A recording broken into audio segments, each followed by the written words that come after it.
I love this open. It's been such a long time since Boston led the way. It's more than a feeling.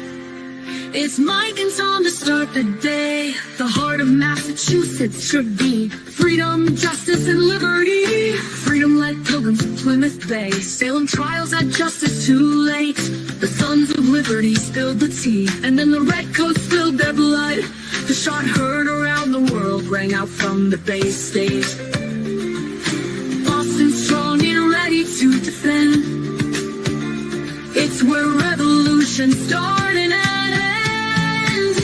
It's been such a long time since Boston led the way. It's more than a feeling. It's Mike and Tom to start the day. Quincy Market, Freedom Trail, Charles River, Boston Harbor, Bunker Hill, Griffin's Wharf, Fenway Park, Omar Charge. It's been such a long time since Boston led the way. It's more than a feeling. It's Mike and Tom to start the day. Boom, boom. What's up, man? Boom, boom, boom, boom. Good morning. Yes, it is, man. You Yes, sleep it good? is. Yeah, kinda not. I don't know. Dude, I crashed so hard last night. I went to take a nap. I woke up at freaking 4:30 this morning. You gotta listen to your body. You know? Yeah, bro. It was Listen to speaking. your- I was listening. I had some really messed up dreams, but That's all I do. taking I that, don't sleep. you know, Shantex? Shantex? Oh, yeah. What are you trying to quit? You know that Shantex stuff? I've heard Yeah, of I'm it. trying to quit smoking, so I take that. Oh gosh. Dude, the dreams at night are absolutely insanity. Yeah. I took a napatizer. I like that. I'm gonna steal that napsitizer. I love naps. Nice. Me too. So what do you think about yesterday's hearings? What do you think, people? How many people understood Jessica Hyde? Like, who understood the pizza? The only thing I understood was when Bob Alessi crossed her. That's where Right. I came in. That's where I came in. Oh, you're going right down by Brian Albert's house over here. Oh yeah. On your left-hand side, you're gonna see all those roads coming up. Not to put you anywhere out of the. I think Blue Hills Country Club was on your right for a little while there. All right. Tom left at 5:30 this morning, folks. So he's just getting there. Here comes up Top Golf. Yep, up on the right. The DA sent us DA's on your right. office is to the left. On your left, yep. Yep. The DA down there. Yep. Jen's boyfriend. Maybe. That's Jen's Yep. second home is the DA's office. Hey, Mike, Hey, Tom. can you imagine being the general population and like everyone knowing that you're a rat and that you're a liar and that you're friends with the DA? You think that'd be nice? No, that's not a good way to live your life. No. I wonder if she'd win best looking in there. You gotta carry that title with her, you know, Mike. I see what you're saying. Yeah, that's not a good thing to have, especially with the publicity this trial had. I mean, it'll be crazy. Yeah. That won't be good. So you're gonna go to the standout today, the big standout in Devon today. There you go. Yes, sir. I could check it out. Yeah. I mean, Deanna put it on. She always puts a lot of work into these things. So, Yeah. I mean, going to visit her is not an issue. That's right. And I mean, she's great. She's done a lot of work in this whole movement. She was there real early too. She's one of the early ones. Really? Yep. She's just quiet, and like when the camera's up, she'll like duck and like walk behind somebody so I don't get her on film. Right. She's she's very low key, Mike. She's very laid back. She's not like me and you who are like, hey, we're here. Hi. She's very quiet, very reserved, very just herself, Right. which is cool. Right. Well, you always want to be yourself, right? Yeah. And she is great. Well, then you know what to get, right? I mean, that's Like kind of you- how you roll it. Right? Absolutely. If you know who you are, then you have nothing to be afraid of. It's the fake people I cannot stand that talk out both sides of their faces and I just can't deal with that stuff. It's like this is like a chance to reinvent who they wanted to be when they were younger, when they weren't in the in crowd, or they weren't getting invited to stuff because they weren't a certain way. So they act a certain way to get in, Yeah. and once they're in, they start yipping and yapping about everybody. They talk behind everybody's back to make themselves feel better. No other reason. That's it. And that's kind of sad. Good morning, Flip Ahead. Nice post lately, dude. Nice job. Way to go. Hey, Deanna is in the chat and Flip in the chat. I can't hear you, but he's gonna hop. Flip Ahead's gonna hop on. Deanna's in the chat too. Yeah, Deanna's there. You're breaking up, bro. You're in a bad area. We'll hold on for you. There you go. You're back. You're back. All right, there we are. Yeah. So yeah, Deanna's in the chat. See you soon. And Flip Ahead says, I'll see you in a couple of days. He's been busy. He's been working his ass off. Man, if you're busy, dude, I see you post at like midnight, 1 o'clock, and you're still doing some good stuff, bro. Much appreciated. Yesterday, we had a lot. People don't realize what. Good. Yeah, I don't think people know what Flipper does. Flipper does is beyond important. Like if there's different levels of importance in this world, he's at the top of that tier. He does important stuff. Because if he makes a mistake, people die. So he don't. He's that good. It's a lot of pressure. You got to make sure you're spot on. He is. He'll make videos that are like 2-3 weeks old and wait and just make sure and double and just make sure. It's crazy. There's a lot of work into it. Right, Flipper. Hey, dude, Celtics are down 0-2. What do you think, Knicks? Knicks gonna take them or what? I don't know. Yeah, Celtics lost last night, Tommy. Benaros. Did they again? They lost the other night too, Mike. I know they're down 0-2. They lost by 1 point last night. Oh, look at the traffic! Holy shitski. Mike, it's been this way since I left. I don't know what's going on. There's something. Maybe people are going to work finally. People have jobs. Everybody was working from home. Yeah. Hey, the days are over. If you want to send Deanna a link, she said send her a link. Okay, I can do that. All right. You told fucking Bunk the Knicks were going to beat them in December. Flip. Oh shit, he is going to be pissed. Oh, first of all, I'm surprised he didn't go to any of the games. And what defense the Knicks played last night. I'm not going to take it away from them, man. They played well, the Knicks, man. If it's going to be the Celtics or the Knicks coming out of the East, no doubt about it. And if the Knicks beat Boston, New York City is going to go apeshit. Going to go apeshit because last year they were cheating, bring on the Celtics, and we busted them up, and now this year around they did the same thing, and they busted us up. So I don't know what's going on. I think Porzingis in the center is not playing well. I got to watch the game or two, but yes, Mike, when you're playing a sport, right? And I don't know if this has ever happened to you, but when you're in that zone. No one can touch you. When I was fishing, right, I was fishing every day. And I can tell you I was in that zone 3 specific times. One time, I knew I was going to get bit. So I threw my bait out there, and I knew exactly when I was going to get bit. That's being in the zone. When you get the baseball, you're going to throw a pitch, and you put it exactly where you want it. That's in the zone, right? Yeah. Basketball. You know, if you get the don't hear ball and you that. just feel it, Zach can do this, and it No, just feels right. Everything in it is right. yeah, You know, yeah. and it I just doesn't feel this way. negate what you would. It Yeah, doesn't negate what what do you how you play prior. But when you're in that zone, you can't be touched.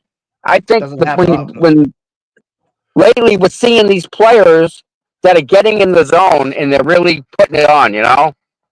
Oh yeah, well, they have a whole year to think about it too. When they lose, too, it Right. sucks. You know. All right, hold on. Here she comes. Inbound with Deanna. Let's add her to the stage. All right. Uh-oh, I can't. The layout. Hold on. I can maybe fix the layout. Tommy ripping Marlboro Um, Reds. Yeah, I'm trying to quit smoking. Okay. I'm taking Shantex. Leave me alone. I can't put her on the stage. See that Why? our layouts are screwed up because we change them around. Well, it's not my fault, dude. You change them around. No. It isn't. It isn't. That's okay. Yeah, Take no me off. problem. No rush. Take me off. Let's see me Take do her it. off. But Take her off. Take me off. Can you guys hear I me? Yeah, there you yes. go. Yay! Hey, Hey, how are I you, was like, Deanna? How are you? good. How are you? Doing great. Listen, thank you for doing this. Yeah, I'm really excited. I'm in traffic, but I'll be there. Yeah, You there too. isn't that the It's like traffic? it's like Traffic. if I leave, if I left 1 minute earlier, I probably would have had open highway. It was that window, and I'm like, fuck. Now I'm sorry, Yep. Yep. didn't mean to swear. Yep. You can Now I'm swear. freaking stuck in traffic, but I'm like 20 minutes away. So I'll be down there. So anybody, it's going to be an all-day affair. If you have 5 minutes, 10 minutes, an hour, whatever, just show up. Come by, say hi, and yeah, I'm excited to see everyone. I feel like I haven't been down here in a while, so. Where's Where everybody are you meeting? guys? Are you gonna go to? Are you going to the post office? So yeah, so I'm gonna park, and then there's like a new green there, where the old. So last time I was there, the old police station building was there. So apparently it's not there any longer, and it's just a big greenery. So that's gonna be like the meeting spot, just so people know, like a pinpoint area to meet, and then kind of figure it out. I'm kind of winging it because I haven't been down there since the buffer zone's been in effect. Yeah, But Deanna, I'll tell you, the best place to really do this is probably in front of the post office yeah, because yeah, that's where everybody just ends up being because people park close to there and stuff. yeah. I mean, my goal is to line both sides of the street up, and hopefully this will be the start of it. And going forward, um, you know, people Can will can you have a structure of where to go and do whatever they have to do. There you go. You can you know, remember last year, right? yeah, Yeah. They had the state police and the judge have absolutely destroyed yeah, what we made. So we have to start over with the new creation exactly. of stuff. So Yeah, it's a we have to. I challenge. mean, like there's, in a way, the Commonwealth's getting what they want, and people are scared, or people don't know where to go, or when to go, or how to go. So we just need to get everybody back. We need to regroup Yep. and get everyone back down there and work politely, Uh, so nobody gets in trouble, and you know, we're there Well, for listen. support. Not, we The, don't need to um, yell and scream. We right. just need to just Right. be there. You know. Right. I'll So tell you. I'll tell you. Last year, and this year, yeah. anyone that I've met, look at the highway. The highway stopped. It is Uh, stopped. uh, Um, I'll tell you this now with the buffer zone. yeah. You're allowed to stand out with a sign. You're absolutely. This is your God-given right. No one can Yeah. ever take that away from you. Right. But I think the state police, because of their line and because they have to be relevant, Yeah. and because they're mad, think about Yeah. this for a second. We're destroying the DA's office on the stand. You don't think these people are mad? Right. These are the brothers. We're taking them down. They're pissed at us. Right. So if we don't give them a reason, then Exactly. there's no problem. So we just stay down the end and line both sides of the street. No harm, no foul. No one's gonna get arrested. No one's gonna go to jail. You nothing to be afraid of. Right. Really, That's what I'm saying. There's nothing to be afraid of. You know, there isn't. I'm not. I'm wearing a green sweatshirt. It's like I do have a shirt in my book bag. Like there's there. We have to get creative and Hmm. not just throw our hands up and be like, okay. Um, so I'm really excited. And what? So where are you right now, Tom? Traffic. I'm actually on Route One. I'm taking a left at the CVS that kind of heads closer to the courthouse. Oh, okay. So Like you're already that down one there. road. Yeah. Okay. So Yeah, I'm I'll be at like the. I'll be there in like maybe 15 minutes, so I'll come find you, okay? Okay. Be careful driving. You too. Love you guys. And let, and thanks for jumping on, my dear. Thank you, and thank you for all you've done for Karen. Ditto. It's remarkable. Thank you too. Yep. See you in a bit. All right. See you soon. Bye. All right, Bye, man. Deanna. Try carefully. I don't know how to leave. All right, bye. Can't find my way out. Oh, That's like an old Eagle song. I couldn't find my way home. Oh, there we go. yeah. Here we go, man. It's party time and Dedham. That was nice, huh? Now, Mike, she's so right on money. She's there's nothing to be afraid of here. Come on down. Really, you're allowed to hang out. Yeah. No, That's why they make parks. I understand all that, but this Dedham courthouse has not seen the crowds that we can bring yet. And Nope. but they're prepared for it like they are because Yep. they outnumber the peaceful protesters. So if they know we're coming, you're gonna see a heightened security force today, Tom. Just be on the beat, just be careful, man. That's all I'm saying. Right? I will tell you, and I will tell everyone that's watching or listening right now, Yeah. without a doubt, I have done my best Yes, you have. to not be in a set of cuffs. No, I know. So I don't plan on it. I don't plan on getting a ticket. I don't plan on getting summons. I don't plan on getting arrested. I'm trying. I mean, that doesn't do anything for the movement. It makes the movement look bad, actually. So I'm Yes. trying to do the right thing and follow the rules that they set out. They're not my rules. Promise. Right. You know. So that's all. That's all we can do, Mike. Right? Yeah, we have to play within the white line, so to speak, and we Right. got to play in the field. Yeah, exactly. And if Honestly, we have been. We really have. right, yeah. So I appreciate everybody doing the best they can and showing up if you can, for if it's an hour or all day or 5 minutes, man. It makes a difference, you know. It really does. It doesn't Really, go really unnoticed. does. It doesn't go unnoticed. People notice you. Mike, We if we had the crowds that we had last year on both Oh, sides of the street, it'd be dangerous, Tom. It's too dangerous. oh, You know what I mean? Like, it's too dangerous, I think. But yeah, because people actually read. People actually will go online and say, "What's this Kaen Read stuff they're talking about?" right. We're educating the public.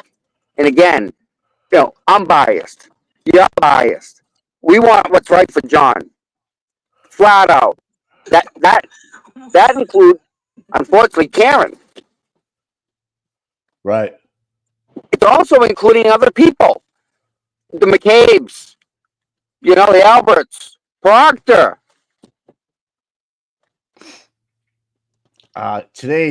Today, I agree with everything you're saying. I do. Yeah. I really do. It takes a lot of work too, because then you get people that are new to the movement. They want to ask questions. Well, you got to watch Turtle Boys Framed too, if you haven't yet, which is excellent. I might say. Yep. Everything they do, Mike. It's So fun this to whole, see this it. whole thing. Yeah, Fun go to ahead. see him evolve, though. It's Yeah. great to see him evolve as a journalist, like, and as a reporter, and as a TV personality, and how much he's become. More and more and more and more. Like, people say, "Oh, your skin looks good. Your skin look." He's not wearing a hat. He's not wearing a baseball Yeah. hat anymore, which I think I like. He looks good without the hat on. Yep. I'm not, you know, just Yep. saying. It looks as he's getting to that professional level where he's got a suit jacket on. I'm not saying he needs to change everything he does, because I wouldn't. It's just the way I am. But he can do whatever the fuck he wants. But it's just good to watch him just generate more and more traffic to this cause, and into his pages, and to his Twitter. And hey, Mike, by the way, Tim Bradle started a Twitter account. did he really? Yeah, so if you have not following Tim Bradle, Oh, he just joined the other day. He had like 600 people following him. So jump over. I love that house. Yeah, that is a nice house. 1810. Wow, it's an oldie. So if you're not following Tim Bradle on X, get over there and give him a like and follow. Because I guess you'll get some more information about Aiden's cases, or maybe some insight on the rulings that he can maybe put into a legal term for Just us. his knowledge, Mike, right? He's Yeah. smart, dude. Imagine having him on as a guest. Ah, That would be kind of Yeah. cool, huh? That'd be kind of cool. if I'd get Rendazzo in a heartbeat, too. Him, too. Yeah. And, Yeah. and Melanie Little and Nan Gallagher. And, Attorney Nan Gallagher, Attorney Melanie Little, yes. I mean, Mike, Attorney Mark Bettero. what else more can we ask for? Like, legit. Karen's getting a free defense, right? Look at what we're getting. Look at what we're getting, Mike. Nothing's for free. But we are. Look at all the knowledge that Nan gives us. Look at what I know. Bedrow tells us, right? Yeah. It's different, right? Yeah. All right, hold on a second, Mikey. Go ahead, buddy.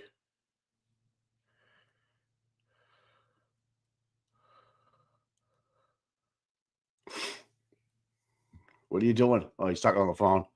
Yeah, so like we are blessed. Tom, I get Tom's in my when we said, "Oh, how blessed we are." I hate that. Fuck. Yesterday, let's talk about Connor Keith getting smoked yesterday, right? And then we have the phone call that happened at 5:08, whatever it was yesterday, from Jennifer McCabe to her sister Coco. That happened right after Kaen Read called Jen. Jen called her sister, spoke for 30-some odd seconds. Okay, that shit happened. Okay, the 2:27 a.m. search fucking happened. All right, people, book it. All right. O'Hara changed his timeline. Doesn't even match up with yesterday's timeline, because Jessica Cinnabon Hyde changed her timeline and added more time to it. So, right, Mary. And now it's even shorter time for her to get home. This is so cray. I love it. Don't get me wrong. I love it. But when you're right, when is the time for the bracelets to come out and people just say, you know what? We're gonna drop charges. We're moving on. This is so inappropriate. Because if we all can see it, imagine what lawyers sees. Yo. Yeah, Turtle Boy's supposed to be down here somewhere. Good turnout. Oh, good, man. Yeah. There we go, people. All right. Oh, So that's in front of the whole courthouse for another 6 minutes. yeah, bud. Oh, yeah. For some reason I can't hear you. Oh, that's okay. I'm not saying so much. You got me? No? Tommy's just going to find a parking spot. So if we get Buchanan on the stand today, AJ yesterday was just taking notes all day yesterday. So Front row, baby. what's going to happen. Somebody loves me. God does. Joe Flipperhead thinks Jessica Hyde hates Donald Trump, Teslas, and white people. Oh my God. Now, literally, is she Amish? Did anybody find out? That's right. Okay, Sammy's like people. Okay, all right, Sammy's on that. Yeah, Michelle, I think you're right. When Richard Green comes in and just nails down the 227 again, I think it's going to start resonating because they're trying to. They don't. I don't even know if they understand the third party culprit yet. The jury, like what they're actually walking into right now.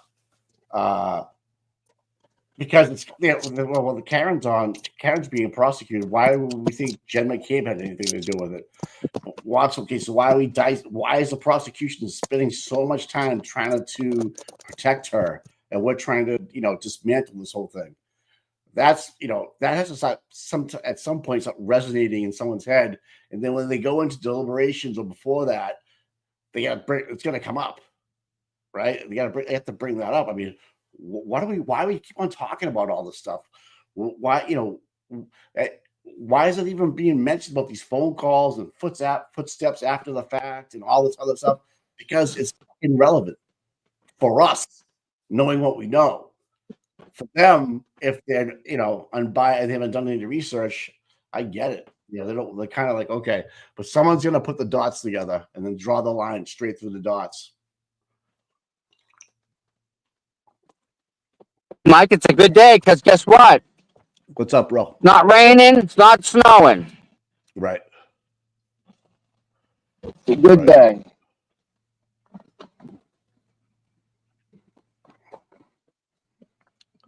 Good post by Boozy Beauty. Nice. Yep. What'd she say today? No, she put I up. like her stuff. Yeah, she just put up a couple pictures of the taillight broken when she's. Oh yeah. That was this morning. Yeah. Okay, I thought there was something else. You've been up for a while. Who said that? Oh, here they are. Look at these guys, Mike. Already here.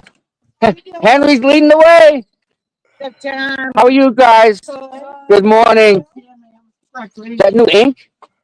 Yeah, In the back? I keep getting them everywhere, Tom. That's awesome. Because I'm so Whoa. Italian. Wow. Whoa.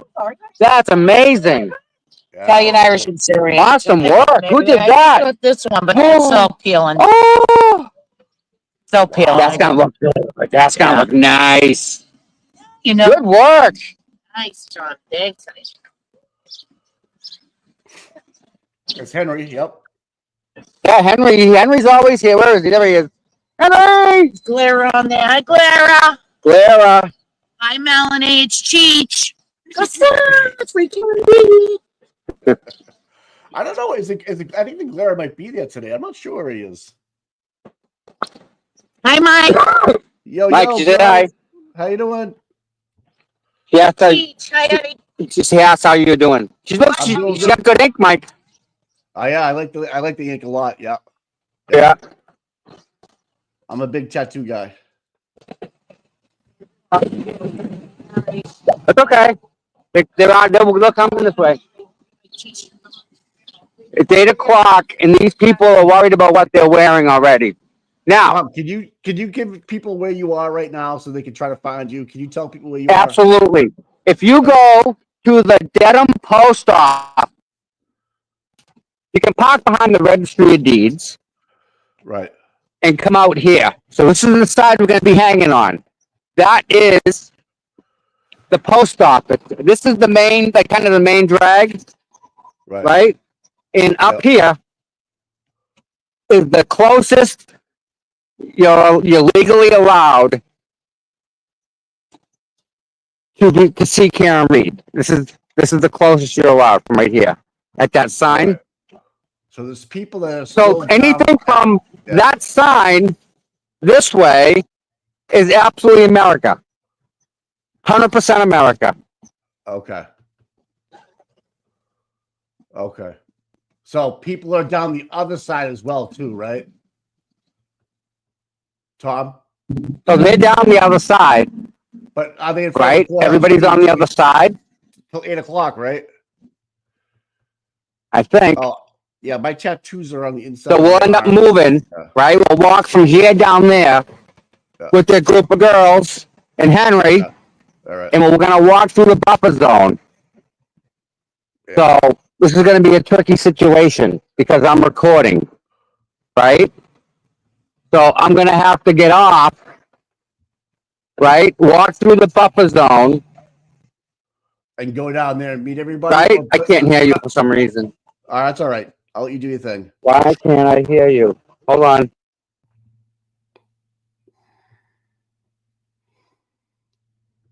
All right, so Aiden's 33 minutes. He's gonna be at the buffer zone.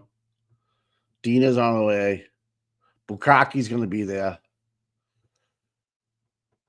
We had a good day. Yesterday it was awesome. I've loved because I don't remember Jessica Hyde getting picked apart as much as she did last year. And it was so because yesterday it was like her mumble jumble word salad bullshit distracted the shit. I mean, just completely bored me. I can't.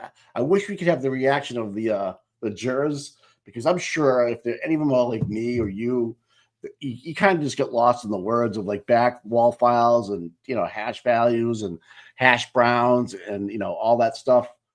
But when you listen to Bob Alessi speak, he just speaks at I can understand. He's slow.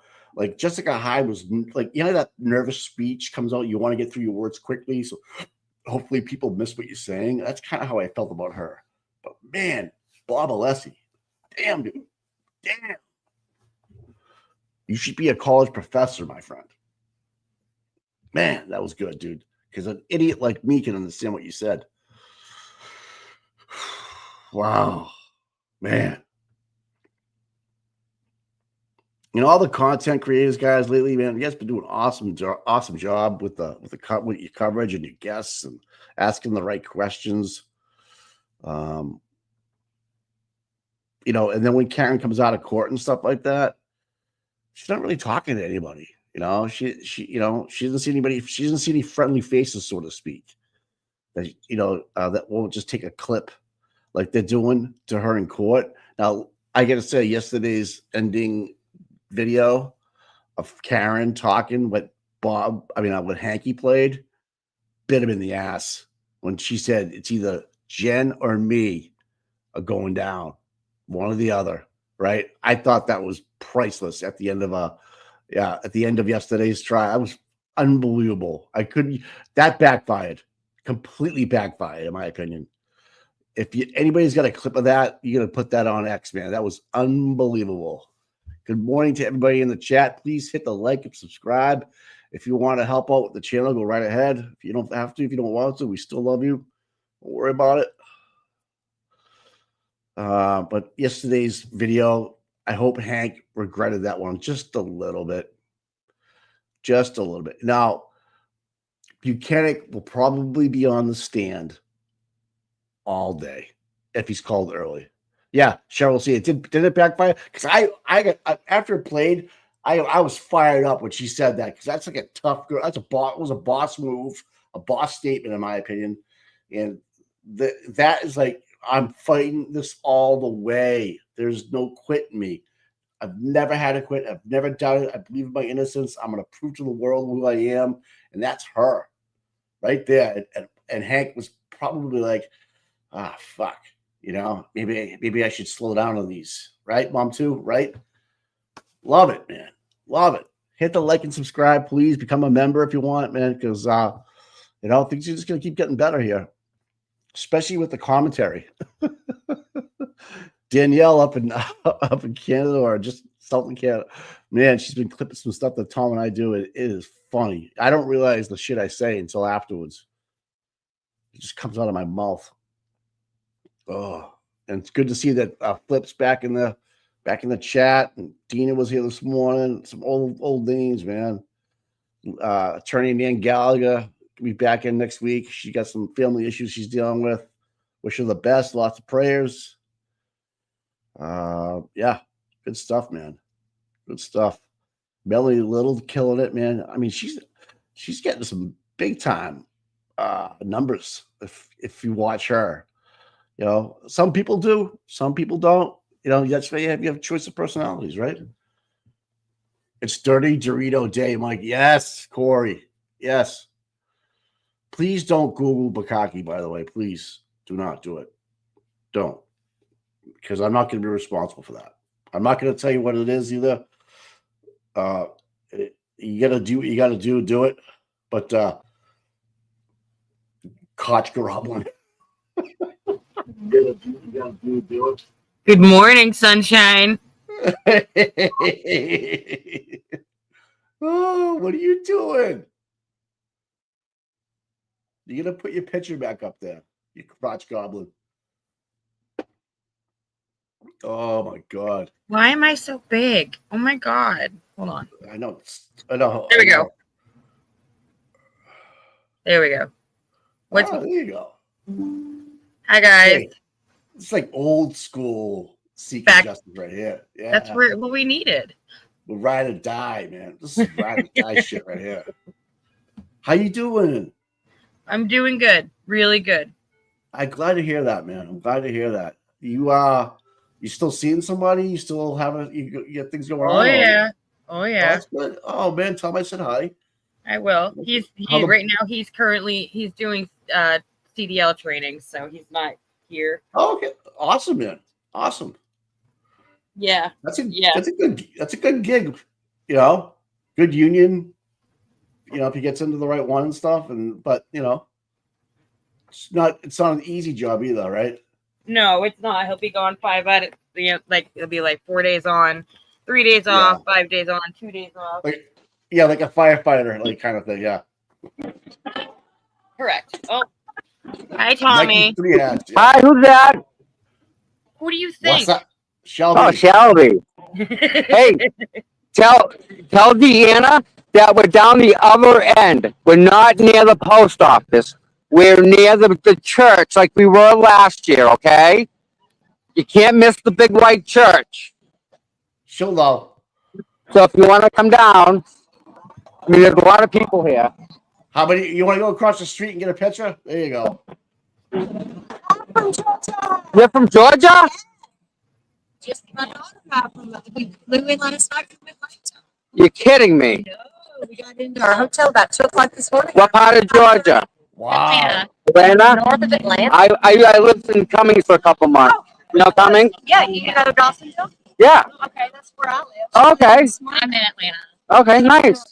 So what do you think of this? This is wonderful. This is why we're here. Yep. Since trial on, we've been watching. Really? Yes. And so then my daughter said, well, let's go to Boston. I'm like, okay. And here we are. Wow. Yeah. So it was your idea to go to Boston? It was. And mom and daughter just hang out. So, I have a question. What do you think of Karen's attorneys? Oh my God.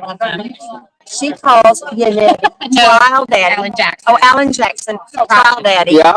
And then Alexi was on fire. Isn't he great? He's amazing, right? Amazing. Yes. Yep.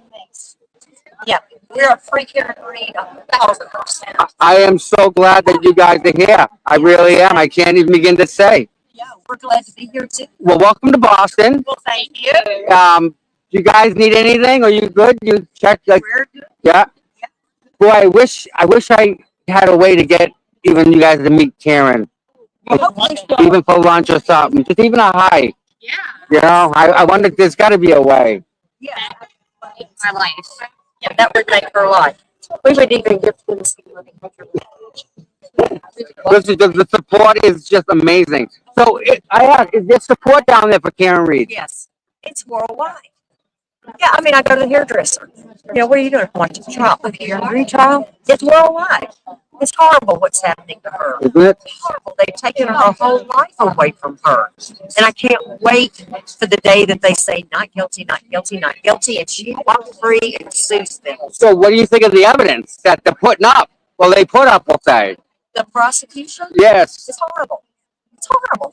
You know, and then just wait for the defense. Just wait for the defense. Have you been to 34th Fairview? Not yet. Tomorrow. That's tomorrow. So that yard right there, the front yard, that's the size of their front yard. Right there. And you can see picture, Tom. I'll come on the other side. We'll get pictures if you want. But yeah, I'm just in awe. You guys come down here. I just Oh, yeah. let's get on a plane and let's go. That's right. That's what we did. Got here at 2 o'clock this morning. Up to 5:30. Here we are. Nice. Yes. Wow. Yes. So if you need anything, just you can find me, right? Yes. Yeah. Awesome. And keep your eyes open. Karen will drive by. Yes. Just drive by slow. Yeah. So, and man, if there's any, I would love that. My cousin is in Chicago and she's jealous that she's not here. what's up, Mike? Tell them to go to CF McCarthy in the waterfall. Yeah. See if McCarthy's in the waterfall. Yeah. Yeah. Tomorrow. Tomorrow. Absolutely. And we're going to go by Dan's. Yeah. No, we're in the buffer zone. You're allowed to do that. Oh, okay. On that side of that sign, no. Okay. Yes. Isn't that the dumbest thing in the world? Do you have buffer zones in Georgia? I have no idea. Listen, we have to make sure the Commonwealth has a fair trial. Yeah, and that's right. You know. Yep. Them fire trucks and ambulances every day, 9 times, 10 times a day don't mean anything, right? It's ridiculous. Yes, ridiculous. Oh, Yep. Wow. Well, have you met other people from around here? everybody's been so well. Really? Yes, telling me, what's your name? My name is so-and-so, giving us a hug. No, Yeah. we're going to do this. We're going to go here. Yes, amazing. The people here are amazing. Yeah. All right. So, you haven't met Aiden yet, right? No, is he here? Oh, he's gonna come here. Yeah. He's on his way. There's a lot of traffic, especially where he lives. Yeah. How to get from there to here is really hard. Yeah. But yeah, he's on his way. Yeah, And then Deanna's probably gonna show up. yes. She does a lot behind the scenes. You know, I don't know if Mazza Media is gonna show up. I don't know about that. Yes. But yeah, so if I find someone, Yeah, please let us know. definitely, absolutely. I would love I'm trying to think if there was a way. Oh, there's got to be a way. Where there's a will, there's a way. Yes. She'll be driving by, Tom. You know that. Gotta see her. Gotta do it. Gotta meet everybody. Rabbits. You know what? Look, I'll be back. I just thought of something and I don't want to do it. Okay, but you can do it. I can do it. I don't want to. But do it. No, let me think about it. All right. Listen, have you met Scott McGinnis? Do you know who Scott McGinnis is? All right. So this is a standout, obviously, Yes. right? Yes. And they'll have them all over the place. Yes. And Scott McGinnis is the guy that's usually always there. Yeah. Yeah. So he like between me and Scott, we've never missed a day. So like it's just yeah. So it is. We think if Karen's gonna be here, why not us, right? So it make it personal at that point, right? Yeah. Wow. All right. I'll be back. Okay, thank you. Thanks, Joe, for the free FKR. Good stuff. Morning, guys. This is Neil. What's up, bud? I'm doing well. How are you? Good. Hey. Not much. How are you? Oh, that's good. Can't tweet the pot and cloud down. I've been everywhere. It's Scott McGinnis. Hey, there's some people from Georgia down there. I already met Yeah, I'm badass. They flew in. Just hey, let's go to Georgia. Indiana too. Where? Indiana. No. Been meeting a lot of people every day. No kidding, huh? So this is getting bigger. That happened. I was up here from Florida for 2 days. Yeah. Nice.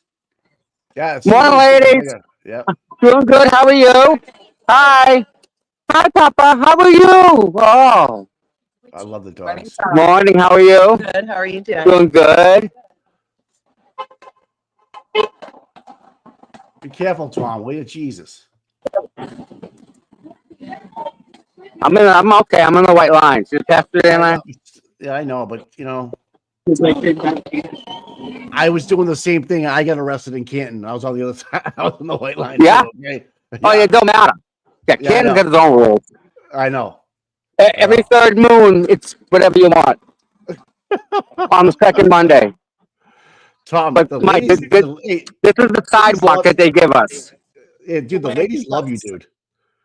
Yeah. I'm not gonna lie, dude. The ladies love you, dude.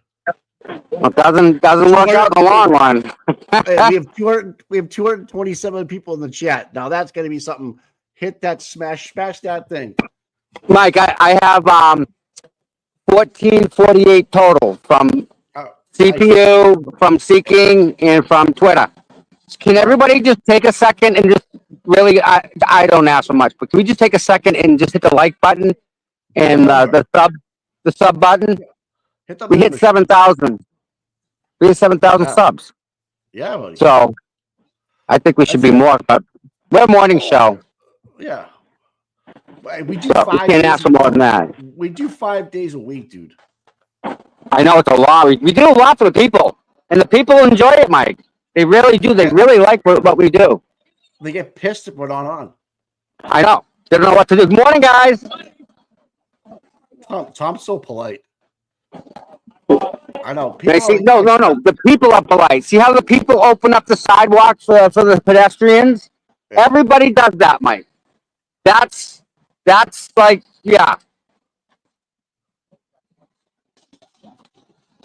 Yeah, look at that. Look at that. $10. Okay. Thanks for posting that up. That Shelby behind the scenes. Like having Shelby's like old school again, right? You know, like awesome. Yep. I'm So happy they give us this little sidewalk, and that's it. crotch goblin. I'm a little rusty. Oh, it's like riding a bike. Shelby, thank you. I'm a little rusty. Hey Shelby, are you gonna get the feed up for us? You know it. I told you I got Thursdays off, so I'll All be here. right, so you're a Thursday girl. Long crime. Back at a time. Yeah, whatever you want to do. Whatever you best one. Yes. Will you please put a picture of you in that circle? I'm Please? gonna get the crooked blue line.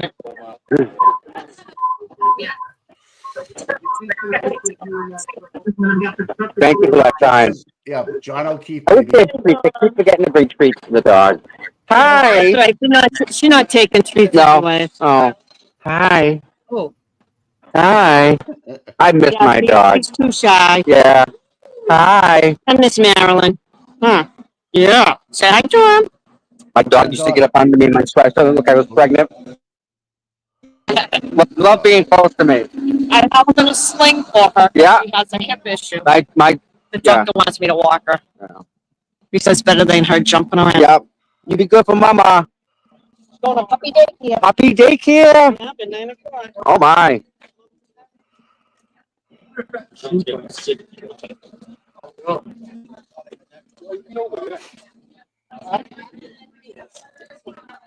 I'll tell you what, Tommy's got no quit, guys. He ain't got no quit, man.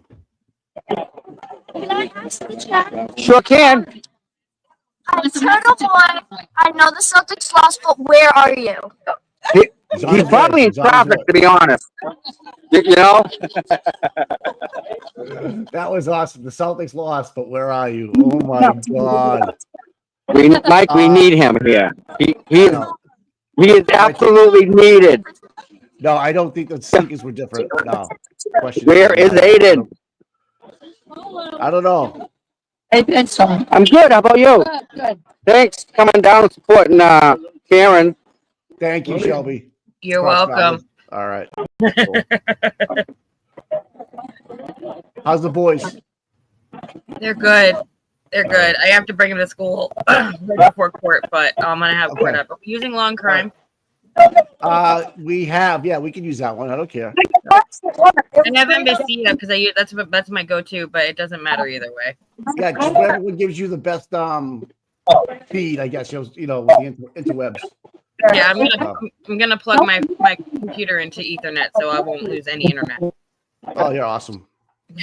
All right, I'll do that now. I'm gonna let you guys go do your thing. All right, go. Thank you so much.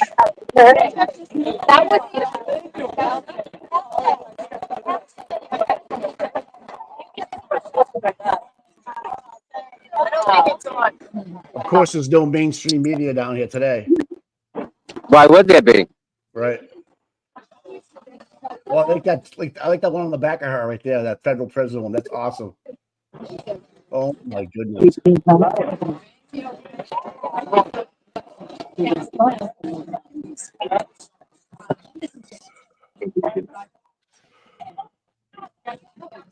What a nice day today, too. Yep. Look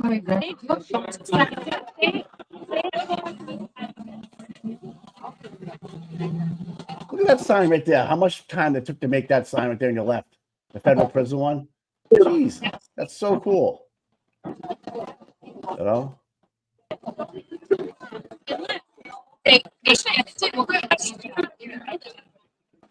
All right, that's that. Done, done, done, done, done. Yeah, Teresa, my son and my future daughter-in-law are moving to Massachusetts. Yeah, well, all depends where they move to. Honestly.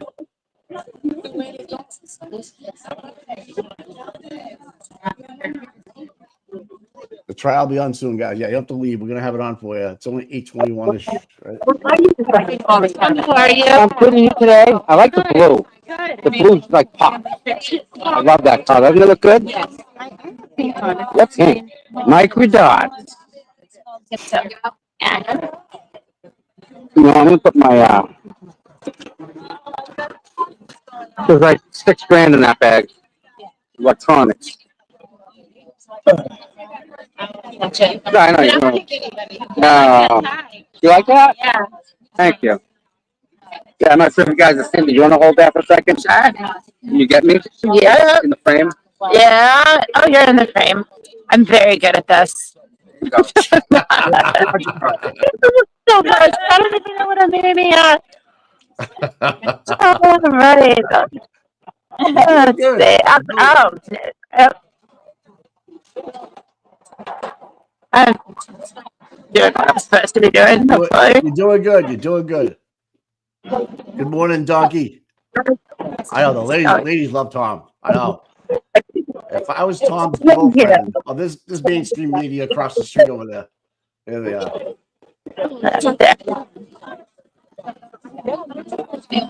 I like holding this thing. We like you holding it. Am I supposed to be hearing? I can't tell. I'm supposed to be listening. I don't know if I can listen and watch at the same time. Oh, yeah. You're good. You're good. Person.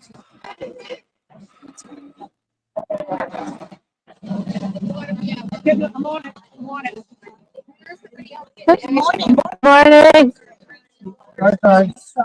Just let me know if you want me to direct the camera in any, particular way, please. Yeah, you're doing good. You're fine. You're fine. Just keep going. Yeah. All right. Cheryl got a new toy. That's heavy. That's all right. Yeah, I traveled late today. Fantastic. I thought about it. Maybe in the middle of stuff. But don't want to. I don't know if I'm supposed to be not listening onto the conversation. Scan. Oh. Oh my. Oh.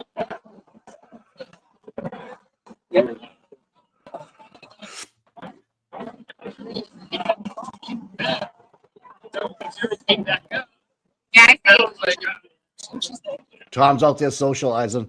I was gonna just I think these people, they came from Atlanta. Yeah, they did. If I did stuff properly. Yeah. Yeah.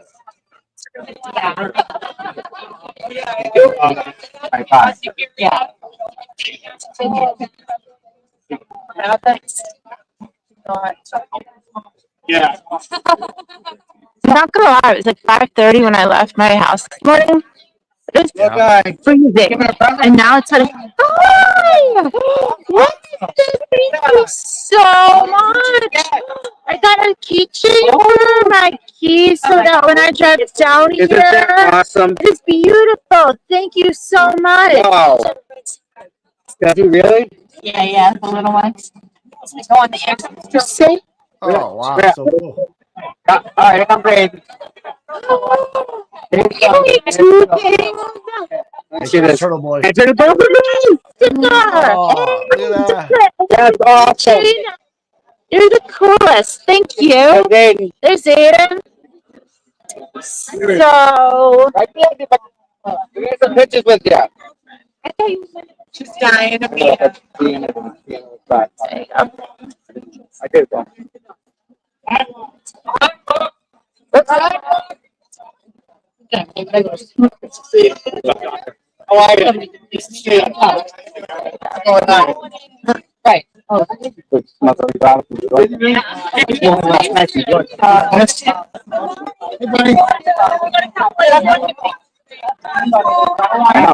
I know.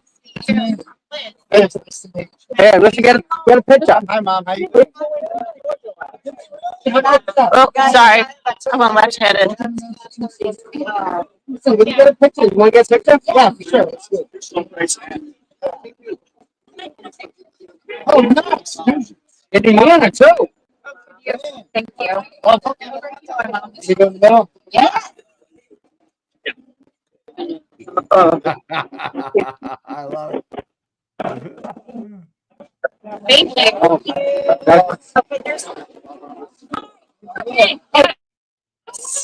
What, Wayne, Indiana? Apparently I live in Texas and I stay there. I Tom went to Brady. Indiana. Are there two Fort Waynes? Oh, I got you. Oh, cool. Yeah, that's here. Okay, that's a little good. How old are you? How old are you?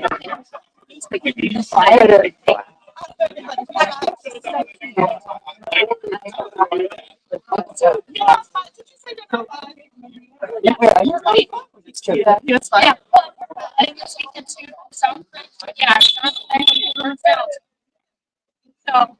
No, no.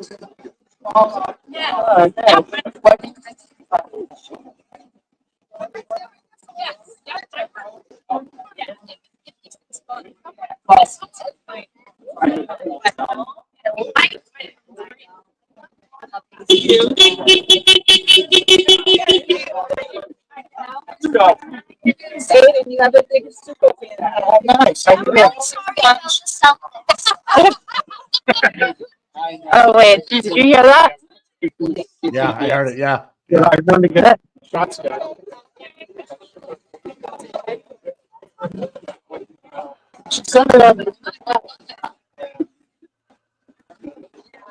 The camera's supposed to go dark. No, you're good. You're fine. You're fine. You see me coming up. Yeah. Okay. Okay. Sounds good. Literally, only see my mirror image. I'm entirely apologetic for what I am or am not filming right now. There we go. It's like a pop dark. Keep walking. Keep walking. Keep walking. Okay. Yeah.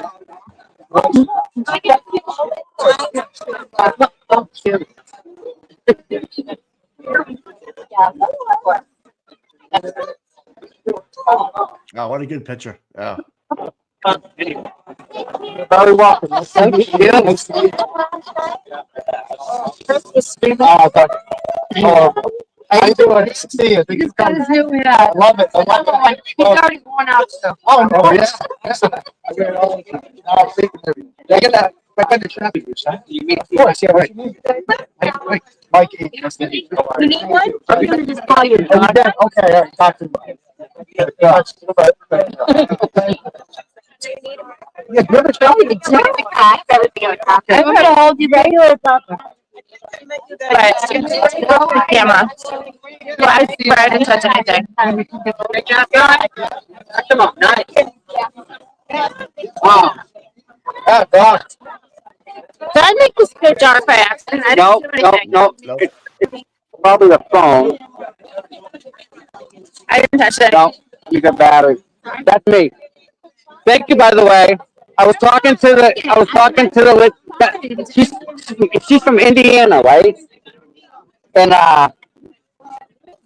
she's down here by herself too, all the way from Indiana to watch this trial. Isn't that something else?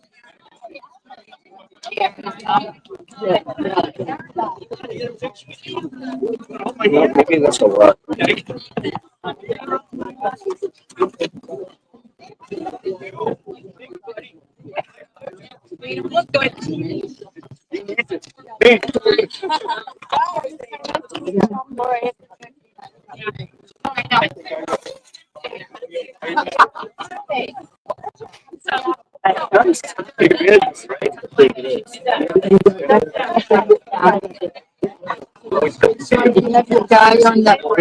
Yeah. Mike, yeah. That's Mike right there. Him? Mikey! Mike, yeah? Yo. Hey, there you are. All right. Just checking. I'm here. Yeah, I'm here.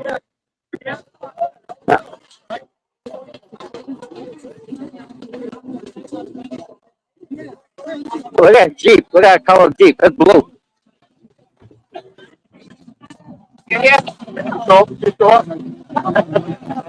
Oh yeah, I like that color. Nice color. Yeah, with the red. Yeah, looks good with the red. Sure. That's a crane. Yeah. Yeah. Wow. You want to pay the excise tax on that truck? Nope. Hi, how you doing? Good. Thanks for coming down and supporting Karen. Thank you. Well, we all do. Everyone does their part, right? That's what happens, and it all works out. Nice.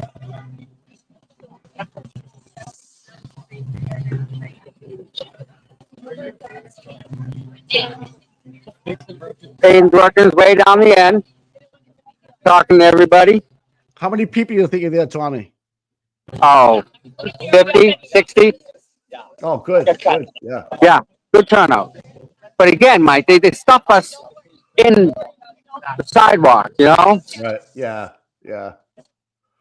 Yep. Hi. This is what I see. That's what, can you read chat? No chat, is there? Oh, yeah. Cindy says hi to everybody in the chat. Hello.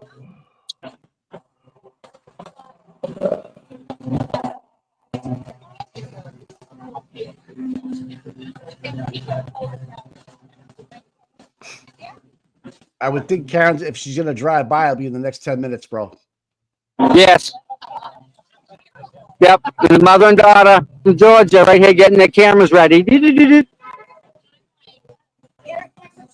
Always ready. You always got to be ready here, unfortunately.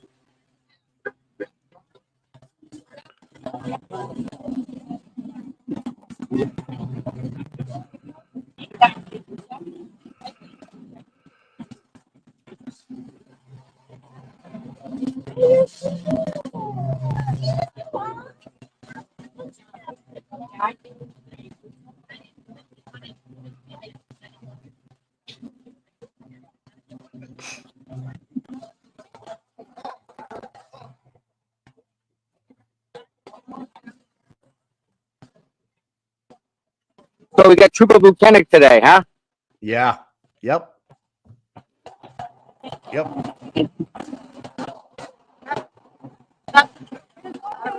What? No, he's today. Yeah.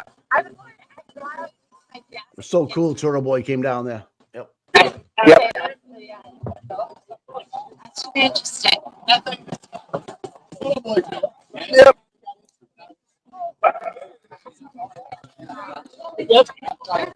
Any questions on that, Gaten? I'm good, buddy. I want to leave him alone. You know, just kind of do his Yeah. thing. You can sit down. So I have I got some stuff with oh, my phone. Hey, Aiden, there you go. Good, Meredith. Hello. You look comfortable, Meredith. You look good today. Yeah, you look comfy. It looks good. Tommy always the fucking ass. What? Donkey Noggin says good morning to you, Tommy. Oh, good morning, bud. Hey, yesterday was a ball. He was so much fun in chat yesterday, Mike. Yeah, yeah, he was. We're blessed. Mike, how did we end up here, right? I don't know, bro. I have no idea. What did we do to deserve this, Mike? I'm asking. We show Like, up. Really, Mike, we have all these people, all these supporters. We have people wearing our T-shirts, Mike, sweatshirts with our name on it. You know, like how? What? Like what? What? Yeah. What's up? Sidewalk? People are disgusted. You know. Ask Aiden about Buchanan today if he's got any things you think he's going to happen. You hear me? No, I didn't hear you. What's up? Ask Yeah, him, what's ask up? him what he thinks about. Ask him what he thinks about Buchanan being called today. Aiden, you think? Oh, Well, you're going to the $5 million.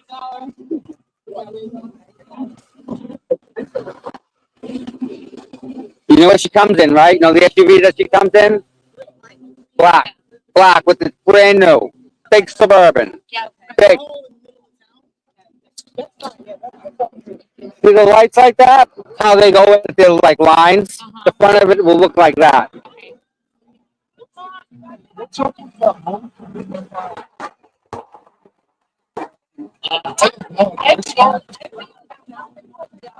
Ask him about Yep. Buchanan.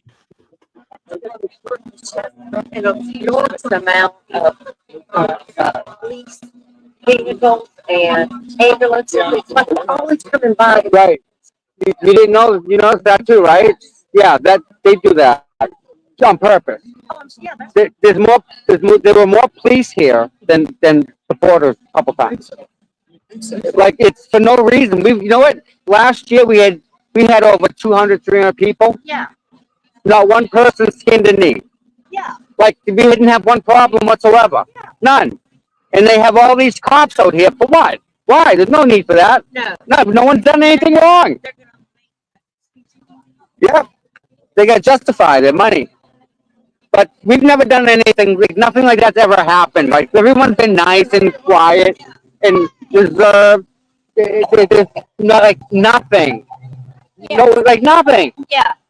So, yeah, we had like people were getting fed last year. We're feeding people. Yes. It was so nice.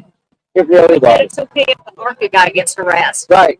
Bingo. Imagine going to his house and calling him and stuff. Yeah. No need. Yeah, he's down there. People are pulling him 3 ways to Sunday. Yeah.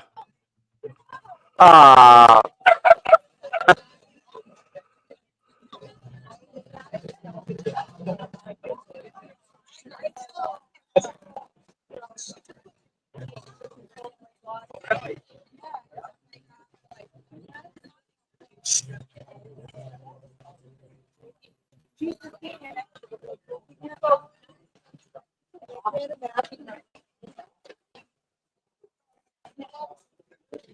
Got second too.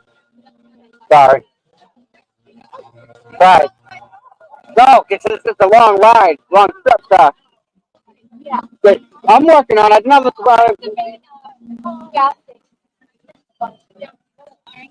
Hey, Tom. Hi, how are you? This is smoking end. Yes. Oh, that's Tom.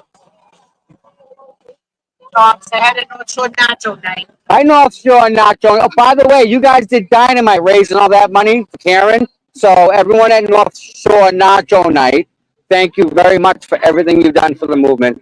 It's a pleasure to see what a group of individuals can do when they're committed to something, you know. And you guys just kind of prove that to everybody. So thank you all for doing that, and I look forward to more Nacho Night news. I really do. Nice. So if you guys are closer, I'd make the trip. They just said, tell them to come. I would love to. Where is it again? What town? Yeah. Yeah, that's up near Peabody and stuff, right? No, it's not. You live in Weymouth, right? Whitman, South, Oh. way down. I know, you're straight through Boston. You go through the Zanka Bridge. Yeah, I know. Right, it's on the right. That's all on the right, of course. But it's And then it's like 95 all the way up near, right? No. That's Peabody. 128 goes around. Yeah. Stoneham's like over here. You don't go to 128 at all. You go 95, yeah, 93 to 95, right? No. 93 goes up. The fucking tangent top. 93. 93, that's it. And then you get off the Stoneham exit. And then you just walk around, drive around like little, it's right near the Stone Gym Tron. Okay. What am I thinking of? Gotta be something else. Yeah, you got Peabody. Maybe I'm thinking Peabody. Yeah. Peabody and Stone, maybe I'm mixing up where they're at. Yeah, so it's right up in Okay. The Peabody's a bitch to get to. You have to, it's, So it's right here, Southampton. No, you need to know. Okay. It's like 4 or 5 exits from under. And what day is it? Monday night. Monday nights? It's a good time. You always a good time. They always do a basket, right? Yeah. So someone donates a basket, they do $20 like a chance. Yeah. And the basket last week was they've been fabulous. This one was like a beach basket with towels, all kinds of Oh, yeah. beach chairs. Oh, nice. Lisa's making one for a guy's thing, so she's doing like whiskey, cigars, Oh, really? glasses. Yeah. Wow, Thousand Islands, love it. Smalley, baby, fishing up there. Nice. Watermelon lizard with a little dip of the chartreuse in the tail. They freaking nail it.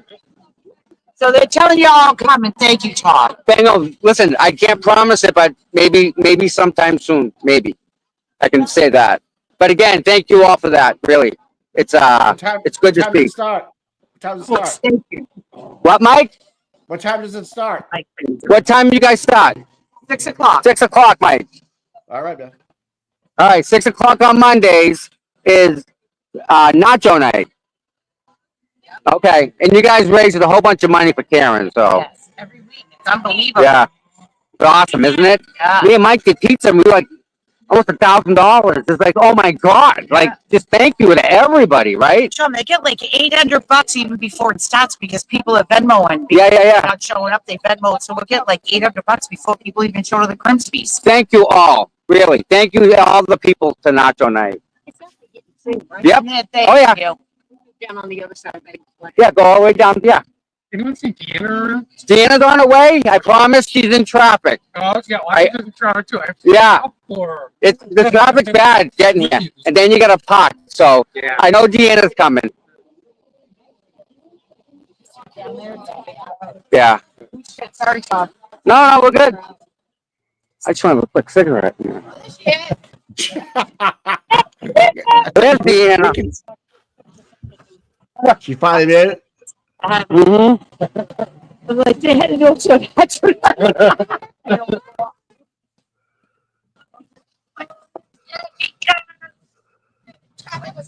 Isn't it horrible? What station you guys from? WPRI, Rhode Island.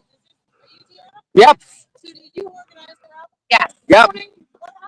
So it's down there. People are already down there. We're meeting there at like 8:30. Okay, so the release at 7:30 at Rally, March now. We're gonna get you at 7:30.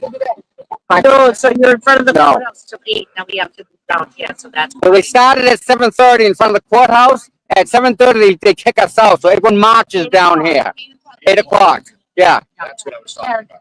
Yes, I know him. Did you see it? I didn't. You should watch it. What, can you send me that link? The link? Yes. I like him. Yeah, He's dynamite. What's his name? Carl? Carl Steinbeck. Carl Steinbeck. Yeah, he's great. He's absolutely great. Send me that one. Where do you want it? Twitter or Messenger? Okay. Yes. Okay. It does. Yeah, she's gonna be a black SUV. Waves and says hi and all that. And if there's traffic, she'll open the window and say hi. She's, cordial. What time? All right, you guys want to. I mean, if Deanna was in traffic, then Karen's in traffic. So, anytime now. Where are those people from, Tommy? WPRI, the Rhode Island people. Oh, nice.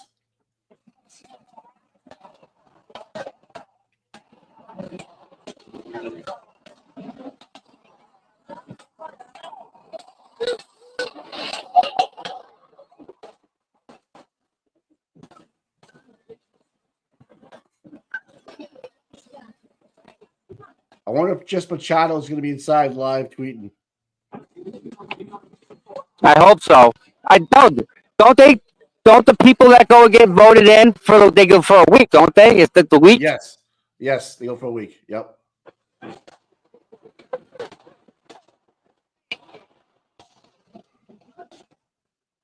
All right, I just sent that to you. Hmm. Thank you. No, I like him a lot. Yeah, I started watching. I was like, Yeah. this is interesting. No, he gets it. Yep. Yeah, no, he's real good. Carl Steinbeck. I don't know if you guys watch him on Twitter or follow him on Facebook or anything like that? I mean, I know. Thank you, by the way. Thank you.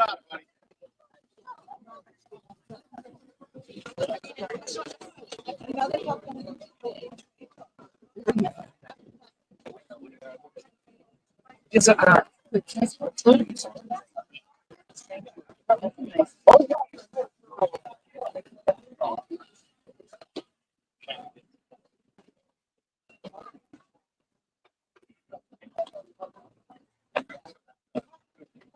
So you know Karen's in traffic because everyone's trying to get here and they're like struggling. It's hard. Why so much traffic today? What's the deal? I don't know. That's why I left earlier today. Oh, I left Down early here too. Trust me. yesterday, Yep. It took me 2 hours with all the traffic. It's 2 hours to get here, Wow. and you still came. Yeah. Today it was like an hour 45. Oh, oh. Where's this from?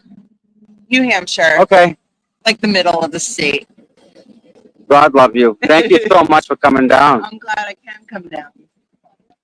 So is there strong support up there for Karen? Yeah, Really? there is. New Hampshire in the Funny how bag. many people stop me to have conversations.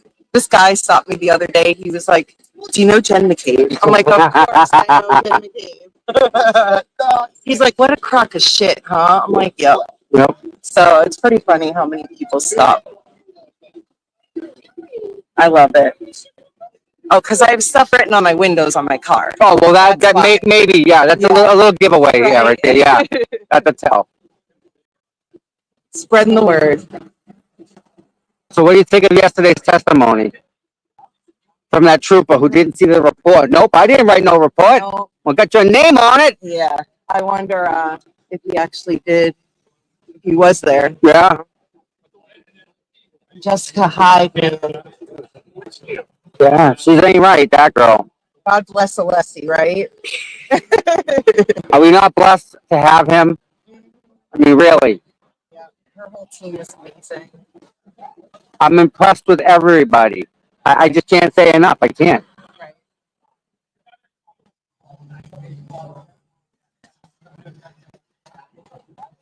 I just hope this jury sees what's right. Again, yeah, that scares me. I know. The last jury put me, that blew me a little bit away. I gotta just say. The last trial, I'm watching it, and I'm like, there's no way she's going to be found guilty or not. You know, they're Right. going to find her not guilty. And I couldn't believe it. Hey, Were you here for the bus full of kids? no. They were stopped at the light. Heads up. You Karen? They were stopped at the light, and Yeah. they were going, "We ain't got no quit." That's Karen right there.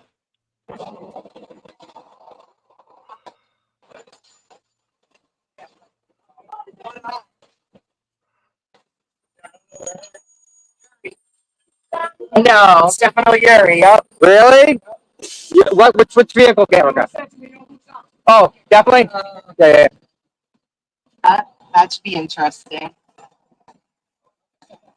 What is it? Quick, Mike. One question for Karen, or one thing to Karen. What do you want? Quick. Kick ass. We ain't got no quit.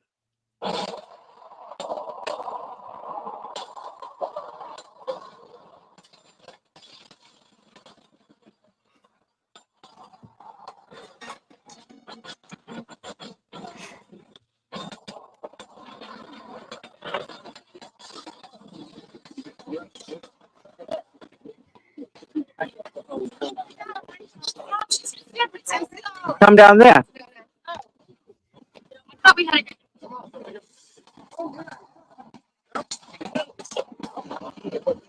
I'm gonna get the fence here. All right, whatever.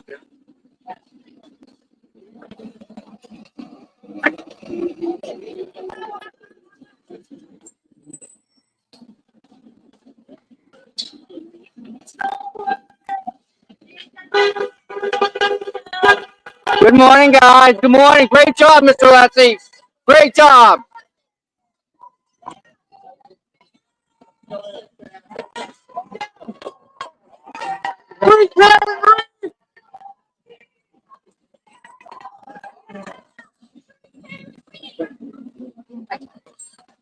What was that, Jim?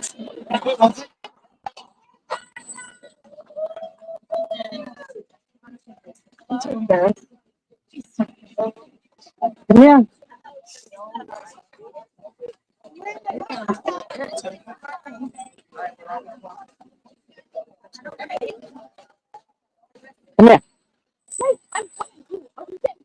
Yeah. Wait, I'm coming too. Right here. There's Mr. Lexi right there.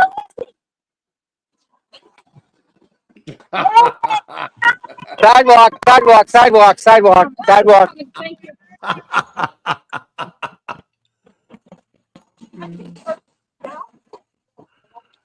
Oh my god. You could have got to the gate. I could have got a picture with you, but you stayed where you were. I was trying to get you through. Yeah, welcome, ladies. Have a good day, Tom. Yeah, you too. Thanks for that link.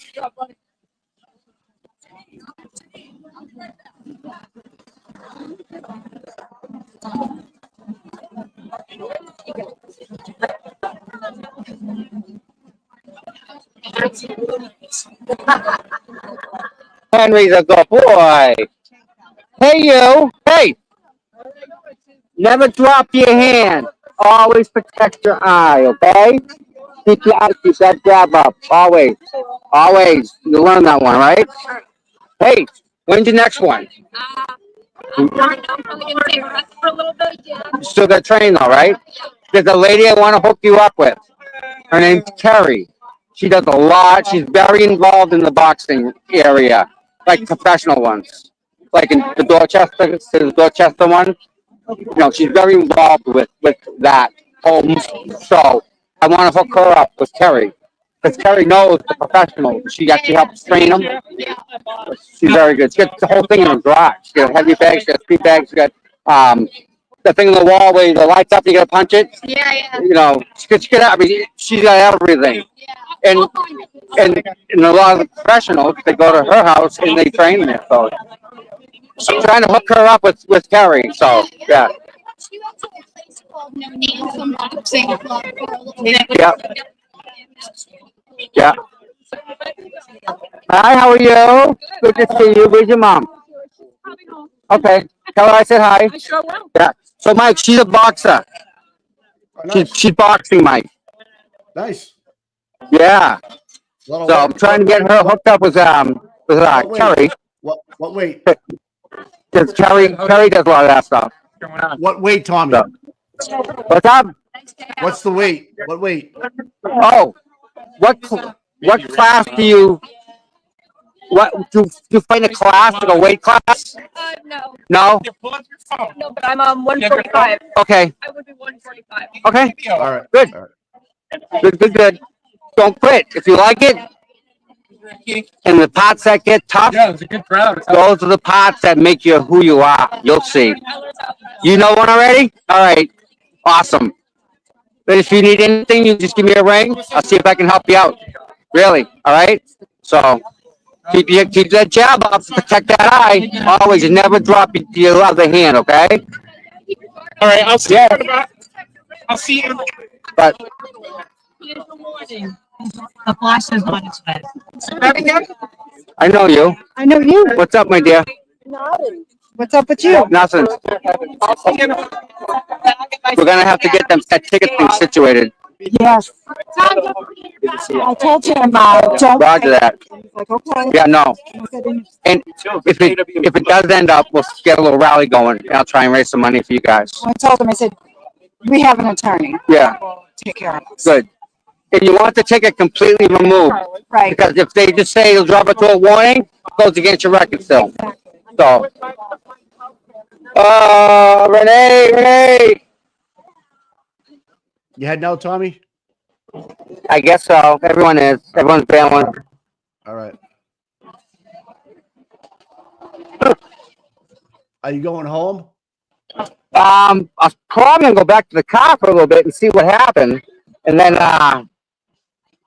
jump on it at home. think I'm trying to figure out who's putting the trial up. The people are texting me to put it up and share it. No, I Shelby's don't know. doing it. That's Shelby's what I gonna was do it. told when someone Yeah. else texted me. Okay. No, Shelby's got that. It's under All right. control. Don't worry, guys. They don't start for another 10 minutes. I'm just asking. Yeah. All right. So listen, we're gonna make a break for it. You ready? No, turn it off, Tom. All right. I'll be right back, guys. All right. Good. Yeah, Shelby has. Okay, Shelby. I just want to make sure because I'm getting mixed. Okay, we're all on the same page then. All right. Right. So that was cool. Probably like 50, 60 people there. I'm trying, Shelby. Okay. Yep. So we'll have that in a minute. Tom's just walking through the zone where you're not allowed to film. Be a free human being. Can't do anything. Kind of a joke. But anyways. Thanks for everybody being in the chat today. My name is Richard Hertz. I'll be your co-commentator today. I live in Holden, Mass. Yeah. Sucks. This is what he has to do. He has to literally shut his phone down. Call, good morning, buddy. You gotta shut your phone down to walk through this area. This is just nuts, man. This is the stuff. You know what? We're like, okay, we'll play a game, right? And we're here anyways. So how do you like me now? All right. Go fuck your hand. Thanks for Tommy driving like an hour and a half to get there, people. Oh, man. Long. That sucks, man. Sucks. Oh, listen, Hama. Western Mass is nice. Don't listen to Tom. What? I love Western Mass. I go out there and I vacation. It's nice out there. It's a different world out there. It's artsy fartsy out there. I like it. Oh, what's up, Danielle? You want to buy Tom a frap? Yeah, Tom. I don't think Tom doesn't. I don't know. Tom doesn't vacation out there. Once you vacation out there, it's Sturbridge and stuff. Yeah, I go see on the 4th of July. I usually go see James Taylor and go hang out there for a while. I'll stay at the nice little bed and breakfast down there right at the corner. Jesus, the Red Lion Inn. Yeah, we get a pool. And then before that, I usually go up to like North Adams and I go to Mass Mocha, see the good museum. Yeah, Tom vacations on the pond. That's right. He's in a crawdad. Yeah. So yeah, Tom will be up in a second. He's just gonna walk through. Can you believe he's gonna walk through this stuff and be able to deal with this stuff? Oh, Flip, nice post, dude. Love it. If you're not following Flip Ahead on we get the fan going on X, you're fucking cray. And Tim Bradle just started an X account, guys. If you want to stay up with that, he's new to Twitter, so I can't imagine what he's gonna be doing. But I mean, anything to do with the Turtle Boy case, right? I would think he'd have some insight on it, maybe. Heather, yeah, me too. I just saw that he just became a member last day or two, so I don't know. He's gonna find out what a cesspool it really is and learn the ways that he's gonna have to. Once he sends a tweet out, shit's gonna go sideways for him. Yeah, you can follow Flip Ahead, obviously. There's some other people on there. I don't know. Flip Ahead put a whole thing together one time about who you should follow, like the top 40 people or something like that. Oh God, Jesus Christ! Oh, Justin Machado is inside the courtroom. People will start coming over here now, setting up shop. Georgia ladies. What is that? Georgia from Georgia. Yep. Them over here. Hi. Nice. You got to see Karen and everything. Isn't that just great all the way? Got video and then walked up, got a good Yeah. picture of Alessi. Isn't he dynamite? He's so awesome. Yeah, he's great. Alessi's great.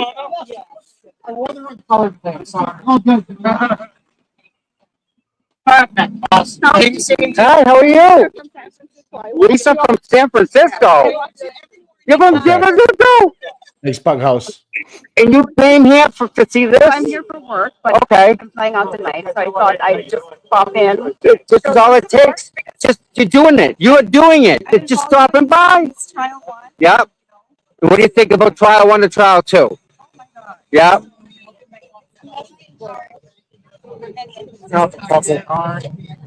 Just frustrating. Yeah. So, you know how like now you know how we're feeling, like our frustration here and stuff. Yeah. Wow. It's like watching out on a TV show, but I can never In real time, right? In front row. Yeah, it is. coverage. Oh, my pleasure. Thank you for watching, really. Oh my. Wow. No, thank you. Thank you for being a supporter. Mike, you get up at 5:30 to watch us. From San Oh, Francisco, man. guys. I love San it. I love Francisco. it. Wow. Thank you so much. Let That's me get a awesome. picture.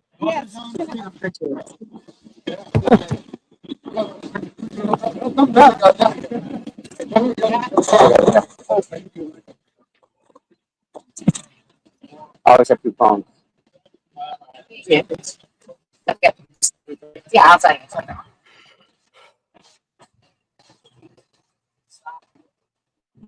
Thank you very much.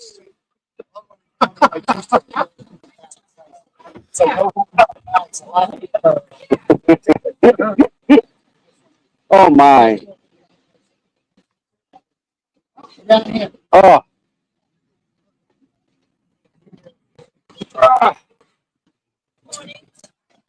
Hi. Oh, look at the pretty one. You're getting so big.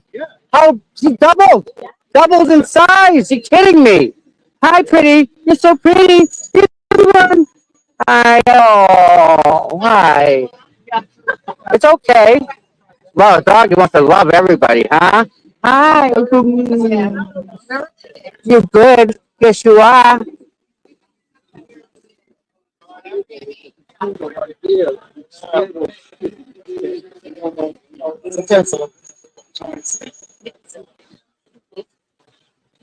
Let me go talk to my co-defendant.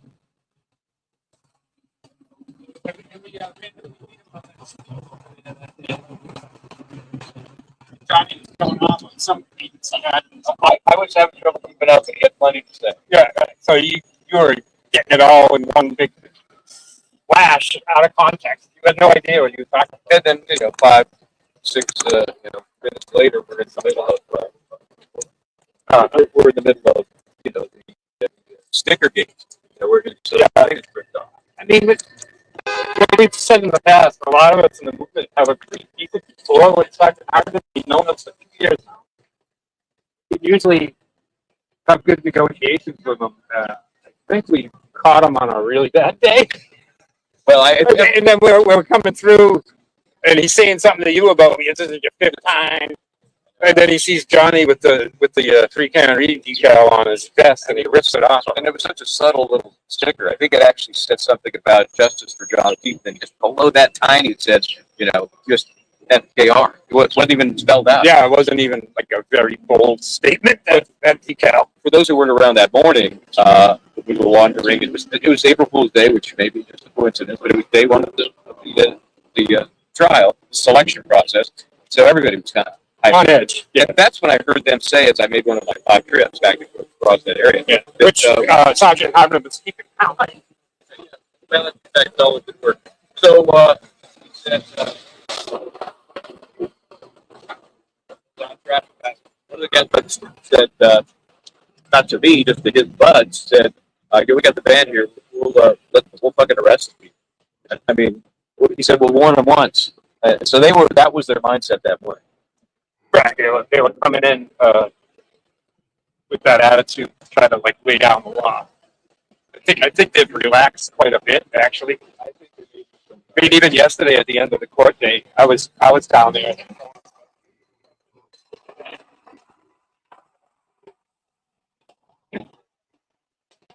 I think even, Sergeant Harmon, in retrospect, would probably admit that he was, a little hot-headed there.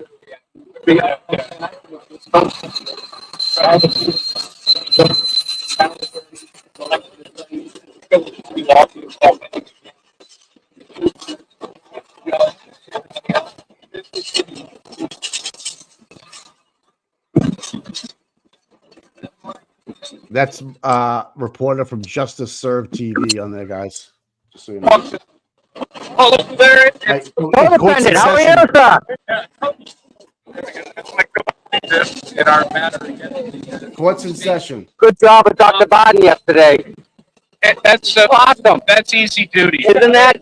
Okay, man. Yeah, that's Isn't easy that great? duty. Yeah, no doubt. Especially, I mean, He's great. He's great. Yep. with Syndicate Corral, Hey, can we switch it to the court? Let's talk about this case, right? But in the context of the testimony we had heard about what the troopers did or didn't do at the autopsy, right? It was perfectly appropriate for him to comment on that, and I think he gave folks an insight as to, that's how it's supposed to happen, Correct. versus what they heard from the witness. Yep. So, all right, trial's on.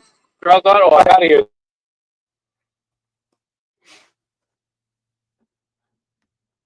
I can't hear it.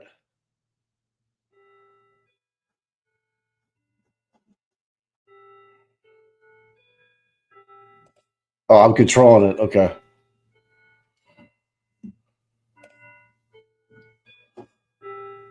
All right.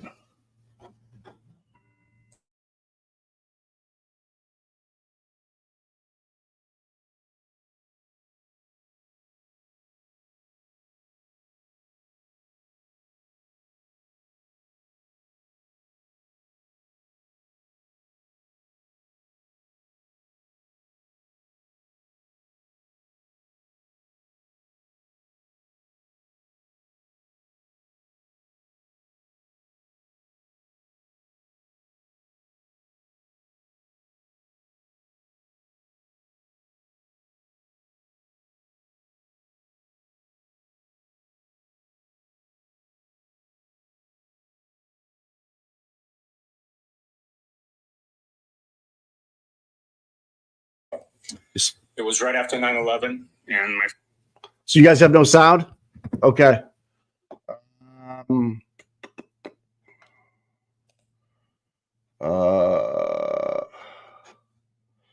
Can someone help me with the sound? Please. I don't have control of it. I think that's Melissa. Somebody help me with the sound. Oh, it's on now? Okay, you got it? All right, thanks, guys.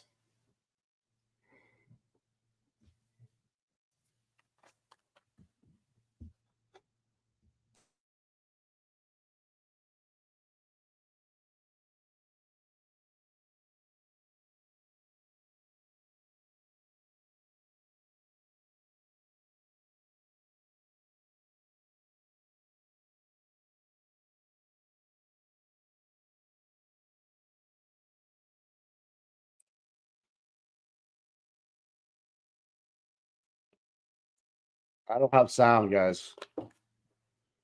You should be using my feed. My feed. I can't hear it. Shelby, can you put volume on? No, it's Shelby's. Into There we go. Sorry, guys. It's just type. There we go. Got it. How long were you in the military for? 4 years. When you discharged from the Marines? What year? 2006. Honorably discharged? Yes. After you were honorably discharged from the Marines, what did you do next? I had a passion for law enforcement, and I wanted to serve my community here in Massachusetts.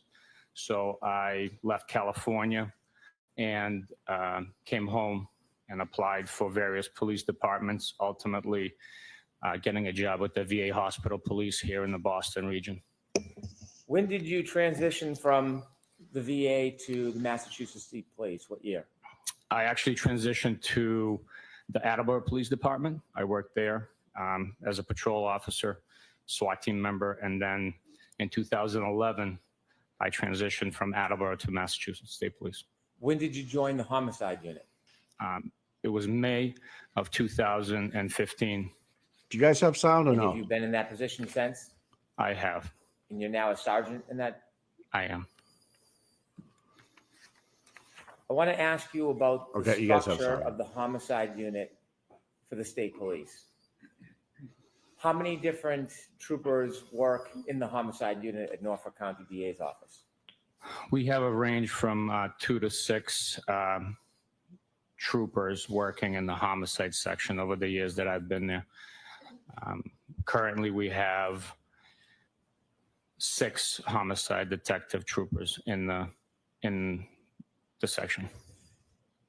What type of cases does your unit investigate? Our unit investigates primarily unattended deaths. Unattended deaths are those that are not attended by a physician. A variety of deaths, including natural deaths of old age, medical conditions, accidental industrial accidents, obviously homicides, overdoses. We have suicides as well. And those vary in age on the victims that pass, whether they're stillborn infant deaths, children that pass away of SIDS, or unfortunately teenage suicides. Have you been to a number of scenes, a number of cases? Yes, I have. Do you handle more than one case at a time? Yes, we do. When a case, an unintended death is notified to your office, is that routine or is it by statute?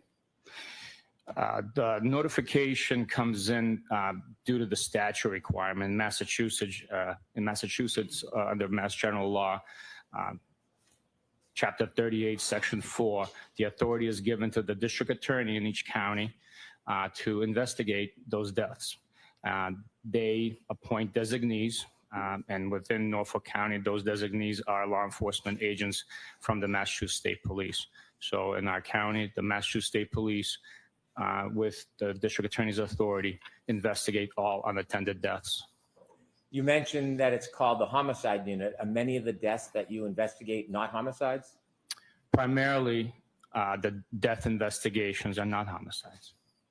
When you walk into a call, do you have a preconceived notion whether it's a homicide or not a homicide?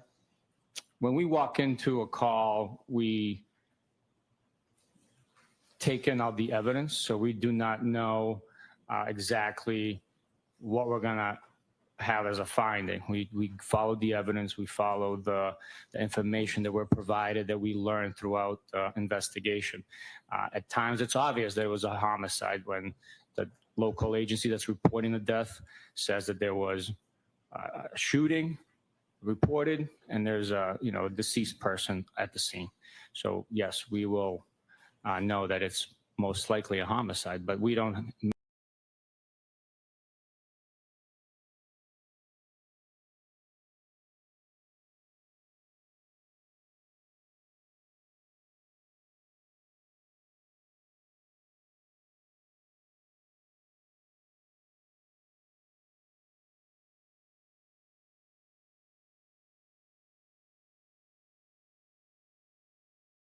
A month or so in advance. So each trooper has a responsibility of a 24-hour period that they are on call.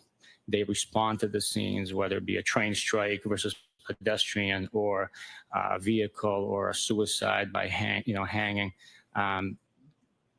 They respond, and then if they need assistance or they think that there's something more, additional resources are called out, like crime services, which helps us document scenes, etc. Have you ever been assigned a homicide or a homicide investigation? Yes. In the cases where you're assigned, do you investigate the case alone? Never. It's always a team effort. Every case requires a team effort. Just the amount of work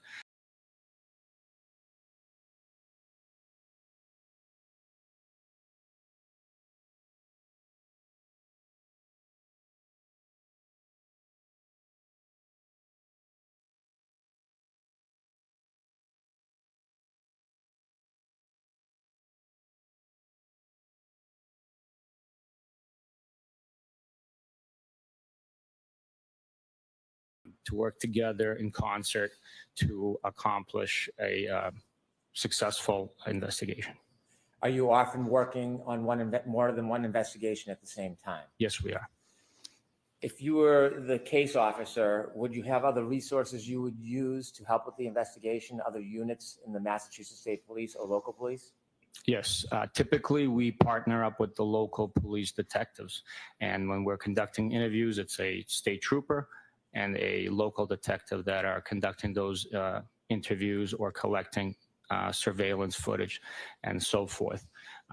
And that there's a reason behind that. The reason why we pair up is not just the manpower, it's also that we work in a dangerous line of work, and people could lose their life, people could get injured, or unfortunately people could get fired or retire and no longer be available to testify, provide their testimony, or be a resource in the future.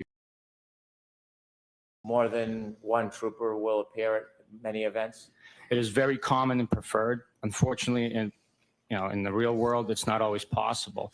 A trooper can be responding to a scene and just to simply grab something from another trooper and could be approached and a small brief interview could happen, or if a trooper's at a home talking to a witness and others show up and willing to provide information, he has to conduct that interview by himself because of the resources aren't available for him. Let's talk about the assignment of this case. You said that there's case assignments, a schedule that is made in advance. Yes, sir. On the day or the morning of January 29, 2022, do you know who was assigned to take calls for new cases? Yes, before 7 a.m. on the 29th, it was Michael Proctor that was assigned to be on call. Is there a supervisor assigned as well, in addition to a trooper that's not in a superior position? Yes, every day there's a supervisor assigned in addition to the on-call trooper. There's a supervisor that's also available for any reason at any time to respond, assist that trooper if there's any questions or issues that come up. Was there a supervisor assigned that morning? Yes, there was. And who was that? It was myself. When did you first hear or learn anything about this call or this case? In a unique fashion, this call actually came from the Troop H headquarters, which is the field services portion of the state police, the uniform patrols that service the Metro Boston area. The headquarters duty office contacted me, I think by mistake, misdialing the number because our names and numbers were listed one above the other. So the call actually came into me. I took the call and advised them that I would call the on-call trooper for that day, and they would contact Canton PD and take the appropriate steps. About what time did you receive a call that morning? Approximately 6:44 in the morning. After receiving the call around 6:44 that morning, did you contact anybody to assign a case manager, or did you get involved personally? I called Michael Proctor and told him to reach out to Canton and follow up on the report of a male in the snowbank. And this is around 6:44 a.m.? Yes, sir. What did you do next? I waited for a call back from Michael Proctor, and he reported the details of, yes, there was a male found in the snowbank in Canton, and that they were requesting our assistance as he had sustained injury and was unresponsive and had been transported to Good Samaritan Hospital. What was the plan at this point? At this point, where I learned that he had sustained injury and there was a heavy blizzard in the area, I decided myself to get dressed, shovel out, and respond to Canton. Were you required to get involved and go to Canton that morning? At this point in time, I was not, but I thought that it would be prudent on me to at the very least shovel out, because another call could have come in and I would have had to respond to that, and the driveway would have been shoveled. Were you in touch with Mr. Proctor? I was. Did you have any plan to meet him? Yes. When and where? We decided to meet at the Canton Police Department. And about what time were you going to leave your home, or did you leave your home? I left my home probably around 8:50, and I know I arrived to the Canton Police Department approximately 9:15 in the morning. Did you know the address where the person was found in the snow? At that time, I learned the address once we got to the police department, but it had no significance for me. I did not know where it was. Why did you plan to go to the Canton Police Department instead of going to the scene first? The Canton Police Department, fire department personnel, and paramedics had already cleared the location.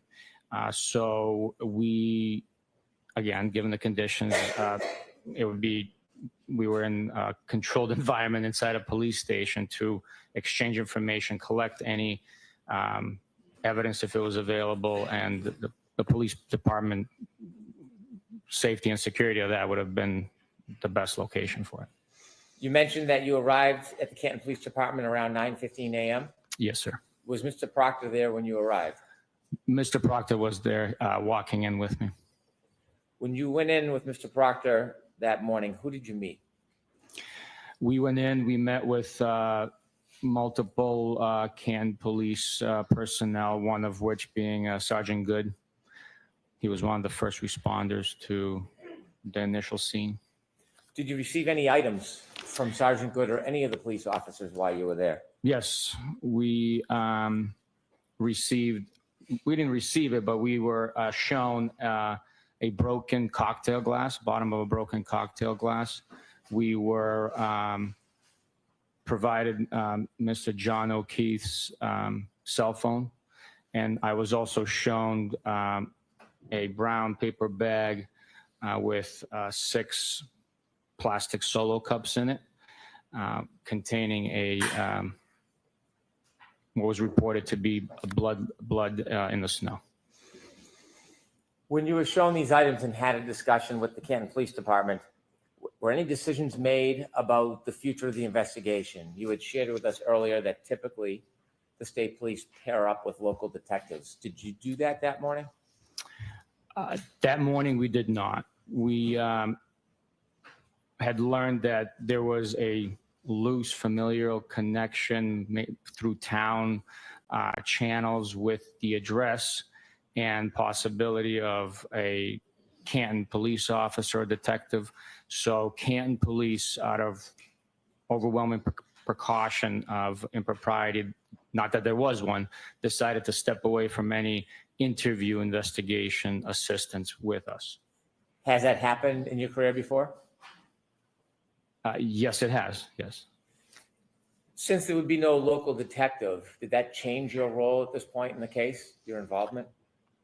It did not change my involvement, but it did bring up a concern of manpower. We are obviously limited by staff. The weather conditions also further exacerbated that issue. So transportation was an issue. Timing is always an issue. And you can never have enough manpower.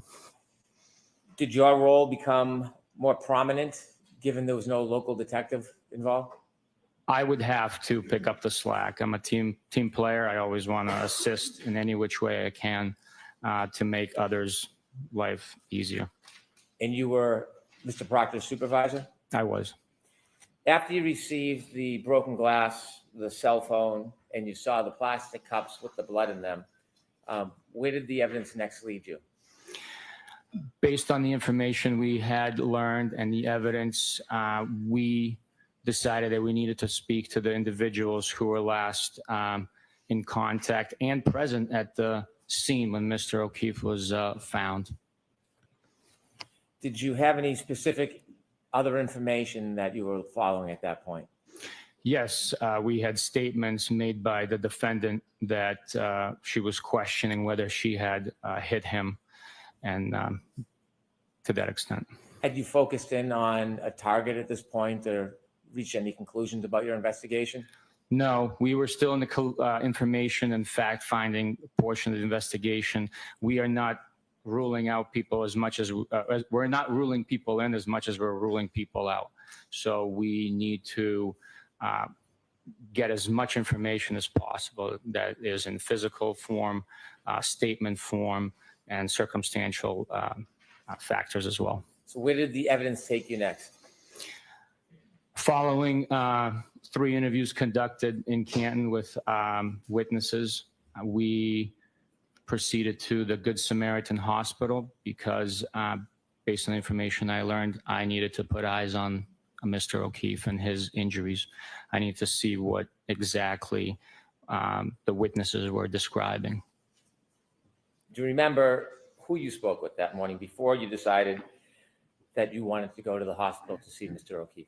Yes, we interviewed Miss Jen McCabe, Mr. Matt McCabe, and Mr. Brian Albert at the McCabe residence. How long or about what time did you get to see Mr. O'Keefe? We got to see Mr. O'Keefe, I would approximate probably like 12:30, maybe 1 o'clock-ish. Why did you want to see him specifically? I wanted to see the injuries for myself, the location of the injuries, the types of injuries, the extent of the injuries, and overall condition that his body was in would be very telling. The mechanism of injury, how it might have taken place, and also the correlation of any evidence at the scene with those injuries. Now, you don't have any medical degrees, do you? I do not. No. How about biomechanical engineering? No. Do you have life and job experience in these situations? Yes, 20 plus years of law enforcement investigating car crashes, pedestrian crashes, and 10 years in homicide. Your role is not to make a diagnosis, is it? No, it's not. Is this information and your interpretation based on your experience important in guiding what you're going to do in the investigation? Yes, it is very. Do you ultimately get to Good Samaritan Hospital? Yes, we do. Okay, take us through what happens when you get there. When we got to Good Samaritan Hospital, the driving conditions were treacherous. It took us 45 minutes from Canton Center, basically, to Good Sam, which should be a 15, 20-minute drive. At one point, I had to get off the highway because I couldn't tell if I was on the roadway, if I was off the roadway. So the guidance of trees on the side of the road through the town streets actually helped us guide the path to Good Samaritan. Once we arrived, we walked to the emergency department where Mr. O'Keefe was initially treated and where he remained. Upon arrival, we spoke with medical personnel who advised us that the defendant had at that point been discharged from the hospital and that Mr. O'Keefe was still in the emergency room and available for us to view. At that point, you said the defendant had been discharged. She was not the defendant at that point. No, she was not, no. Did you have a chance to enter a room or actually see Mr. O'Keefe? Yes, I did. Had he passed at that time? Yes, he has. So when you walk in the room, what do you see? When I walked into the room, I saw a medical bed in front of me. Mr. O'Keefe was covered with a sheet, as is typical with any victim that had passed. There was a pile of clothing to the left, at his feet to the left of the bed. I observed several injuries on him once I lifted the sheet, and those were documented with photographs by Crime Scene Services, a member of the state police, who also met us at the hospital for that purpose. So there were other members of the team that were there to photograph Yes. Mr. O'Keefe and some of the injuries? Yes. How many people were in the room with you and Mr. Proctor when you were observing and viewing Mr. O'Keefe? There was a total of 3 of us, myself, Mr. Proctor, the crime scene services individual. There was medical staff coming in, nurses asking us if there was anything that we needed to assist us with. But from law enforcement, it was 3 of us there. Now, I don't want you to try to give us a diagnosis or provide us an opinion of the cause of any injuries, but rather I want you to share with us, as you're observing Mr. O'Keefe in that hospital room, what are you seeing and what is standing out to you? I saw pooling of blood underneath his head. There was seepage of blood into the sheets. There was also swelling, discoloration, a large amount of blood pooling underneath his eyelids. There was no abrasions or injuries that I observed to that region. So to me, through my training experience, I took that as subdural. Not to medical, not to any medical observations, but just you as law enforcement. Yes, Your Honor. I'd ask you not to give your personal interpretations of what you saw.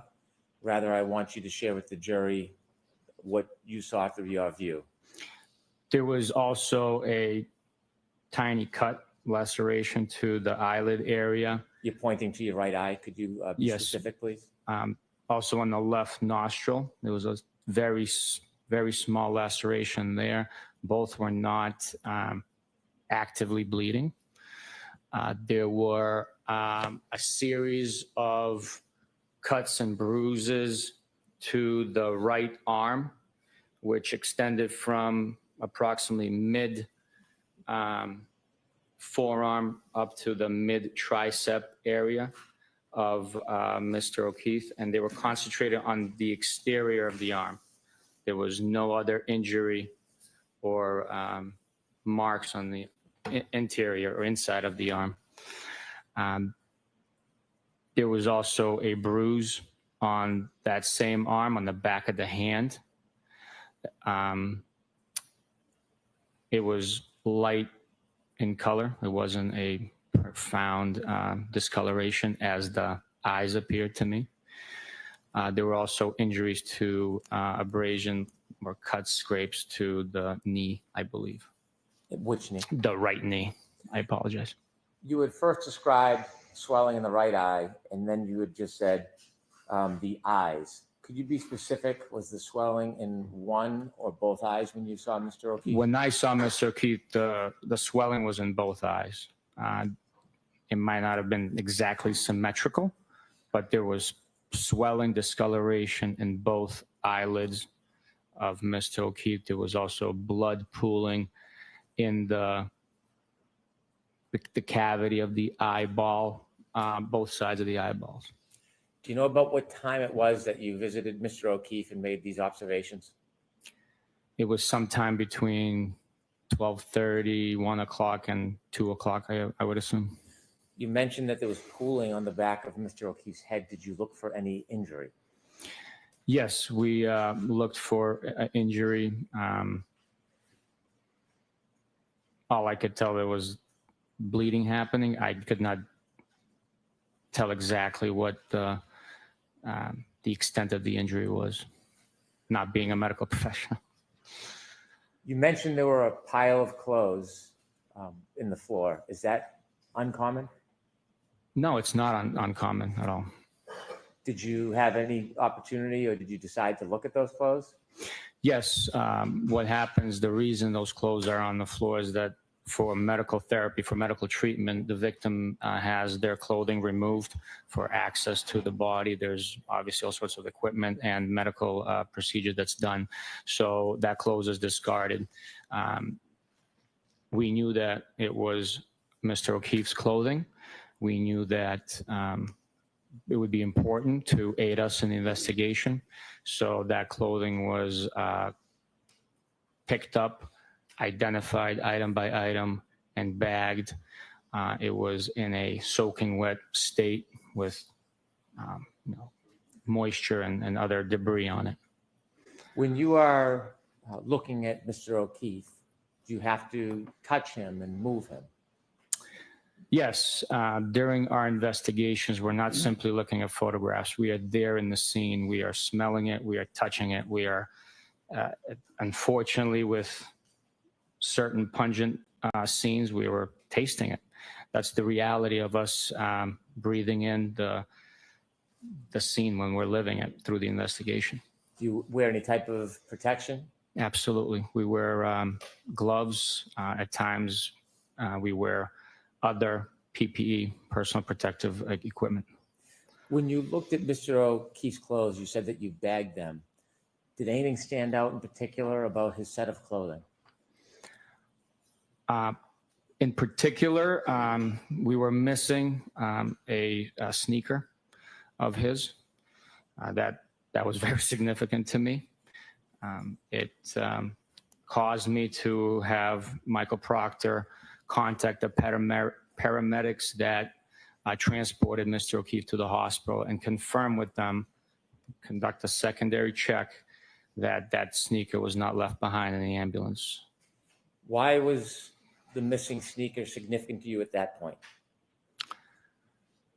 At that point, our theory had evolved to a vehicle strike based on the injuries, and I was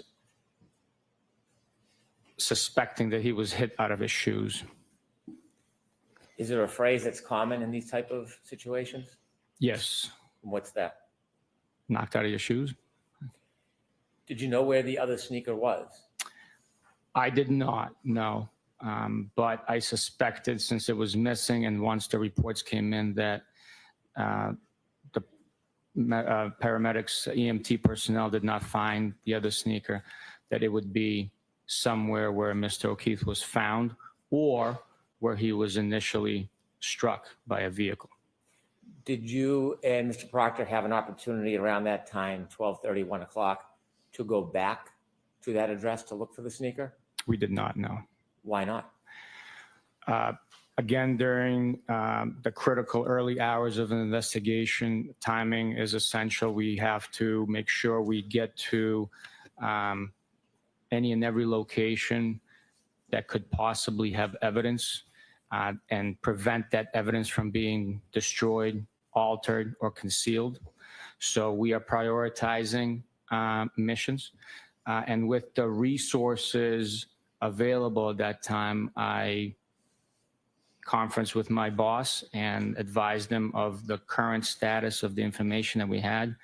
And he stated that he would go out and marshal up resources to conduct a search. Is this an example of the team approach of the state police at the homicide unit? Objection. Assisting. After having this information, making these observations of Mr. O'Keefe yourself and bagging the clothes, where did the evidence lead you next? At this point, once we viewed the clothing and Mr. O'Keefe, we had to go talk to the last person that saw him, and that would have been, at the time, his girl. Who'd you go see? The defendant, Your Honor. The prior question wasn't answered, so prior questions. Did you know where Miss Read was at that point? Yes, we had learned that she traveled to her parents' home in Dighton.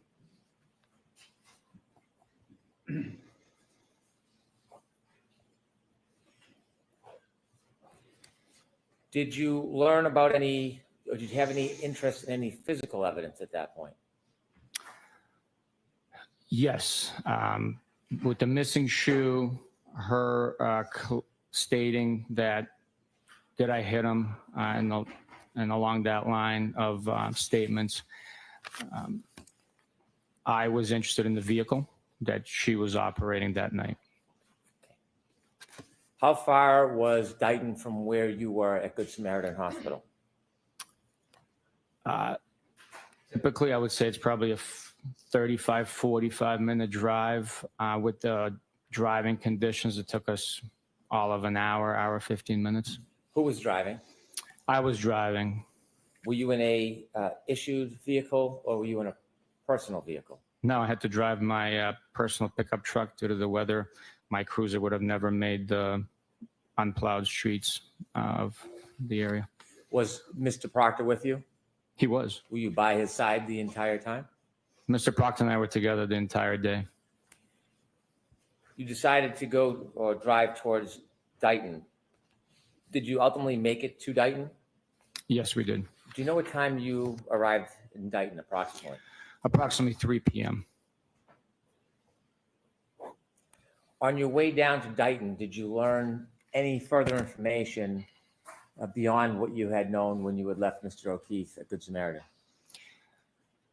Yes, at one point, Michael Proctor took a call from Jen McCabe, and she further elaborated and provided information stating that she remembered. Sustained. After receiving that information, is there something specifically you wanted to look at when you got to Dighton? Yes, we wanted to look at the rear right tail light. Based on the information provided, it was allegedly to Let me be. stop you there. I just wanted to know what you wanted to look at. Yes, sir. I don't want to relate conversations of somebody who's not here. And so you had an interest in looking at the right rear tail light? Yes. Do you know what type of vehicle you were looking for? That's all do. For a large black Lexus SUV. Jennifer McCabe again. When you made your way down to Dighton, you said you finally arrived. How did you know you were at the right address? The defendant provided her parents' address to us. Before you got to Dighton, after learning of new information and the information you already had, did you make any arrangements? Yes. Tell the jury what you did on the way down to Dighton. On the way down, we contacted Dighton Police Department and gave them a heads up that we would be coming down for an investigation, and we were looking to most likely seize a vehicle, and we were requesting their assistance in contacting a local tow truck company that they were contracted with, and or also to assist us at the scene being a uniformed presence. Under the call When of you Jen pulled up to the McCabe. address, did you make any immediate observations while you What were the still fuck? inside your truck? Yes, the road was not well plowed. There was only enough clearance for one vehicle. So it was difficult to find a place to park, and maneuverability was also challenging. Did you make any observations of the fucking home or the driveway before you got out of your truck? Yes, the home is to the left of the driveway. The driveway was not plowed either. There was a large black Lexus SUV parked in the driveway. Was the front of the SUV facing you or the back of the SUV? The back of the SUV was away, closest towards us. How far from the SUV were you when you first parked at that address? Probably it's the length of the driveway. Based on my memory now, I would probably estimate it'd be 60 feet or so. Did you make any observations of the SUV from that distance? It was covered with snow, like it's been either sitting outside or driven outside in the snow. So it was exposed to the elements. What was your next steps? We waited for Dighton PD to arrive to assist us. Once they arrived, Michael Proctor and I exited and proceeded up the driveway. I told Michael. Let me stop you with what you said. I want to just know what you observed. Okay. As you're walking up the driveway, how close to that SUV did you get at its closest? At its closest, I got as close as me and a defense table, which is probably 10 to 12 feet. From the 10 to 12 feet, did you notice anything remarkable about the SUV? Yes, there was a large piece of red taillight cover missing from the vehicle. After you made an observation of a large piece of the red taillight cover missing, did you do anything else? relative to the SUV at that time? Yes, I told Michael to get close. I'm not interested in what he did. What did you do? What did you see? I just saw the damaged, missing taillight cover. I did not touch it. We did not approach it with physical contact. So No pictures, nothing. Did you see where Michael Proctor went? Yes. How close to the car or the vehicle did he get? Within 3 feet. Did he ever touch it? No. Where did you and Michael Proctor go next? We proceeded to the front door of the home to make contact with the residents. And how clearly did you see that missing piece? What's your level of certainty? 100%. Wow. Did you knock on the door? Yes, I did. And were you invited in? We were, but not through the front door due to the weather and the piled up snow. We couldn't open the storm door. Mr. Reed invited us into the home through the garage. He opened the garage door for us and welcomed us inside. When you went inside, what did you see? When I went inside, I saw Mr. Reed, Mrs. Reed, and the defendant sitting on the couch. You've referred to the defendant a number of times as Miss Reed. Do you see the defendant here in the courtroom today? I do. And the person you spoke to that morning, can you point that person out and describe an article of clothing they're wearing? She's sitting in the middle right there in front of me wearing a black suit with yellow colored metal buttons on it. When you walked in, did you say that the defendant was sitting on a couch? She was. How close were you when you were speaking to her? Within 12, 15 feet. We were in the same room, in the living room area. Was Mr. Proctor there? He was. Was Mr. Proctor speaking to her? He was. Were you speaking to her at the same time or interchanging? We were both communicating with her, a team approach. I want to ask you about that conversation you had with Miss Reed. Before I do, Your Honor, may I approach briefly? Okay.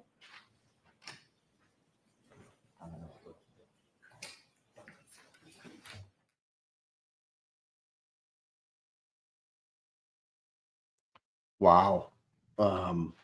His testimony changed a little bit from last year. He never mentioned that he saw the missing piece. And you know who's going to put that away is the Dighton police officer, Officer Barrows. Mike, this is interesting. Isn't it interesting? He changed the story, dude. Just a little bit. Yeah. Just a little bit. He never mentioned last year that he saw a big piece missing at all. Never. Nope. Never happened. This is all new. Mike, how did Jen McCabe know to call Proctor? I know, dude. That's huge. How did she know to call Proctor? Exactly. Her fingers are all over. I hope the jury understood what just happened right there. Like, Jen McCabe's name came up again. It was in court all day yesterday. Now it's up again. All right. We have a trooper online that got a phone call from a witness allegedly that this is what happened. And that's what they went with. You know what I mean? It's bullshit. Hey, Aaron's back with right. How you doing? Hey. Wow. That is so great. Is that? Look at that. They're not happy. No. Once you get Officer Barrows up there, because he was the closest. Mike, they're pissed.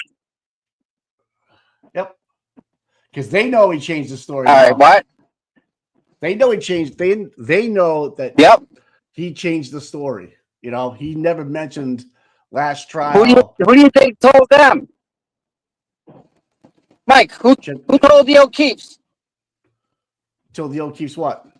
Jen McCabe. What happened to John? Yeah. Jen McCabe did. Yeah, Jen McCabe did. Yep. She called. She had an 8-minute conversation with him. That's documented. Yep. So. Wow. Are you heading home? Up with that? Yeah, I'm a little bit away. All right, man. I'm making progress. Yeah, it was a good day. Yep. Yeah. I'm so happy that mother and daughter got to see Karen. They came all the way up here to see her, and they got a picture with her. Kind of. Oh, really? Okay. Yeah. Yeah. So I'm so happy that happened. Me too. You know, mother and daughter all the way from Georgia, Mike. I know, that's cool. I spoke to a lady from San Francisco, dude. You can't get any farther from the country. That's like on the border of Tijuana, New Mexico, right? No, it's up north, California. No. Down San Diego south. Oh, at the bottom. You said San Francisco, didn't you? Was it San Francisco or San Diego? San Francisco. I think that's what she said. One of them. Yeah. From California, that side of the world. Yeah. 5.5 All hours. the way here. This is national, guy. Yeah. Worldwide, even. Do you think you have more people this year than we did last year from out of state? No. Last year was just constant people from like all over. Right. But again, this year, you know, kinda. We do got a lot of people driving up, Mike. Yeah. One lady drove from New Hampshire, dude. Middle of New Hampshire. Yeah, I saw that. That is so dedicated. So she left at like I don't know what time this morning. Yeah. Fucking nuts, man. Yep. I mean, she's got support. I have a tough time doing that. Honestly, Yeah. I'm not gonna lie. I have a tough time doing that. Mike, it's not an easy thing, bud. And then guess what? You got to go back. That's Both. next It's level. a two-way trip, dude. Right? Yeah. Yep. But no, that Mike, the people down there make it worth it. They really make it worth the ride. They are so nice. You know, everyone's cool. Yeah. Not like the Celtics game last night where the Knicks fans got attacked in the streets of Boston last night. Guys, come on. We're better than that. No, not good. Big fight in Causeway last night. Really? Yeah. Oh, that's not good. Come on, guys. We can do better than that, guys. It's probably every night, but we just don't see it. But last night there was a brawl. Oh, can't say that isn't Boston.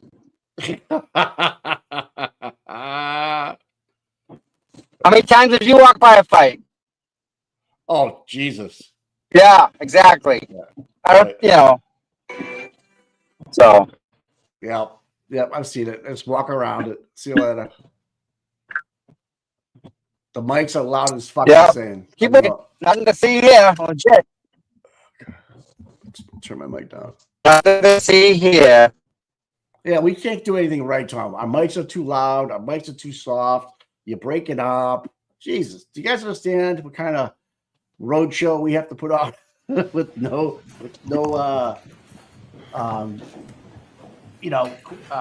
engineer at the back? All right, so is it appropriate for me to give an instruction right now, Mr. Brennan? I would defer to counsel. Mr. Jackson, you want me to give asking a for one. humane practice instruction? Yes. Yes. All right. So, folks, you're about to hear testimony regarding a statement or statements that were allegedly made by or attributed to Ms. Read.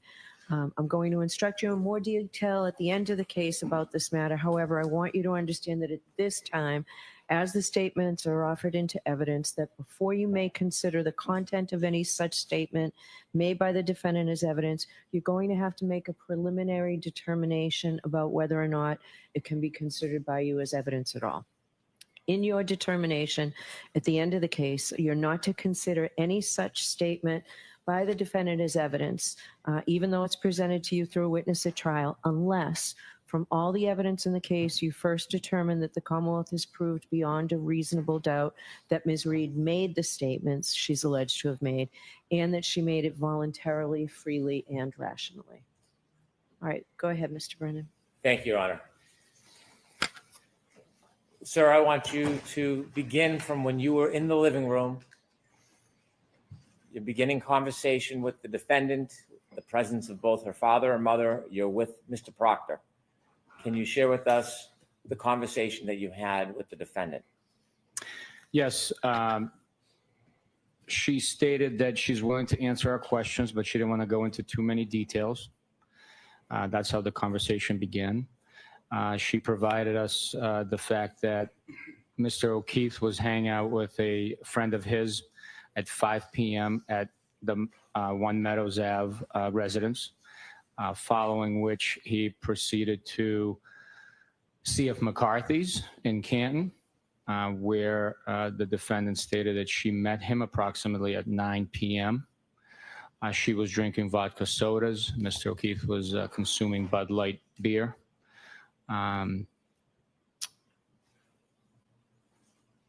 After C.F. McCarthy's, they proceeded to the Waterfall Grill and Bar.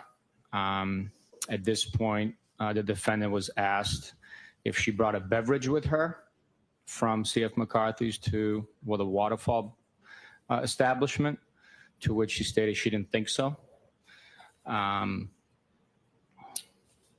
After the Waterfall, the defendant stated that she dropped Mr. O'Keefe off at 34 Fairview.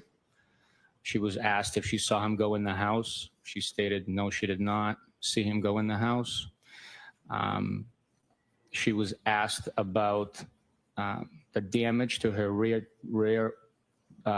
taillight, to which she stated, quote, "I don't know how I did it last night," end quote.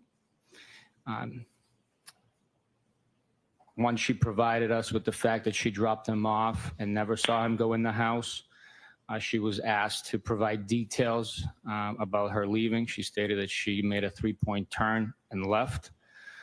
She was asked to provide some explanation of how Mr. O'Keefe sustained those injuries that he had. She did not. Let me stop you there. Did Wow, you get an answer different to your story. question about how he sustained the injuries or the details about the 3-point turn? No, I did not. You mentioned that when you were at Good Samaritan Hospital, you saw blood on Changing the it back up. of Mr. O'Keefe's head. Yes. Did you ask the defendant anything about that injury? Yes, we asked about the injuries that Mr. O'Keefe had, that he had been displaying, and whether or not he had those injuries the night prior at either McCarthy's or Waterfall, to which the defendant stated she didn't see any injuries on him. But then she provided a statement saying that Mr. O'Keefe bumped his head 2 nights prior and asked her about it, which to me it seemed kind of strange. But Without the commentary. Mhm.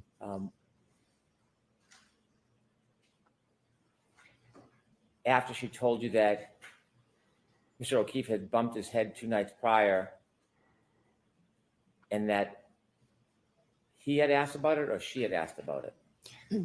she stated that he had bumped his head 2 nights prior, and Mr. O'Keefe asked her about it.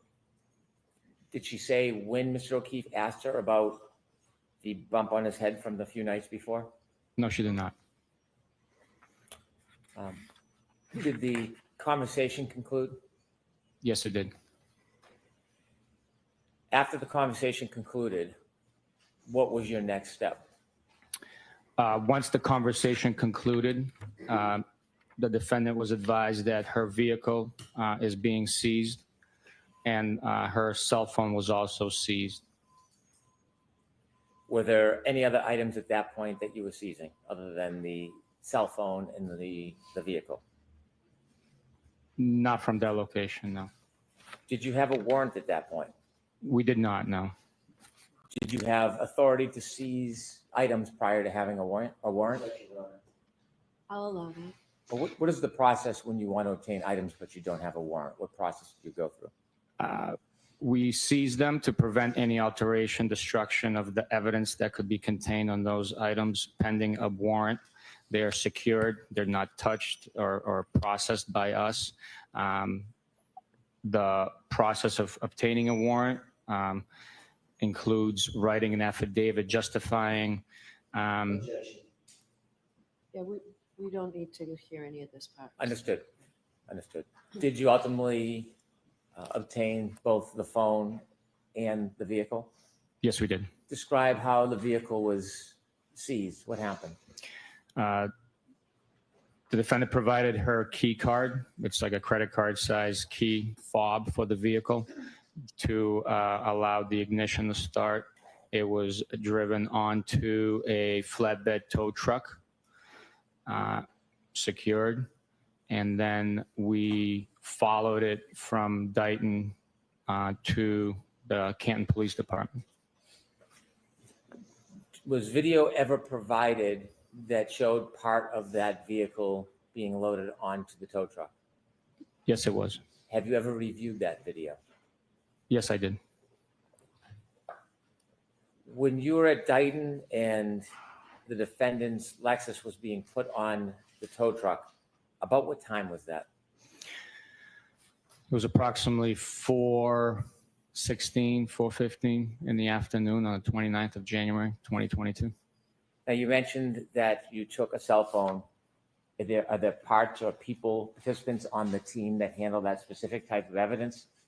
Yes, we have troopers that are specialized, trained, and have expertise in digital forensic analysis, extraction, and processing of digital devices. Is that something you do? I am trained in certain portions of it, but I am not an expert like them. Did you manipulate the phone in any way? No, Did you see Mr. Proctor manipulate the phone in any way? I don't recall seeing that, no. Before the vehicle was moved or during the loading of the tow, did either you or Mr. Proctor go back anywhere near that vehicle? We were near the vehicle once it was unloaded, but we never touched it. Oh man, another fucking lie, dude. They got you haven't taken pictures of the car in the inverted Sally port. I bet you they don't play the Sally port video, Tom. You're on mute. You're on mute. All right. Yeah, for my phone's been off the hook. What happened, Mike? I don't. Well, he's making shit up. He says that he saw a big piece of taillight missing when he got to Karen's parents' house. Didn't take a picture of it. Mr. Proctor, not Trooper Proctor, Mr. Proctor was even closer at 3 feet away. Never took a picture of it. And then they went in, seized her phone. Karen remembers dropping John off at 34, but never seen him go into the house. And then Buchanan says Karen told him that she did a 3-point turn. All right. You're on mute. Did a 3-point turn, which is that's just blows up the whole theory of the narrative, right? Am I missing something here? Because the comment is saying she went 62 feet, drove backwards and hit him. Now he's saying Karen told her she did a 3-point turn, and he just testified to it. Quick interruption. Tommy, you taking over, right? He's on mute. Oh, of course he is. I'm here. Okay. You taking over? You taking over streaming so I can shut my computer? It's overheating. Yes. I got Okay. this. All right. Thanks, I'll be in the chat. I'll be in the chat, guys. Thank you, Shelby. She does a lot. She's great. Now you get the stream up. Whoa. It's trying to throw me. Wow. Sorry, All right, bud. You're gonna jump right in here. I know. I get to find the. She had channel 25 on it, I think it was. If you want to go, or Lauren Crown, whatever you want to do. Try 25. How's that? Yeah, that's a yeah. I mean, he's totally changed the story. Then now you're gonna have Officer Barrows deny the big piece missing. How? Right? This is crazy. Oh, hey. Live court video. Kaen Read's trial. There we go. Day 12. Come on. This is fucking nuts, dude. This is best Massachusetts has. Come on. And he's doing this. He's not even reading a report, right? He's just up there talking. He's just answering questions free flow. I'm not judging that his memory's not good because it seems like he's pretty confident what he's saying and he's not looking around. He's just rattling it off. But if Jackson's going to cross him, another 3-point turn. How did you come up with the summation that just because his shoe was gone, it was a car accident? Why did Jen McCabe call Mr. Proctor? How did she know? How did she know, Mike? This is fucked. It is. And why did they take the taillight out at 34 Fairview? I can't find the trial now, dude. Come on, stop it, Tony. You're I'm looking for it right now. You're amateur. 90 Stop. freaking windows open. That's your fault. Yeah. Live court video. 25's not giving it to me. It brings me to the freaking. Go. I don't have to tell you. I'm not over there. Lauren Crime, then. I don't know.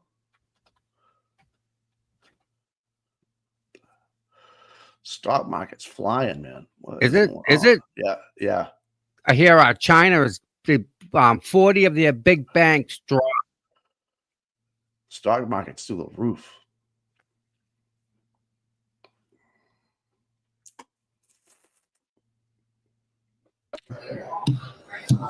Bitcoin's at 99,000. Yeah, boy. You can hear it. You can't see it. There's nothing there. What I'm trying to say. Did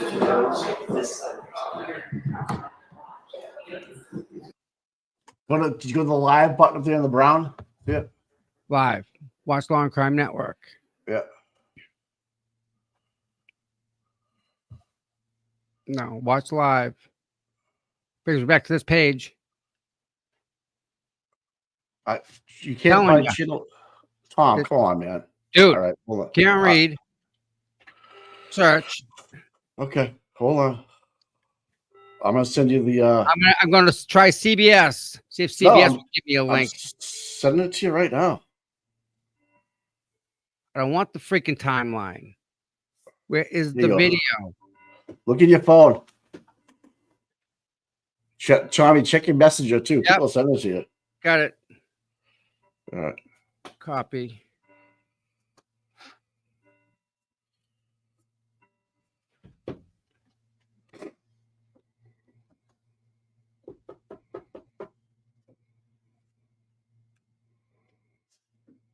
All right, here we go. Yeah, Bitcoin's at 99,000. Yeah, baby. All right. 25 News, NBC 10. It's at a break, it says. So put it up. I am going to boom. There's that one. It's Court TV. They are at a break. They're at a sidebar again. All right, hold on. Let me be sure.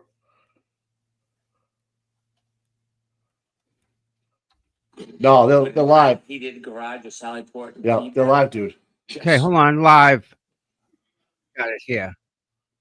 Stream. Up. Evidence. So Thank you. The chemist, as well as if the authority was there to process the internal workings, the computer chips, and the infotainment system of the vehicle. And that would be a digital forensics expert that's trained in that field. Would an unheated garage or Sallyport impede that? Yes. Given that Canton Police Department was not now part of the active investigation, did you have any concerns bringing it to the Canton Police Department? No. You said you left Dighton at 4:15. What time approximately did you and Mr. Proctor and that Lexus arrive at the Canton heated Sallyport garage area? We arrived at the Canton Police Department at 5:30, and the vehicle was unloaded and placed into the garage at 5:35 p.m. Did you and Mr. Proctor go into the garage? Yes, we did. And in the garage, what were you doing? We helped facilitate putting I'm going to ask you what you were doing and then what you saw Mr. Proctor doing rather than use we. I want to be very specific about what you did and saw. What were you doing? I helped put up yellow caution tape around the vehicle to prevent anyone from coming near it and touching it. Were there any other persons in that area other than you and Mr. Proctor? There were members of the Canton Police Department.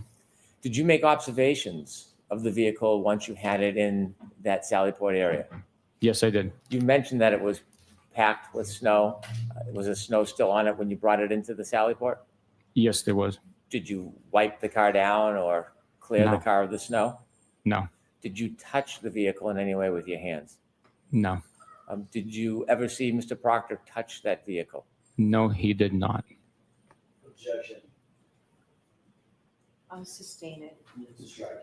I'll strike that, ask it differently. Did you ever see Michael Proctor touch that vehicle while you were in the Sallyport area? I did not. How long did you remain in the Sallyport area for, do you know? We remained in the Sallyport area approximately until 5:51 and change, based on the best of my memory. After you left the Sallyport area, where did you go? We left the Sally. I apologize. Go ahead, if you can say first what you did and then wait for the next question, please. I left the Sallyport area and proceeded inside the Canton Police Department. Where was Mr. Proctor? He was with me. By your side? Yes. Did he ever leave your sight?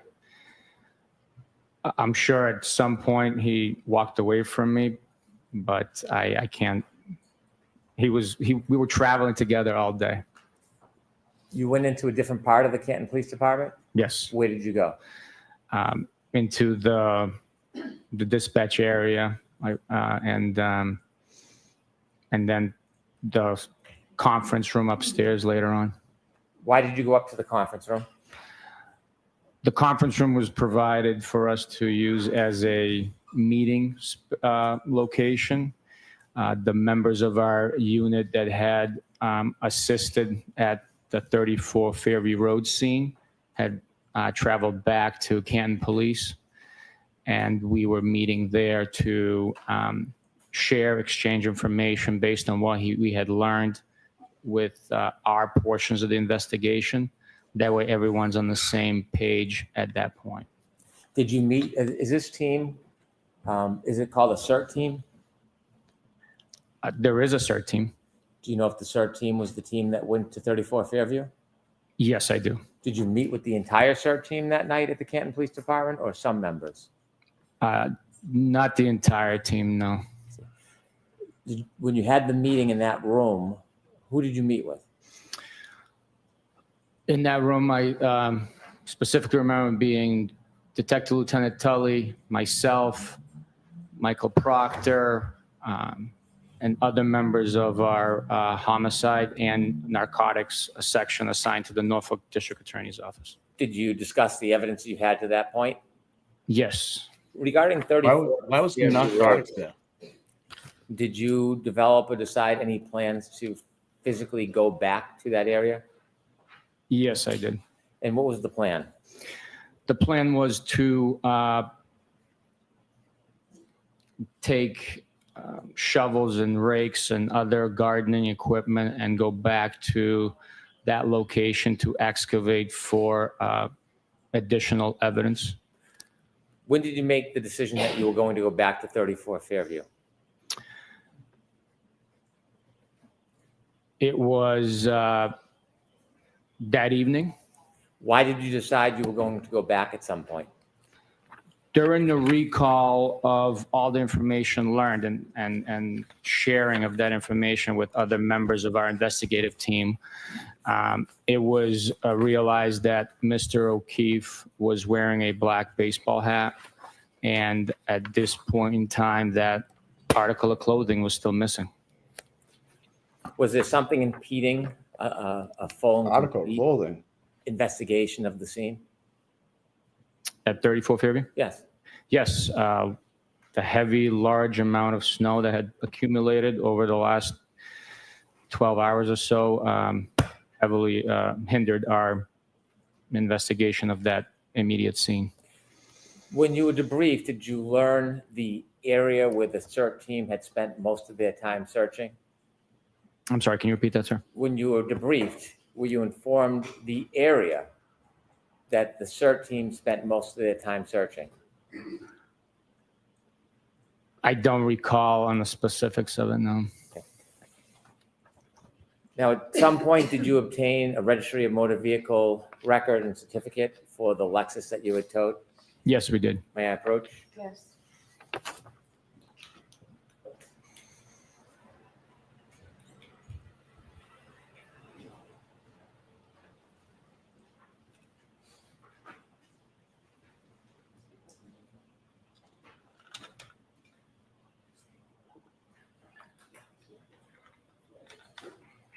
I don't know, man. His story changed. So do you recognize this? Yes, I do. If you can take a look at the following pages.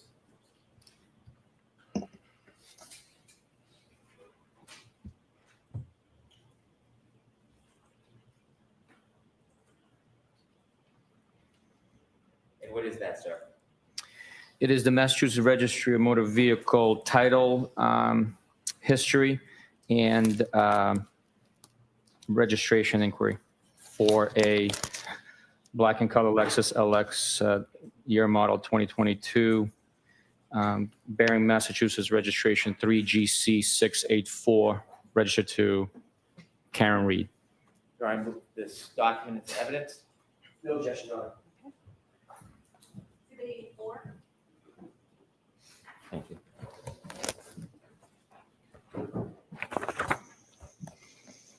As part of your continued investigation, did you have an opportunity to obtain documents and items?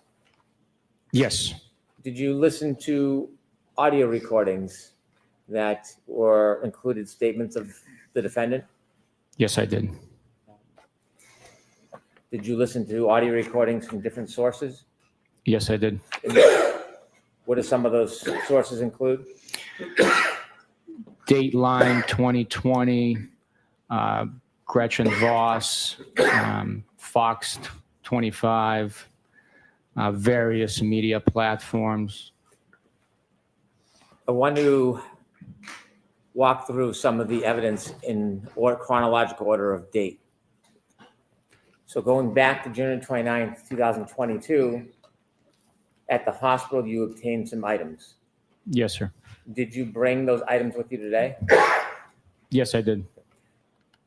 I want to talk about the progress of those items from when you first obtained them until today. You mentioned that they were clothes that you obtained at the hospital of Mr. O'Keefe.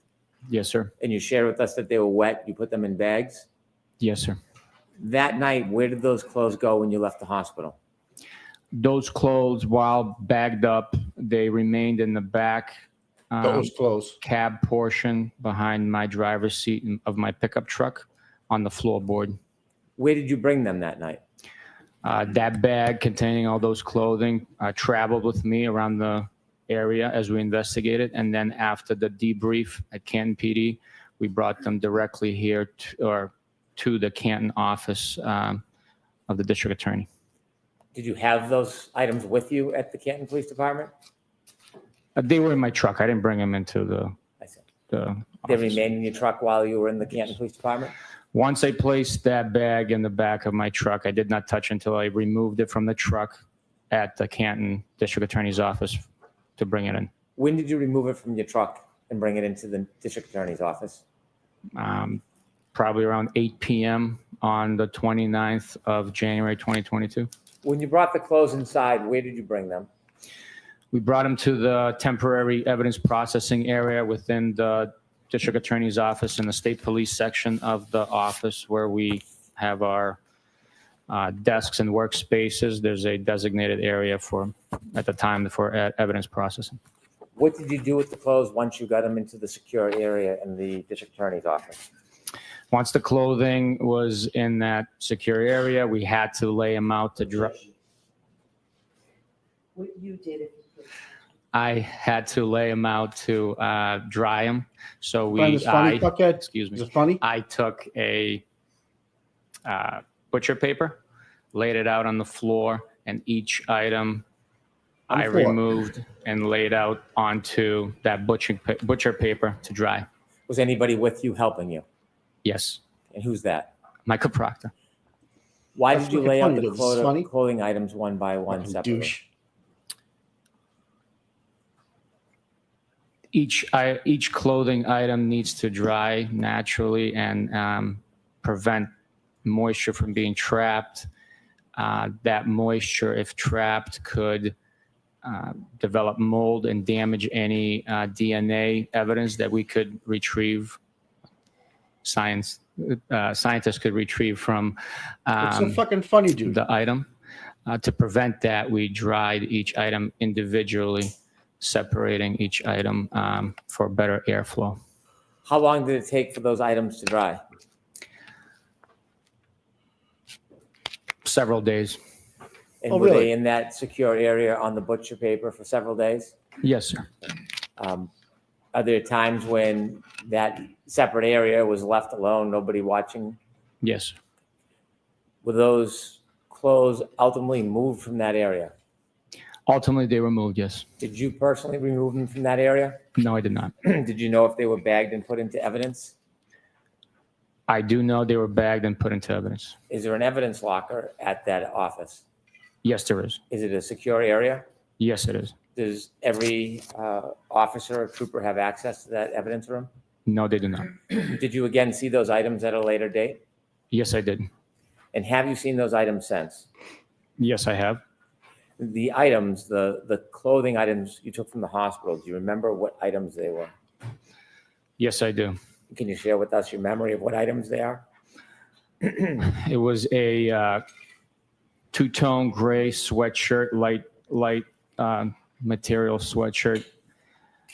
It was an orange t-shirt. It was a pair of blue jeans, a belt, and a pair of underwear boxers. And did you bring those clothing items with you today? Yes, I did. Beginning with the pants, do you have them with you up at the stand, Mr. O'Keefe's pants? Yes. Could you produce it, please? Yes, sir. Hey, you have to understand something. Do you have gloves, Trooper McKenna? Howie Carr. Yes, I do. Bakaki said it was not familiar with Proctor messing with Kaen Read's cell phone, except he reported to his fellow goons, including Bakaki, that he was looking for nudes. You're on mute. Oh, he's talking to somebody. Do you hear that, guys? Howie Carr. Buchanan says he was not familiar with Mr. Proctor messing with Kaen Read's cell phone, except when he reported to fellow goons, including Buchanan, that he was looking for nudes. A comment Buchanan liked. Wow. He liked the comment. I didn't know he liked it. Did he really? Yep. What a scumbag. I'd move this item into evidence. No objection. With the court's permission, I'd ask the trooper to show the item to the jury. He's laughing too, Tom. Earlier, he's like smiling and giggling. Like, this is John O'Keefe's clothes, dude. And you're just like, ha ha ha ha. Oh, nicely folded up, and yeah, okay. Cut down the middle. Thank you. Those they don't look like they were cut like that last year, but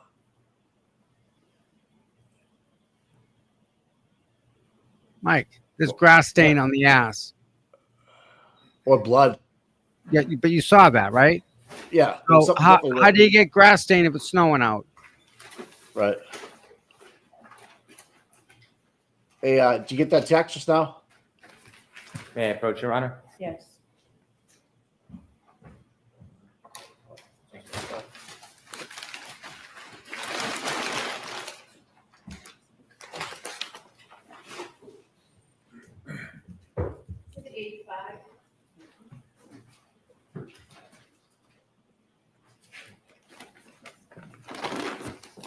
Did you learn during your conversations with the CERT team and other members of the team that a sneaker was found at 34 Fairview? Yes, I did. Have you seen the photographs relative to that sneaker? Yes, I have. And you mentioned when you were at the hospital, there was a sneaker. One. Yes, Do you have that sneaker with you? I do. Could you produce it, please? Yes, sir. You know, I'd move this item into evidence. No objection.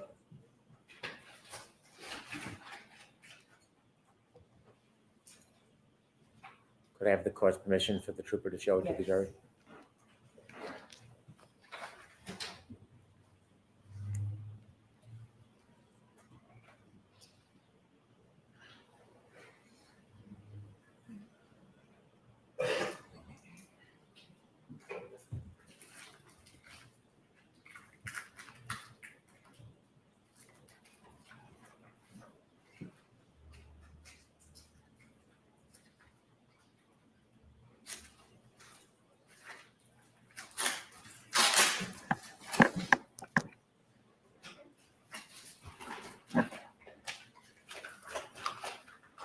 All right, see you later, Cop Sutter.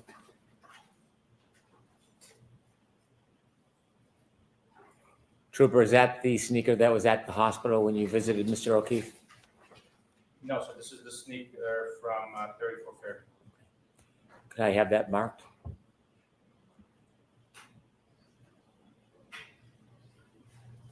What, is that a left or a right sneaker, sir? This is the left sneaker. Excuse me, this is the right sneaker from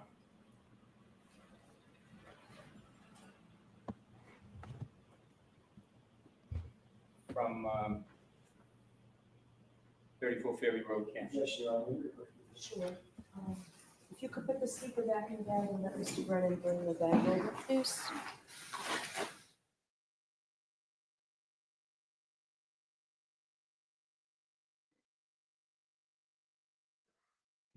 Okay. So obviously Jackson's going to be crossing.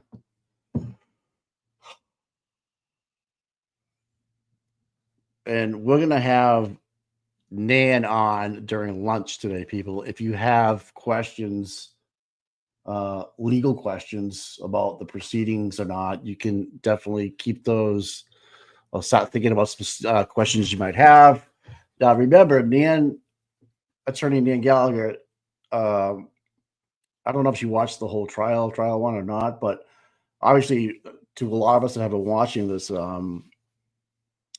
we know that he's changed the story a little bit. And I like the fact that he's calling him Mr. Proctor, not Trooper Proctor.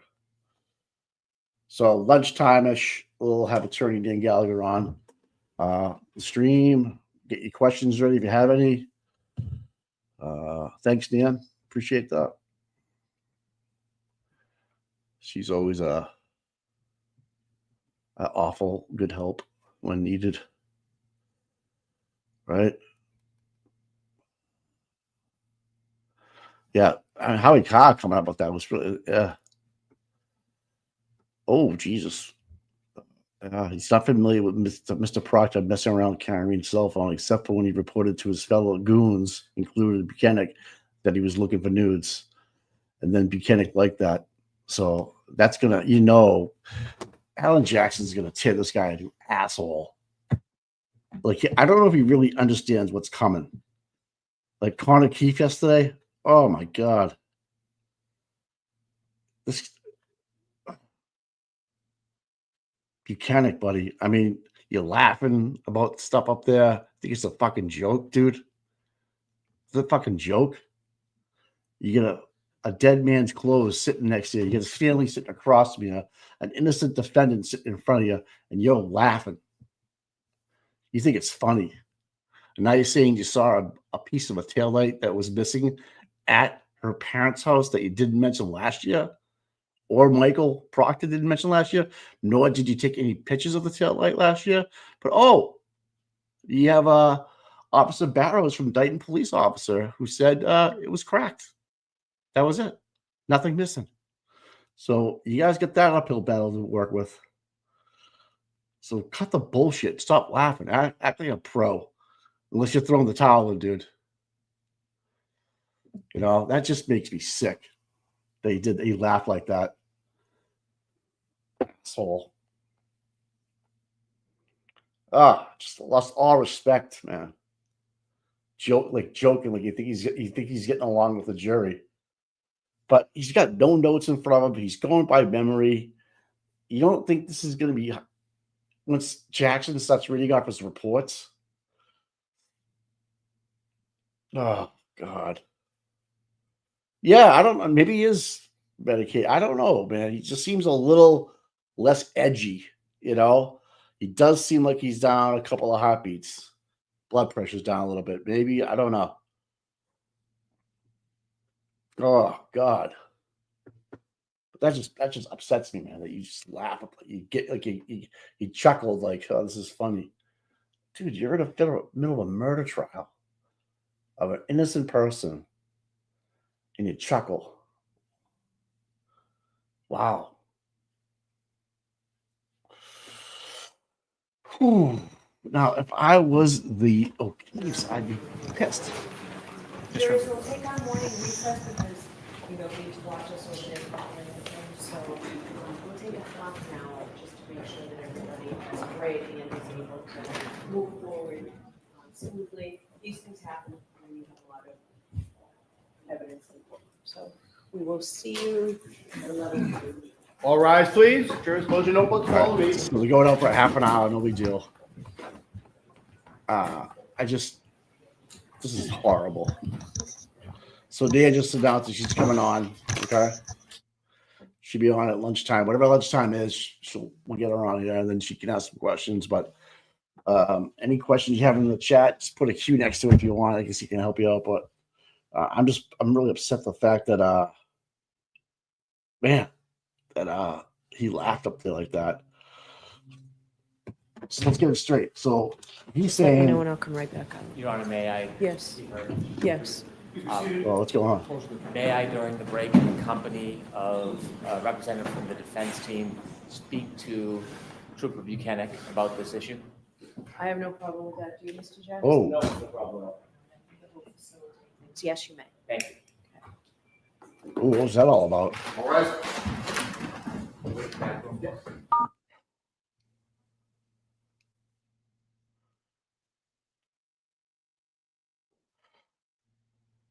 If that's a black sneaker, if that turns out to be the truth, I mean, this would be crazy if it comes out now. Crazy. I wouldn't put anything past this defense team now. You gave another bite at the apple. Shame on you. You fucked up, man. You done fucked up. Yeah, they should.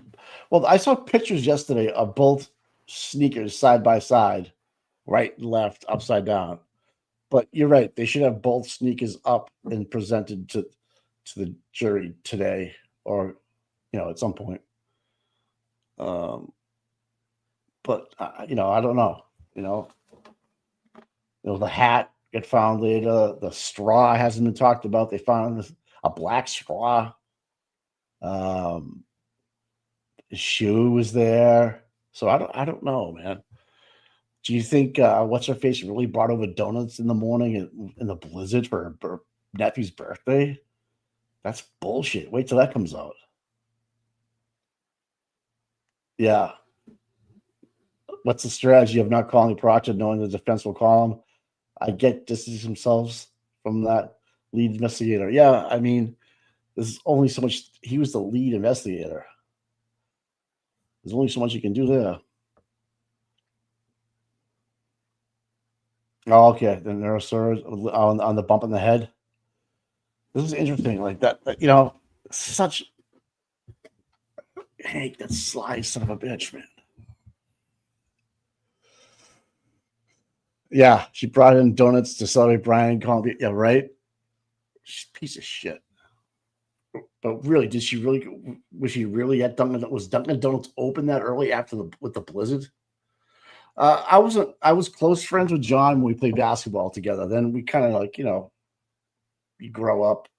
I was in my early 20s. I was playing a lot of basketball at the time, and then John was 16, 17. So I remember John getting his first license and things like that. I played with the whole family, Mr. O'Keefe, Paul O'Keefe, and John as well. Played for like, I don't know, 6 or 7 years together. But yeah, I wouldn't like friends. Yeah, we were friends, but it was a long time. It was a while ago, But you never really forget that kind of stuff after that, especially now. It's like, oof. But yeah, but like I'm like currently, I called them because we stayed in touch.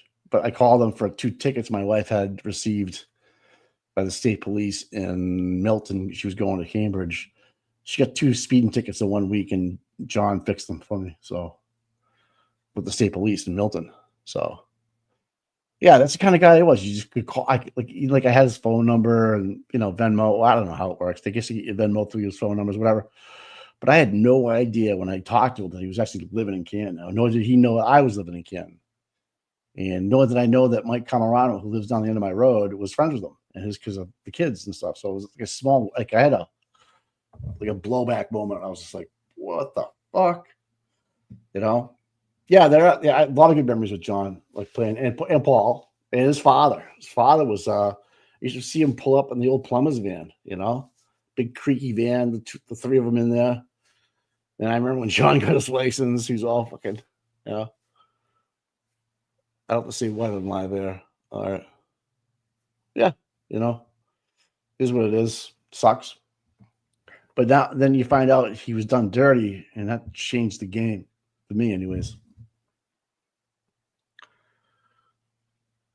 Yeah, Mike Camarano was a true gentleman, in my opinion.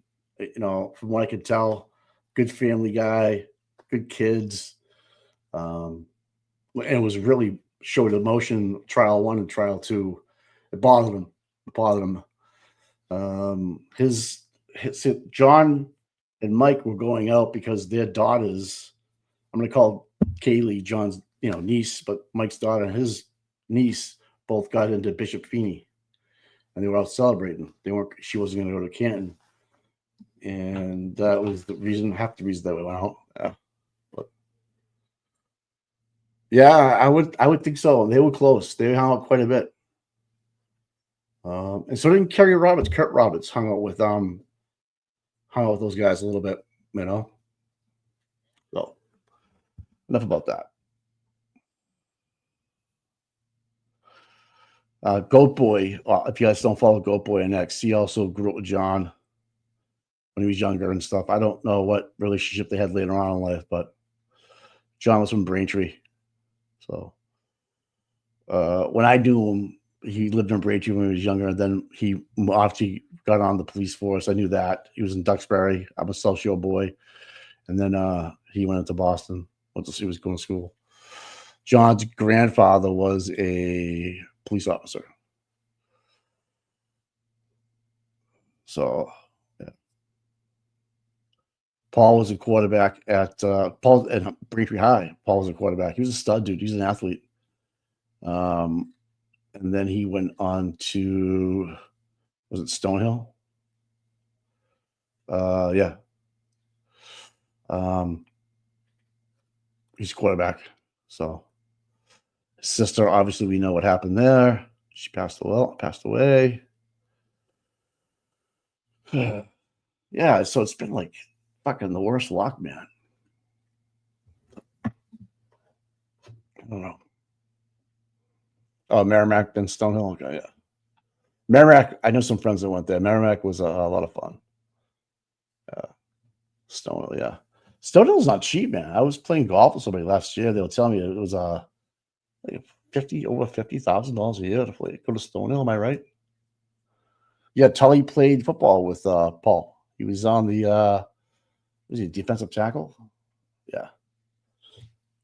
And Erin, his wife, was a college member there as well. She was like a server at a local watering hole for the college kids and stuff. That's how they met. Yeah. I don't know. It's funny how small the world gets, and stuff. But yeah. And obviously, I heard WBZ say, that it's all on film, blah blah blah. I was like, oh fuck, tragedy, right? And then shit hit the fan, right? Yeah, Darcy, I know, right? He was getting free drinks. Back when I knew him too, like he wasn't like he was an athlete. Like it's all he did. He worked out and played football, and basketball. Yeah, I mean, and yeah, Tully knows the O'Keefes. Yeah, went to school together. I mean, Tully was a little bit older. So if Paul was a freshman, I'm thinking Tully was a junior. I think Paul started as a freshman too, or a sophomore. No, football. Yeah, I play hoop. Yeah, I don't know if Paul's working. I don't know. I don't see how he could be. Maybe that's why Erin's not there every day too. I mean, we're all thinking the worst. But maybe she's got a job and stuff. I don't know. But all the stuff you see on X and the cesspool, you see Paul fucking around, doing this thing, kind of.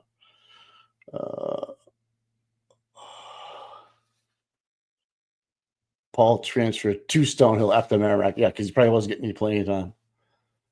Yeah. Interesting. He could have. I don't know if he could have played hoop. John's taller than Paul.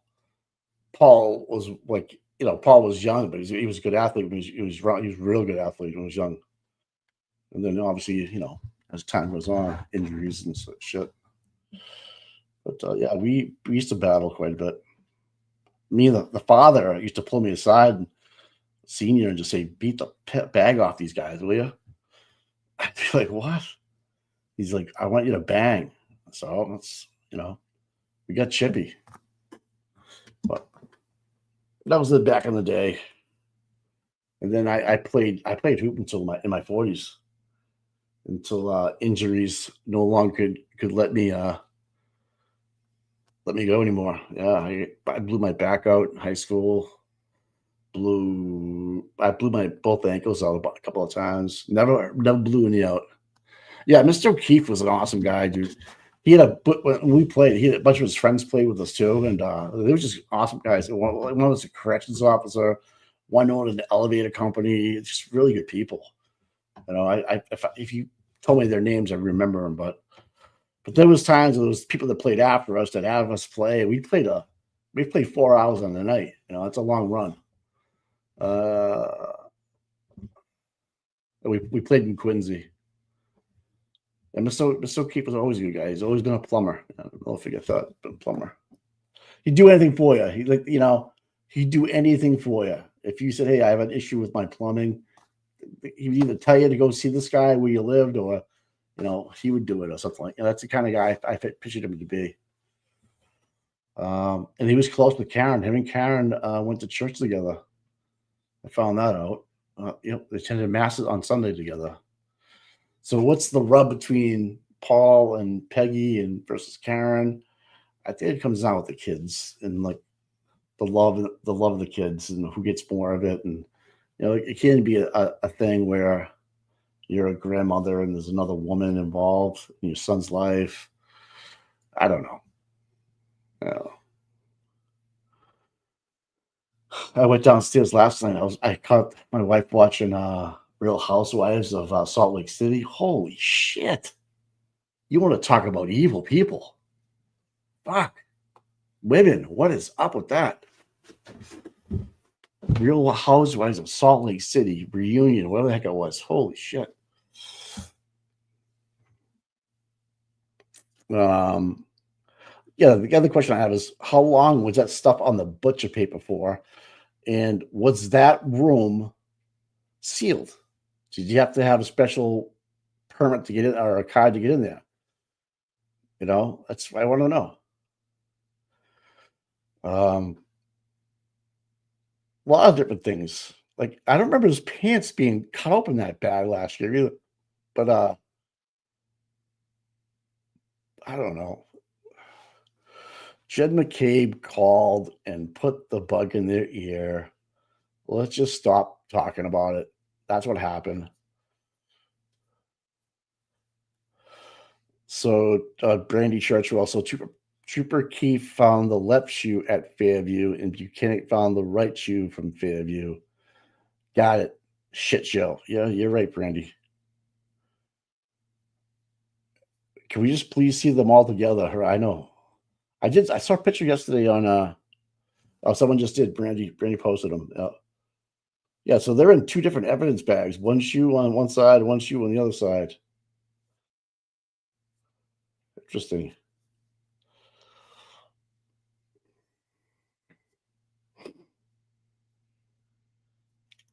I don't know. Do you guys think Bukaki's acting a little different? I do. He's definitely different from last year. I think everybody last year knew something was up, and they were chippy. All on the prosecution side, they were chippy.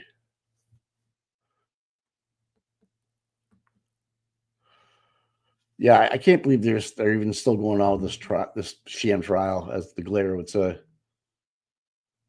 I don't buy this for a second. And then yesterday, knowing that Jen McCabe called their sister 34 Fairview at 5:07 or 5:08. Yeah, they're going through the motions, Barry. Thanks, man. Yeah. But hearing that was confirmed was awesome. And how the prosecution just left that out of their reports in terms of talking about it yesterday, because obviously it's, exonerates Karen a little bit, that was huge. So she called the sister and stuck for 30 seconds. Do you know how long 30 seconds is to talk to somebody? So, hey, Karen's on the way over here. It's time to do what you got to do. We're going to go back to One Meadows, and then we're going to be over there soon. So you got about an hour. Okay. Okay, good. All right. There's still more time left, folks. Okay. Talk to you later. All right. Just pissed me off, man.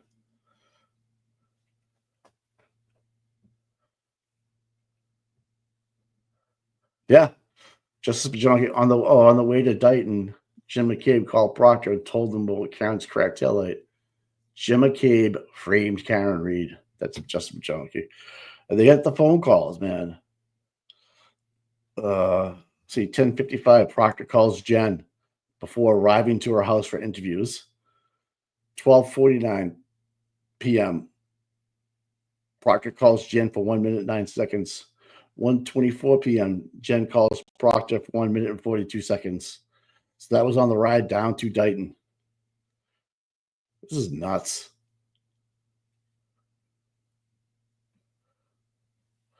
Yeah, everybody's saying that you should. Why weren't the pictures taken?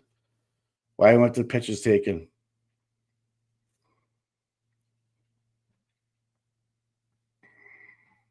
Yeah, and the bump that John told Karen that he hit his head, and Karen told Proctor and Buchanan that John told her that he hit his head and doesn't remember how he hit his head 2 nights prior. Okay. Obviously, Karen's not going to take the stand, but that's all news to me. Like, that never happened. I can't believe he can sit up there with a straight face and talk about a 3-point turn, add stuff to his story, or not talk about things that should be talked about. Fucking bullshit. Everybody's saying that sneaker looks brand new. This whole sneaker thing, man, I am with you, man. I don't know anything about it. I'm going to be honest with you. I don't know. The pictures look like it has a black sole. And there's pictures of the 2 sneakers that are upside down that have white soles. So, but just as someone mentioned, we haven't seen both sneakers on trial pulled out of the same bag, have we? Would you do that if you're an officer? Would you bag one that was on his foot, and then would you bag another one that was found at the site? Is that how it works? I don't know. And they both had phones on them when they showed up in Dighton at Karen's house, and they didn't take pictures of the taillight. What is that? What is that? That's bullshit. It's fucking bullshit. Fucking piss me off, man, these guys. I mean, everybody's ripping them apart, man. This is like so many lies. And Buchanan just added bruises to the wounds that were on John's arm. That wasn't talked about. Yep, Goat Boy, he's just adding stuff. Oh, Flip's going off on him too. Oh, man. Goat Boy saying that did he just pull a new sticker? Bev looks gravely concerned. My goat sense is telling me something is amok. If you're not following Goat Boy, man, on X, you gotta. He's a friend of John's. Yeah. Yep. A lot longer than I was, I believe. So right now at break time, Jackson and Brennan are actually talking to each other about what we don't know. Yeah. Where's John's socks? Great question, Kim. We want to see the shoes side by side. And is Buchanan on Xanax? I don't know. Yeah, where's socks, people? That's right. Where's his underwear, right? The one that had the puke in it, right? Where's that?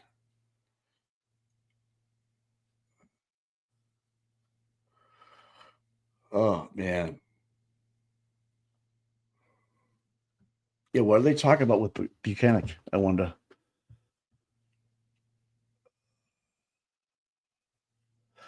What was the new information Jen McCabe remembered and told Proctor in 1 minute and 9 seconds that led to him to make the decision to take Kaen Read's Lexus? And note that McCabe has just hung up with Brian Albert minutes before. Great tweet, Carrie Ann. Yeah. So here you go. This is all what's happening. It's all in motion, right? It's fluid motion right now, right? Jen McCabe was quarterback in this whole thing, dude. Wow, she's evil. She is evil. Oh, Nan. Oh, Jim C's got some questions for Nan. All right. What's the strategy of not calling Proctor, knowing the defense will call him? Yeah, that's a great question, man. Yep.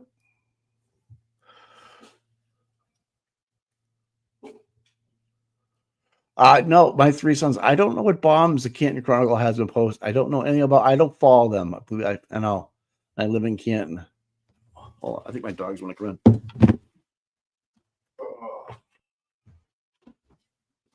in. They love it up here in my office. Yeah, I don't know what Canton. Hopefully, I have to go check it out, man.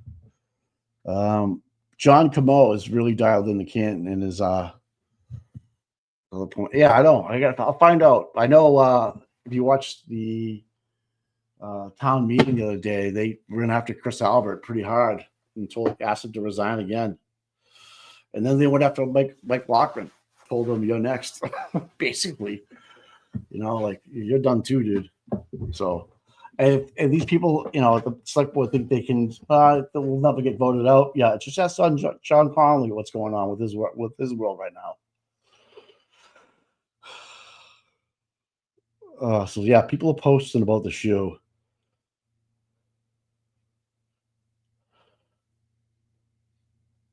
Yeah, yeah, interesting.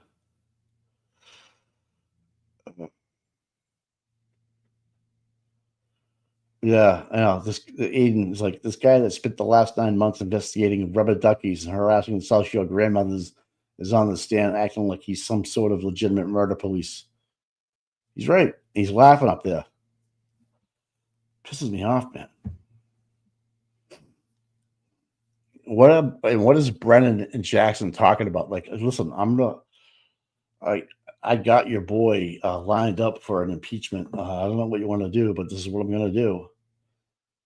If you want to stop him now, this is bedrock. You cannot make this up. The jury knows that the DA is avoiding Proctor for his corruption and competence, and they're now seeing that the DA is having problems admitting evidence through his partner that the defense didn't even object to because it had not been vouched for or logged properly. This is an absolute gift to the defense. It has in the left-hand foot. It has the left-hand foot. Doesn't know what the right foot is doing. You'll never see this again if you watch 1,000 more trials. Really, Bedro. Wow.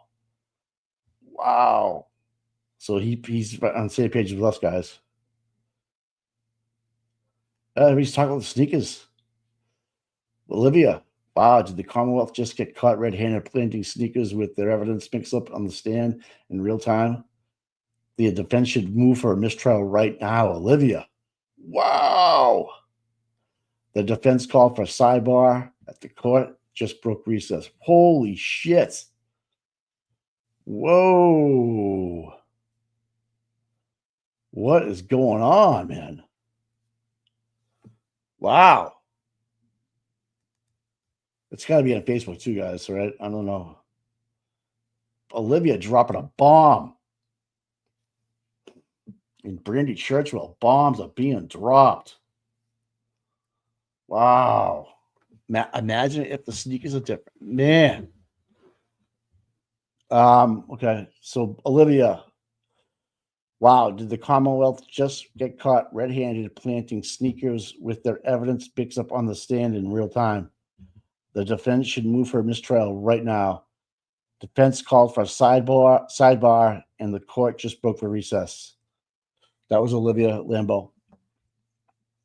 And then post from Betero.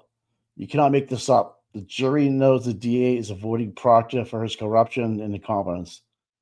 They are now saying that the DA is having problems admitting evidence through his partner, Buchanan, that the defense didn't even object to because it had not been vouched or logged properly. Wow. This is an absolute gift to the defense. It has the left hand, doesn't know what the right hand is doing. You'll never see this again if you watch 1,000 more trials. That's Betero. Wow. Oh, wow.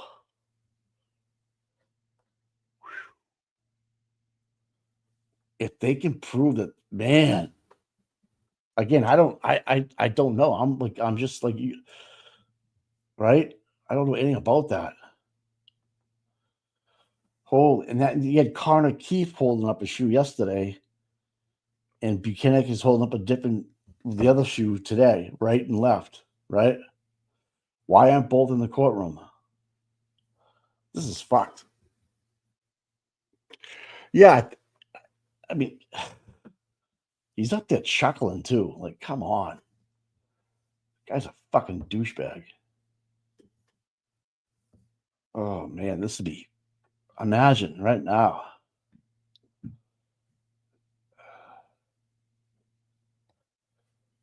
Oh yeah, Danielle was like, Erie's a terrible liar, just awful. I feel like Hank thinks he can bait either Karen or his parents to take the stand to refute these blatant lies like this. His ego overrides his intelligence. That's complete nonsense. That's about Karen told him about the head, blah blah blah. Yeah, the DNA on the shirt, 5 different DNAs on the sneakers. That's right, yeah, that's right. Yeah, Meatball might be called to the. This is crazy. Wow, man. I can't like Pedro just said. You won't see a trial like this in 1,000 years. Holy shit, man.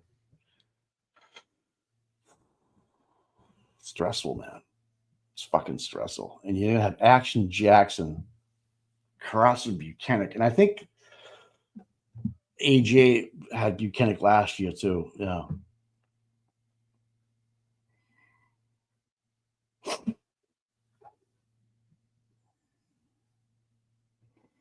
People are saying that the sneaker Buchanan's holding in court's a brand new sneaker. There's the pitch. Okay. I don't know what's going on, man. And Buchanan's trying to go along with this fuck up. Man, this is fucked. I don't know, man. We're gonna have to wait, man. Everybody. I mean, this will be good people on Twitter like Lana, Olivia, Brandy.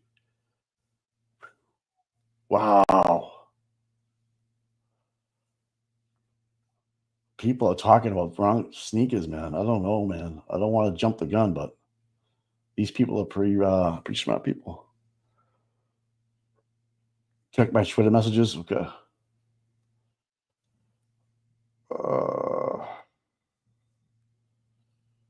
Okay.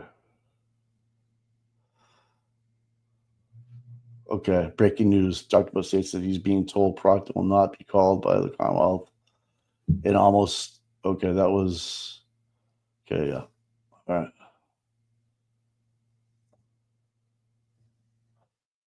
Okay, yeah. So Proctor's not going to be called by the Commonwealth. So no Proctor, no Emmy, no Trooper Paul. Wow. Motion to this is fucked up.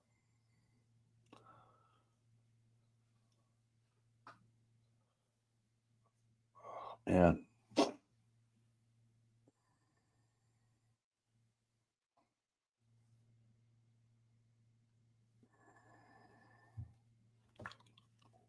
Thanks, guys, for all the information.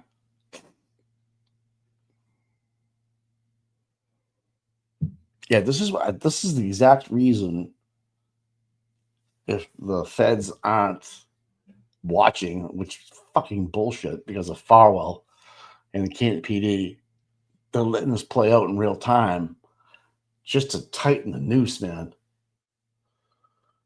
You know what I mean? Like if we know it and all these, content people, professional law people, especially Bettero, could see it and explain it.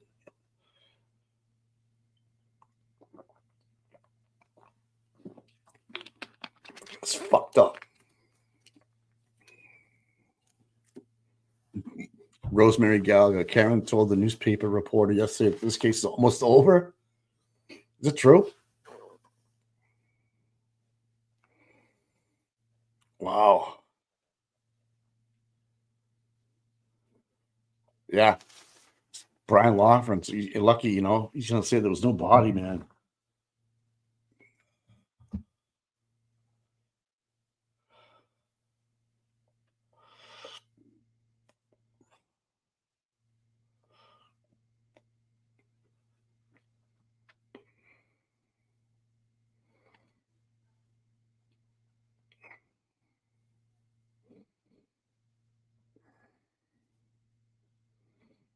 If they didn't even bring up the glass they found on the back of the bumper at the Sally Port that didn't even match the cocktail box yet. Remember? They had pieces of glass that made it all the way back from Dighton in the snowstorm on a tow truck that didn't even match the glass that they found at the scene. Yeah, Cal would be the only one to know if they're working with the feds. Oh, man. This is a lot more tense than yesterday, man. Because this is the guy right here, Yuri. Yeah, so someone just posted the pictures of the pants. Let's say folded them, Jesus Christ.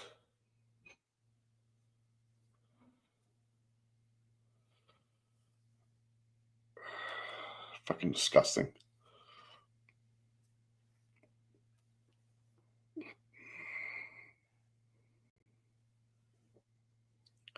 Yeah, like okay, so they have the pants pocket in evidence, and now Yuri's holding up the pants pocket in the back where it's ripped. Okay, like legit.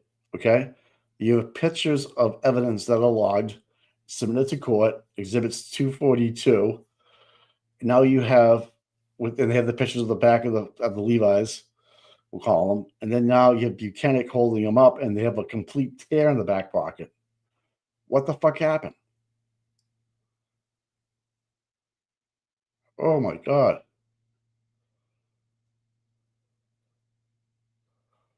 Yeah. Notice the pool of blood in the buttocks of John. You remember that big stand in the back of John's pants when he just held them up? That means You are unmuted. Someone sat O'Keefe up, and after they knocked him out. Here we go. Okay, the jury's coming over, but did you want to give me those text messages or no? I don't need to have them. No, I had brought them downstairs. I thought you had them. I will.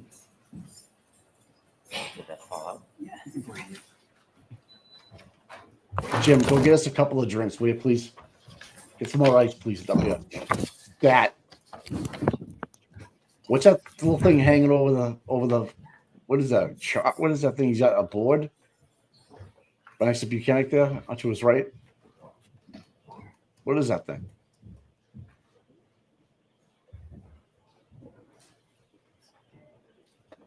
Thank you.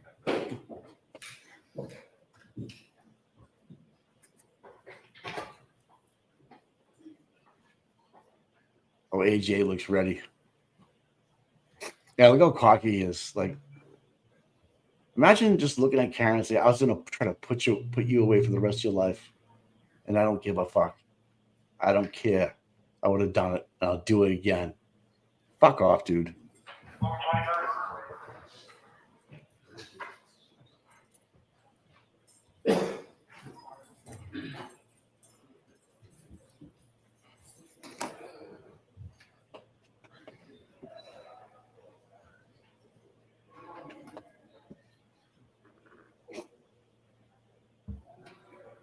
Jim, go get me some ice, please.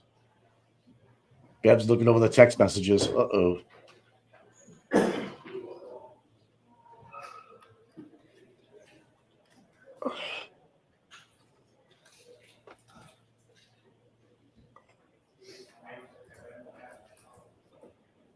All right, so the court, service entry.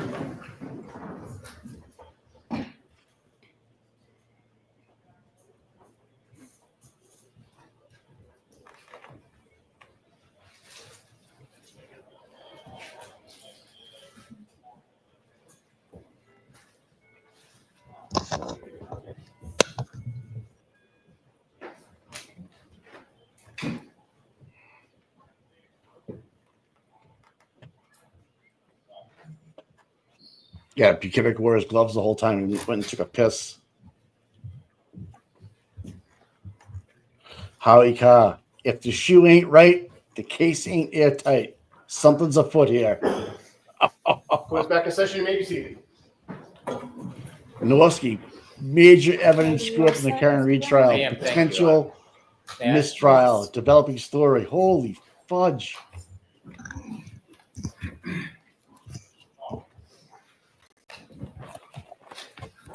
Sir, when we left, we were discussing Holy fuck. Mr. O'Keefe's sneaker that you retrieved from the Good Samaritan Hospital. Yes, sir. Would that be his right sneaker? It would be his right sneaker. Do you have that sneaker with you today? I do. And again, could you open that bag and show that right sneaker to the jury? Yes, sir. I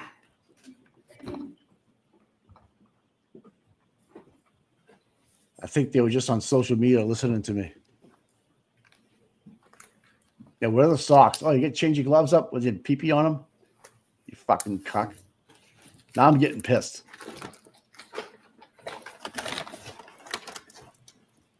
You look brand Is that the fucking sneaker you new, retrieved dude. from the Good Samaritan Hospital? It is. I'd move that into evidence, please. Okay, any objection, Mr. Jackson? No, Your Honor. All right, thank you. Oh, let him put it into yep, let him do it.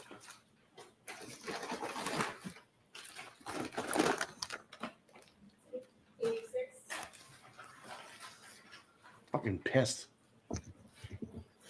Trooper Buchanan, there are two more items. I'm sorry, Your Honor. Okay, go ahead. Thank you, Your Honor. Trooper Buchanan, there are two more items that you retrieved of John O'Keefe's clothing from the Good Samaritan Hospital. Did you bring those two items with you? Yes, sir. Are those two of the items that you laid out on butcher paper to dry? Yes, they are. Were they ultimately bagged and put into evidence? Yes, they were. And did you bring Mr. O'Keefe's T-shirt? Yes, I did. Is it placed in an object so it can be seen? Yes, it was. What type of object? It's a transparent plastic sheet. I would move the T-shirt into evidence. No objection. With the court's permission, could Trooper Buchanan show it to the jury? Yes. Wow.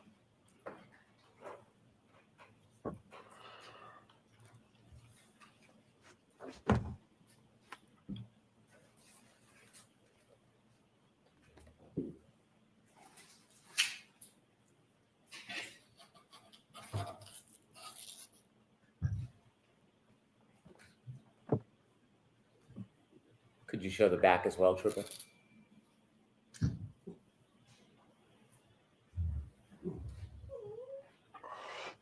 Thank you. Mr. Brennan, could you help assist the court reporter with that, please? Of course.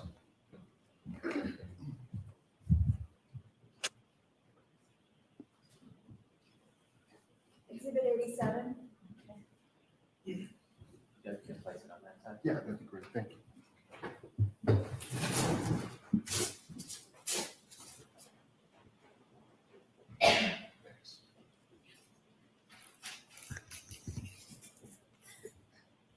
Where's your gloves, dude?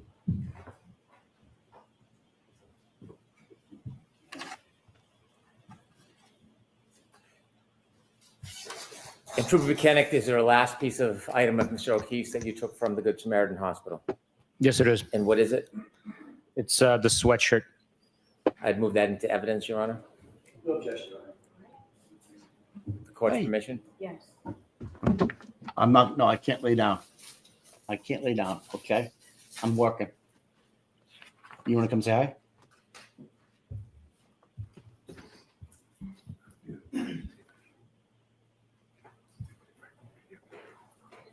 Could you show the backside, please?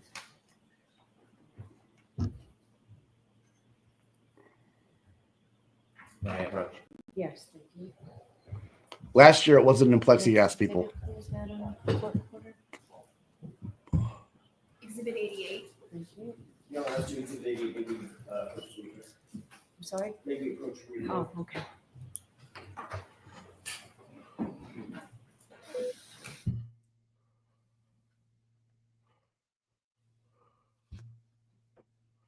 This wretched Voss.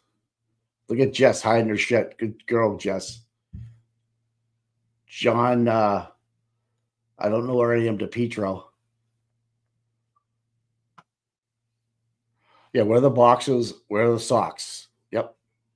Where's the hat? Okay. Where's the straw? Okay. Knock it off.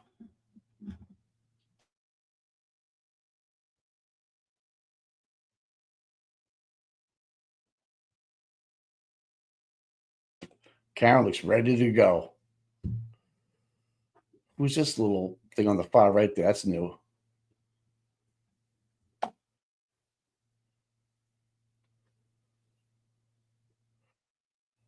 right, come on back up, girl.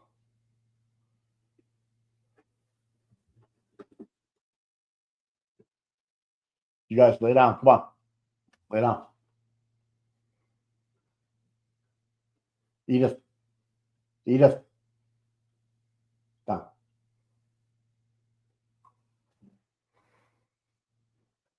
Yeah, it wasn't there last time. Yeah. Just probably to enforce that we did everything we could to protect it, Your Honor.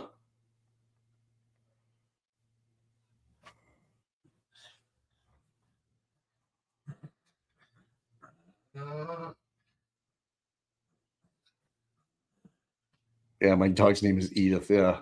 Oh, sorry. Yeah. Yeah. Yeah, I don't know why Aaron's there. I don't know.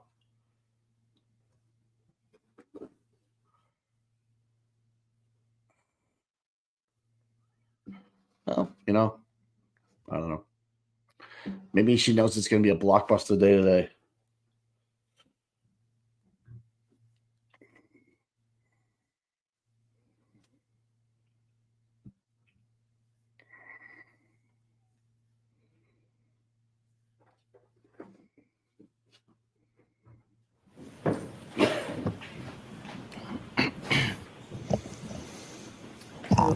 Jurors, every piece of evidence that you're getting is recorded, and we have to keep a very clear record. So sometimes we spend time that may seem like a waste of time to you, but it's very, very important for the case. So we do appreciate your patience. Okay, Beth. All right, go ahead, Mr. Brennan. Thank you. Trooper Mechanic, you shared with us that you met with some of the members of the state police that night and then returned to the Norfolk County District Attorney's Office to put the clothing on butcher paper, you call it. What was your next step in your investigation? We met and discussed the next steps. My decision was to go back to 34 Fairview and excavate for the missing clothing item, being Mr. O'Keefe's hat. There was also plans to start writing search warrants. Did the weather get better over the next couple of days? The weather did take a turn for the warmer temperatures, yes. Did you return to Fairview a few days later on February 3rd?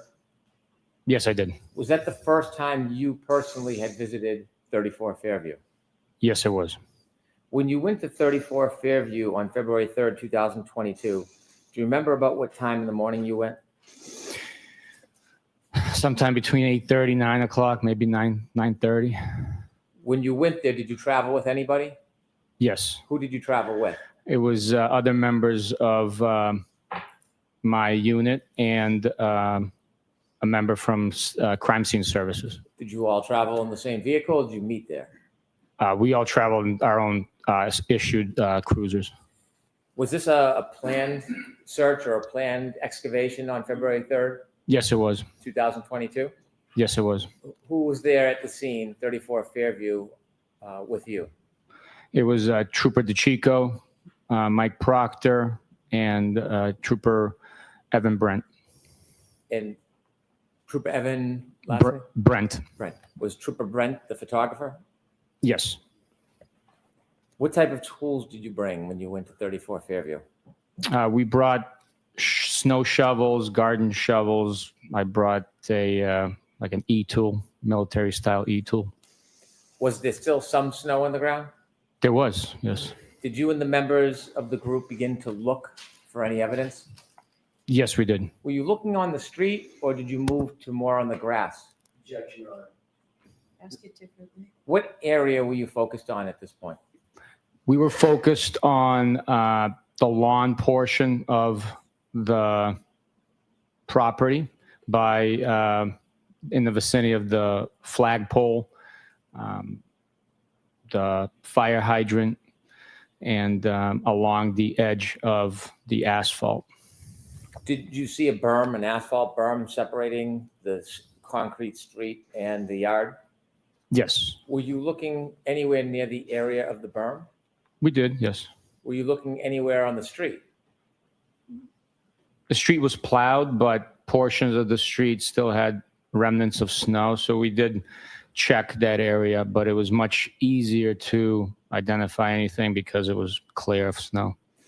Where was most of your focus? On the lawn. As you worked your way through the lawn, did you or members of your team come across any items that you believe to be evidence? Yes. I'm going to ask you to produce some of that evidence to us.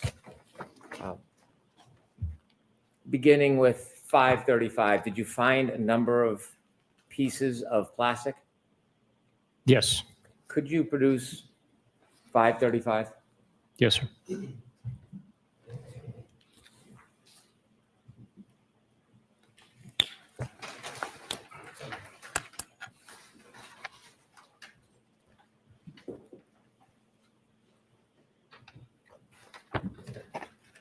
Let me just ask you a couple questions before you open that.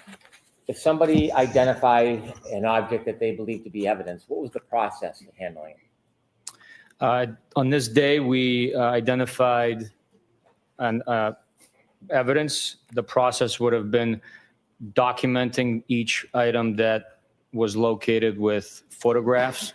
Then one of the members of the individuals present would bag each item into a paper bag. When they were bagged, would the person bagging them use any type of protection like you're using? Absolutely, every time. After the items are bagged, was the bag sealed? Eventually it was sealed, yes. When you say eventually, what does that mean? Once it was, all the items were inside and it was brought back to the office, it would be sealed, signed, completely filled out with all the pertinent information on the back. Could you open that bag? Yes, sir.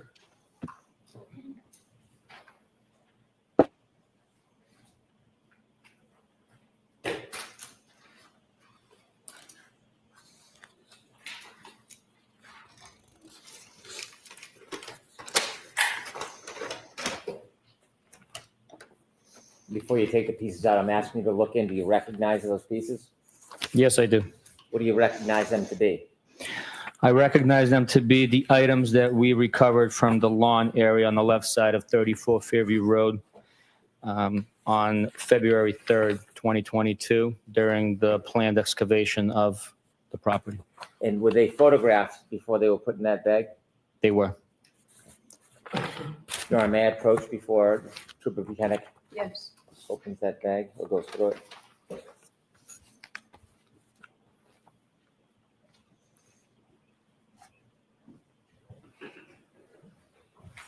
Did you show Mr. Jackson? I'm sorry.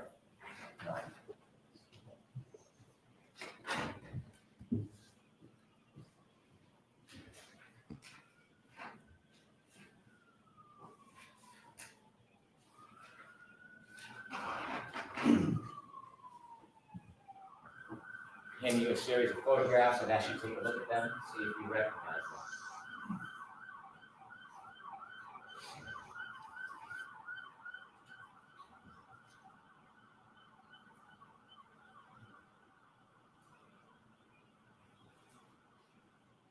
I do recognize them. And what is in those photographs? The photographs depict items collected from the lawn at 34 Fairview on February 3rd, 2022. Do those particular photographs correspond with the pieces of items that are in that bag? They do. I moved this series of photographs in evidence. Any objection? Okay. We'll knock them separately, please.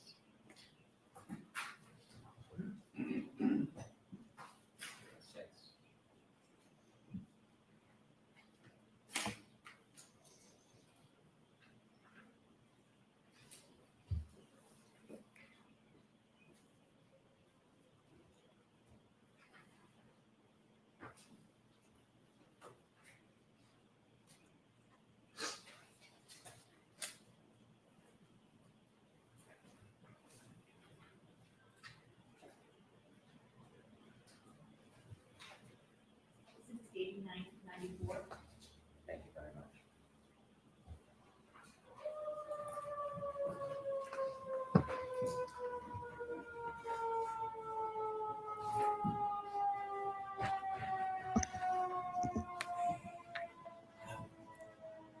Those items, were they eventually sent for analysis to a Massachusetts State Police lab?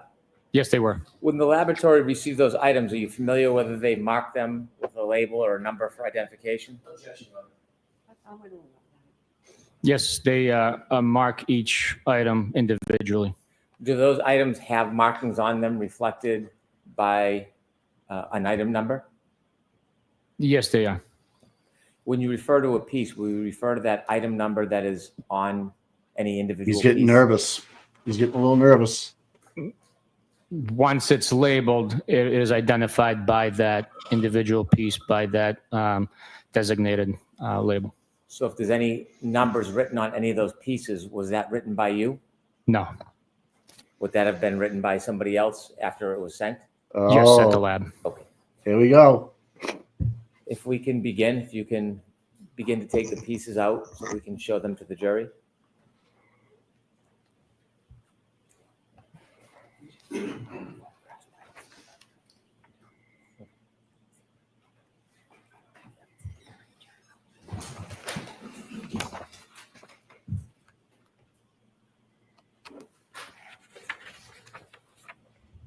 What piece is that? And does that have a number on it or a tag? Yes, it does.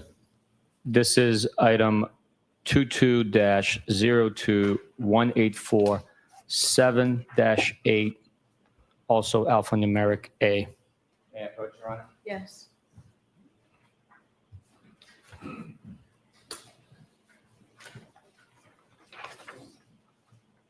Leave it out of the bag.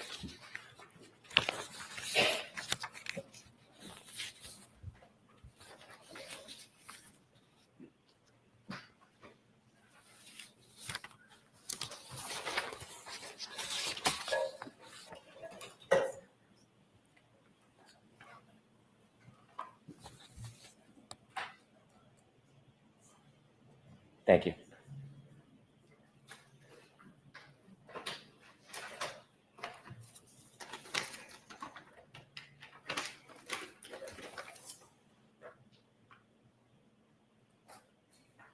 These two are taped together. When you found them, were they taped together? No. They're taped together by the lab. The lab.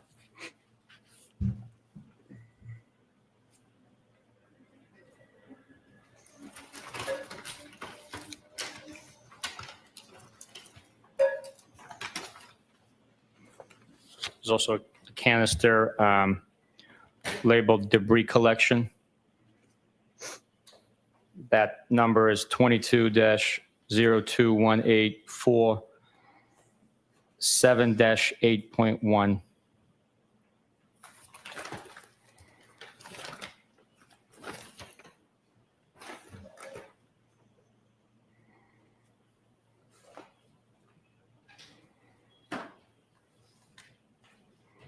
This is 7-8G. This is 7-8N as in November.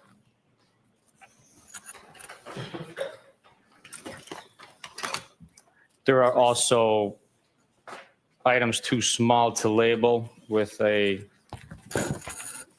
letter and number. Those were put into a bag like this. Almost looks like a stamp bag, wax stamp bag. Are those all the items in that bag?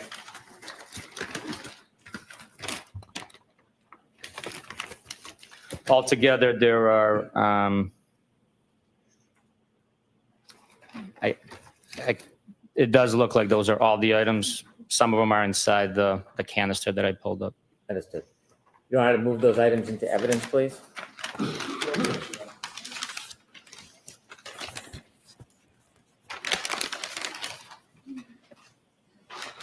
Exhibit 95. Sir, you mentioned that there was a trooper there photographing the evidence. Yes, sir. Did the photographer take a photograph of the items in place when they were found, or were the items moved to a different location before they were photographed? That day, every item was photographed where it was found. With the court's permission, I'd like to show a number of exhibits to the jury. Okay. Starting with Exhibit 89, which is P490-7690.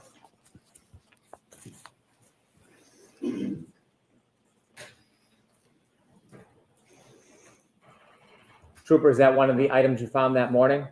Yes, it is. Do you know where, in relation to the fire hydrant or the flagpole, this item was recovered?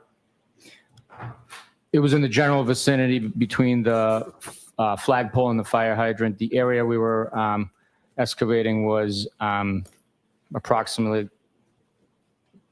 40 to 50 square feet in area.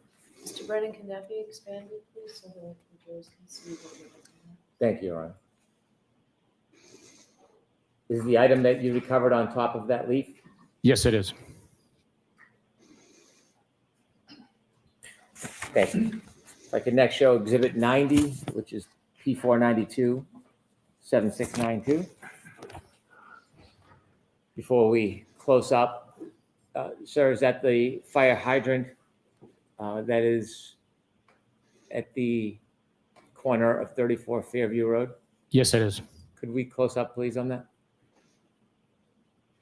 Why is there a ruler on the ground?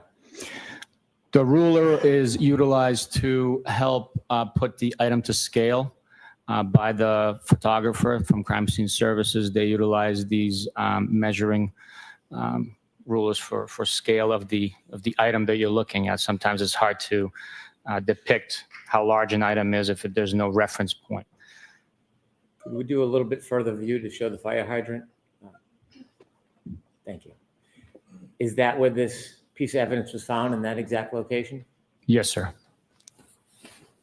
Thank you. I'd like next to show to the jury Exhibit 91, which is P5157721. Do you recognize that piece of evidence? Yes, sir. Could we zoom in, please?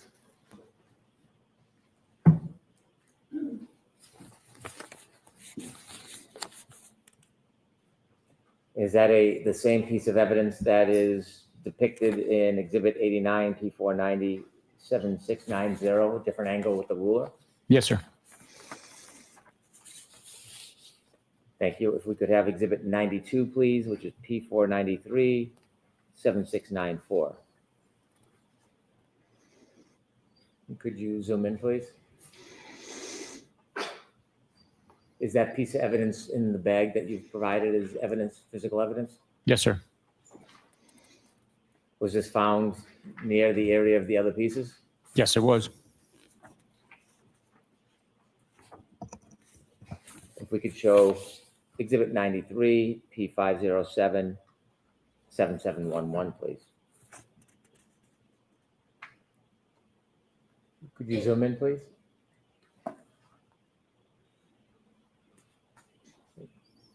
How long did you spend that day looking, you and the team, for pieces of evidence? I was probably 45 to an hour. And finally, if I could show Exhibit 94, P503, 7707. And could you zoom in, please? And this piece of evidence, where in relation to the other pieces was this found? In the same vicinity. Thank you. If you could take that down, please.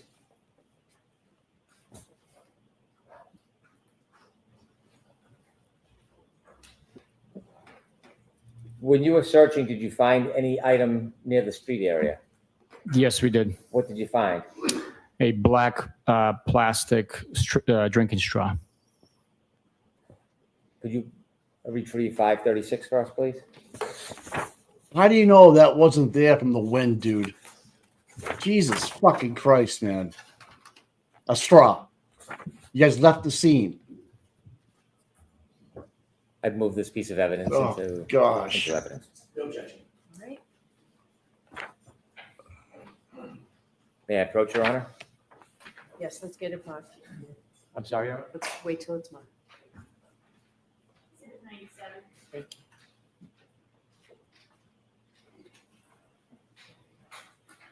Showing a photograph, do you recognize that, sir?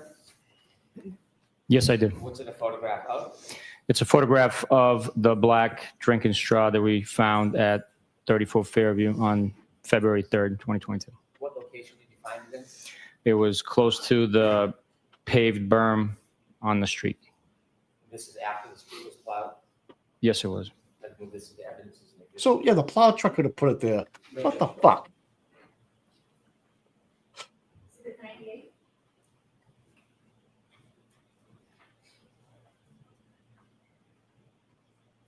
That straw was inside the house, people. That fucking straw was inside the house.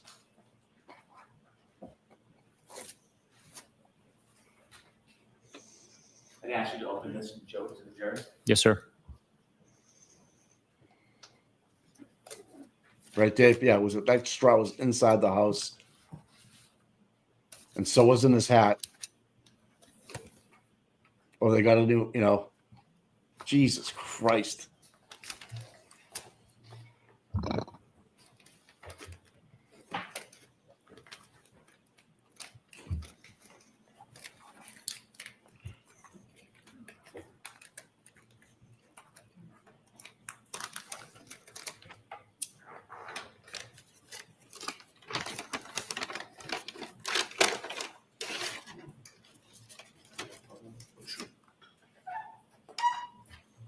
Oh, you found that, did you?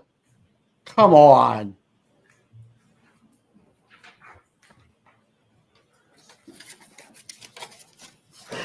With the court's permission, I'd like to show Exhibit 98 to the jury.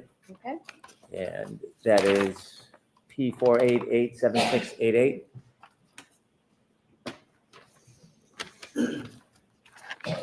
Sir, could you look at that photograph? And Ms. Gilman, could you close? Do you recognize what's in that Are you photograph? shitting I me? do. And what is that? That is the photograph of the straw we picked up from the street in front of 34 Fairview Road. Could we zoom out a little bit, please, Ms. Gilman? Is that the area where you or your team recovered that straw? That is exactly where it was found and recovered from. That photograph doesn't show much of the grass area. How far is that area from the fire hydrant? It's probably, with my estimate, 15 feet, maybe 20 from the fire hydrant. It's probably 15 to 20 feet if I had to estimate. Thank you.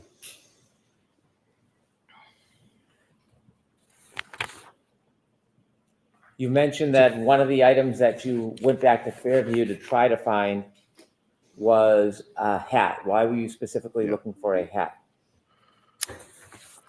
I had learned that Mr. O'Keefe was wearing a black baseball hat the night prior to the incident. So with us recovering the clothing from the hospital and the hat was not part Where are of the socks, dude? Where's that the socks pile and of underwear? clothing, we needed to see where the hat was. That could have been a lead. That could be a clue of where Mr. O'Keefe was last prior to being discovered. Did you or the team ultimately find a hat that morning? Yes. Could I have you produce 537? Yes, sir.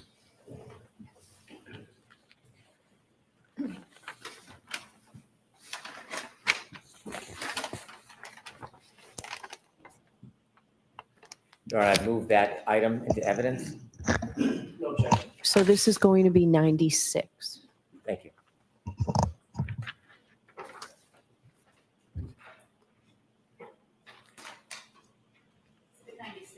Thank you. With the court's permission, McKenna, could you open that and show it to the jury?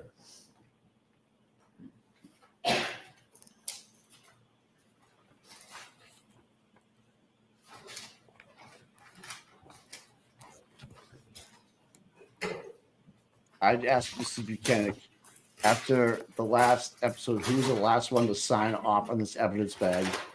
And if he says, Proctor, here's your opening.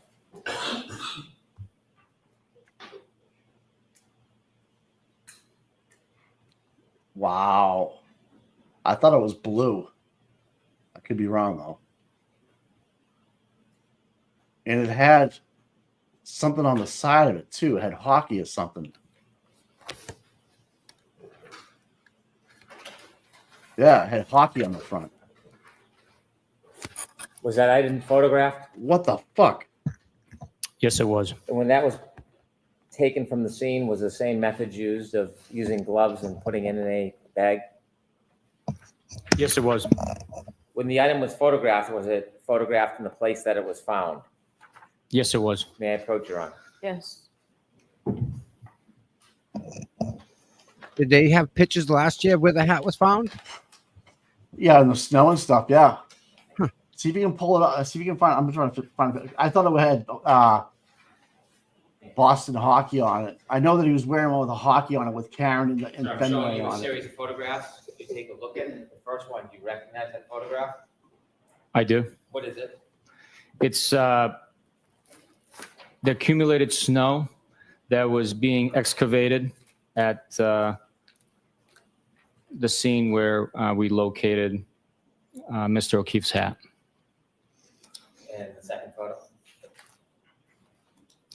The second photo is a close-up of Mr. O'Keefe's hat, flattened and frozen to the ground with portions of it exposed from underneath the piled up snow. Third photo? Third photo is also of the hat once it's been removed, and you can see the thin blue line, American flag on the front of the hat, and the Nike swoosh on the brim. And the fourth photo, please. And the fourth photograph is also a close-up of the top of the hat with a scale ruler next to it, with grass showing it from underneath the hat. I'm going to put these back in the order you identified them. Or I move these 4 photographs into evidence. Okay. Any objection? Yeah, I can't tell. I know he's wearing a hat. Maybe it was with Karen at a baseball game, Separate or A, B, C? and it had hockey on it or something.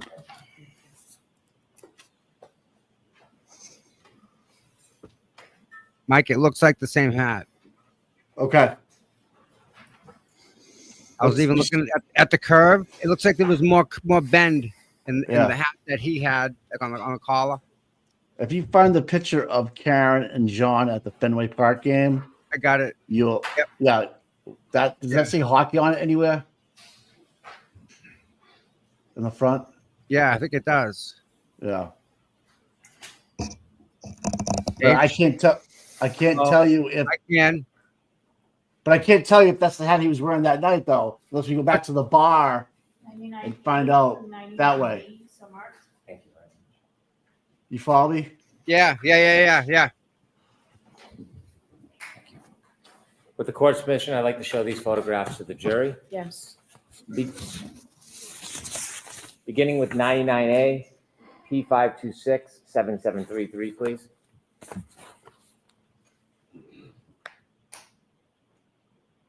Could you close up just a little bit, please?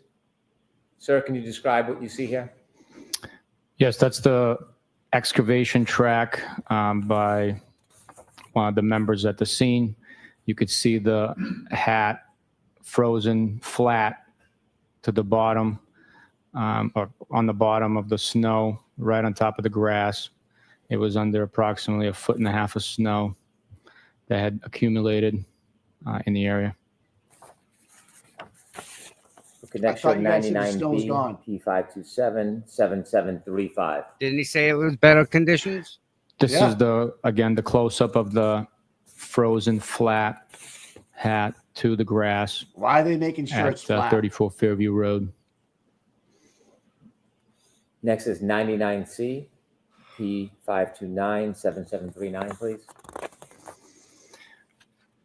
Once pulled out and flipped over, again, this is the same hat belonging to Mr. O'Keefe that was discovered frozen flat to the grass at the scene.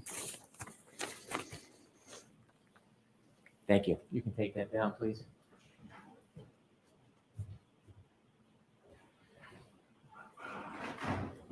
Gary's right. The hat would have been seen at 6:15. Oh, yeah. Did you Absolutely. search the entire front lawn at that time? No, we did not. And we can see from those photographs, is there still snow in that yard? Yes. As you continued your investigation, did you continue to go back to Fairview over time? Yes, based on the amount of snow still present and the fact that we were finding pieces of broken taillight and glass at the scene, and items that we did not expect to find, like a cocktail glass straw. I directed my members to go by the scene every day as the temperatures rose. Snow would expose more evidence on the lawn, and with the hopes of finding each and every item that was present. On February 4th, the next day, 2022, did you receive a call? Yes, I did. Not what was said, but who was that call from? I believe it was. I don't want you to guess if you don't know. Was the person a member of any group? Yes. From what group? It was Kaen Police. As a result of receiving a call from the Canton Police, or someone from the Canton Police on February 4th, 2022, did you go anywhere? I was already en route to 34 Fairview to conduct a directed check of the area. When you say directed check, you drive by every day on your way to work? I told my members on every day to work and home to make sure someone's checking the lawn to make sure that any evidence that exposes itself through the melting snow would be identified and collected. As you were on your way there, you received a call from someone from the Canton Police. Yes, Did you arrive at 34 Fairview on February 4th, 2022? I did. When you got there, did you see any more items? Yes, I did. How many? One item, a larger in size red taillight piece had revealed itself, and it was collected. Could you produce 710, please? Yes, sir.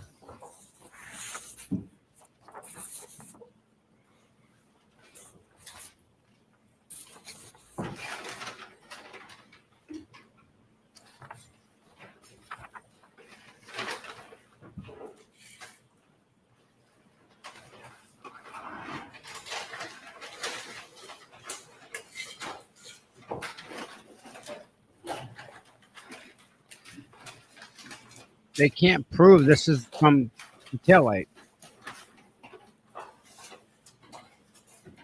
Driving by, they drive them every day. They do a drive-by. Come on, Yeah, Mike.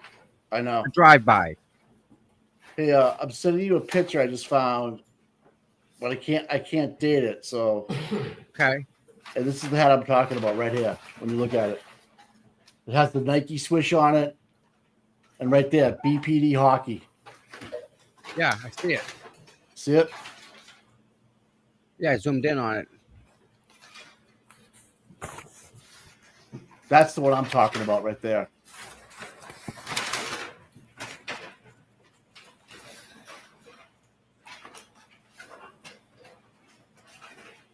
That's interesting, huh? Yep. That's it. Yep. That's the one he was 710, sir? wearing. It had hockey on it, so I don't know what's going on, man. 7-10, yes, sir. I'd move that item into evidence, please. Do I want to post that? I'm going to post it. Fuck it.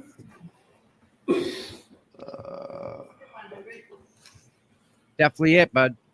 All right, man. With the court's permission, could Trooper Buchanan open the item and show it to the jury? Yes.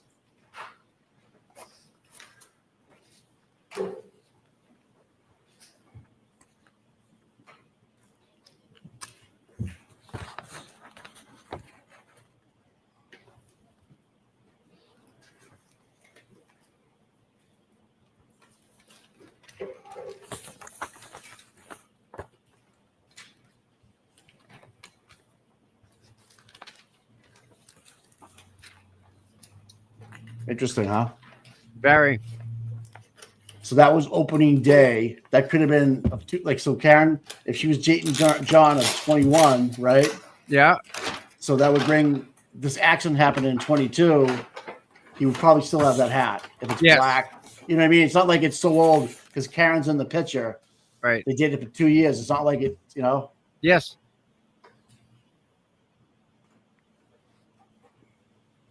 Thank you.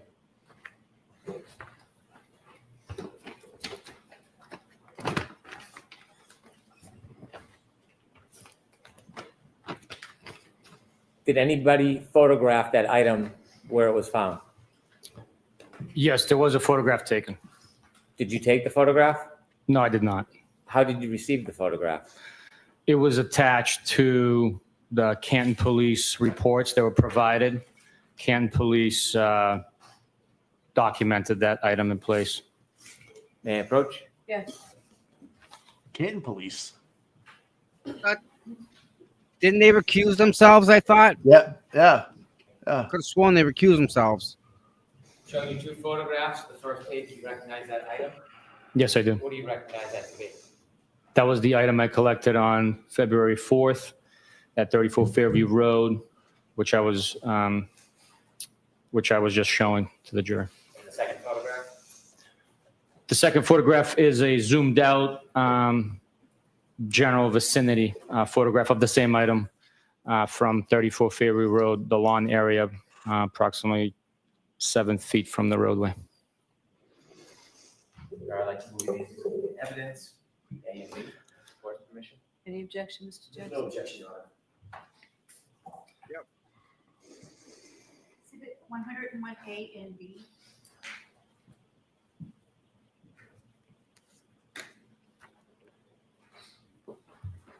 the court's permission, I'd like to show those photographs to the jury. Yes. P46, please.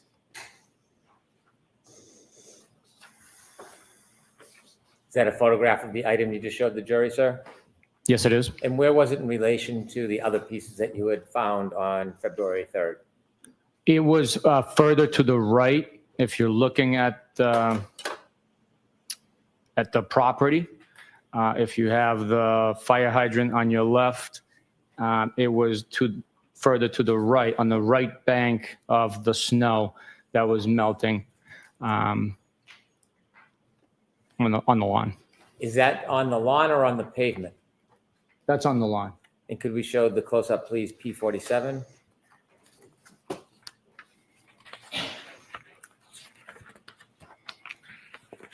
Thank you. You could take it down, please.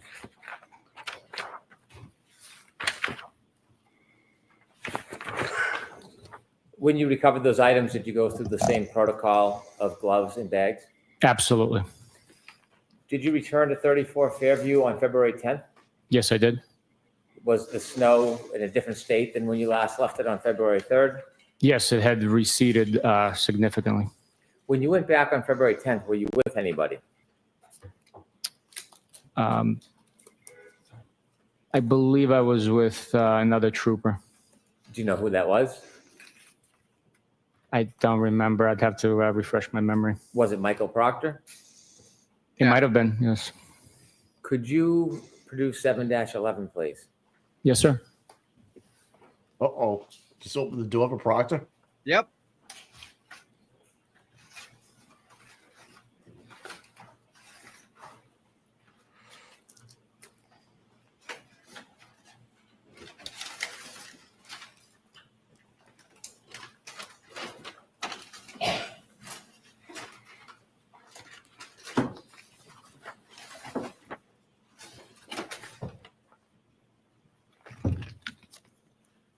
Does that bag contain some of the items you found on February 10th at Fairview Road?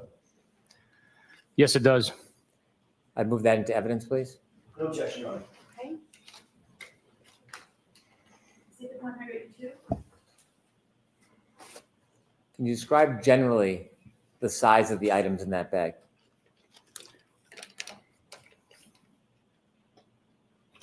Can I open it? Please.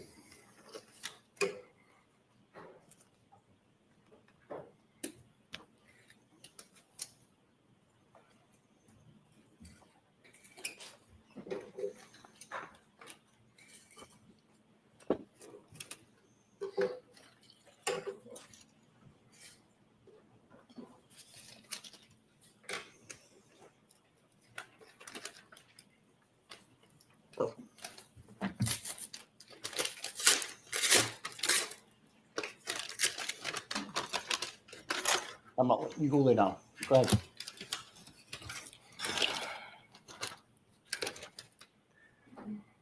Generally speaking, there's 6 plastic pieces of clear and red and black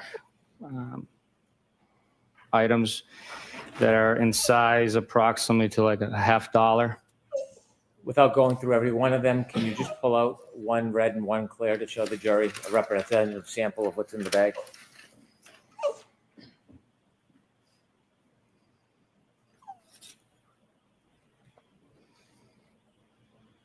In total of the 6 items in that bag? In total, there are 6 items in the bag. When you retrieved those items, did you use the same protocol of gloves in a bag? Yes. Did you photograph these items when you took them? Not on this day, no. Why not? We had been to the scene so many times. It was the same general vicinity, and we just made a decision not to have crime scene come out to photograph these six pieces. Were they in any remarkably different position than the other pieces? Anything that stood out, or were they in the, let me rephrase that. Where were they generally in relation to the other pieces that you had found? They were all in the general area where the other pieces had been located.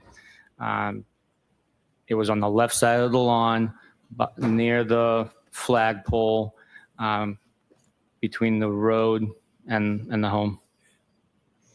Was there another group of items that you found that day that you put in a separate bag? Yes. Could you provide us?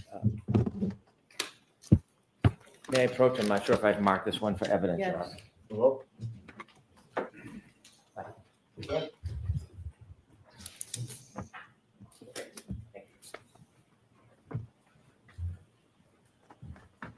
Could you produce 7-12, please? Yes, sir.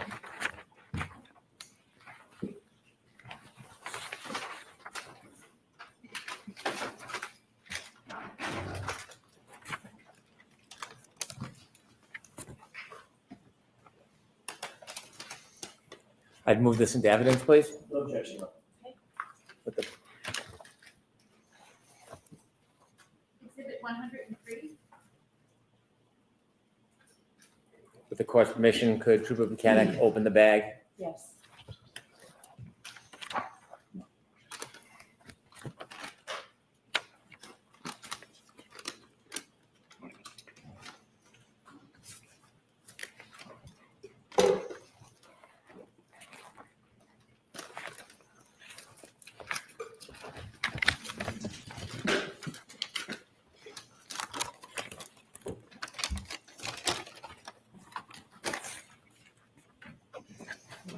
In that bag, are there different types of items? The items you showed us before were appear to be plastic. Freaking tail Yes, mic. these items are packaged in wax paper. There's 14 pieces in total, and these items contain glass and plastic fragments, some of which are also within like a cylindrical tin container that you saw earlier. Could you show us some of the glass pieces, please? Yes, sir.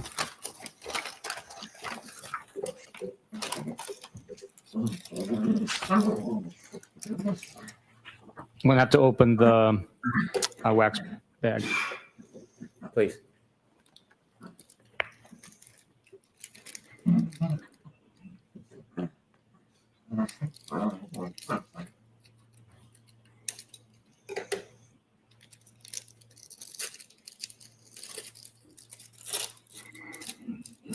So these are all the pieces they put back together on the taillight, Tom, huh? Yes.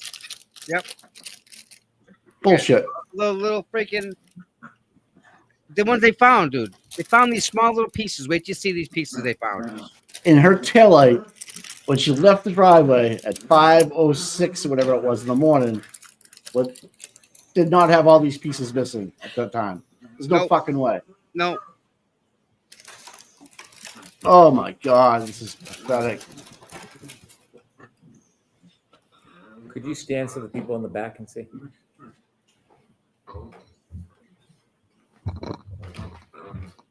Thank you.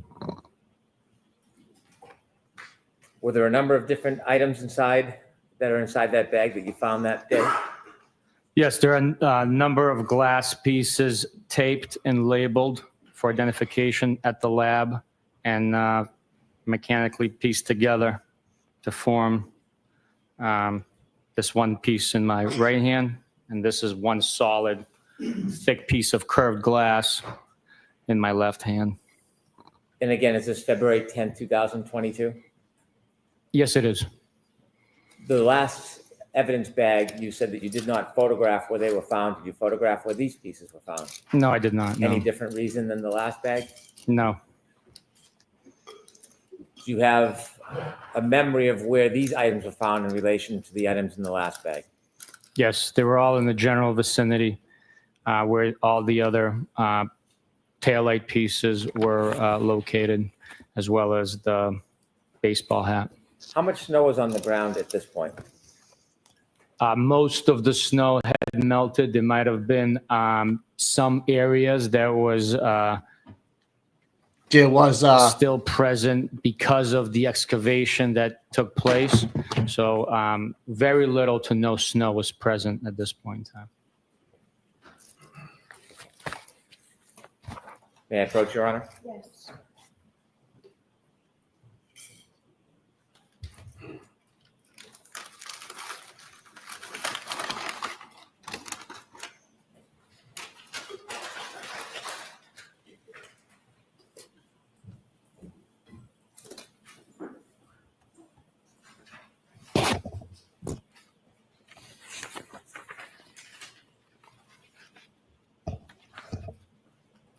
Is that all the pieces that you have that you were part of finding or retrieving from 34 Fairview Road related to plastic or glass discovery?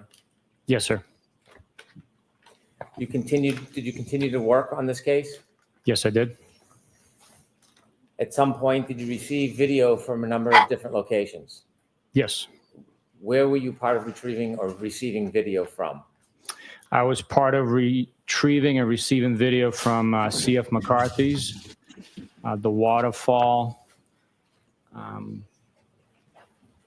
There was also video that was collected from other agencies and entities. Did you seek a search warrant or video evidence from a company called Ring? Yes. For what location?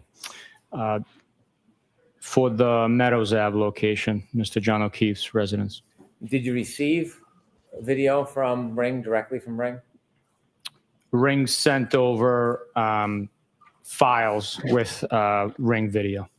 Was that by link, by a computer? I'm not sure how it came in. It was via the internet. Did you view all of the files that were produced by Ring? At some point, I reviewed all the files, yes. Was that pursuant to a subpoena? I'm sorry? Were the Ring videos produced pursuant to a subpoena? Through the search warrant, yes. We requested it through the search warrant. That's the way that these providers, service providers, respond to court legal service. Were you aware that some cruisers or the cruisers at the Canton Police Department had dash cam video? Yes, I am aware of it. Did you obtain and review video? Yes, I did. Have you seen other video from the Canton Police Department? Yes, I did.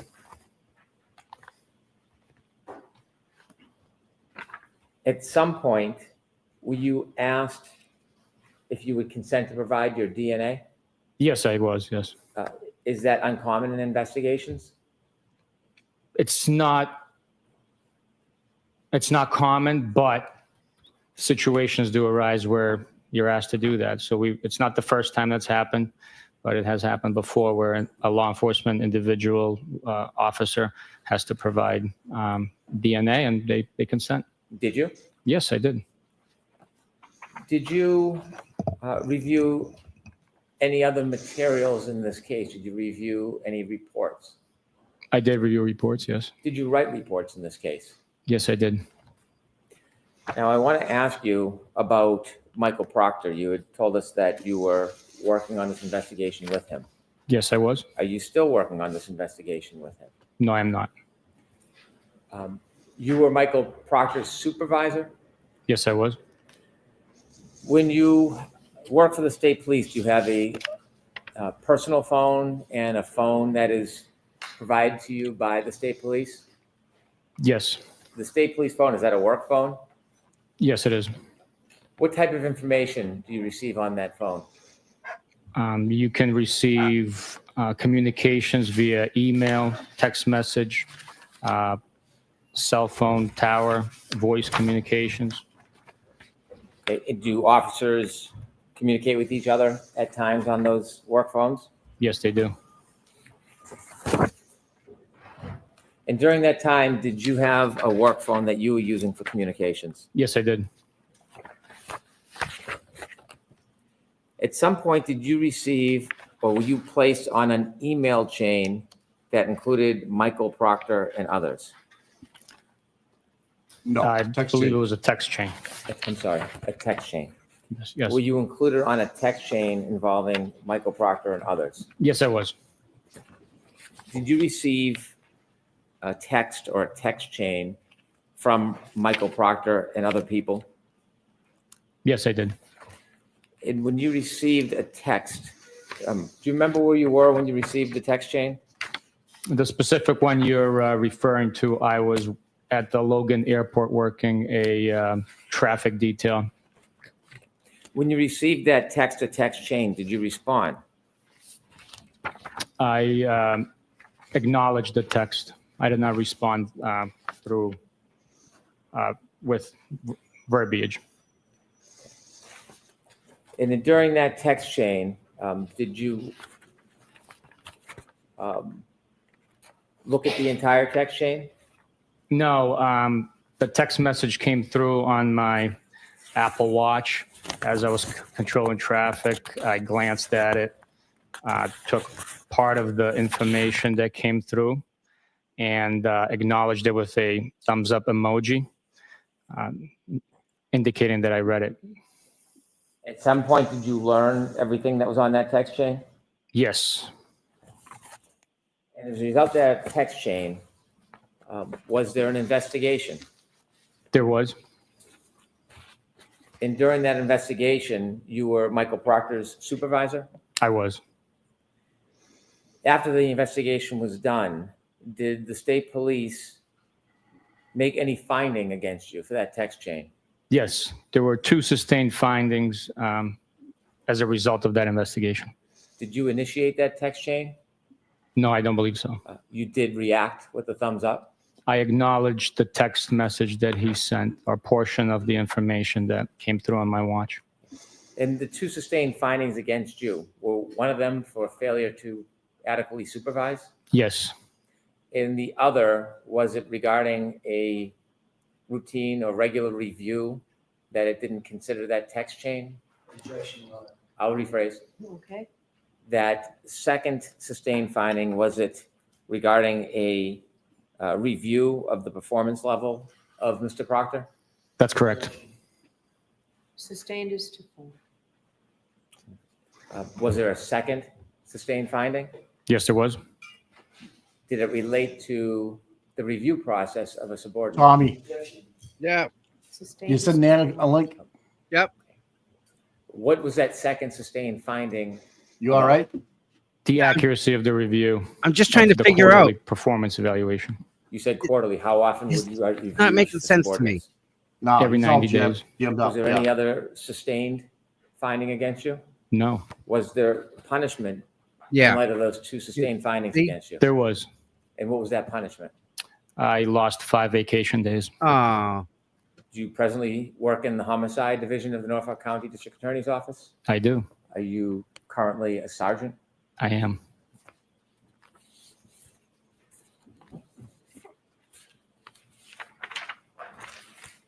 Have you ever reviewed that entire chain that was at issue? Only through the documents provided for me during the internal investigation. May I approach, Your Honor? Yes.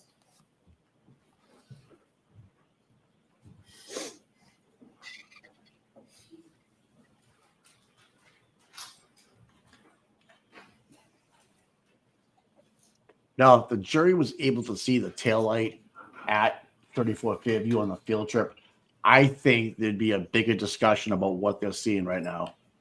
The jury would be like questioning it. if So I'm that going to broke ask you to that look way, at it would be the all over the place. And if you turn the page, does it begin to, one more page, please. Does it begin to reflect the email chain? Yes, it does.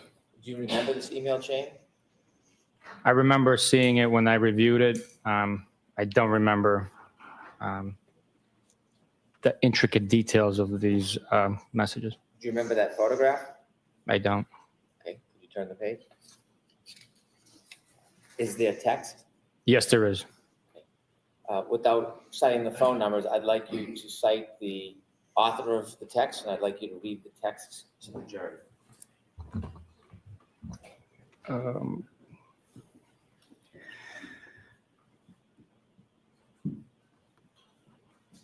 Do you want me to date it in time or no? Sure.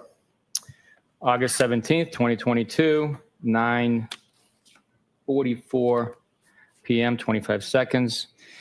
Funny, I am going through his retarded client's phone.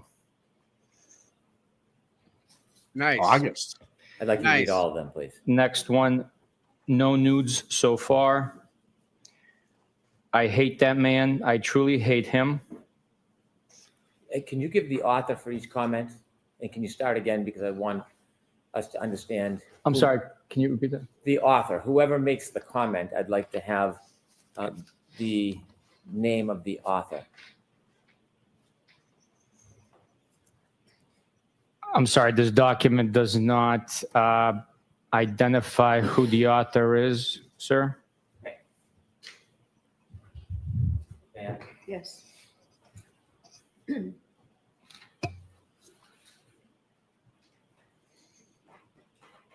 It identifies this as your phone, That is, yes. but each comment doesn't identify who sent it.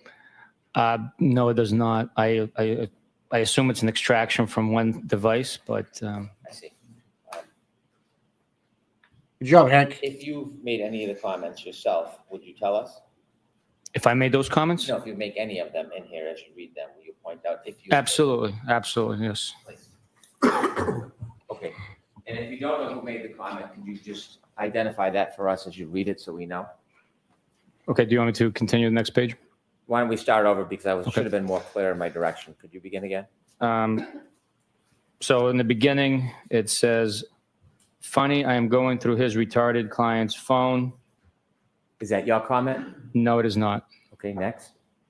It appears to be the same person because of the way that the extraction happens, and it says no nudes so far.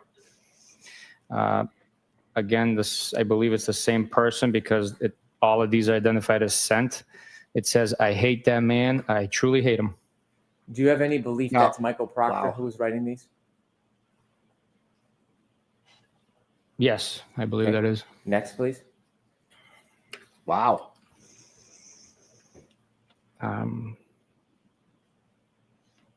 don't like him. There's a blank page, and that's the end.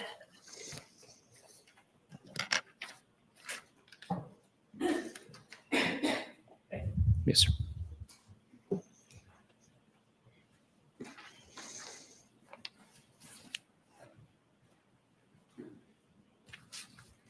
Did you say you were suspended 5 days or lost 5 days vacation? Lost 5 days of vacation. And Like, have it's you no big continued deal. on your cases? Yes, I have. I want to go back to the evidence that you reviewed in this case. Okay.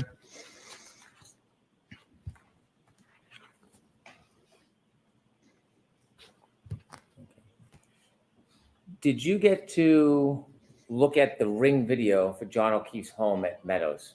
Yes, I did. Did you review the video over a period of time of January 28th and January 29th? I did. What were you looking for? We were looking for activity to get a timeline.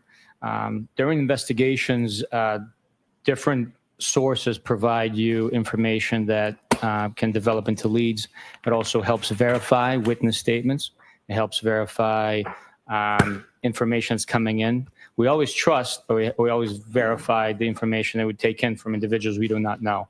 So although it could be a cooperating witness, you still have to verify that their information is accurate. Not that they might be intentionally misleading you, but 3 people can watch the same event and observe it differently. So it's good to talk to individuals and pick up on different facts that they remember, giving you a whole picture of what took place. Did you review Ring video for January 28, 2022 and January 29, 2022? I did. With the court's permission, I'd like to show a number of segments of the video from January 28, 2022. Okay, the one that's already in evidence. It is, it's Exhibit 6. Okay.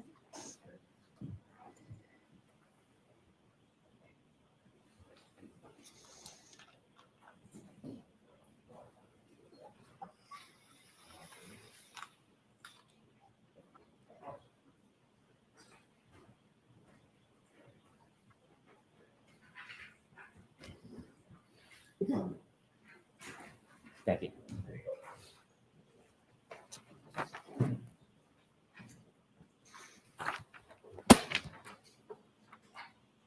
When you reviewed the video from the Ring that Ring provided for Mr. O'Keefe's home on Meadows for January 28, 2022, did you review it from the morning time at about 7:18:55 throughout the evening? On the 28th? Yes. Yes. Okay. If I could have video 119.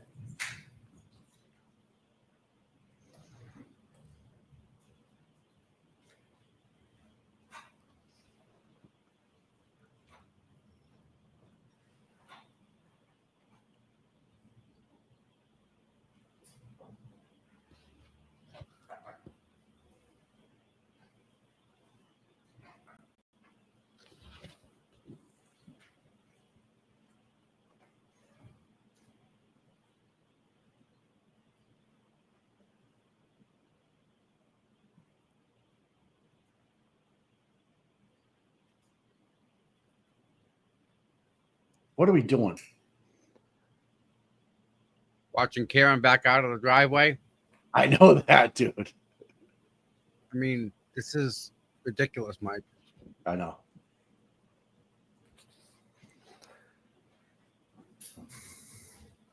Thank you. She's such a good girlfriend. After that video, did you have an opportunity to look at video at about 5:05 p.m.? I'm sorry, there was a noise coming from a bag over here. I apologize. Not a problem. Can you repeat that question? Sure. On January 28, 2022, did you have a Bag's chance to look talking at now. video from the ring at about 5:05 p.m.? Yes. Could I have video 145, please?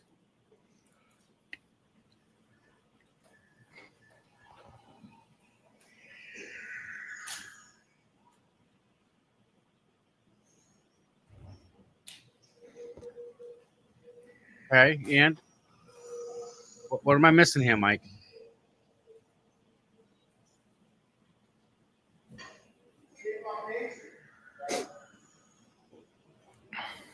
Thank you, Ms. Gilman. Reflection. See the reflection in the Did window? you have, there's more video. Did you have a chance to look at video from a little later that evening, 7:36 p.m.? Yes, I did. Could we have video 149, please?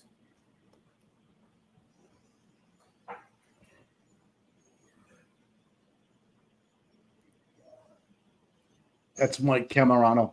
Okay. I think. Going out for the night with John. Oh yeah. Yeah.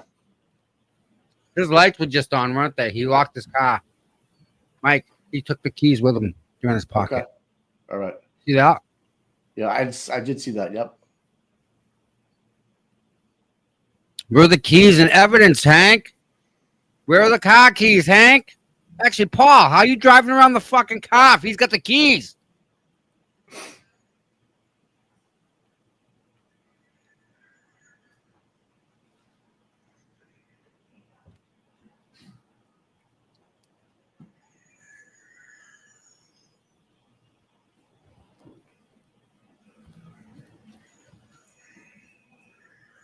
Thank you.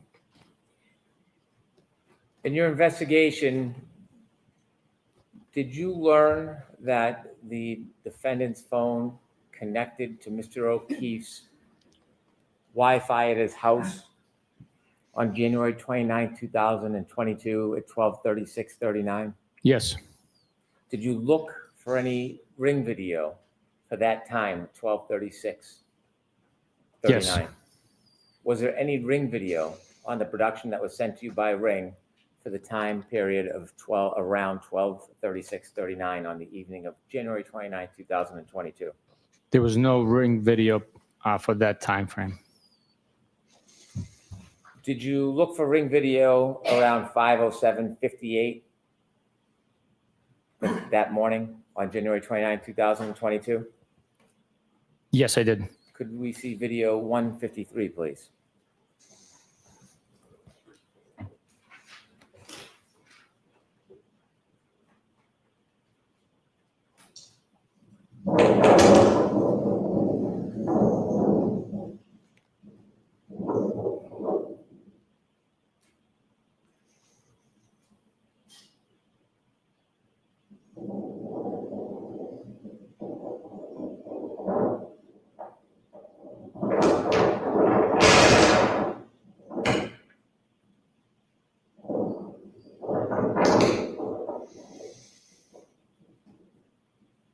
Thank you. Did you review that video from 5:07:58? Yes. Did you later review video of 5:46:29? Yes. Could we play number 154, please?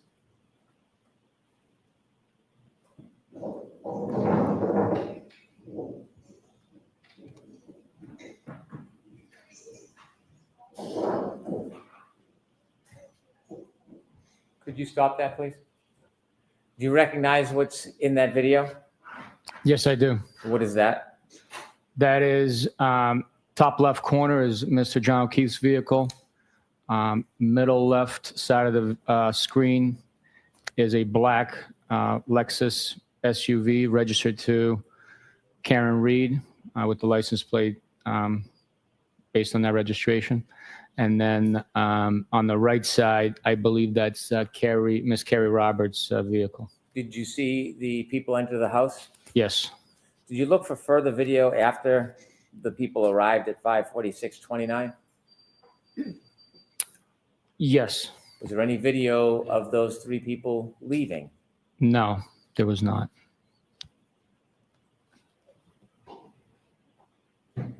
Was there later video at 7:05:16 a.m.?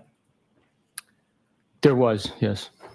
Ms. Gilman, can we see video 155, please?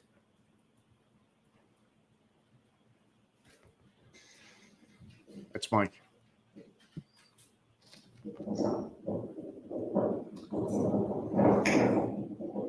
See that? He walked right into the garage.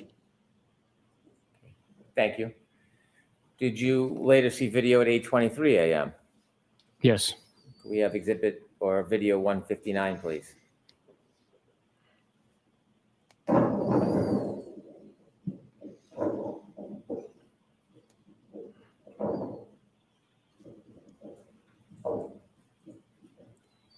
Thank you.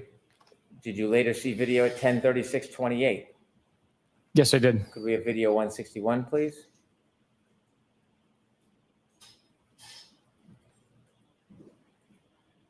Could you stop that, please? Do you know who's in that video? I believe it's Mr. Paul O'Keefe and Mrs. O'Keefe. Could you please play?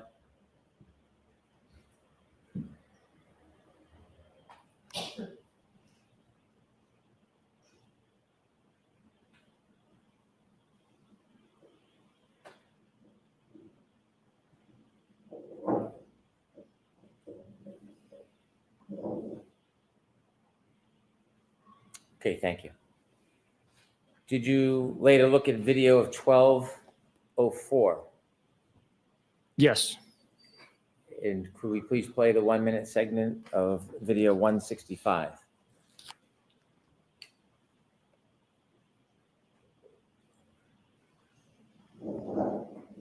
Could you stop that video? Do you know who that is? I believe that's the defendant. Continue, please.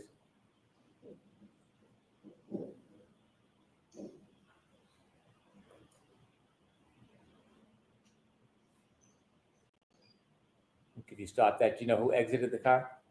I believe that's Mr. Reed. Okay, continue, please.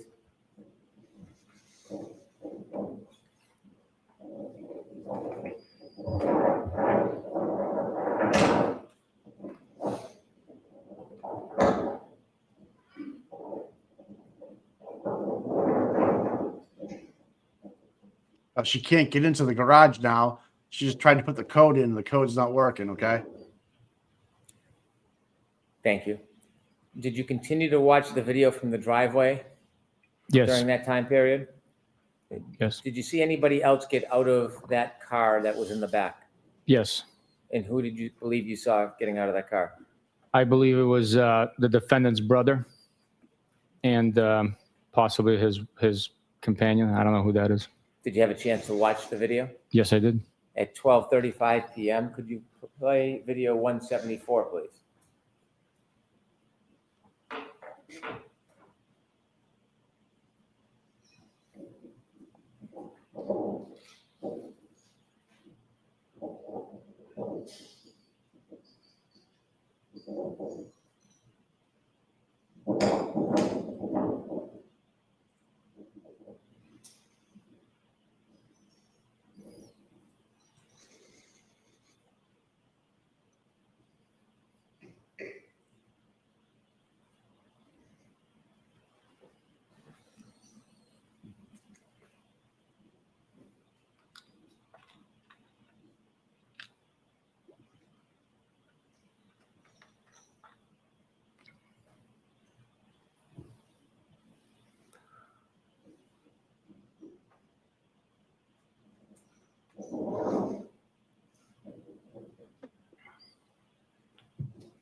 Thank you.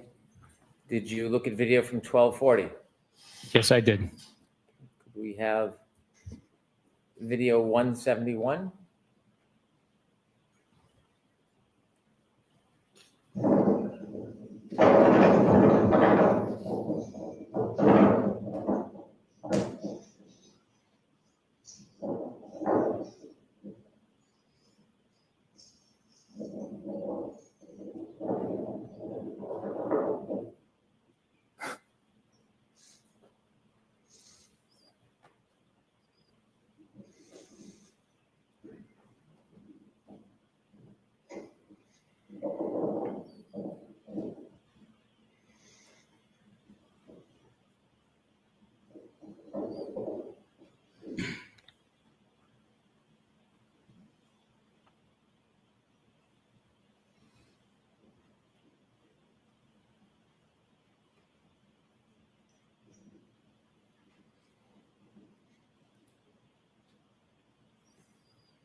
And 175.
Thank you.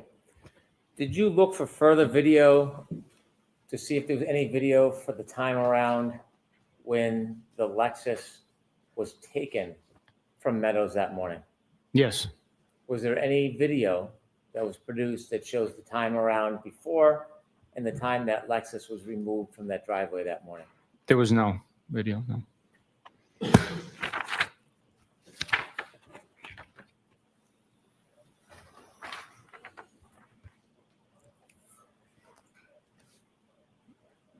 When you were at the Sallyport, did you get an opportunity to look at the Lexus's rear taillight area? Yes, I did. Did you get to make observations about the damage that you viewed that morning? Yes, I was. Did you later have a chance to see, after the snow melted, what that damage looked like? Yes, I did. Could I have Exhibit 54, please?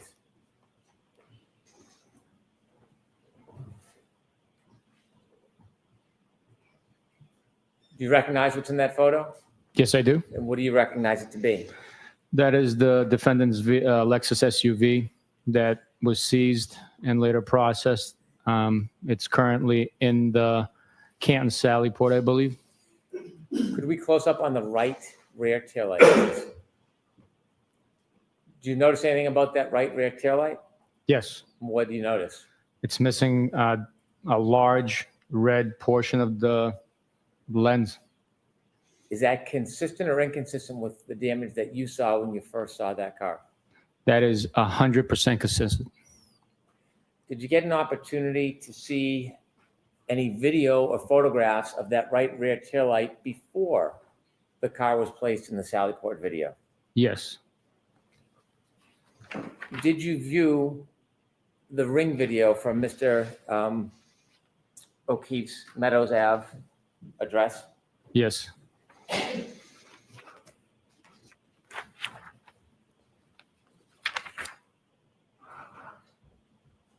If we could go back to video 153 from Exhibit 6.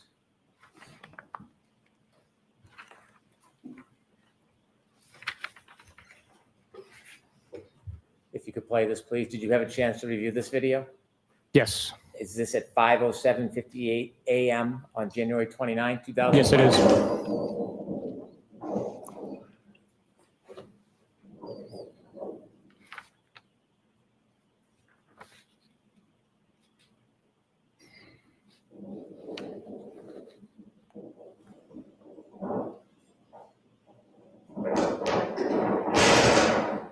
You stop, please. Do you notice anything about the right rear taillight in that video? Yes. What do you notice? It's showing white and is missing the red taillight cover lens. Could you zoom back out for a second, please? Could you continue? And I'm going to ask you to stop in a second. Stop, please. Do you notice anything about that still of that video? Yes, it's consistent with its appearance of missing that red taillight lens. If you could play the vehicle leaving the driveway, please.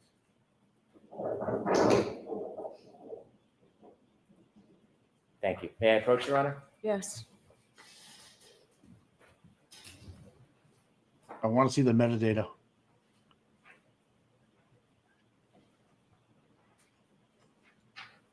Something doesn't smell right here. Sir? Do you recognize what's in that? Yes, I do. What is it?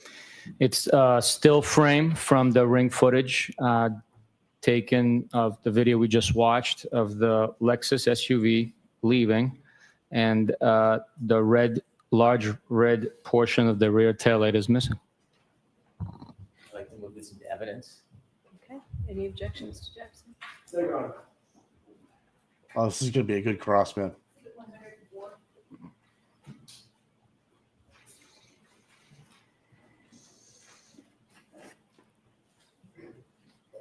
If I may correct the record, the ring video exhibits are from 12A, not Exhibit 6.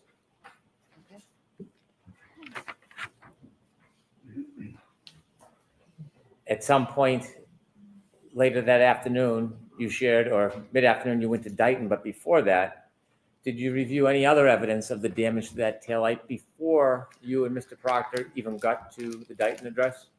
Yes. Could I have Exhibit 10, please? Barrows is going to put this away.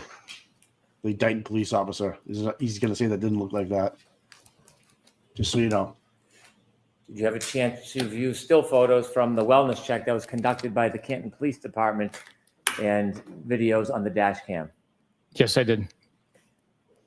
Did you review this photograph? Yes, I did. And could we show a close-up on Exhibit 11?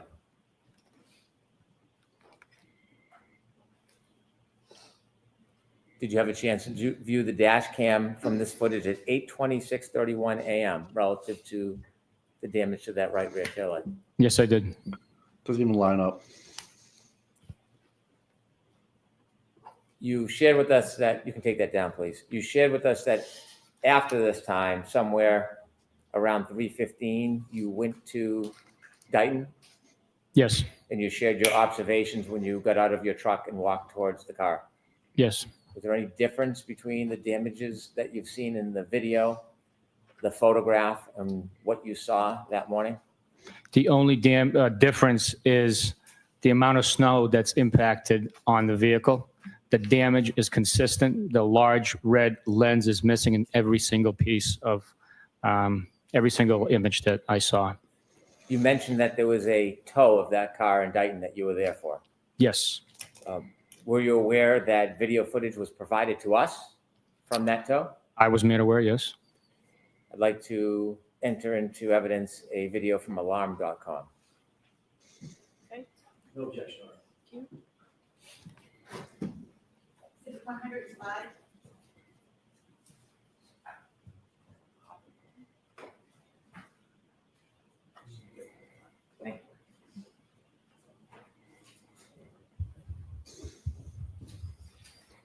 Did you view the video that was provided to us relative to the right rear taillight? From alarm.com? Yes. Yes. Court's permission, I'd like to play that for the jury. Okay.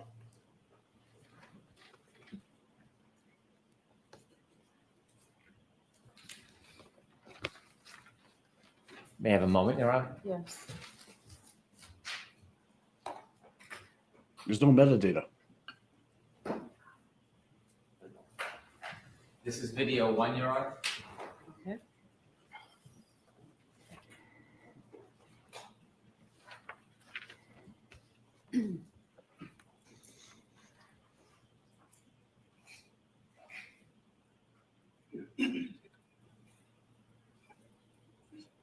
Court commission? Yes. I'm not, no, I can't lay down. I can't lay down, okay? I'm working. You wanna come say hi? Yeah, you fuck.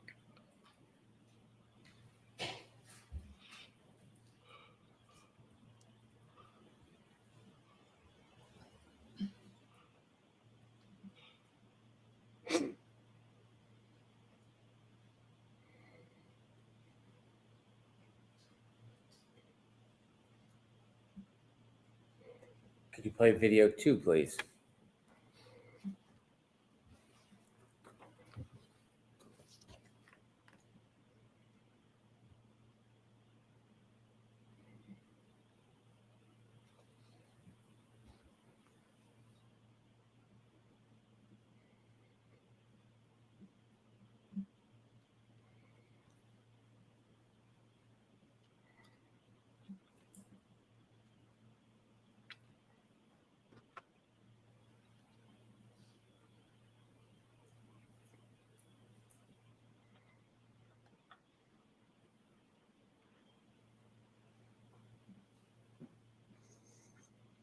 Could you stop, please? Do you notice anything about the color of the right rear tail light? Yes, it was white. Could you continue, please?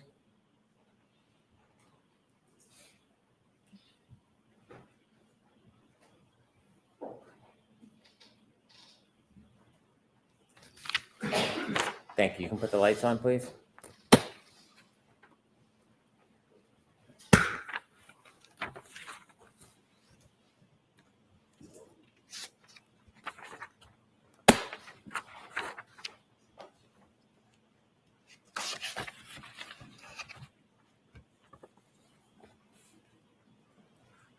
Sir, did you have an opportunity to review video from CF McCarthy's on the evening of January 28th, 2022?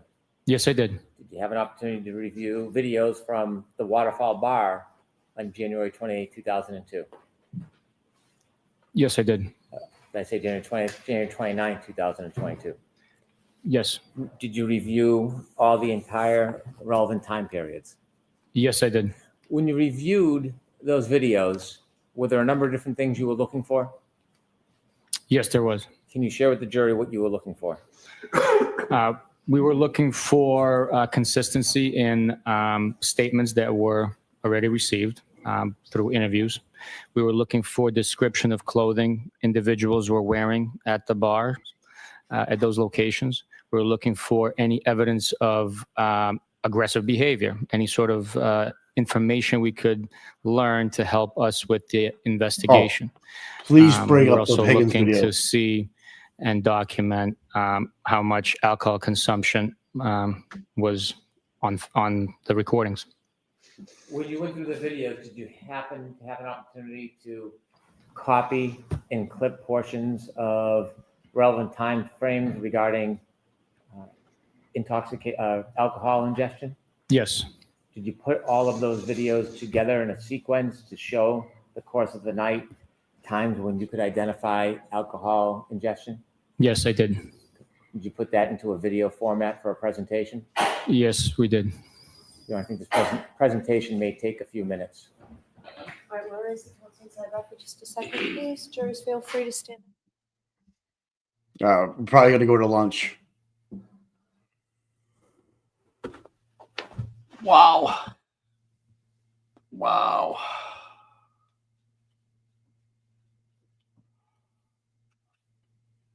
Wow.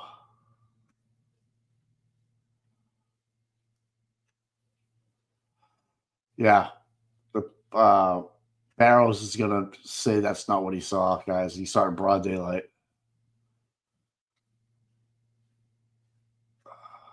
On the taillight.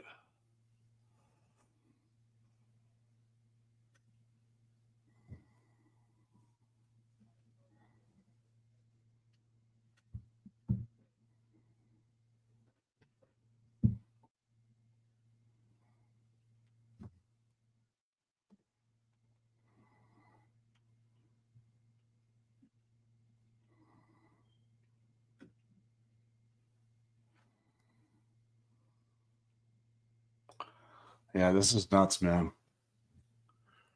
Barrows is going to be huge. And if they have the tow truck driver on the list, which they do. So, and with Jackson's cross, I just think he'll just get annihilated. The guy's not even reading off any of his reports. AJ is going to bring up some reports. Is this your report?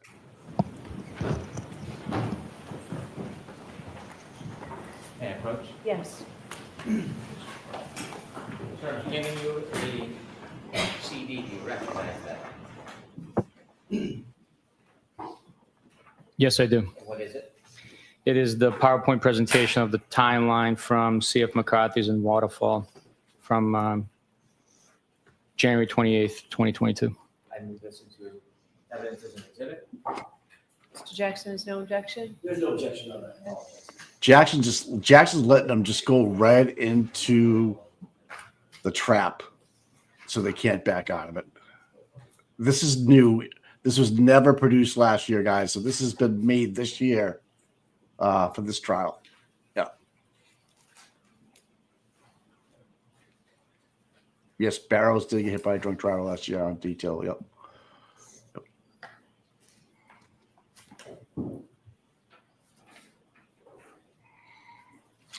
Let's check. Let's keep a close eye on the hat. I want to see what the hat says. Everybody picks up on it.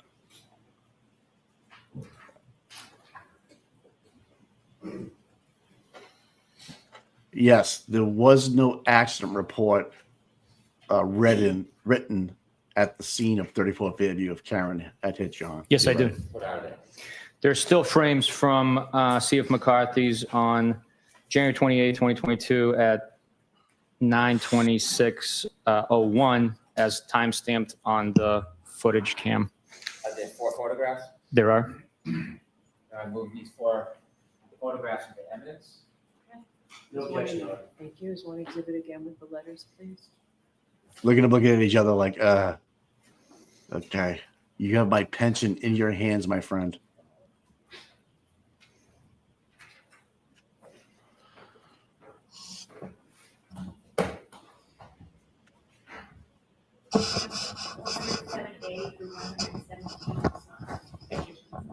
Sir, I'm showing you. We do have a new 4 pope, photographs. yes. You take a look.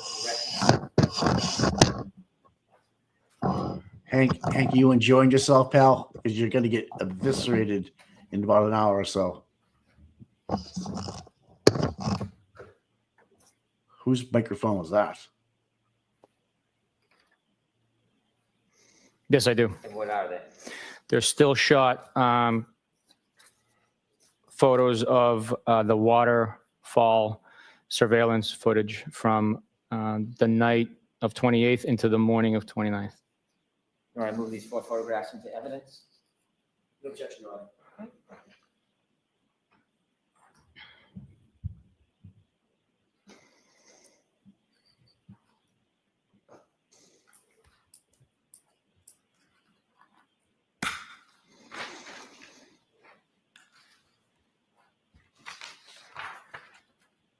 It's 108A through 108.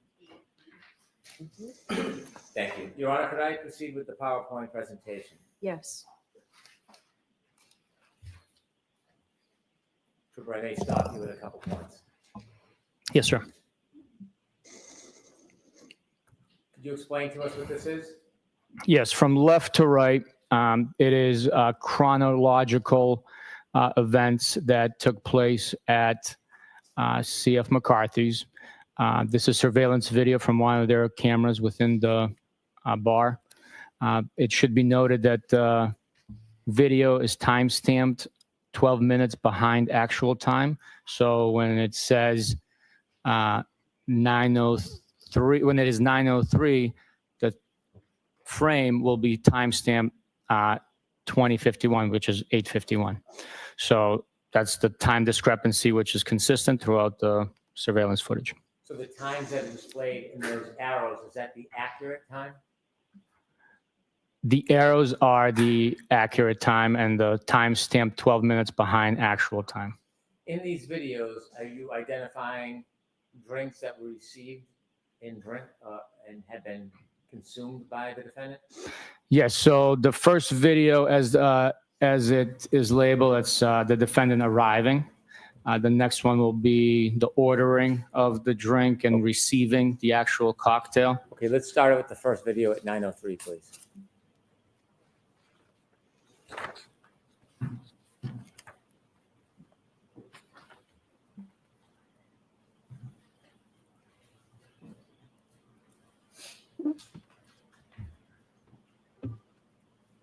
Baby, how you doing? Can you stop it there?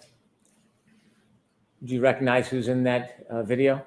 Yes. From left to right of people that you recognize and identify the clothing they might be wearing? From left to right, it'll be Mr. John O'Keefe wearing the gray sweatshirt that was displayed earlier.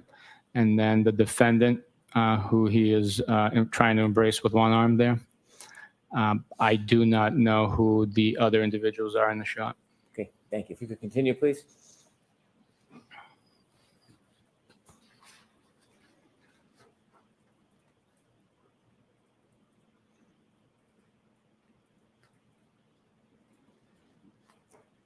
We could proceed to 9:10.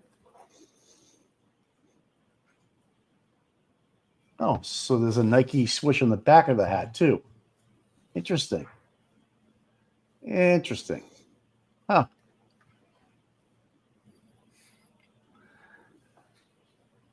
Interesting. What did that show, sir?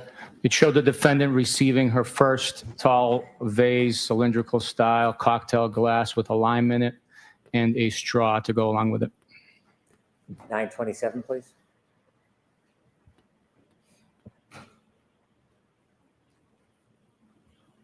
That's Mike Camarano right there with the blue hat on. He's a good guy.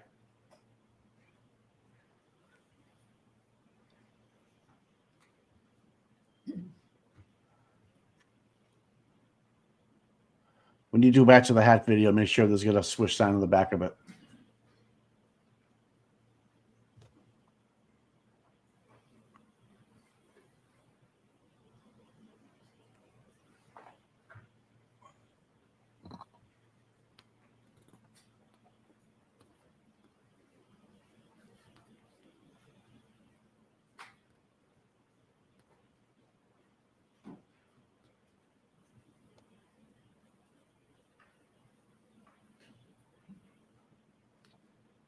Okay, what's that on John's wrist?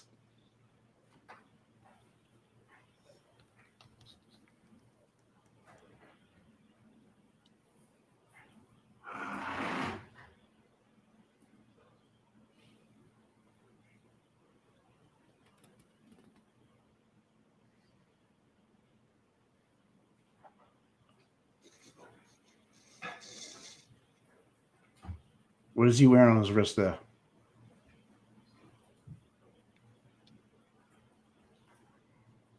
Where is that thing? What is it? Why haven't we seen it? And what was depicted in that video that you saw?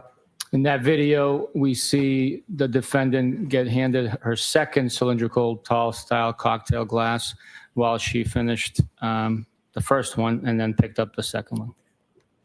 When you've made a relevant observation in the video, please interject and stop so you can point out for us what you've seen. Absolutely, sir. Okay. Next, please, 9:32.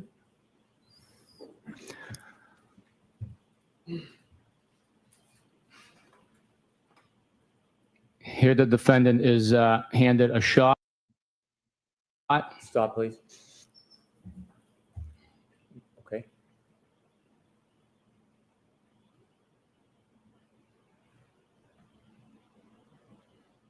Right there. I think we'll just have to play it and you'll have to speak as you're watching it. It doesn't look like it can be stopped. Sorry, Ms. Gilman.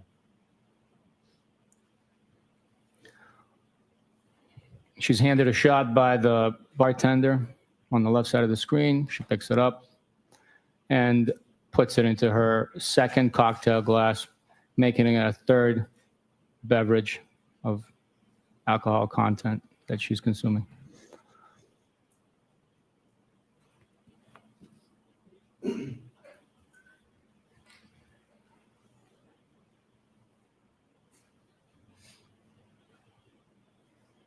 Big boy.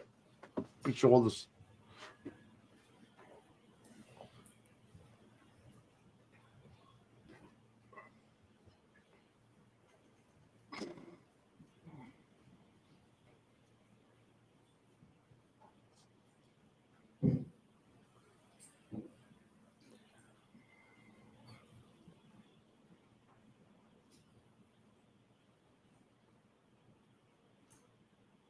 Yeah, she's not drinking it at all. She's just standing there. Right?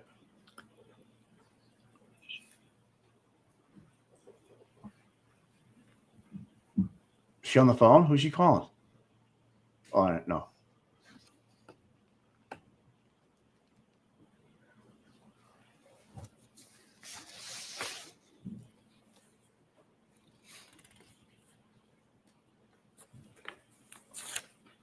Sean's always checking everybody out. Who are you? What are you doing? Oh, you're the bottom of the shoe there, huh?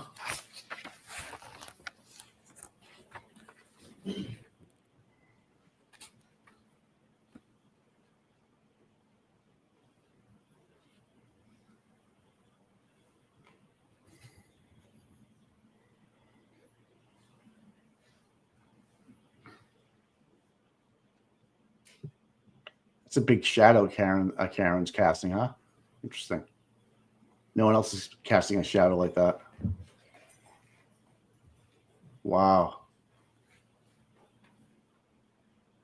That is interesting. Colleen Crawford.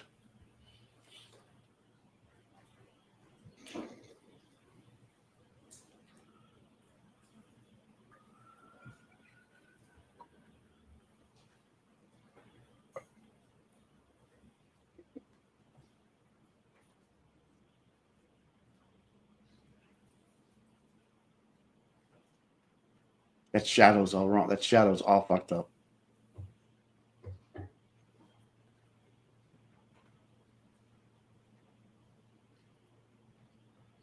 It's like the only shadow at the bottom. That's weird.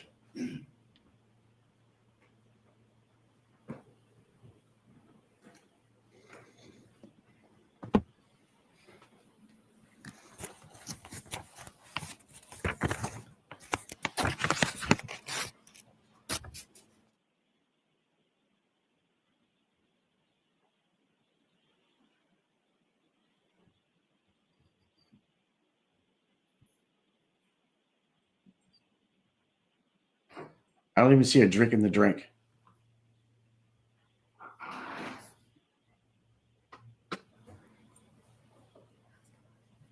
No shadow from that guy. Barely any shadow. Look at it.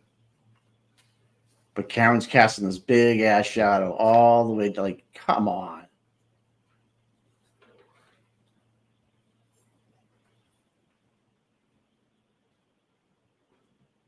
This guy steps into right where she is. Look at it. Nothing. Nothing.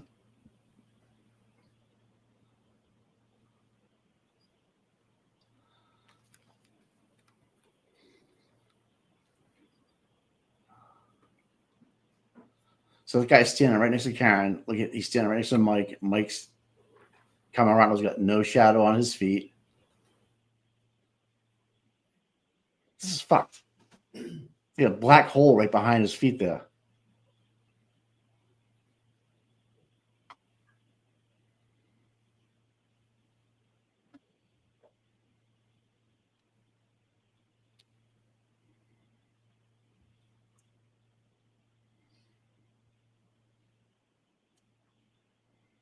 Still, I haven't seen her drink anything. I wonder if that's Kurt Roberts, baby.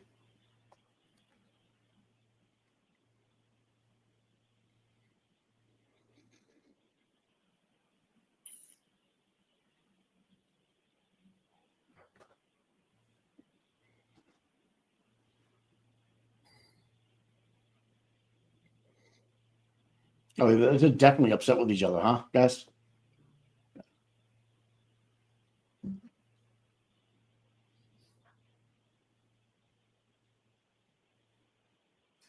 I know it's like the weird shadows, man. Maybe I'm just being over the top. It was his wallet. So right there, we had we observed Mr. O'Keefe retrieve his phone from his rear left jean pocket, and he put it back. Is that his wallet in his back pocket there?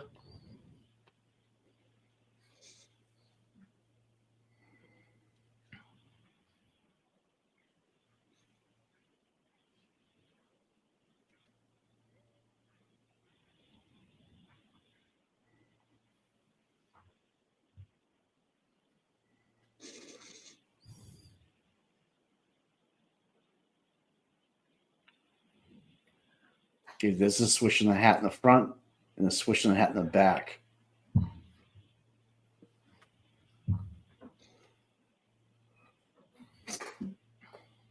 John's going to drain the main vein. That was his phone, yeah. Does he carry his wallet on the other side, or is it his front pocket?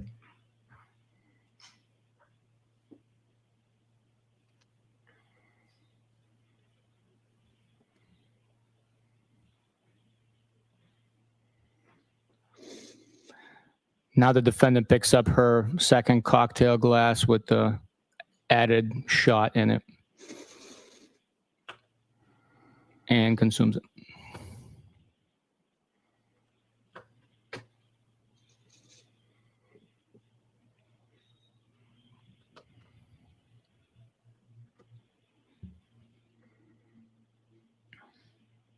Proceed to the next video, please. This is now 9:45 p.m. Yes, sir.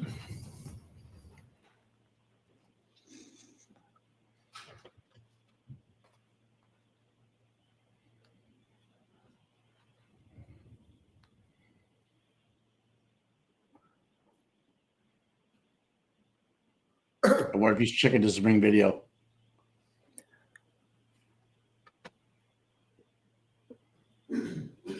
So the bartender hands over another cocktail glass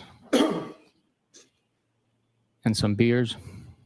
The shot goes into the empty one after it's poured into the new cocktail glass. So that's drink number 4.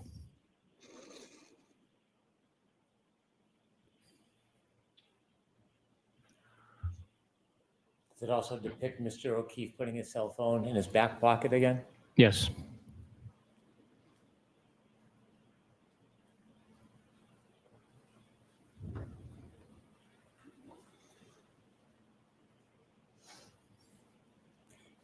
By 9:45, how many drinks have been served to the defendant?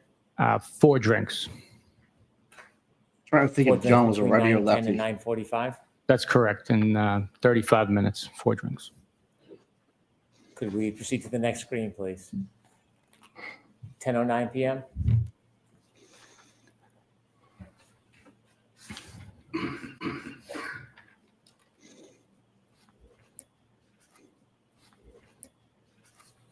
Here, the defendant speaks with the bartender and gestures that she wants a shot. Objection. The objection sustained. Move straight.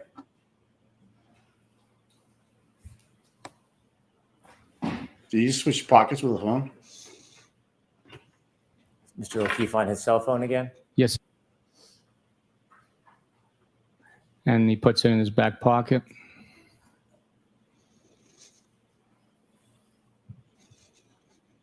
Interesting. I thought it was the other side. Right? He was standing, he put it on the other side. He was,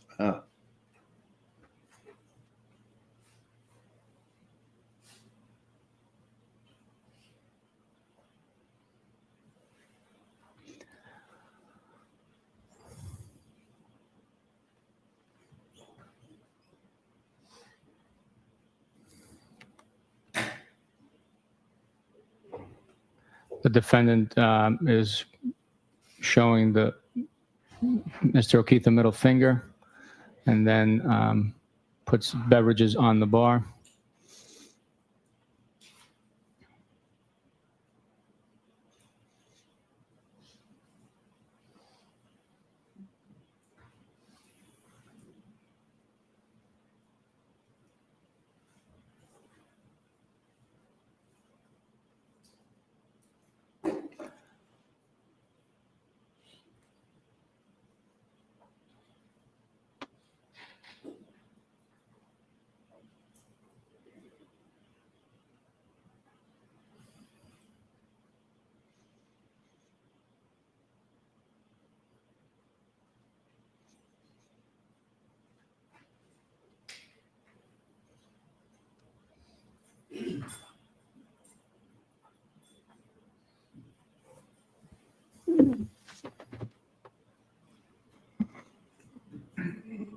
Should I proceed, Your Honor? Yes. What is the drink count at that point? At that point, it's 4 drinks. Could we have the next?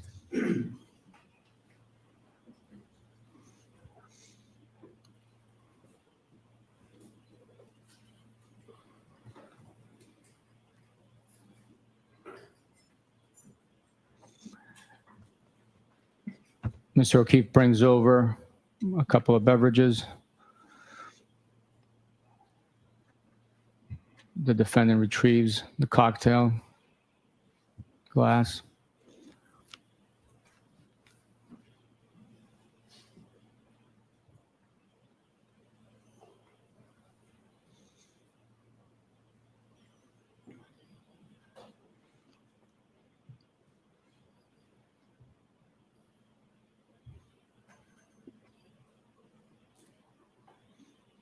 His shoe's white. See the bottom of the shoe? It's white The there. shot glass is picked up by one of the patrons, and the defendant retrieves it from him and places it back on the bar.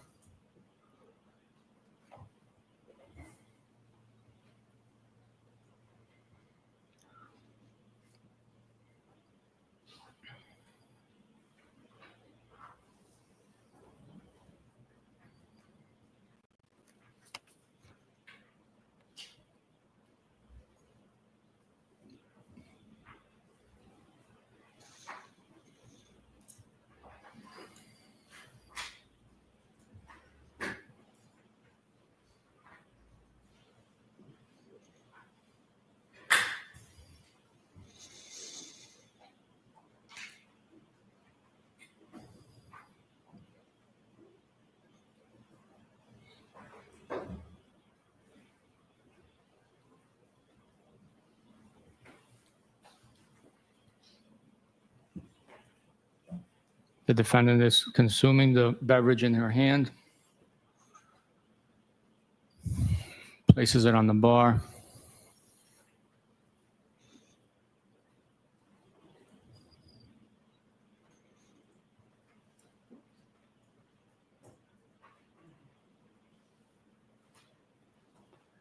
And then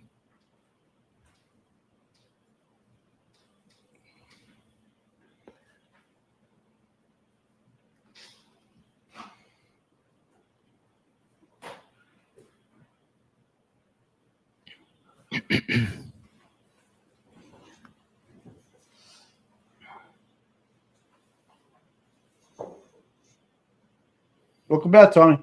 Yeah, healthy. They're just at the bar. They're talking about the bars and the shots. Yeah. What time are we at now? That was 10:34, so we're moving 10:37. What is the drink count at 10:34? That is 5 drinks at that point. Could we play 10:37, please?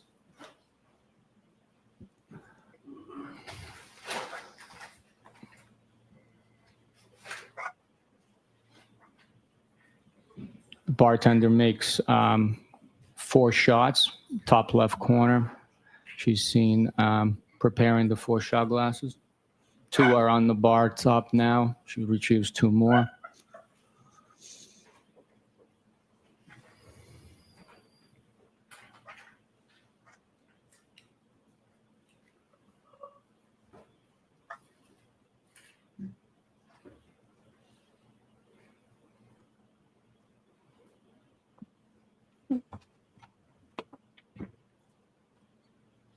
They seem to be getting along.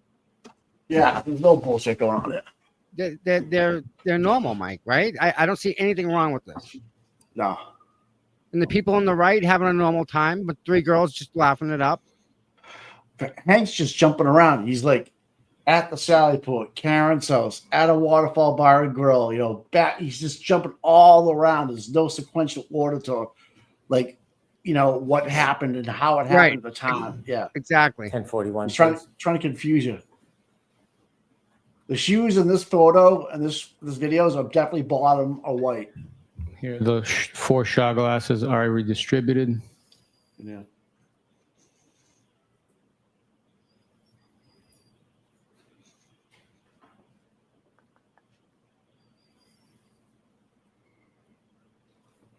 What's your thoughts so far, man?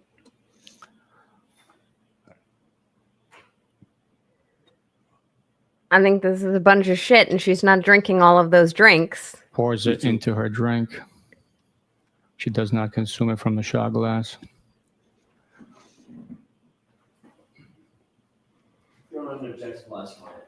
Okay, I'll strike that.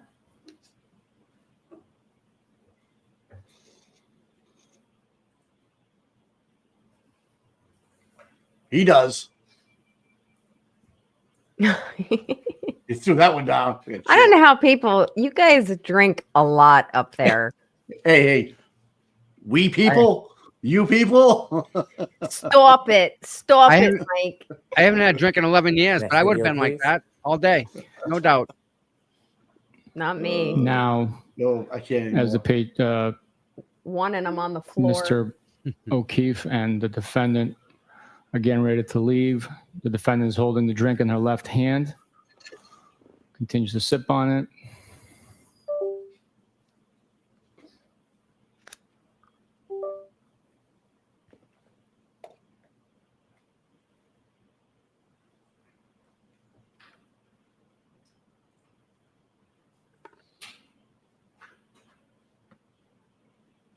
And the two walk out of the bar without the beverage in their hand being deposited anyway. John, always shaking hands, kissing babies. That was friendly. He didn't deserve this. No. No. Nicest guy. I love that you bring your personal experience to the table, Mike. At 10:53, how many drinks have been served to the defendant at this point? 7. Objection, Your Honor. Come on. She had 7 drinks in 2 hours, or less than 2 hours. Well, all right. She's from Massachusetts. And So I'm going to actually see counsel's on this. They're going to lunch. Yep. Bev's hungry.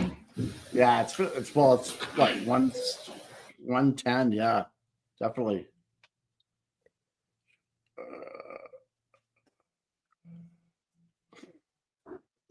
Unreal. We're wasting all this time and all this money, Mike. And Nan, how is any of this proving Karen is guilty of anything? Nothing. It doesn't prove anything. That these videos aren't even showing that she's consumed the alcohol. For the lunch and break, it's 1:10. We'll see you at 2 o'clock. And 2 o'clock lunch. Okay. Yeah. Yes, All rise for the court, please. Here's closing votes. Follow me. We're gonna probably get a day and a half of Buchanan, I would think. Oh my. Yeah. There's no way Alan's gonna finish with him today. Right. No way. Right. Wow. Go take your lunch, Mike and Tom. I don't all right. know. Peace out. I'll see you guys in a bit. Okay. Yeah, we're not going anywhere, my friend. I didn't think so. There was some questions in the chat earlier for you, Nan. I don't know if they want to put them back up. If they could. Yes, if anyone has a chat, throw it up in the chat. If anyone has a question, throw it up in the chat. I think there was some in X as well. I'll take a look.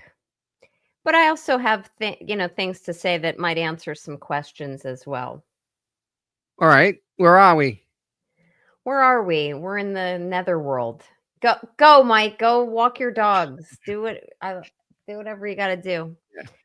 So how are you, Tommy? Good? I'm doing very well. Yes. Oh, excellent. Good. Yep. Yeah. So I do think that, welcome to all your viewers. And I do think that Brennan is going to finish today with Buchanan. I think Alan will start and is going to take a lot of time with Buchanan, or you may hear me say Bukaki several times. It's all right. That's all good. Yeah, I've been listening all morning. I've been watching a little bit. It's my kid's birthday, so I'm happy birthday. Was running around with cupcakes this morning. But I wanted to give some of my thoughts first, and I'm sure your audience has been kind of thinking about this. The Commonwealth is completely going to throw Proctor under the bus. And you see it in various different ways. You've seen it so far in the presentation of evidence in the trial already, but also in terms of how Buchanan is presenting his testimony. So he'll say things like, we did this, we did that. And Alan keeps calling him on it because it has to be distinguished between who's we and who's I. So they keep asking Buchanan to kind of limit how he answers questions. I think because they are distancing themselves from Proctor in a more direct way, it's coming across as different than in 1.0. In 1.0, they would go out of their way to say, we do things in teams. We're a team. We work together to try to marginalize Proctor's role. That everything Proctor did, and this was before Proctor's discipline and ultimate termination, but everything that Proctor was doing as of the time of 1.0, it was always in tandem with Buchanan. Now you have a situation where yes, Buchanan has said we do these things as a team. I was with him, meaning Proctor, every step of the way. He said it a couple times and then he steps off of it because they have to naturally distance themselves from Proctor. They're calling him Mr. Proctor. They're calling him, they're calling outright the fact that he sent pretty salacious text messages, which I will divert for one moment and talk about that. Got him trying to put the fire up for starts. Yeah, and you're seeing, that's right, Tommy, you're seeing it in so many different ways. So they're trying to take the wind out of Alan Jackson's sails. If they, Brennan is probably thinking, well, if I come out ahead of time with there's these bad text messages and you were disciplined, Buchanan, and you lost 5 vacation days. When you try to get ahead of the real aha moments, which is really part and parcel of Judge Bev's ruling that impeachment evidence has to be handed over beforehand. And then also the fact that these 2 disciplinary actions, I believe both disciplinary decisions as to Buchanan and more notably Proctor, they came out after the trial. I don't think Buchanan was disciplined when 1.0 was ongoing. But when you have Brennan trying to say, I'm going to steal Alan's aha moments, it's falling flat to someone like me who watches juries for a living and sees how they react to the surprise element. Because Brennan is saying these things through witness testimony, and then he's not really delving into them. He's keeping a very superficial approach to them. And any juror who doesn't know this case, and let's presume this jury does not know this case. We want them to not really understand much about the case. They can be familiar with it, but they have to have been able to attest to the judge that they can remain impartial until they hear all of the evidence. But let's assume this is an impartial jury. They're only hearing like a really, really high level bit of information from Brennan through witnesses. And they're probably like, what? Wait, why are we listening to text messages about no nudes so far? This is my personal and professional opinion. What happens when something like that occurs, when a prosecutor comes forward with, trying to take the wind out of Jackson's sails, and he's doing it superficially, the jury says things like, what's going on? Why did I miss something? And then what happens? They become sponges. So all reports coming out from the reporters are that the jury is resonating with Jackson and Alessi. So they will naturally look to people like Alessi or Jackson. And with this witness, it's going to be Jackson. And they're going to soak up whatever he puts out there like a sponge because they were left dissatisfied by Brennan. If Brennan, in my opinion, and I've had to do this before where I've had to come out with like a bad criminal history of one of my clients, I lay it all out there. Here it is. I have nothing to hide. He's not an angel, but he's done better. And this is just an accident. And yeah, I get that. Yeah, that makes sense.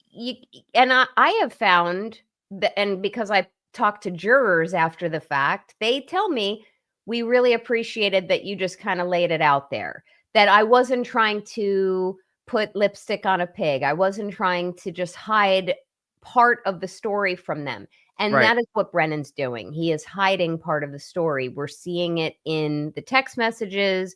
We're seeing it in the discipline of Buchanan, which I don't even know how you can use Buchanan to authenticate Proctor's text messages, even though Buchanan was on some of them. So Right. that's the one. He actually gave a thumbs up to one of the Proctor's. Yeah. texts. And wasn't it funny? Because I was looking at my notes. He said he acknowledged, how artful you know. acknowledged those texts, or one of them. Acknowledging, he will lose. Buchanan, in my opinion, is going to lose credibility when that comes out, because can we all see it now? Jackson's going to say things like, well, you didn't just acknowledge it. Nan. I'm on with Nan. Oh, hey, whoever that is. Hey. My sister. Oh, hey, how are you? She can't hear you. I love and adore you. Oh, so much. I love you too. I just met you, but decided to come into The Kaen Read world. stuff. So oh, I'm ready. Thanks, Carrie. Oh, she's so sweet. Yeah. Now I know it runs in the family, Tommy. Ah. You guys are so cute. So ultimately, when you have Buchanan, he's going to be before Jackson, and Jackson's going to say things like, you didn't just acknowledge it, you liked it. You put a little like emoticon or whatever the hell they're called, the kitties. I'm a boomer, I suppose.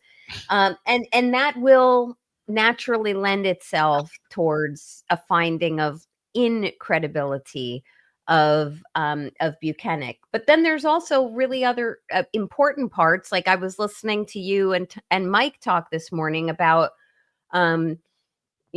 what's up with this shoe. I still the shoe. Gosh, I've seen so much banter about it. I know the Glare was talking about it and others. It looks like a brand new shoe to me. I know that looks like the soles are different colors. I don't understand what went on with this shoe. But then I understand there's some controversy over the underwear, the socks. Was he wearing socks that night? So if his, I can tell you from a medical legal background, when someone is brought into an ER and they are either suspected of being a victim of a crime, meaning like a beating or a murder, something like that, or a really serious motor vehicle accident, clothes are removed, and it's usually not done carefully. No. But they are preserved. They absolutely are preserved, and all of them are. So it's not just, clothes flying all around like some wild orgy. It's okay, here's all the clothes. And if you look back, and I would encourage people to look back, at one point when it's first discussed, Buchanan says something like the clothes, and I'm paraphrasing, but he says something like the clothes were balled up and put to the side of the bed or the foot of the bed. He says something like side of the bed or foot of the bed. That, when I heard it, made it sound to me like, oh, okay, they were balled up and on the bed, but at the foot of the bed. Right. And, sometimes that's where I'll put my robe. I put it at the foot of the bed. Yep. But then later when he's talking about what's going on in the trauma room, he says, no, they're on the floor. Now, maybe they were on the floor at the foot of the bed, but there is a distinction in my mind as to, well, what's on the floor and what's on the bed. Once you start not carefully maintaining, for lack of a better word, clothing that may or may not have biological evidence that could be tied to or contain evidence relevant to a crime, you throw them on the floor. Now these floors aren't sanitized. They're just this. They get washed. I used to work in the hospital. They just get washed. That's it. Get washed. And who knows the last time they were washed. And then we go to the whole fact that, Buchanan goes to great lengths to talk about these clothes were retrieved, bagged. Bag wasn't sealed right away. Right. I think he said because they were, I hate the word moist, but I don't know how to say any other word. Damp. Yeah. by the way, no one spam me with moist in my Twitter. I will unfollow you and block you Definitely a immediately. bad thing to do. Someone did that to me the other day, and I was like, Really? ooh, That's yeah. it. Yeah, I have a short list of words that annoy me. That's one of them. But anyway, those clothes items were taken. They weren't properly maintained. They're laid out on butcher block or butcher paper, whatever, for quote several days.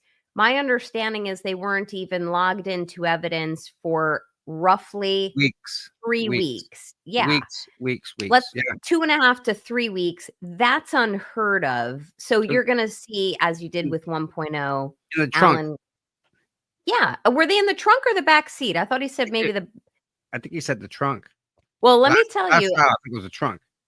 I am still not convinced that Proctor is. Well, I don't want to say it as a double negative. Proctor you may see that because he's been thrown under the bus and because he's been terminated, you may see a more candid Proctor coming out during his testimony, which I can talk about now, Tommy, if you want, because I did see a bunch of questions came in, at least to my ex, about can I explain what will happen in terms of if now the Commonwealth is not going to call Proctor on its case in chief, and then if they call him, if the defense calls him for their case in chief first, the defense absolutely will call him, and we can anticipate things like in closing arguments, for example, and they may even ask Proctor, and you weren't called as a witness in this case.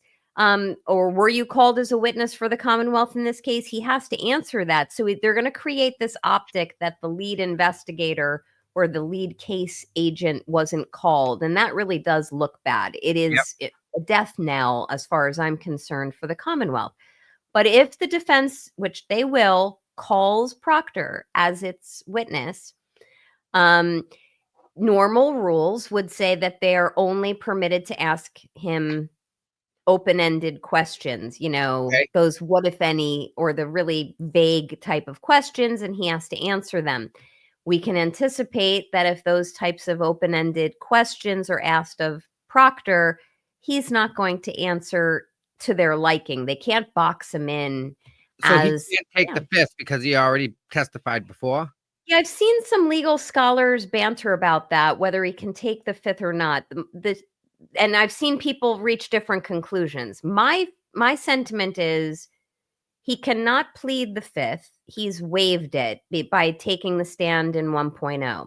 He also is not currently facing, that I'm aware of, criminal charges, whether it's for perjury or, conspiracy or anything of the like. So if there is no current criminal charges or potential criminal liability that he is facing, there's no reason to, and probably no basis for him to plead the fifth.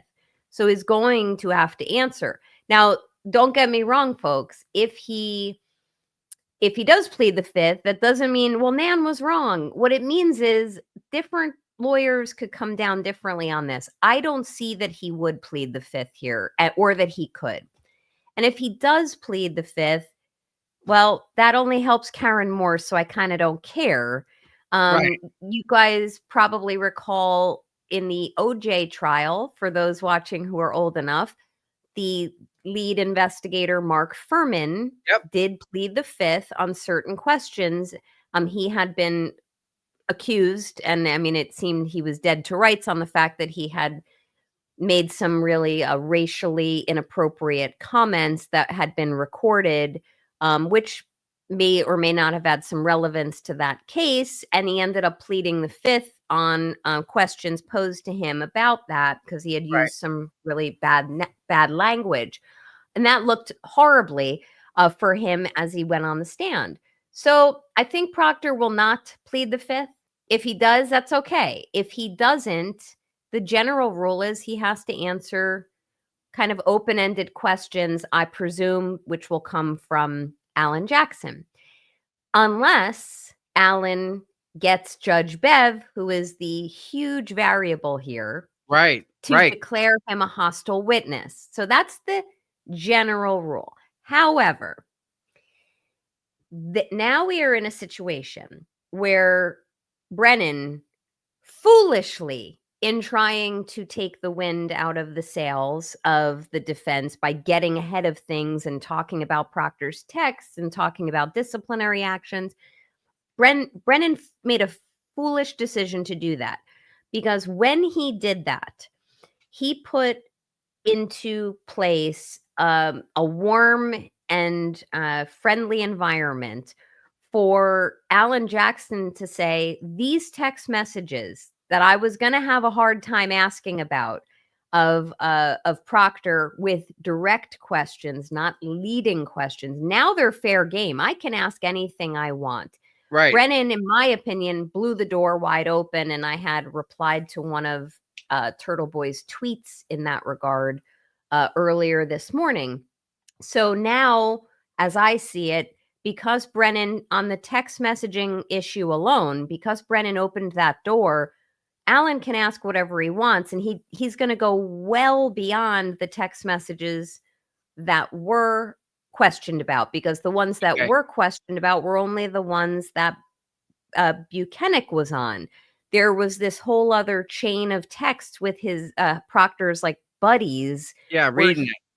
Yeah, those are all going to come in, whether it's on direct or with a more cross-examination flair to them, with hopefully Judge Bev agreeing that Proctor can be held as a hostile witness. Now, when a witness is held as hostile, usually, from my experience, it takes several opportunities of the attorney to try to get information in a direct way, a very open-ended way. And once it becomes clear that Proctor, which I anticipate could happen, Proctor is being evasive, not answering the question, getting cutesy, Jackson's going to have to say, Your Honor, like permission or making an application to hold Proctor as a hostile witness. And Bev, I am looking at you right now as you're eating your tuna sandwich and having a White Claw. You better grant that application, because it is 100% permissible. It is absolutely expected, anticipated. There's no reason why that application should be denied. If she denies AJ's request to hold Proctor as a hostile witness, she is outright broadcasting that she is biased. Now, we've all kind of said she's biased, she's doing this, she's making these rulings. If she denies a request to hold him hostile, she's putting it out there that somebody's in her pocket. But then as far as Proctor is concerned, I do think he may end up singing like a canary a little bit. Yeah, he's got no job now, right? He may be mad at him for throwing him under the bus. Well, we don't know what he's going to say, right? Yeah, and I'm getting the sense that, you know, his family, from what I hear, is a blue family. His wife was very outspoken in some public statements. Mm-hmm. So now that the wife, who I always forget if that's Elizabeth or Courtney, I think it's Elizabeth is the wife. I could be wrong, but the wife has said in writing that he was the lead investigator. Mm-hmm. Keefe, I think, was the name, the witness yesterday. He testified that Proctor was the lead investigator, that it was his responsibility. Then you had, I believe I heard Buchanan admitted today that Proctor was the lead investigator. So when you have why is that such a thing? Why do they need to prove that? It will punctuate the closing argument. And because keep in mind, the defense doesn't have a police expert. They're not allowed to have a law enforcement expert, Michael Easter, testify. So the only way they can, the defense can really get before this jury the fact that there were police missteps, investigative failures and protocols, is to get it out of Commonwealth witnesses. So you saw it with, I think the last name was Keefe, although I don't want to mix it up with John O'Keefe, but the witness yesterday who started out, You're going to see it with Buchanan likely this afternoon and into tomorrow on cross-examination. And then you will see it in throughout, because there'll be other law enforcement who probably testify. But in closing argument, you're going to see who I anticipate will be Alan Jackson saying, and they didn't even call their lead investigator. And you heard it from the horse's mouth. It's his case. He did everything. He was the commander of the ship, as they call it in healthcare law. And when the commander doesn't do his job properly or exhibits bias, which, by the way, he was fired for, that really can help punctuate the type of message that the defense wants to send. And ultimately, Proctor, having been identified as the lead investigator now, which was stepped off of in 1.0. It was always, we're a team, we do it all together. Nope. Now it's, yeah, he's the sacrificial lamb, which I still don't know. And I'm seeing here in your chat, I don't have my glasses on, but someone said it was Gallagher too. I think Gallagher, not this Gallagher, but I think, yeah, Gallagher might have said it. He was the lead investigator. That's going to be one of the most important parts to help create reasonable doubt, that the lead investigator took so many different opportunities to exert himself in every step of this investigation, lied about it under oath, distanced himself from knowing this family or saying that he knew this family, having control of the quote murder weapon for periods of time, or access to the murder weapon for periods of time when he should have not had that access. For example, the ride, the missing timepiece from Dighton to the Sallyport, which they called it a Scribner's error. Yeah, which, by the way, is the Sallyport in Canton? I don't know that. Someone let me know. It is. It's at the CPD. I didn't know if it was at like a separate barracks or something. Directly at the CPD. Yeah. So for that ride, the missing timepiece, it was a Scrivener's error, but there was another excuse which I can't recall before it was called a Scrivener's error. Originally, I think it had something to do with time stamping or UTC clocks, and he got the time wrong. And then when that was when that was debunked, then it was a Scrivener's error. So they went by 3 different barracks, Nan.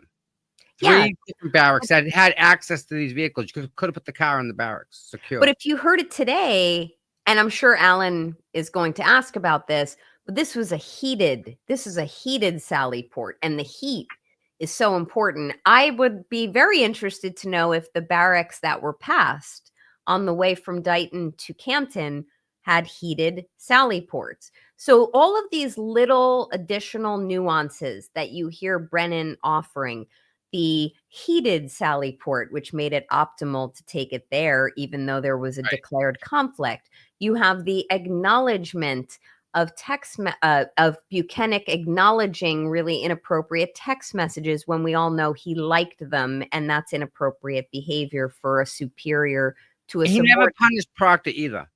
Never punished him. And there was another law enforcement officer from 1.0. I cannot remember. You guys would know. Maybe it was Fanning. Somebody else. Somebody was in North Carolina.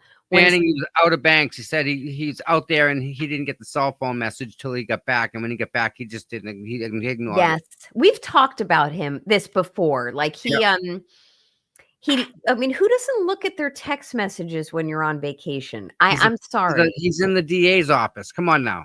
So when you think about just big picture, and then I'll get down to some more questions, Tommy. And by the way, you could feel free to go grab a sandwich, because I'll just, as my dad used to say, I'll talk the ear off a brass monkey. Or my dad used to say, he would say, I'd give an aspirin a headache. There you go. But, I like that one. Yeah, that's good. But anyway, I just want you guys to understand big picture that keep remembering the defense hasn't even put on its case yet. So we got so much. I'm saying we, it wasn't me. But as Free Kaen Read supporters got so much out of trial 1.0 from the defense cross-examining Commonwealth witnesses that they actually probably felt a lot of bravado and hubris and went into their case in chief and said, well, let's only call 5 or 6 witnesses. We're good. I think they they underestimated the jury and maybe some confusion. Then there were some bad rulings that came out that compounded everything. But with that said, that's not going to happen here. In this case, the defense is not going to pull any punches. The defense has all of this great testimony so far to date. I think you're on day 12 of trial. So at day 12 of trial, you've got the concessions made by Whiffen. You've got the absolute ridiculous testimony that came out of Jessica Hyde yesterday. She should run and hide instead of going back to her profession. See this? Oh shit. This is the shit we deal with out on the sidewalk. Seriously, Yeah. John DePetro, like, I'm sorry. I don't understand how this man gets into the court. I think I heard he's in the courtroom next week. I don't know where he is today. Maybe he's still in the courtroom. But this man he's a risk to society, in my opinion. He's a risk to society. He also has a really horrible toupee. So let's hope that doesn't blow up and he doesn't, the cops. We don't need Aiden in jail because he's still got something over his head. He does have some things. We don't need that. We do not need anything for that. We don't. I'm very optimistic though on Aiden's. Oh yeah, he's definitely in the right. The problem is he needs to get in front of the right judge that will let him and Bradel argue their case that's got merit. How about either Judge Doolin, who did not, who issued the decision just a couple days ago and refers to him as a satirist, or Adam Sisitsky, who is just a really good-looking judge up there, who did the right thing on the ruling of the text messages or communications between Aiden and Karen and did not open the door wide for anything further between Aiden and Karen's attorneys. So I'm pro Judge Doolin and pro Judge Sisitsky. But yeah, this machination of musical judges up there, you never know who you're going to get. And on a given day, you could have someone else, or it's supposed to be someone, then you get there and it's somebody else. That creates so much anxiety. For me, like if I hear, oh, whoa, it's not that judge, it's this judge, when I hear about Aiden's cases. But that doesn't happen from my planet. In my planet, I know what criminal judge I'm going before on a given day. It doesn't change. And if that judge isn't available, barring some need to have something done, like an arraignment that is time sensitive, then we wait for the judge. So I don't really like that goes on up in your neck of the woods. And also it really is not, does not promote what's called judicial economy. It's very helpful for judges to know the case. So if Aiden's cases, these are my opinions, but if Aiden's cases go before, I don't know many judges up there, many names, but I've heard Doolin. I know Sisitsky. I know there's other names too. And some of these. Doolin's the most fair judge that I found. There's a woman that I forget her name, but she was great too. She was right on the Constitution. Like, nope, says that, not arguing it. And I'm looking now, right? So clerk too cute by half has said hot potato. That's a good analogy for what goes on. Up in the courts up there. Yeah, and there's a bunch of different judges, and some of them have not been favorable to him. But from a judicial economy standpoint, generally speaking, a defendant who has a right to not only a fair trial, but to a fair procedural due process leading up to a trial, and actually after a verdict comes in, it's helpful for that defendant to have the same judge who knows the case, who knows the quote law of the case, who knows the rulings, so that they don't have to refresh their recollection or check other things in the file. I'm trying to think what else. I didn't look at other questions that came in, but I will, because I think some were put on my X. Yeah. Let me tell you this story. I've been talking to a gentleman. They did to him what they did to Aiden. They threw him in jail for 60 days, made up a bunch of bogus charges, and he's got video of it all. Brian Albert's involved in it, and he's I think he's gonna sue for $20 million the Norfolk DA. I think he's gonna drop that on him because that's what the DA does. This is exactly what the district attorney does to people to shut them up. This is one of the primary reasons why a lawyer down in New Jersey, New York area is like so locked into this case. It's unbelievable the level of corruption that's going on up there in one of the oldest established communities geographically in our country. Like, I just can't believe it. It's where John Adams came from. It is where Revolution, the shot heard around the world. Right. Yeah, Like, I we just can't believe it. fought, and we're So- fighting again now. You know, when I hear things like, "Oh, you're not from this area. What do you know?" I'm like, "Come on, You don't need to. everybody." Yeah, and when I texted something, not texting, I tweeted something earlier, not much today, but I said something like when they were trying to put the text messages in through Buchanan, and I was like, this is so bad. This is such a bad way to put evidence in. And at the end of my tweet, I said, like, lawyers are cringing right now. There are so many lawyers who are worth their weight in gold. The ones who come out and say Kaen Read is guilty are not worth their weight in gold. No. And there's not many of them. And usually there's some motive if lawyers are coming forward and saying, yes, she did it. And this is a perfectly pristine investigation and prosecution. But there's so many reasons why lawyers look at this and go, I could tell you easily 100 reasons why this case should be dismissed and or should never have been brought and or she should get no caused and, or acquitted. It's unbelievable. So, I digress though. I was looking at questions that came in, and also I know someone wanted me, hold on. Someone asked me to explain, what did Buchanan talk about? Yeah, the guy they threw in jail for 60 days. He's won 8 cases. He's won them. By the way, he's an attorney, by the way. Oh, really? Yep. And they threw him in jail for 60 days. Oh, Michael Welsh. Yes. For no reason whatsoever. It was just a friend of a friend did a favor. You know what's interesting? I did not know about him until less than a week, maybe a week ago. I'd never heard of him. I hadn't seen him on X, just living my life. And then I saw that he posted something. My memory is so bad nowadays, but he posted something and it came under my nose and I went, ooh, this guy knows what he's talking about. And then I did a little bit of a deep dive. Excuse me. I did a little bit of a deep dive and I was like, oh my God. And looking at some of the things he was posting, and then he posted pictures or video. Video. Yep. This is what it looks like when Brian Albert comes into your home. Just walks without right a in. proper warrant. Nope.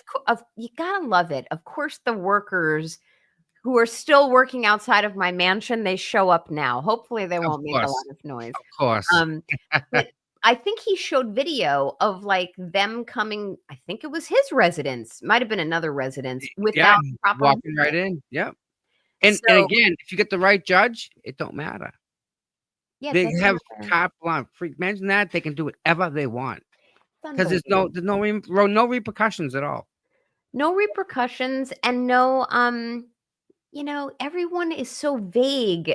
All of these witnesses, like, they're so vague in how they testify and what they say, which I remember some of the things that Buchanan brought up today that I wanted to mention. But this kind of vaguity in how everybody kind of sets forth what they think happened, or now they remember something 3 years later, but they didn't remember it back then. Right. And it's like, trust me, bro, nothing to see here. It's maddening to me. But as far as Buchanan, before I forget, because my memory can be a fleeting thing. You noticed today he brought up some new things. So he said that he gave his take on when he interviewed Karen in the presence of Proctor in her parents' home in Dighton. And first of all, I think some of what he testified to never happened in terms of how that interview went down. But one of the things that he had testified about was that Karen, had said to him that John reported sustaining some injury to his head 2 days earlier. And I was like, what? That never made its way into a report.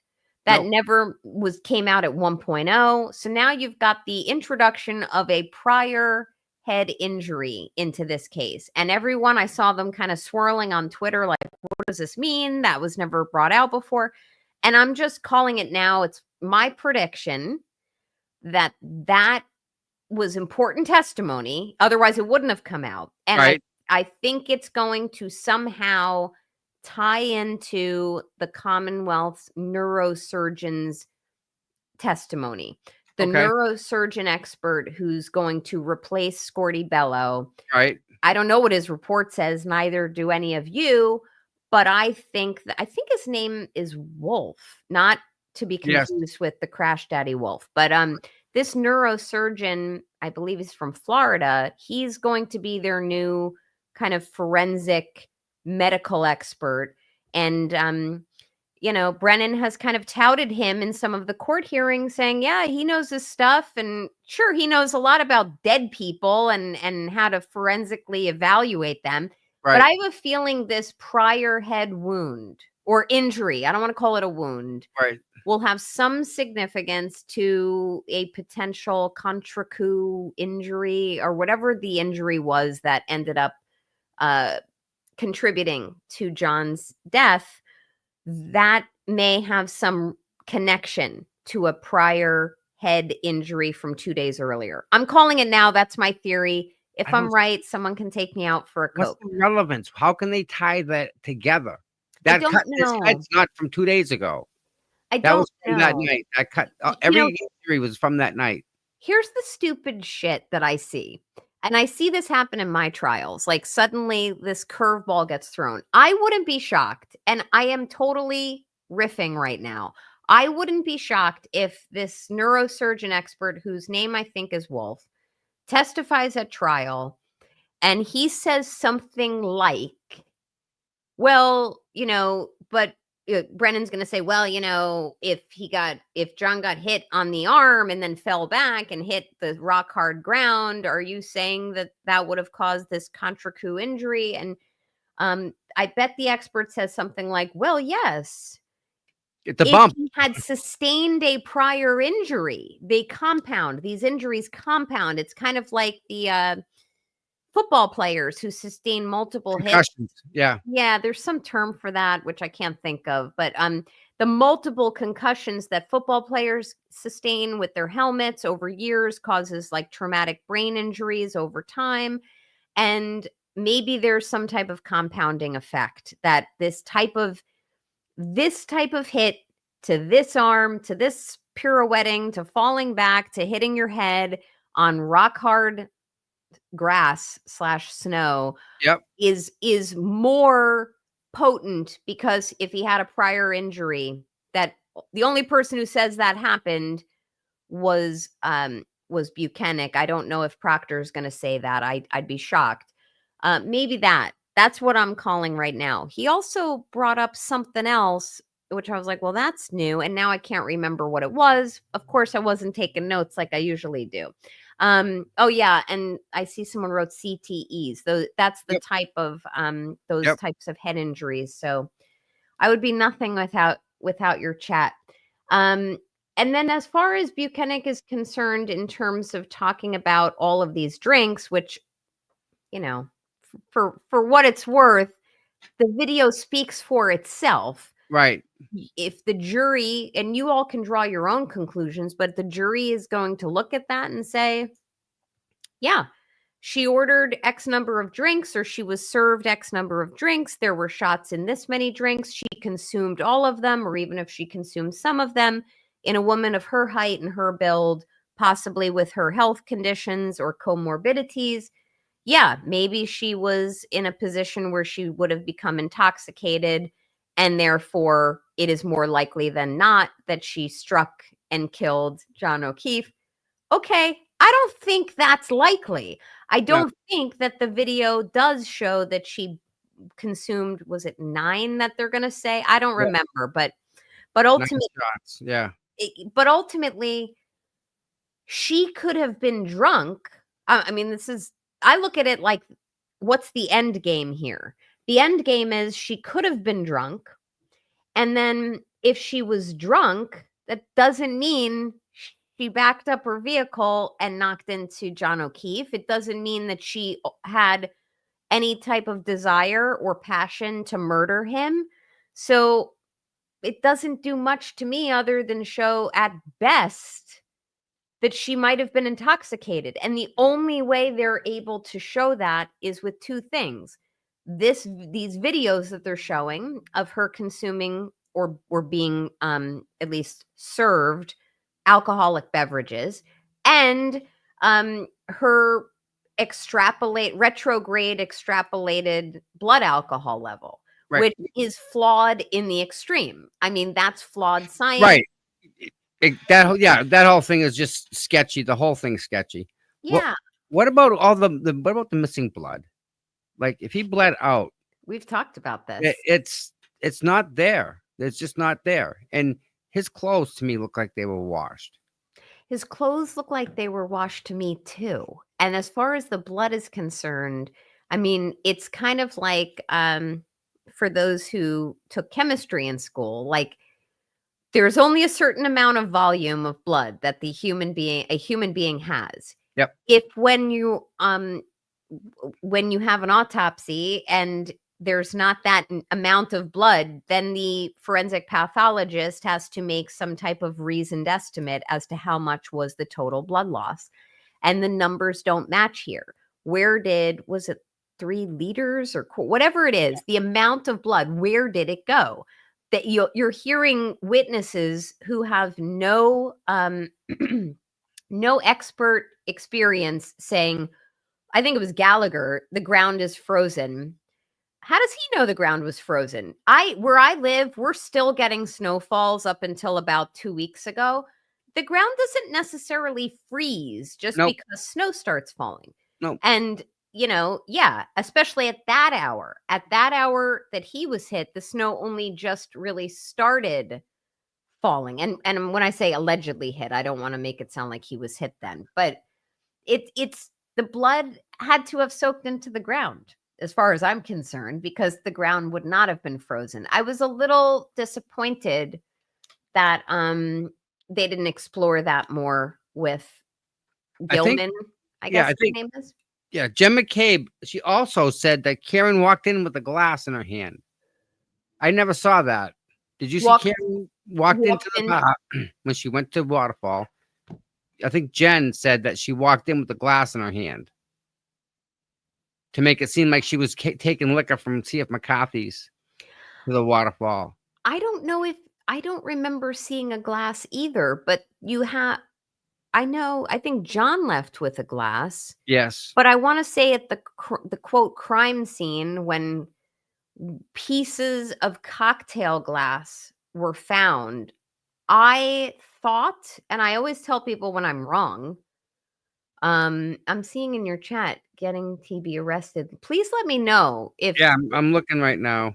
But I thought I heard that there was like no matching of that glass to any of the glasses at the Waterfall or CF McCarthy's. No one went into the house to see if that glass could have matched one of the Albert's, tumblers. So, and by the way, on this point, it's really ridiculous to me, Tommy, that Gallagher, who shares my name only, sat in front of that jury yesterday or the day before and said with a straight face that this was a great investigation and that was very innovative. And, the leaf blower, which, I kind of agree with Aiden on that. We shouldn't really take much of a stance on the leaf blower, because if anything, it did reveal nothing. It didn't reveal anything in terms of tail light, but it did reveal some cocktail glass. But it kind of just helps the defense anyway, because it's just a stupid way to investigate a crime scene. Right. But when Gallagher kind of says this was a great investigation, they had no probable cause, shouldn't have gone in, no reason to go into the Albert residence, etc. He absolutely could have sought a search warrant and did not. He didn't ask the homeowners if he could go in. He deferred to Lank to do it himself. And I don't know how long Lank was in the home, how far or how much he really looked. We're going to find that out. Right. Gallagher is a special kind of evil to me, because nobody, including the auditors, should be looking at that investigation saying this was chef's kiss, perfect policing. It's not. And they did an audit, and the audit highlighted it and said that they did a great job. Yeah, but even so, I'm hearing I'm hearing kids come home for half a day, which will not make me hop off, but you may hear my dog barking soon. But anyway, as far as the audit was concerned, they did find some deficiencies. I kind of wish that, well, I don't know why I wish it. I think it would have been better for the Commonwealth if someone like Gallagher fell on the sword a little bit and said, yeah, we have our problems. We're not right. perfect. Yep. We don't have all of the equipment, but we make do. He didn't come off that way, and I think it was really flat for me. You want to see the video that Aiden's talking about? That yes, please. Almost got him arrested. I don't know. I don't understand. This guy that Aiden asked a question to, he asked Karen if this was like the OJ trial. So he's like blasting Karen with stupid questions, and Aiden comes up and asks him a question. Here we go. What do you do, John? Why do you lie every day? I'm live right now. But why do you lie every day? Oh, you go in there and you lie. We read your tweets. You're misrepresenting what's happening there. No, you're lying. You're lying, John. How much are they paying you to lie? Now hold on. Listen, Turtle. All right. Do I have to get? You're not supposed to be doing this. This is supposed to be the buffer zone. You're not supposed to be doing this. Doing what? And on top of it, you're you don't like when people ask questions? Right now. You ask Kaen Read questions. I'm live read right now. But so you're allowed to ask questions, but I'm not. Yeah, but she's not broadcasting, and I am. So no, I'm broadcasting. Trooper. Wow. Wait a minute. This individual to move along instead of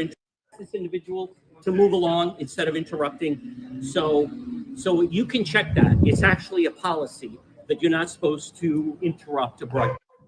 So, all right, you can keep filming me like that. So with your glasses. So why don't you go tell them that you want them and their families to burn to death in their homes? Okay, that is certainly the words of a domestic terrorist. I don't want that. Yes, you do want that. No, not at all. Now listen, I've asked you 4 times, and you can look it up. You're not supposed to interrupt the broadcast. You go over there and do that. I'm live right now, right? And he is coming over and interrupting broadcast. And I'm actually on the radio, and there's a policy that you're not supposed to interrupt someone doing a broadcast like this. So could you ask him to move along? What is your point of being? Well, I was just trying to ask him a question. No, he's interrupting. You can wait till I'm done at 2 o'clock. You can wait till I'm done at 2 o'clock. Am I not allowed to ask him a question? No. I mean, I'm trying to start it. Yes, you are trying to start something. As he's filming. Well, I'm not the one that got the police. I'll talk to you at 2 o'clock. We don't want to make a big deal. I definitely don't want to make a big deal. You are trying to make a big deal. Well, okay, John. Yeah, okay. Yeah, that's fine. Yeah. I'll get going. But I mean, what the heck, John? I mean, I'm just asking a question. Why don't you go ask when someone's doing a live broadcast? Because he asked Kaen Read the other day on the way into court. He asked her about OJ. Remember, you asked her about OJ. You go, was OJ framed? Yes. So he can ask questions to Kaen Read, but I can't ask questions to him. She wasn't broadcasting. What part of that? I know that all your fans are down there. Well, what law says that I can't ask a journalist? I can't ask a journalist. Okay, John, if you say so. Okay. John DePietro, you're muted, my dear. Sorry, I didn't want my dog barking to. So that's John DePietro. You can't expect that from him. I met him when I was in at court for one of the days of jury selection, sleazeball. But anyway, I don't know what he was trying to get at about, telling these people, you might as well tell these people and their families that they're all going to burn, or like what is he talking about with domestic terrorism? They're trying to get him thrown back into jail because he's so effective. That's there's no other reason. He's effective and they don't like it and they want him out of the picture. By the way, just from a vantage point, did it look like was John at the Registry of Deeds? Was he across the street? Yeah. Okay, so I'm just trying to get my bearings. And because he's got a press pass, he's allowed to do all that. Yeah, but let's not, and I know you know this, but just so everyone understands, so does Aiden. So Aiden is allowed to ask anyone. He's allowed to be in the buffer zone. John can't draw that line of distinction. I'm unaware, and I will admit when I'm wrong. I'm unaware if of any rule or regulation that says you can't interrupt someone when they're live streaming, whether it's on radio or television or otherwise. I mean, think about how many people interrupt you. It's ridiculous. It's a policy, he said. Some policy. By the way, Tommy, I'm just checking with you. The judge, I think, could be back. Are you keeping an eye on that? I'm looking. Still got the fan. We're fanning. Okay. But so then also the saddest thing about that video to me is the fact that Aiden obviously did nothing wrong. He wanted to ask John a question. But and I don't mean any offense to Aiden when I say this. Look what happens at the end. At the end, he says, "All right, you're not going to answer my questions, and I'm going to walk away." That's a slap in the face to all journalists. That's, I would have wanted to know what information Aiden could have solicited from John DePetro. I think that Aiden is now chilled from pushing the envelope.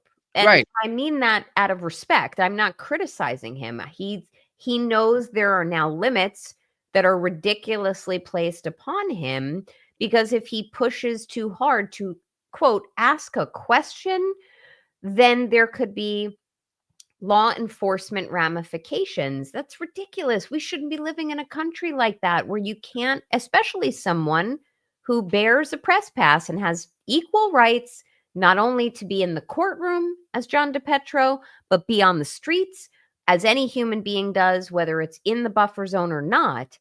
And now he is chilled because look what happens when he pushes boundaries. Yep. There's a immediate reaction for every action he takes. And DePetro is going to try to capitalize on that. He'll be barking about it on his stupid program, which no one watches, and to his followers, which I can count on one hand. Why? Like, why not? Like, he's like Grant. He'll see something, and what he sees is definitely not what we see. Right. I don't know why he would do this, other than I bet you there's just people who want to cause dismay to Aiden. I mean, he doesn't want to go back to jail. No. He has a huge following that is growing exponentially every Big single time. week. He is on fire. Yep. Yeah. And DePetro doesn't, I mean, I read some, I think he blocked me now. It was a badge of honor. But I've read his tweets, and I do when I think to go back into his X page and look. He doesn't know what he's talking about. Nope. So, what's interesting here is perhaps Aiden, and I'm not saying this was Aiden's intention, but Aiden knows this case back and forth. Wouldn't it have been great from just a natural communicative standpoint for Aiden to have a conversation with John DePetro and say, "Hey, I want to ask you this question." "Oh, Yeah. okay, this is your answer. Well, let me explain to you why that can't be, because the evidence shows this." Wouldn't it have been great for the two of them to just have a First Amendment right of free speech conversation where hearts and minds could have been changed? But what the immediate reaction is John DePetro saying, no, and troopers or whoever he called, come over here. Like it's like communist China. It really is. It is. And it's so different outside of the buffer zone in itself. Just so different. I truly hope, and I'm not trying to wish bad things, but I hope John DePetro doesn't take some step, not only to put Aiden in law enforcement peril, but I hope he doesn't take some step to try to interfere with Aiden's right to attend the trial based on the results of the randomizer. I hope DePetro doesn't take that step. Question, and he stroked out about it. Yeah, I love that. You guys get stroked out up there. Yeah. Yeah. There's no reason whatsoever. He could have said, "Hey, do you know where the closest bathroom is?" Like he totally did stroke out. The guy's a loser. Yeah. So I'm trying to think what else. I keep saying I'm going to look at questions, and I know that I didn't do that. But this is really my first appearance back. I've been out of commission for a few Sorry days. about that. Thank you. Thank you. I will look before the fan turns back onto Bev's circus. I will look back at my tweets, and I know somebody put a question or two for me to ask. And if anyone has any questions, feel free to put them in your chat. And I saw Mike there for a moment. Okay, here we go. All right. Did the judge ever rule on whether experts can listen to expert testimony? Question from Jim C. I don't know if the judge ever ruled on that. I have not seen an updated sequestration order, but the general rule in most courts is that experts can listen to the testimony. That's the way it works. I often bring my experts to listen to the other side's experts so they can have a meaningful position when they give their testimony. I don't know if she issued a ruling on that. Okay, pre-trial, Liza argued for discovery. Oh, sorry, I thought it was starting. Pre-trial, Liza argued for discovery from the SB case. SB case, why is that? Does that count as being heard for the Commonwealth's motion the morning of Trooperino's final testimony? I don't know what that question means. What is this? What is an SB case? Does anyone know what that is? Why am I drawing a blank? SB, I think, is Sarah Birchmore. She tried to introduce that in the yes. bring it with moment. Yeah. Sorry about that. No, okay, yes. The judge said no on that, I think. Yeah, the judge said the judge has issued a ruling that they are not they're not allowed to bring up the Sandra Birchmore case at least as it relates to Trooper Guarino. And the question is, does that count as being heard for the Commonwealth's motion to exclude as a topic for cross? The answer would be yes. I don't think that they can touch the Sandra Birchmore case in any element of cross-examination in this case. Someone else asked, what the fuck happened with the shoe? I still don't understand the shoe. Wow. Don't. Two different shoes people are arguing. Yeah. I have to believe you'd be hearing more from the defense attorneys. Yeah. If the shoe was as big of an issue as people seem to think it is. That's my feeling. I don't know how true that is, but don't you think that would have come up in both trials if there was a real shoe distinction? We're going to find out. Oh, I just got a text from a client who's apparently watching me. He's watching me on your, hey, how are you? I'll get your project done. I'll get your project done later. That's so funny. That's Are you on the clock right now? Are you on billable hours right now? I am. As I always say, I got the skills to pay the bills. But you know what, Mikey? I'm my own boss. There you go. So everyone kind of takes jabs at me. I choose when I work, and often I work at night. So there's people who can attest to that. All right. So let's see. Anything else? What is the strategy of not calling Proctor, knowing the defense will call him? I get distancing themselves, but he was the lead investigator. So I know I touched upon this earlier, but I will say I think it was a mistake. I think the Commonwealth should have called Proctor. Proctor's going to be mincemeat no matter how he is served on the plate. Okay, whether it's through direct questions or cross questions, it was a mistake as far as I'm concerned. And one last point before she starts. I think Buchanan cannot really testify as to good chain of custody on any of this evidence in terms of the vouchering and the tagging and the safekeeping of all of it. It's going to be a big problem. You should see Bettero's tweet on that. Oh, cool. Cool. The Waterfall Bar Grill. Thank you. I'm going to hang out for a few minutes and then I'll pop off. For reference purposes, As long as you want. At this location, the timestamp is accurate to the. Tom, we get volume? Ms. Gilman, could you begin at 10:54, please?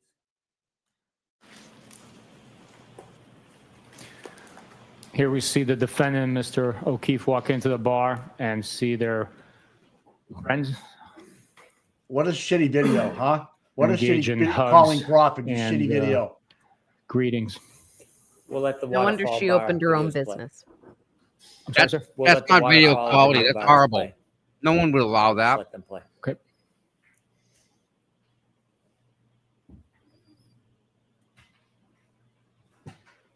Unintentional or intentional? Intentional. 100%.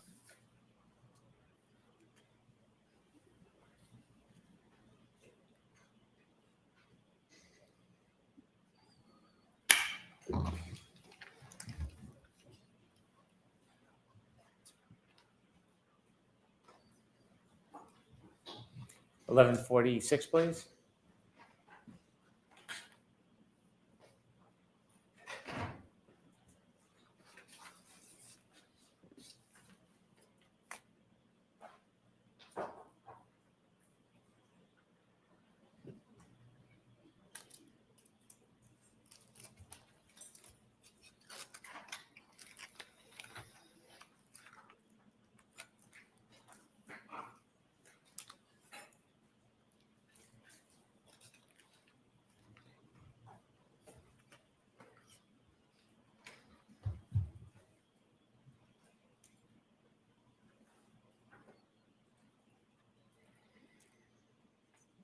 $12.06, please.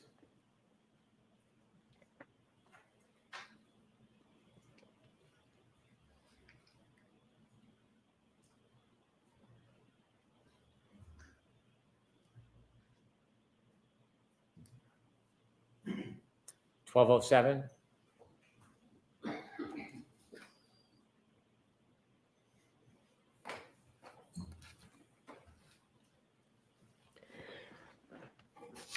This is gonna please. It's gonna just confuse the jury. This is unauthenticated video, small little clips, pieced together, not explained. I don't see this All as right. anything to worry about. You're not going to see Karen take a drink, I don't think. You know what I mean? Right. You're probably not going to see the grab ass and stuff. Who knows? But Or so the it's peak- 12. the So peak it's See the 12. last 11. person walk out Yeah, the it's door 12. on that 11. video So clip? yeah, Yes, I did. they're getting ready to Can you leave. identify who that is? Yes, it's Mr. John O'Keefe. He's wearing the two-tone gray sweatshirt with the sleeves pulled up towards the elbows. Is that the same clothing that you found at Good Samaritan Hospital when you went to visit? Yes, it is. The baseball hat, did you have an opportunity to look at the hat he was wearing? Yes, I did. Is that consistent with the hat that you and the group found on February 3rd, 2010? Yes, it is. The pants? Yes, it is. May I approach, Your Honor? Yes. Showing you Exhibit 108C. This is already introduced to the evidence. When you studied that photo, do you notice anything in Mr. O'Keefe's hand? Yes, in his right hand, he's holding a short style cocktail glass with black drinking straw protruding from it as it is backdropped on the snow on the hood of the car that's parked outside. Could we show 108C, please?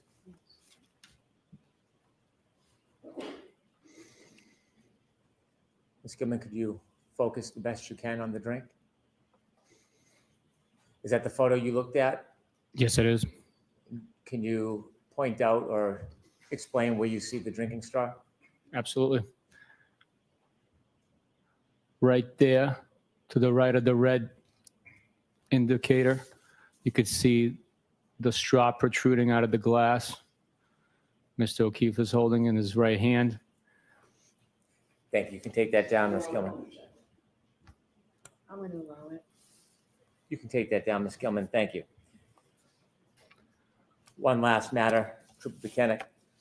In 2024, did you obtain ring video for that time period in 2024 from Mr. O'Keefe's home? Yes, I did. Did you provide that ring video to a person who works for a company by the name of Aperture? Yes, we did. And just very basically, do you know what Aperture does? Yes, I do. What do they do? They assist in scientific fashion to reconstruct, test, and evaluate, analyze vehicle-involved crashes and deaths. Is Aperture part of the Mass State Police team? They are not. Are they a private company? Yes, they are. May I approach? Yes. Handing in the item to you, do you recognize it? Yes, I do. What is it? It's a ring video from 2024. So what location? Meadows Ave. I'd move this to evidence. No objection. Thank you. I have no further questions. Okay. Oh. Thank you. Buckle up, Buttercup. Here we go. Stretch him if you got him. Let's go. I Game time. gotta stay for some of this. I do. Yes, absolutely.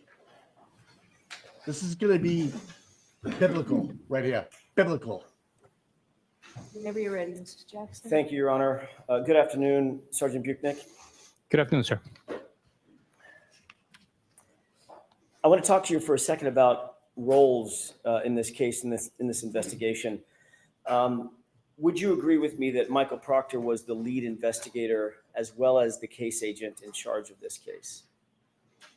He was assigned as the case officer for the case. In that position, given the fact that it was his assignment, would you agree with me that he had a leadership role insofar as the investigation of the case was concerned? I wouldn't call it a leadership role. It's more of a facilitator, liaison between the DA's personnel within the office and the state police. He also helps facilitate any missions, outstanding tasks that need to be completed. He obviously had a supervisor, correct? I'm sorry, can you repeat that? He obviously had a supervisor, correct? He did, yes, that would be myself. That would be you. Yes. Every case has some lead trooper in your unit, correct? Every case is assigned to someone to sort of be in charge and lead the charge of the investigation. Is that right? Every case has a case officer that manages the investigation. Right. And managing the investigation doesn't mean just, sort of typing up schedules. It means actually managing the investigation, like deciding what search warrants are going to be written in certain circumstances. That's one example, correct? They're responsible for writing and authoring those search warrants. Sometimes the recommendation, suggestion, or leadership comes from the supervisors or the DA staff where their experience might dictate otherwise. And sometimes it comes from the lead case agent himself or herself, correct? At times, yes. Every team, even back when you were in the military, you were on many, many teams in the Marine Corps, correct? I'm sorry, you were speaking, facing away from me. I couldn't hear you. Every team, including back in the time you were in the military, back in the time you were in the Marine Corps, every team has multiple individuals involved in that team, correct? That's the whole point of a team, multiple people, correct? I would agree with you that a team consists of more than one person. And there has to be some sort of echelon of leadership on that team, correct? Everybody's not just an equal, co-equal, correct? We might have different duties, responsibilities, but Some teams have equal rank. Yeah. But there's going to be a team leader, right? That's a military phrase, team leader. It does. Yes, there is a team leader in the Marine Corps, in the rifle platoon, but not every team has a leader. Yes, they Oh my do. God. See what I'm The saying? team Man, in this this guy case, sounds like an idiot. In this Sorry. investigation, Go back to what you're doing. Sorry. have a Chime leader. in anytime you Someone want. who was assigned as the lead case agent, not just another officer, not just another detective, but the lead case agent. The case officer for the investigation was Michael Proctor. But you don't want to say lead case agent or case officer, correct? I refer to that billet as case officer.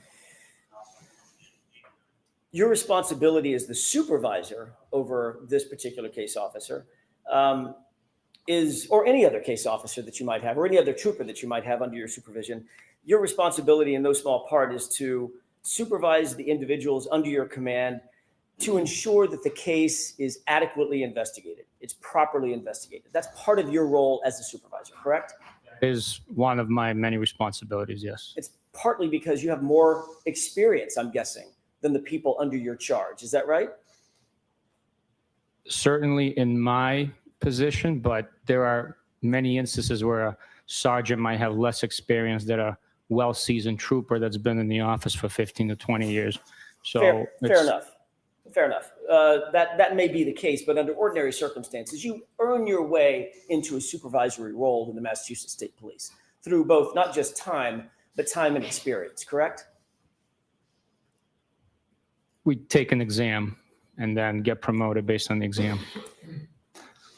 Part of the responsibility that you have as a supervisor is to make sure that the case is properly investigated, and that may include making sure you have the right suspects, right? The array of suspects that may exist, you want to make sure, and you supervise to make sure that that array of suspects is appropriate and proper, correct? In every investigation, we follow the evidence. We follow the statements made, provided by eyewitnesses, witnesses in the case. Sometimes the defendants or the suspects provide statements to us.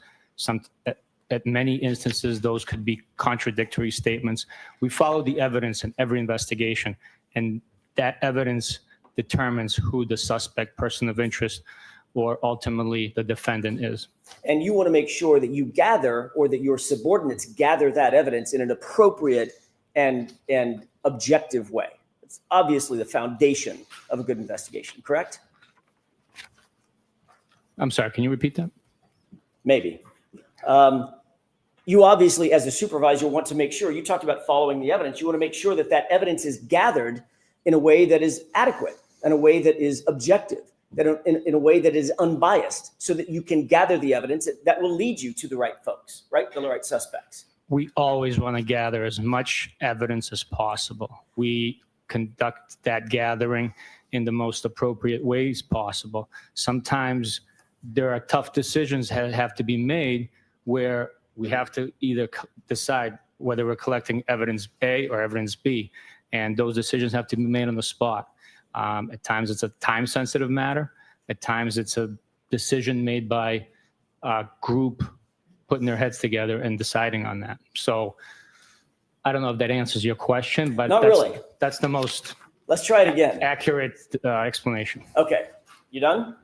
I am. Okay, let's try that again. You want to make sure that the evidence, as a supervisor, supervising your subordinates, you want to make sure that the evidence is gathered in an appropriate way, in an objective way, correct? Yes or no? Yes. Okay. You're also doing everything you can as a supervisor and someone with the experience to make sure that the highest levels of integrity and those demands are met in any investigation that you work on. If there was a question of integrity, those individuals would not be part of an investigation. That includes knowing, obviously, what your subordinates are doing. During the conduct of the investigation, during the process of us investigating a crime, yes, we know what is going on, because every bit of information that comes in needs to be shared, and we need to make sure the whole team is aware of all the evidence and information that is available to us at the time. You want to make sure that, I'm going to use a colloquial phrase, you keep tabs on those who are reporting to you, correct? What are they doing? What are they engaged in? When are they coming and going? Who are they interviewing? Things of that nature. Basic investigative things, correct? For the most part, you can't track every single person all the time, but this is a very serious line of work. A lot depends on it. We speak for those that can no longer speak for themselves. So we do our best to conduct every investigation with integrity, honor, and get to the truth. If you don't properly supervise, and I'm talking about your role now as a supervisor, if you don't properly engage in that supervision, it obviously increases chances for mistakes. It increases chances for bias to seep in. It increases chances that something could affect the adequacy of the investigation, correct? Yes. That's a lot there. Can you repeat that, please? Maybe one section at a time? Sure. If you don't properly supervise your subordinates in an investigation, Fucking douchebag. failing to properly supervise them could increase the chances that mistakes are made. Isn't that right? I'll talk Why to you. you That is one possibility. Okay. Yes. Let's break it down. It also increases chances that there could be inherent biases that are seeping into the case that you want to make sure doesn't happen, correct? Yeah. I believe that human beings all have biases, but during the investigation, those biases do not affect, especially in this case, they did not affect any outcome of the investigation. So I wasn't even talking about this case. I was talking about cases in general and your supervisory role in general. Your job as a supervisor is to seek out and make sure that there are no biases in an investigation, correct? Absolutely. You want to make sure that any investigation, as a supervisor, any investigation that is under your charge, under your supervision, is done adequately and professionally. Is that right? Yes, that is right. And there is a chain of command for that, right? Meaning someone under your charge needs to report up the chain of command to you, and you have supervisors to whom you report, correct? Yes, it's a paramilitary structure, and it is in order for the colonel to keep command and control over the entire agency of 2,000 plus people, it is absolutely necessary for there be a reporting up and down within the ranks of the Massachusetts State Police. And you have, by the way, what's your chain of command? Who did you report to back in 2022? I directly reported to Detective Lieutenant Tully.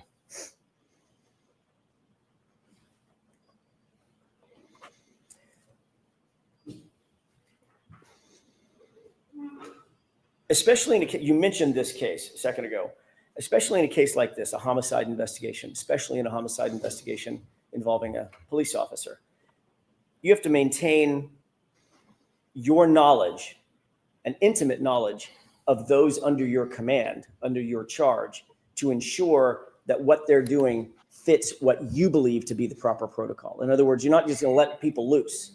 You're going to watch what they're doing and actually supervise them, correct? Yes, absolutely. We are professionals, and we conduct each and every investigation with that in mind and with the integrity that is necessary. You just used the word I was about to use. That ensures the adequacy of the investigation, correct? Yes. To use your word, that ensures the integrity of the investigation. Is that right? Yes, that's correct. As you sit here today, do you believe that this investigation, now I'm going to turn to this investigation, was conducted with professionalism, with competence, at the highest level of integrity? This investigation was conducted professionally, with integrity, and all the evidence collected, all the statements collected pointed in one direction.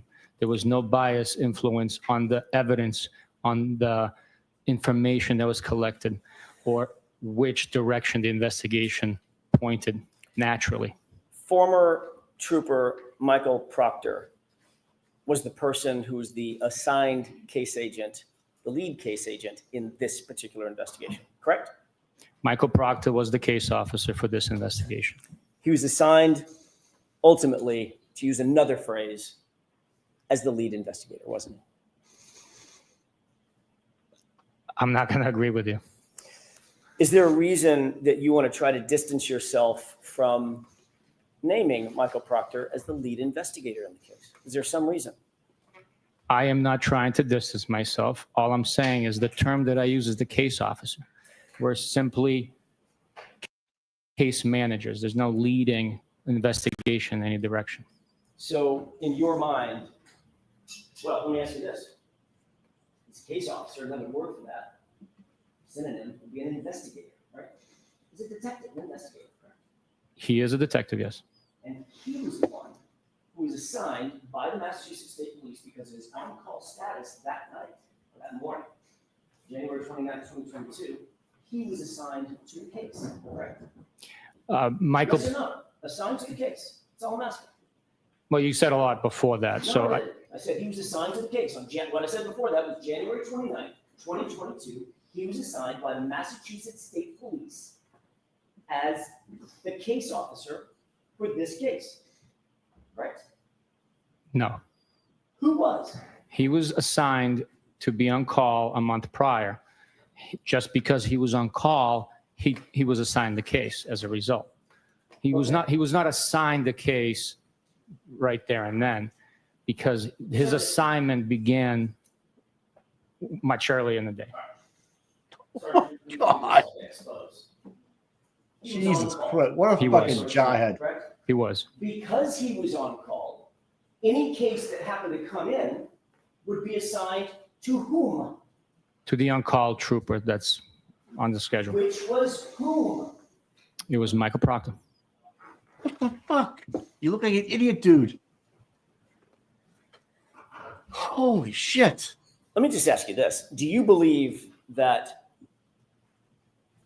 Michael Proctor, his involvement in this case, taints the investigation? Tainted the investigation? No. Not at all. The investigation was done with honor, integrity, and all the evidence pointed in one direction only. Honor and integrity by Michael Proctor? Oh, he's pissed. Was that a question? I'm sorry. Sure is. Everything I say is a question. Honor and integrity by Michael Proctor, Sergeant? Sustain to the comment. Go ahead and ask it again, Mr. I'll ask it again. You said honor and integrity. Honor and integrity by Michael Proctor? I'll allow it. The investigation was conducted with honor and integrity, and all the evidence pointed in one direction and one direction only. So, Sergeant Buchanan, you don't want to answer my question, correct? I will answer your question, absolutely. Do you think this case was handled with honor and integrity by Michael Proctor, Sergeant? The investigation was handled with integrity by Michael Proctor. You do know that he touched or had input in nearly every part of this case, obviously, as the case officer, correct? He managed the case. So he had some input or had some connection to nearly every part of the case, be it the physical evidence, the search warrants, the interviews, things of that nature. He was one of the involved with collecting evidence, conducting interviews, and signing affidavits for the search warrants. He didn't take a minor role in this case. He had a major role in this case. Would you at least agree with that? He had a role that was more significant than others. A major role would, to me, suggest that he had 51% or more. And with a team of the size that we had working on this case, he did not have a major role. So you believe, as you sit here today, your testimony is Michael Proctor did not have a major role in this investigation of Commonwealth versus Kaen Read because he didn't have 51% of something? He looks like a fucking idiot. That's man. the way I understand it, yes. Okay. What the fuck? He's gone. Buchanan. You're aware of retirement search warrants that were What's the drafted, jury thinking? affidavits that were And what are they attended to doing? those They search just, like- warrants in this They case. see correct? this, right? Am I aware of affidavits drafted Search warrants and affidavits. In support of the search warrants? Correct. Yes, I am. All right. You're also aware that there was a good amount of physical evidence that was handled in this case? Recovered, touched, booked, assigned or booked into the lab, things of that nature? I am aware of the evidence involved in this case, yes. May I approach the witness? Yes. I think Buchanan wants to punch him in the face. I really do. His If forehead, Buchanan his forehead's getting a little shiny. you could fry an egg on that thing right now. Is that vodka from the Ukraine? This guy is a Sergeant giant. Buchanan, I handed you a binder. He seems so unlikable, right? And He it's does. tabbed just for your convenience, so I don't have to walk back and forth. I'll leave this Thank you. binder you Permission? gave him. We're gonna go over some of your affidavits. Can you open tab 1? Oh God. I'm not going to ask you to read the entire search warrant, but is that a search warrant that ends in 07? He's gonna look at anything he can. Yes, it is. And it's for generally You look at anything Verizon records they do. for Miss Reed's cell phone. This is awesome. I fucking love it.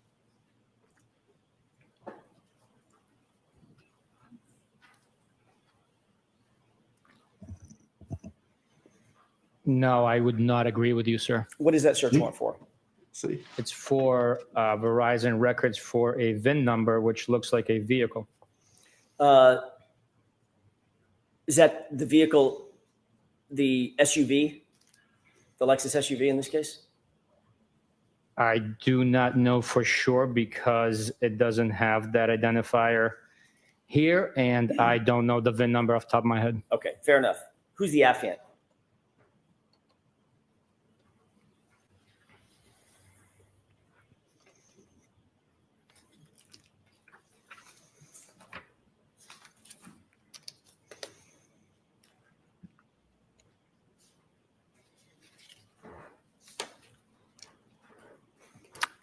Michael Proctor.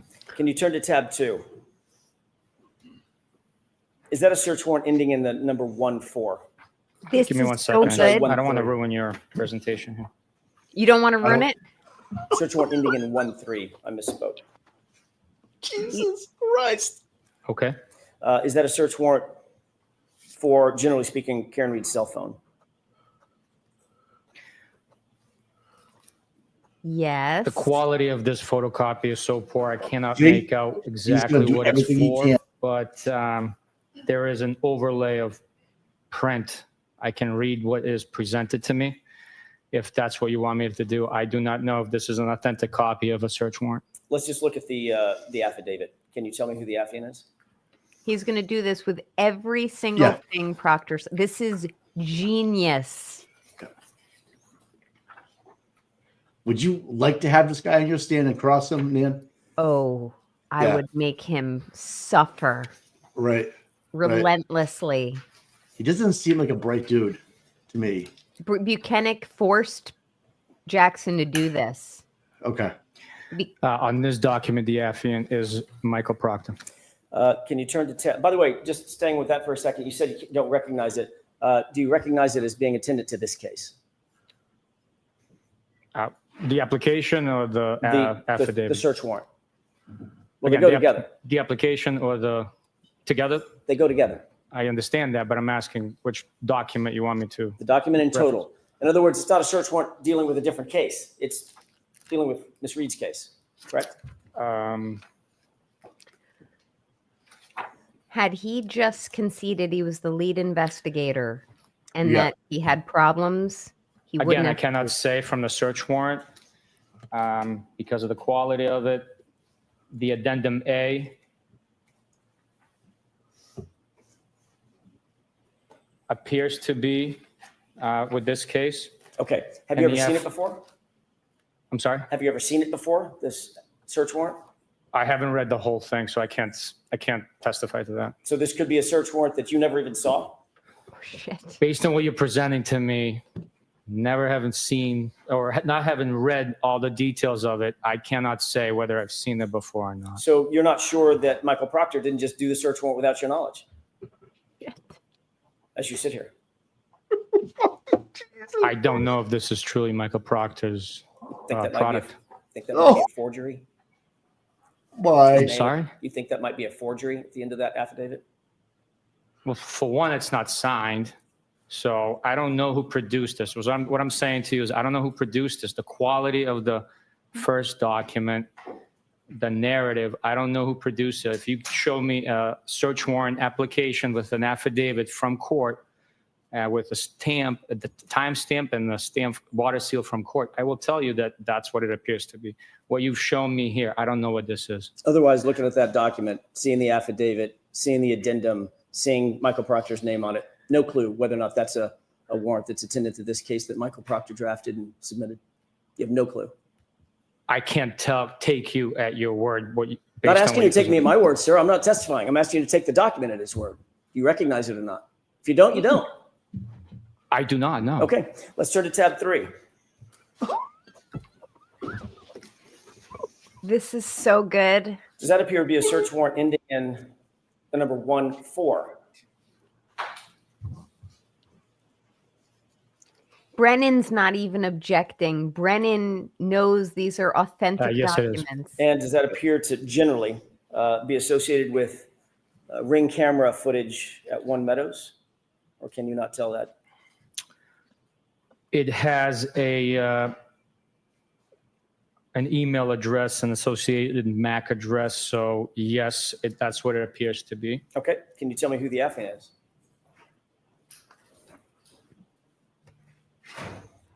Michael Proctor. You can't partially throw Proctor under the bus. You Yes. either throw him under the bus and let the chips fall where they may, or you hang on to him and defend his conduct. You cannot have it Again, both this is ways. not a signed search warrant. This is just an affidavit. Whose name is at the bottom of it? The name at the bottom printed is Michael Proctor. Can you turn to tab 4? Does that appear to be a search warrant ending in the number 04? Yes, it does. And does that appear to be for Ring footage also at One Meadows in 2023? Come on, dude. Answer the fucking question. It's a search warrant. You fucking did it. This is why I'm friends with Tommy. Unbelievable. How can he not know this shit? How does he not know On this? The application addendum A, it's the same email address associated with the previous location of Meadows. Yes. Who's the Guys, affiant? we want this. Oh yeah. Just let it happen, because the jury is allowed to find Buchanan Michael false in everything. Can you turn to tab 5? Nice. Okay. Does that appear to be a police report? It does. And do you see a reference in that police report for a search warrant ending in 10 for a telematic system regarding Miss Reed's SUV? And it may speed things up if you look at page 2. There is a reference to it, yes. Okay. Whose report is that? It's Trooper Nicholas Guarino's report. And who is referred to on page 2 as seeking the search warrant ending in 10? That search warrant was issued at Stone District Court and presented by Trooper Proctor. Turn to page, tab 6, if you wouldn't He mind. just said Trooper Proctor. He just said Trooper Proctor. Yep. Have it. Do you see a search warrant ending in the number 77? Ooh, I see can the you- application, yes. What was And that last comment? This deals with Google, some geofence Definitely data, correct? invested. Okay.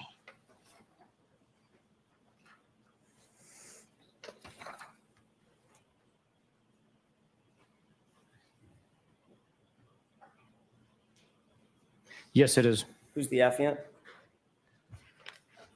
Say it. Say it. Say it. Say it. It appears it's fucking Proctor. This is good. Well, yesterday the friggin' trooper had a report with his name on it that he didn't even write. He didn't even never saw it before.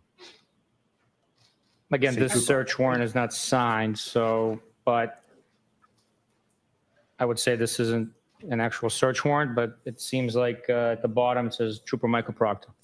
Yeah. Turn to tab Trooper. 7, please. Trooper.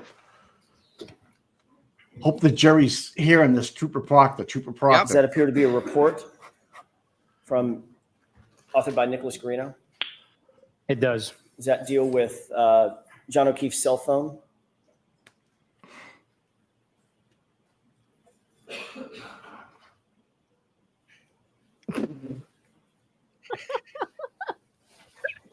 I'll see you smoke, Jake. Jake, take it easy. Thanks, Jake. I appreciate it. It's a report written by Nicholas Garino referencing Mr. O'Keefe's cell phone, yes. And it indicates that Mr. O'Keefe's cell phone was seized by a particular trooper? That's what the report indicates, yes. Who's This is bad. Distancing. In this report, it says that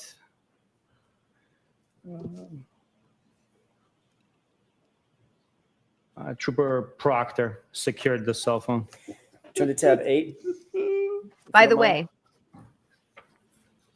you all know he's going to be evasive, so I'm just going You to see a talk over similar him. report by Trooper Garino? He's getting Yes. more And out of Buchanan right do you see now reference to than Kaen- he can pardon me, possibly Kaen get out Read's of cell phone Proctor having if been he's seized? limited to Okay. direct Okay. questions. Because of All the right, judge, cool. right? Right. So he's getting He's Buchanan. gonna get it. He's getting Proctor's wrath. Yes. And that was seized by Yes, Trooper through Proctor cross examination. It's genius.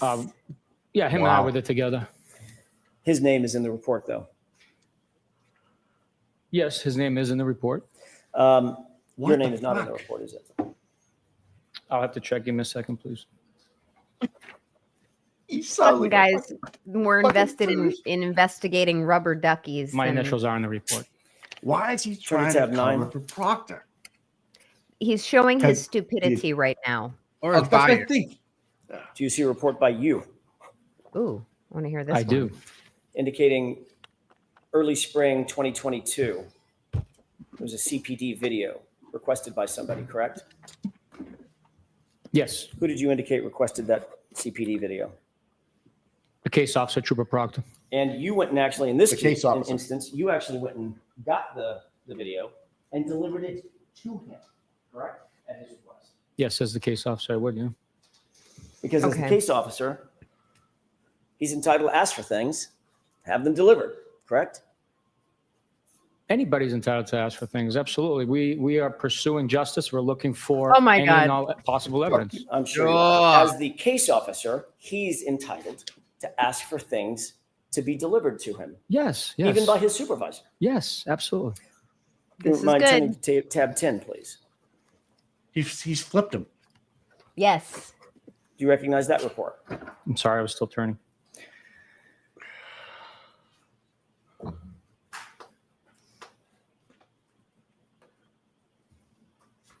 I got a tweet about this. Hold on. All right, go. Yeah, do you think?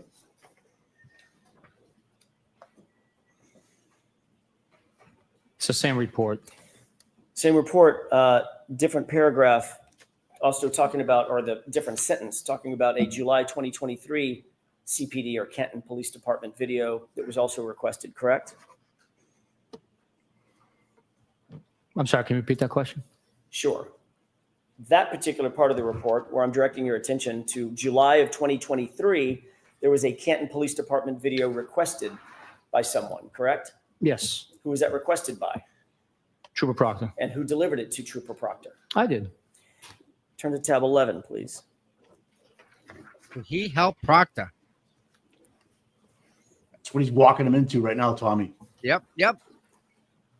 Man. Do you see a document referencing the analysis of Canton Town Library videos? I do. And who is it that's listed as having received and reviewed and analyzed the town library videos?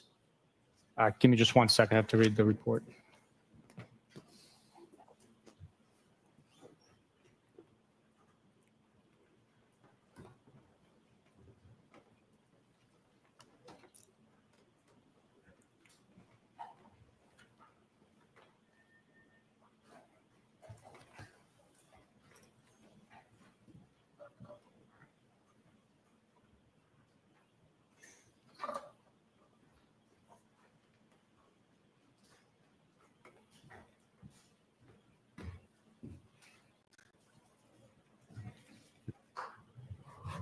All together now, all right? Yeah. On 3, we can do this.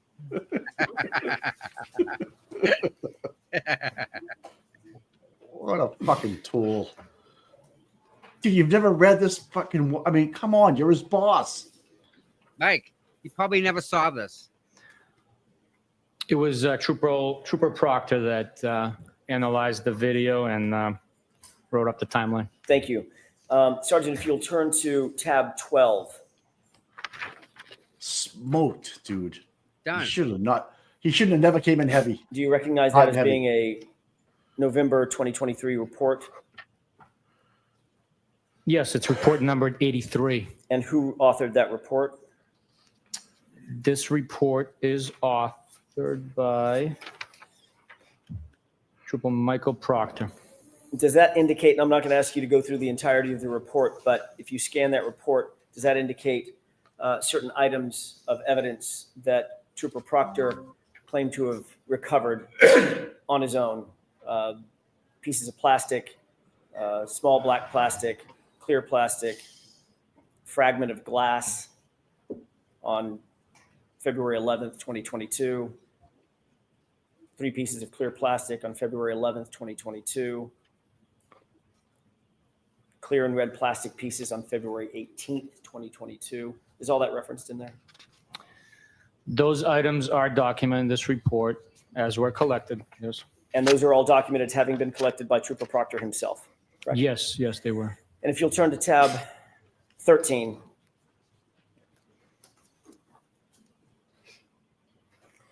This is an evidence submission form, correct? I'm sorry, 13? Tab 13, yes, sir.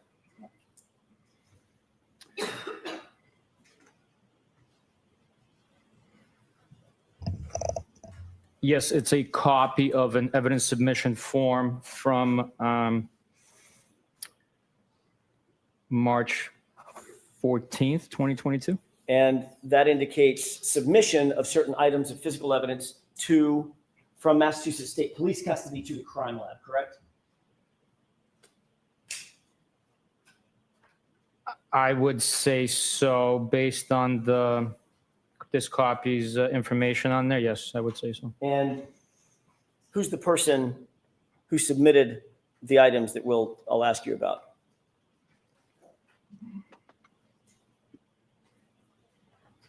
It is Trooper Michael Proctor. And those items include clothing, is that right? We don't have to go through them line by line, but generally, you see clothing items mentioned on there? The first line is a clothing item, yes. That includes a lot of what we saw today, Sergeant Buchanan, the shirt, the orange shirt, the sweatshirt, blue jeans, belt, correct?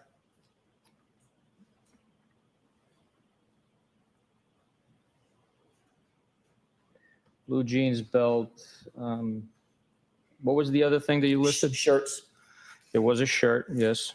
It also lists certain items of plastic, certain items of glass. Is that right? Some of those items are listed, yes. And it even mentions the straw that you talked to Mr. Brennan about, correct?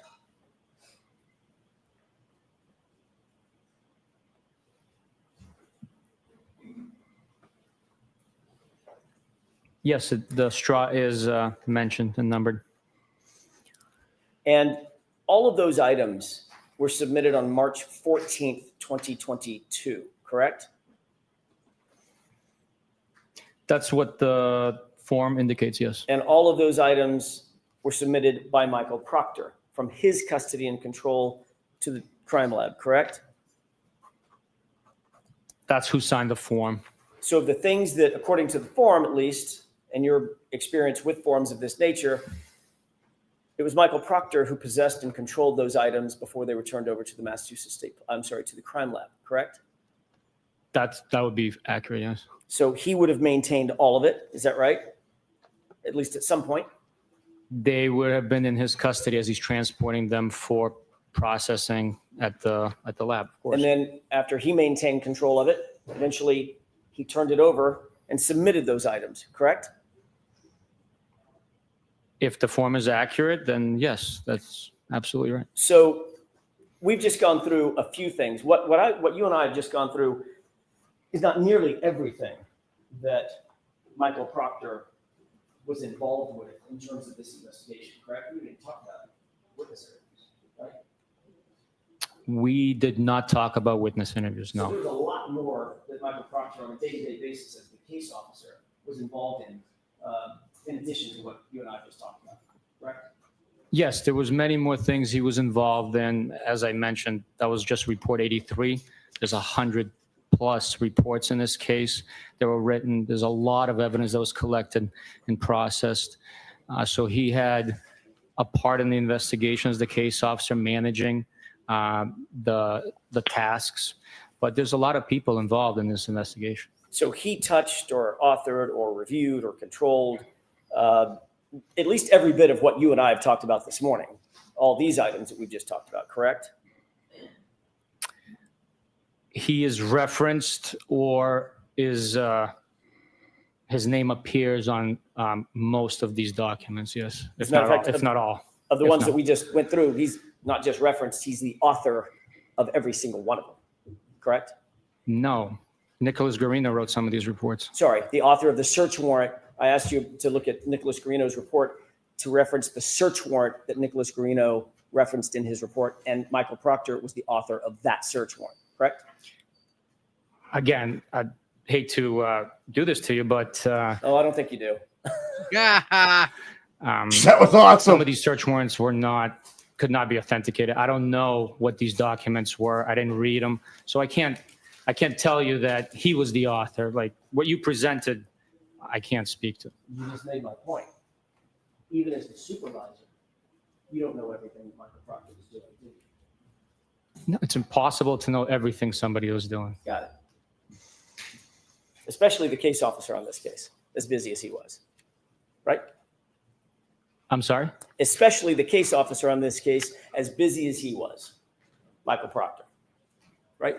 He was keeping us and his supervisors abreast of what was happening, the next step, the search warrants he was writing, the evidence that was being collected, the interviews that are being conducted, court dates and motions and stuff like that. So he would do the work and then keep you, the word you just used, keep you abreast of that work.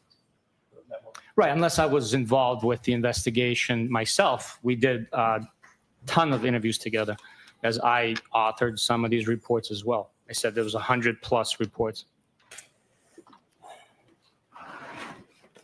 Sir, you were notified on January 29th, 2022, that a Boston police officer was found gravely injured in front of 34 Fairview in the lawn, in the yard, correct? No, that is not correct. What were you notified of? When the notification came in, it was that there was a male party found in the snowbank. At some point, you learned that male party was John O'Keefe, a police officer, correct?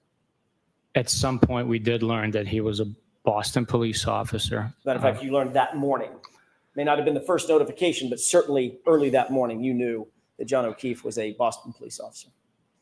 At some point, we learned. I don't remember exactly when, if it was morning, just after 12. I don't know when, but we did learn that he was a Boston police officer. And I'm not asking about what Trooper Proctor learned, but what you learned. You learned that he was a Boston police officer, correct? At some point, I learned that he was a Boston police officer, yes.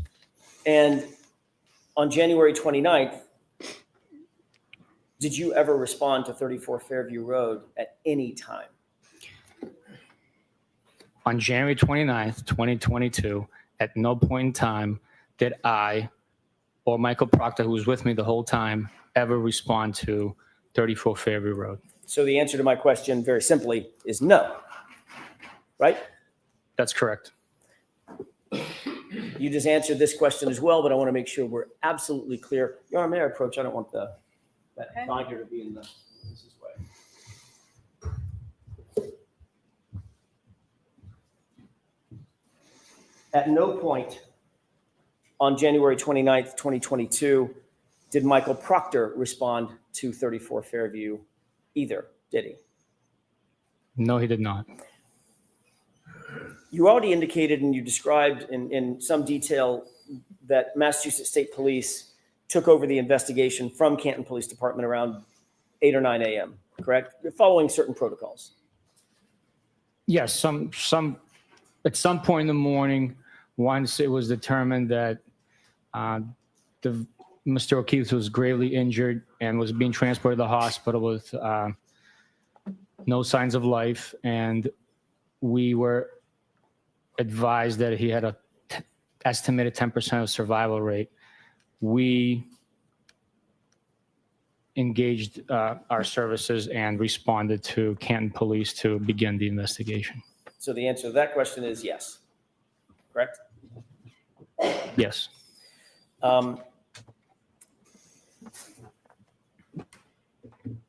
You'll often work with a local police agency, even though a police department, even though Massachusetts State Police may have statutory jurisdiction over the case because it's a homicide, right?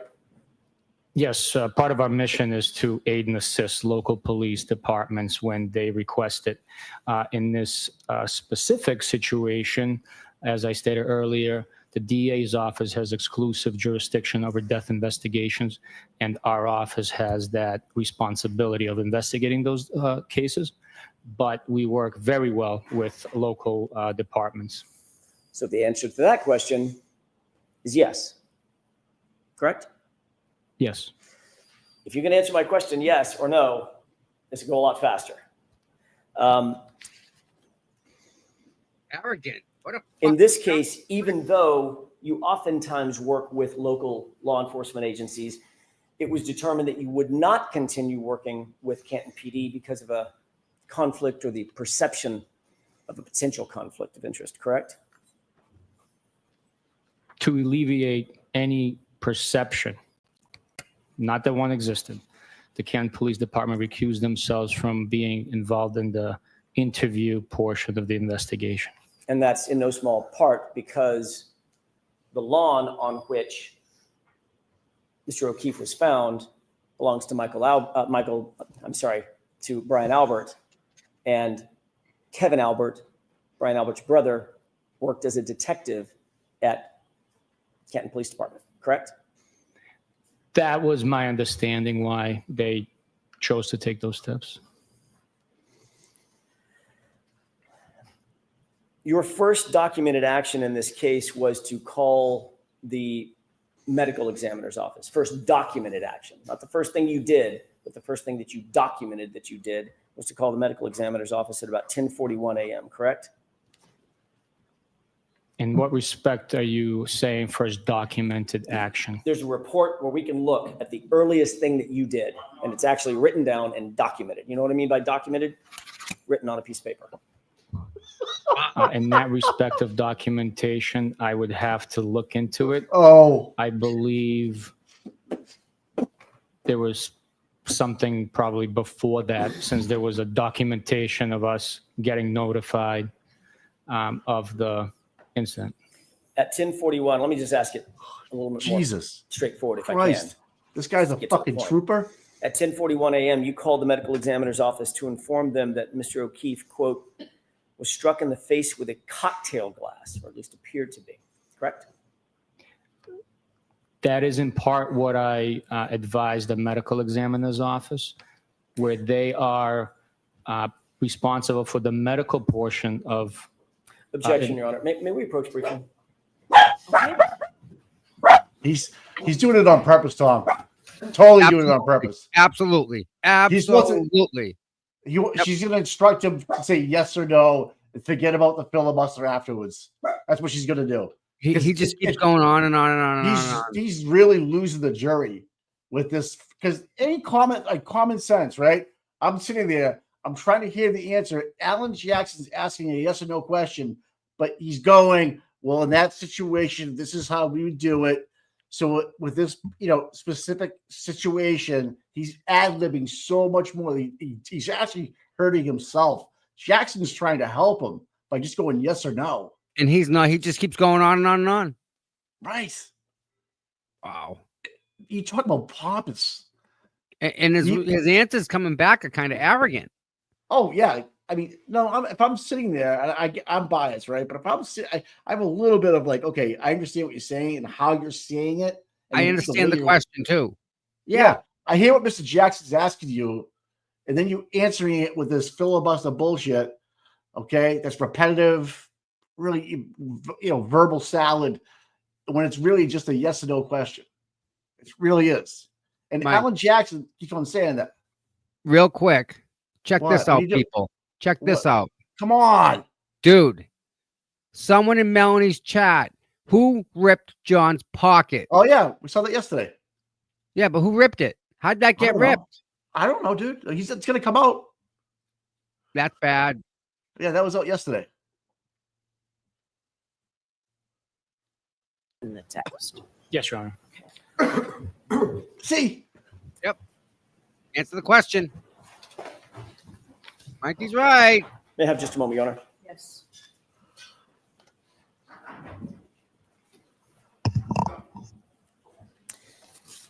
Did you contact the medical examiner's office Here we go.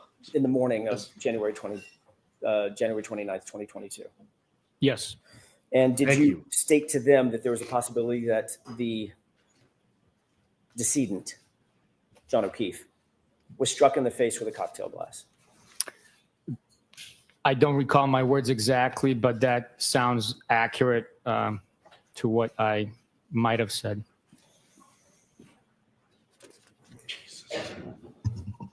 At least your initial investigation during those early morning hours, or those critical hours, led you to believe at least that there was a possibility that there was a physical altercation, correct? Yes. What steps did you take at that moment to determine whether or not anybody in the house may have been involved in that physical altercation that you thought was a possibility? No. They didn't bag the hands as domestic at the hospital. That's a compound question. I have to answer it separately. Answer it however you want to. It's an open-ended question, which is unlike me. What steps did you take to, That's right, at that moment, to determine whether or not anybody in the house could have been involved in that possible physical altercation that you just described? We interviewed the homeowner and two witnesses that were in that house. You never went into the house, did you?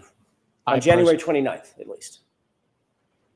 I personally did not go in the house. You did not secure that house or remove the occupants, did you? Which day? January 29th. I'm talking about the morning of January 29th. I did not know. You did not secure the yard as a crime scene, correct? That's correct. You didn't conduct any search of that house. No, I did not. You didn't take any photographs of the interior of that house. I did not. You didn't ask a forensic criminalist to join you and process the house, correct? That is correct. You didn't set up a crime scene log to determine who is coming in and going out of the potential crime scene. I did not.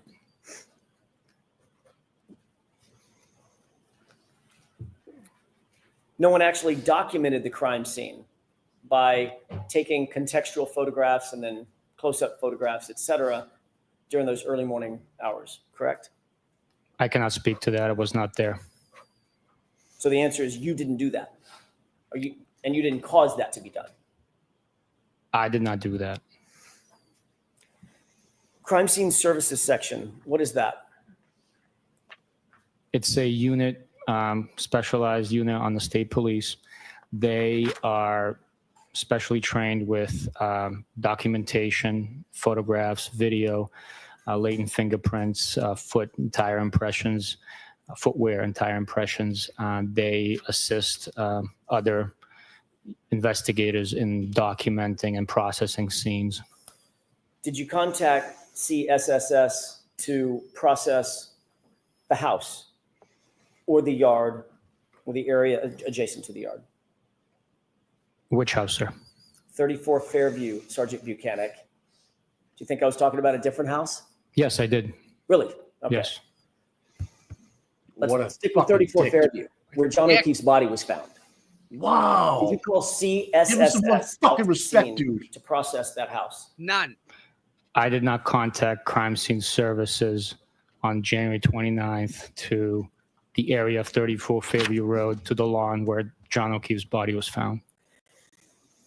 You mentioned that you conducted interviews that day, correct? That's correct. Where were those interviews conducted?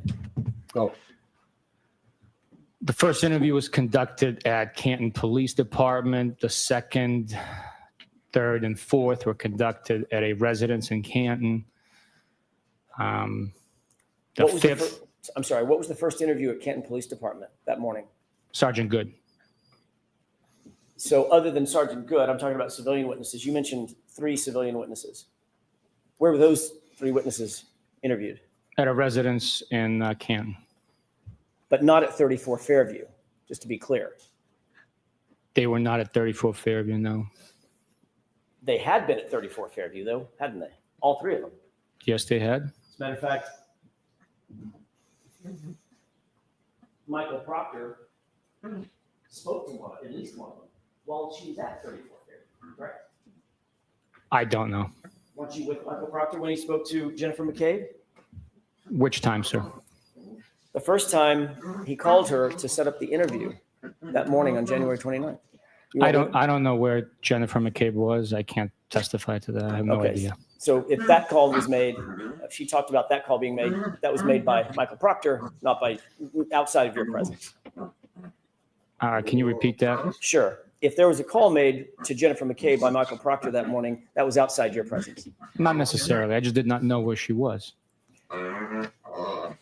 So the only 3 people you interviewed were Jennifer McCabe, Matt McCabe, and Brian Albert, correct? Not correct. Who else? The defendant. Other than Miss Reed, and before you got to Miss Reed, because you didn't get to Miss Reed till 3:34, correct? In the afternoon. In the afternoon. I don't know exactly what time we began the conversation. I'm talking about in the morning when you were trying to figure out what was going on. You interviewed 3 people. Yes, we did. 3 civilians. At one point, we interviewed 3 civilians, the homeowner at 34 Fairview Road, and 2 witnesses that were with Mr. O'Keefe and the defendant the night prior, and then one of the witnesses that was with the defendant when Mr. O'Keefe was discovered. And these are individuals that you made the assessment had either been with or shortly been with at the time or shortly before he was last seen alive, correct?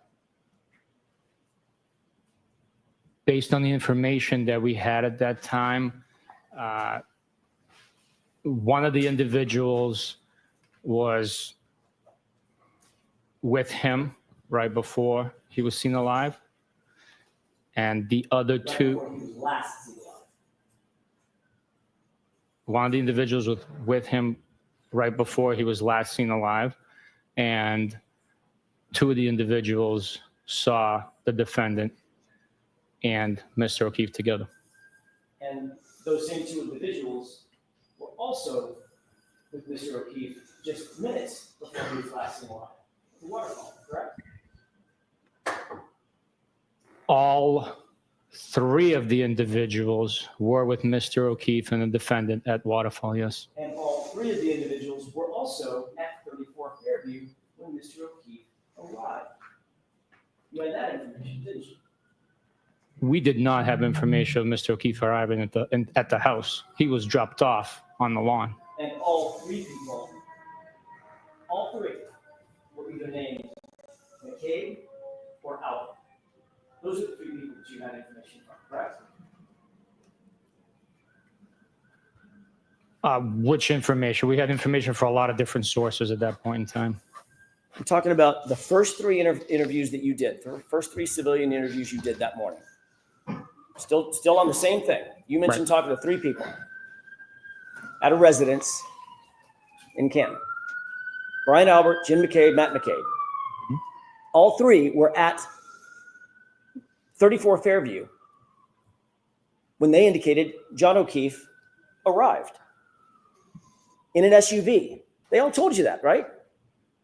They were inside the home when the defendant and Mr. O'Keefe arrived in the SUV. These are the very people that would have a motive to lie if they were somehow involved, right?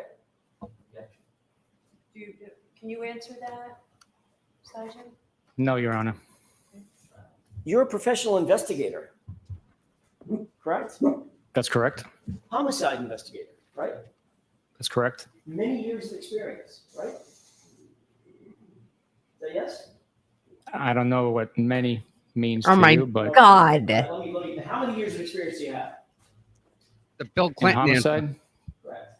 10 next week. Okay. Does that sound like Might be a fucking last pal. He doesn't know what the word many means. I didn't answer the first time because I don't know what you would think many is. You're a fucking moron, dude. Think this is fucking funny? Massachusetts finest. Oh, Jesus Yes. Christ. Suspects lie to you all the time, don't they? All the time is not accurate. They lie about certain things to create an alibi for themselves and state contradicting facts or fabricated Exactly. stories. And if someone all the has time would mean that they're constantly lying about everything. you understand the colloquialism all the time? I Suspects. do not know the term colloquialism. Okay, let's try it a different way. If these Dumb it three down, individuals AJ. were involved in the death of John O'Keefe or knew others who were involved in the death of John O'Keefe, who they were close to, they would have a motive to lie about that, correct? Objection. That's not objectionable. But That's you a took these three fair individuals question. just at their word, based on those first three interviews, correct? No, not correct. You didn't go in the house. You didn't search the house. We've already talked about that, right? I did not go into 34 Fairview. No, I did not. You didn't ask them to come with you down to the station, correct? That's correct. I did not ask them to come to the station. As a matter of fact, when you went to interview Jennifer McCabe at her home, Brian Albert happened to be there, correct? He was there, and I was able to conduct the interview at the house with Brian Albert, yes. Did you find that odd? Absolutely not. Totally normal for you to conduct a formal interview in a homicide case and have an extra person show up at the house just to be there? Absolutely. Cooperating witnesses always try and be assisting. So cooperating witnesses would assist us. You just use the word always. You didn't know what all the time means. Oh, shit. They always try to be assistant. Well, they're cooperating. It's in the nature. They always try to help you out. Okay, maybe I misspoke. They are cooperating witnesses. So always is such a finite, definitive statement. I apologize for using it. And if What a an shithead. investigator were keeping an open mind, right?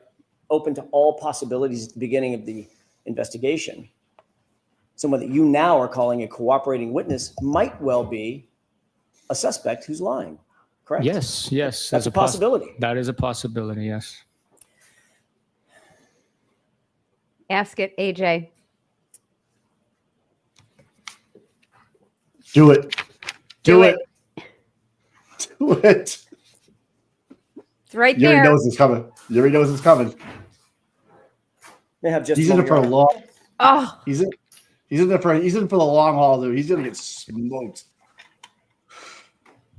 His arrogance is like eating me up right now. Like legit, dude. You are a ball sack.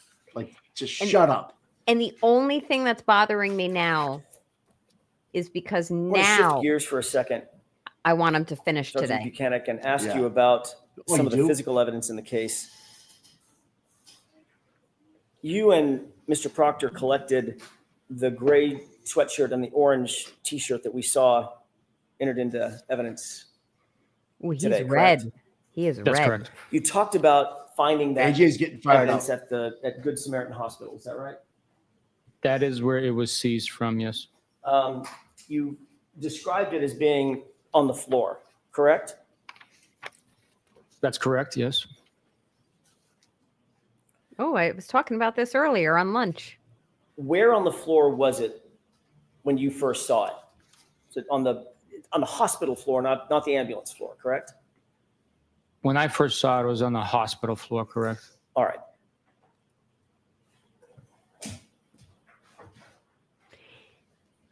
I want him to finish today now because I don't want Buchanan to have one night's sleep and to be able to be re-prepped. But I don't think it's going to happen, man. I think he's going to Yeah. be back tomorrow morning for a little while. I And do then you get a too. redirect. You get a redirect. I don't recall. Yeah. Oh, yeah, redirect. Yeah. Yes. Do you recognize that, sir? Yes, I do. How do you recognize it? It's one of the photographs taken from Mr. O'Keefe's emergency department room. Do you recognize Look at him looking. Look at him looking. the shirt or shirts that you earlier described as being in that photograph? Where's his socks? There is an orange shirt depicted on the floor to the left side. Yes. Your Honor, I'd ask that be marked and entered into evidence. No objection. While that's being marked, may we approach very briefly? It's getting fucking spicy. Man, there's all like you get the Sally Port video to go over, the ring videos to go over. Yeah.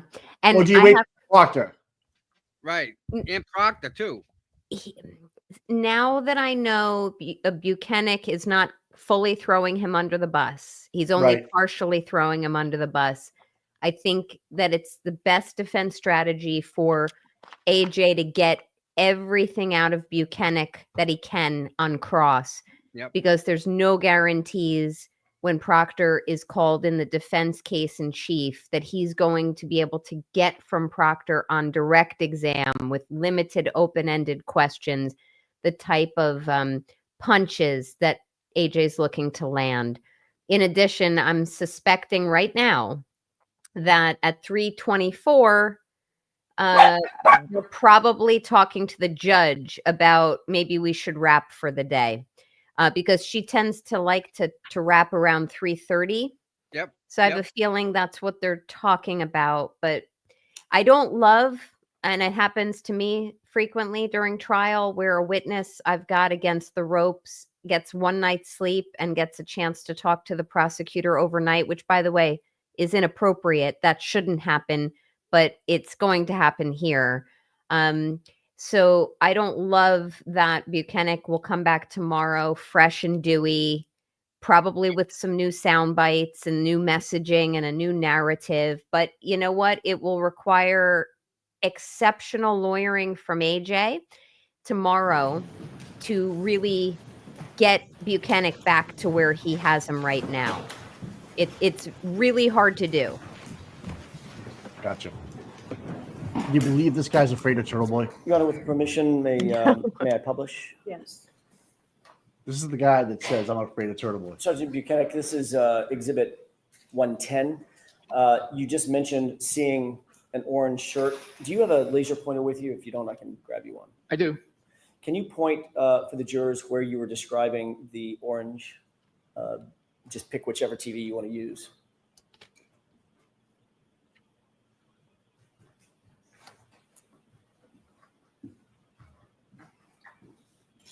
I don't know why they don't show the demonstrative, the picture.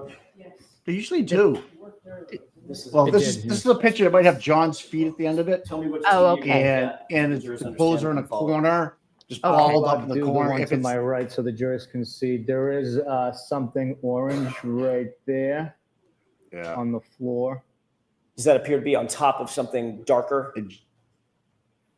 It does appear to be on top of Yeah, they're not going possibly to show it. Yeah. a darker That would make sense. item of clothing. Possibly the jeans. I'm not sure exactly from here Okay. what that is. Do you believe, as you sit here, and I'm asking it open because I don't know what the answer is. Do you believe, as you sit here, that that's the orange shirt and or the gray sweatshirt and or the jeans? If we can zoom in, I could probably pick out the pattern. So from here, it looks like it's a cut fabric, indicating John's that sock, it most likely is the orange shirt. The jeans, you can see John's the socks. belt loop through the jeans on the left side.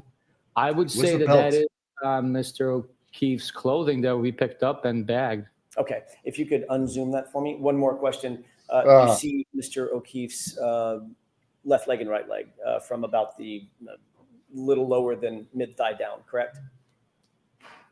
Mid thigh down. I see his legs, yes. Okay, you see his right knee? The interior portion of it, yes. Okay, do you see any scrapes or marks or cuts or abrasions on that right knee? Not from this point, no. Thank you, we can take that down. May I approach? Yes. You setting them up for something. Yep, no doubt. He's so good at just asking, getting the answer, and Oh, the laser point? moving right along. Which one? I think it's this one. They're both the same. Okay. I haven't seen the belt in evidence. Have you guys? No. All right. Did he I have a don't- belt? Has it been inventory? I thought I saw it last year, but it's not been brought up this year. Sorry about that. Hey Tom, Display the you photo think one the more cancer? time. You think the cancer in plexiglass because of the ripped? We don't need to turn the lights off. What do you mean? Remember you showed the ripped jeans with the pocket? Yeah. You think they're in the plexiglass? because Take a the look back to the pocket's left. ripped, Could you zoom in on and the they just chair? put it up? Yep. Maybe. Do you think the Do you see defense that should item, pull that sitting on the apart chair, and actually just? Sergeant? Yeah, they Yes, should. I do. What is I that? would. Yeah. That is either mine or Michael Proctor's notepad binder. Thank you. We can take that down.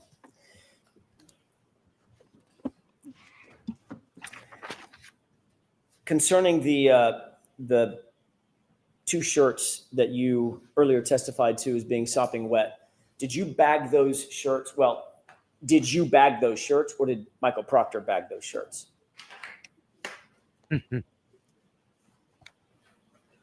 We bagged them together. If my Mm-mm. memory is not failing me, I believe he picked it up and I held the bag open. But I could be wrong. Maybe I picked it up and he held the bag. That's fine. The two of you together got them in a bag. Yes. Was it a paper bag or a plastic bag? It was a large Stop and Shop bag. Paper bag, the Stop size of and like Shop. a lawn leaf bag. Big. You would get for disposing your yard waste. Okay. Is it specifically an evidence bag, or was it something that y'all came up with on the spot? It's a bag that was provided by Crime Scene Services. Okay. So it's an official law enforcement type bag. What, a grocery bag? It was not a grocery bag. It was a large bag. Okay, understood. Did both shirts go in the same bag? All the clothing items that were in the pile went into the same bag. Does that include the jeans and belt and boxer shorts? Yes. Yes. Okay. You went from Good Samaritan, straight to Dighton, correct? Yes. And you are the one that put the bag in your the super cab of your pickup truck? Yes. And then from Dighton, you went over to Canton PD. Is that right? Yes, we did. And then from Canton PD, ultimately, before the night was out, you ended up back at the Norfolk DA's office, which is where you and Michael Proctor officed at the time, correct? Yes. When exactly, if you recall, did you lay out the clothing? You indicated it was sopping wet. You laid it out on a butcher paper. When was that? It was during the evening hours. Once we arrived to the Canton office. It was about 10 p.m., I'm guessing? No, it was before that. It was before 10? Yes. You have just a moment. Yes. What date? Mm-hmm. Right? Yep. What date?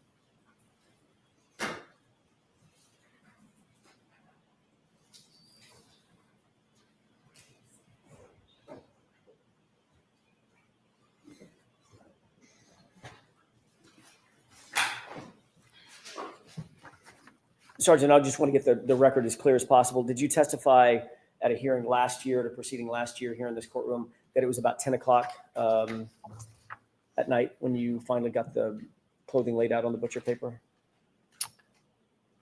Based on the context on the question, I might have estimated to be around 10. I would have to take a look at the exact language being used. That's fair. I'm not trying to hold you to anything. I just want to make sure we get it as clear as possible. Mayor, Coach? Yes. I think he wants to be a lawyer in his next career. But I don't know. I will not allow that. We're sleazy enough, Mike. Objection. Yeah. Motion denied. By the way, I don't know what color he looks on your screen, but he looks like he's wearing like a purpley blue suit and a purple tie. He looks like Barney the dinosaur. Oh my goodness. He does. Yeah. Also looks like every guy I dated in the 90s. Just completely overdressed. You'd With be no lucky mullet? to date me, Yuri. You'd be lucky. Sergeant, does that refresh your recollections to I don't know if about you the date time him, that though. you ended up at the I have a soul, office to Mike. lay out those items on the butcher paper? Yes, you do. That refreshes my memory to my testimony prior. And that was about your prior testimony. It was about 10 p.m. When asked about what time the items were laid out, I indicated previously it was 10 o'clock approximately. He hates You didn't stay there all night with those clothes. No, I did not. You left the clothes with Michael Proctor, did you not? I can't testify to leaving them, quote unquote, with Michael Proctor. We laid them out together in the drying area on the butcher paper.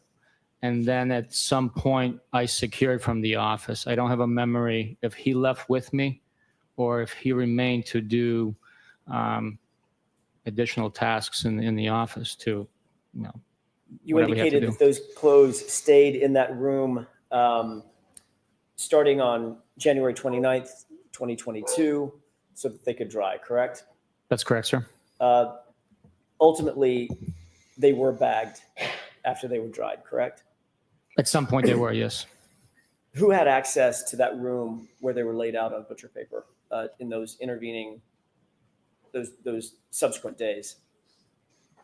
Anyone that had access to the office with a proper key card authorization would have access to that And area. of course, that includes you as a supervisor, correct?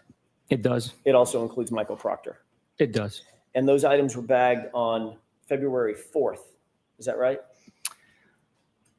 I don't have a specific memory, but if you can show me a document suggesting that and supporting that statement, I will definitely look at it.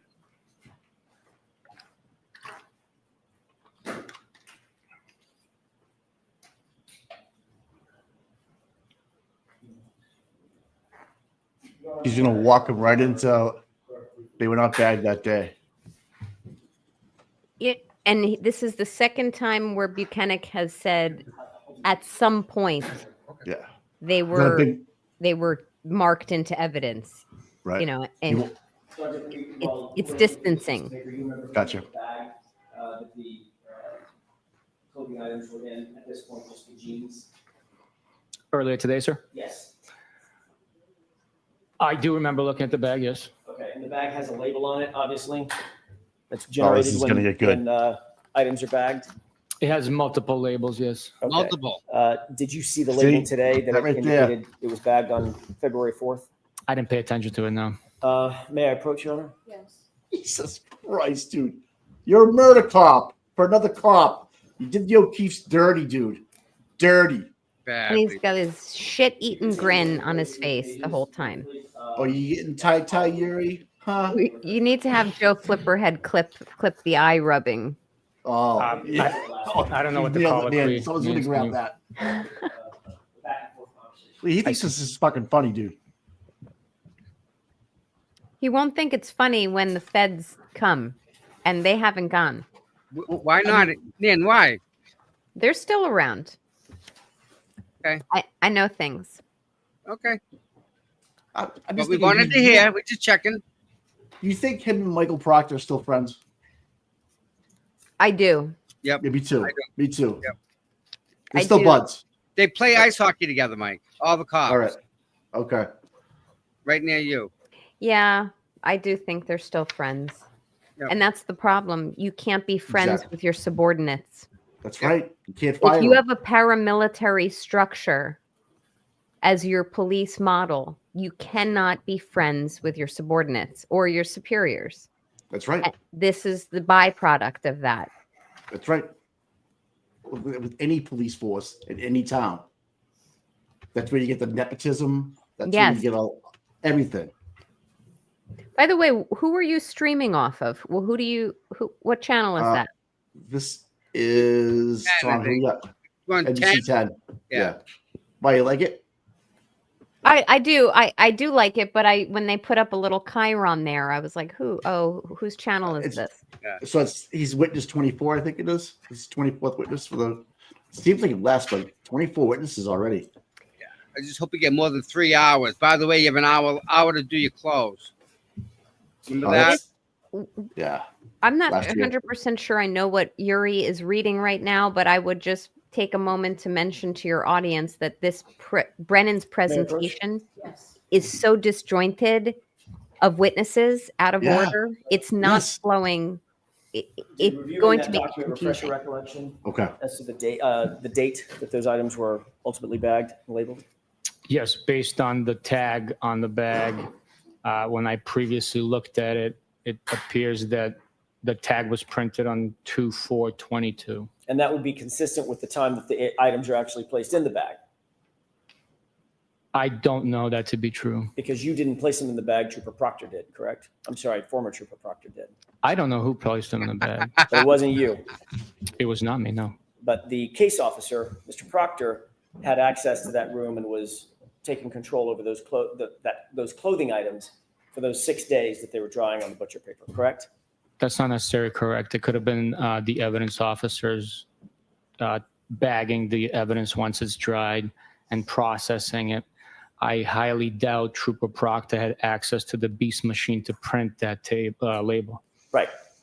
I'm not asking if he printed the label. I'm asking if he bagged the item and walked it up to the evidence locker and the label was printed up there. Again, I don't know who bagged the items. That would be normal protocol, though, correct? Somebody else bagging the items? No, the case officer bagging the items. He's the one that seized it along with you. He laid them out on the butcher paper along with you. He would be the one to gather them up. I mean, the evidence officer is not going to come down there and do that without the case officer knowing, correct? Not necessarily. The evidence officer's responsibility is to handle the evidence. So I don't know who handled the evidence that day. How would the evidence officer know? Wow. He know that there were clothing items being laid out to dry on butcher paper unless the case officer told him. They would walk by it every day and see it. That's their workstation. So they would know that, hey, this evidence is drying. There's only 4 detectives in the office at that time working on this case. We communicate daily. So they would know that, hey, it's dried. Let's bag it up. Well, that's a lot of speculation, especially from the supervisor, literally, who just said, I have no idea. This is bad. I was giving you an explanation of what could have happened. Right. Speculation about what could have happened, right? Well, I certainly did not bag that item. Right. But your best estimate would be, knowing the protocols at the MSP and in your unit, would be the case officer who's controlling the items of evidence would have bagged it and submitted into the evidence locker. I do not know who bagged it. He's losing credibility the more he resists. So for 6 days, anybody who had access to that room could have handled that clothing in any way they wanted to. That's correct. And that includes former Trooper Michael Proctor. That's correct. Former. Love it. I'm happy Bev lets him say that. And I'm also surprised. Me too. Do you have any kind of log to document what was happening or who was handling those items of clothing during that 6-day period before it was bagged into evidence? Any kind of a log? I don't have a document logging the clothing laying out there. It was documented in reports and processing, I believe. Have you ever seen a log? And I'm talking about a report after the fact, another log, real-time log, indicating who may have come in and handled or touched or manipulated those clothes in that 6-day span? Before that? I have never seen a log like that. No. Logs are extremely customary for that. The There fact should is, we be a don't log. have a single document establishing the chain of custody for those items between January 29th and February 4th. That's correct, isn't it? That is absolutely not correct. Where's the chain? Where's the log of the document logging what happened to it? We seized the clothing. It was in our possession. It was transferred for processing. Sergeant, I'm asking you about a log, a written piece of paper, something that looks like this. It's got writing on it that logs the item between January 29th and February 4th. That doesn't exist, does it? We did not create a log to document the documentation, so it'd be Thank you. redundant, really. It's not redundant. You indicated on direct examination that you personally participated in 2 searches at 34 Fairview, one on February 4th, one on February 10th. Is that right? I need a piece of paper. That is not right. What did I get wrong? I was also there on the 3rd, 4th, and 10th. Who did you go with on the 3rd? That was Trooper DeChico, Michael Proctor, and I conducting the first excavation. And about what time was that? It was during the morning hours. I think earlier I said it was somewhere between 8:30, 9:30. I could have been half an hour later. I'm not exactly positive on the exact time we began the excavation. And the other 2 searches were the next day, February 4th, and then February 10th. The next time I was at Fairview Road and involved in a collection of evidence was on the 4th, when Kaen PD documented the one piece and I collected. And then why was Kaen PD there? Should have never been. Why was Kaen PD there? They were accused out of the whole thing. And they keep parsing Yeah. why, for what reasons they were recused and what reasons they weren't. This is what That's why. Yeah. Was the jury's anything been recovered confused. on February? Let's take them in order. On February 3rd. Fuck. Yes, Mr. O'Keefe's hat, straw,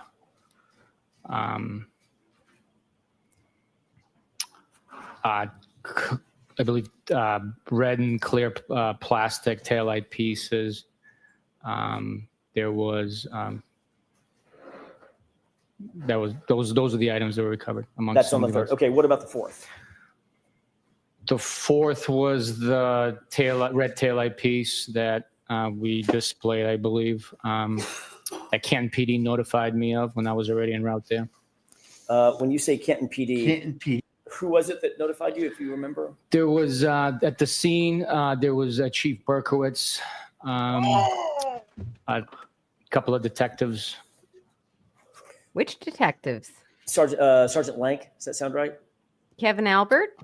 I do not know. I can't say yes or no. I don't recall specifically. It was raining hard, so I grabbed the item and left. Okay. Did you write a report? I'm gonna combine these into all 3 dates together. Did you write any report? Actually, I won't do that. Let me ask him individually. Did you write any report about your search on the 3rd?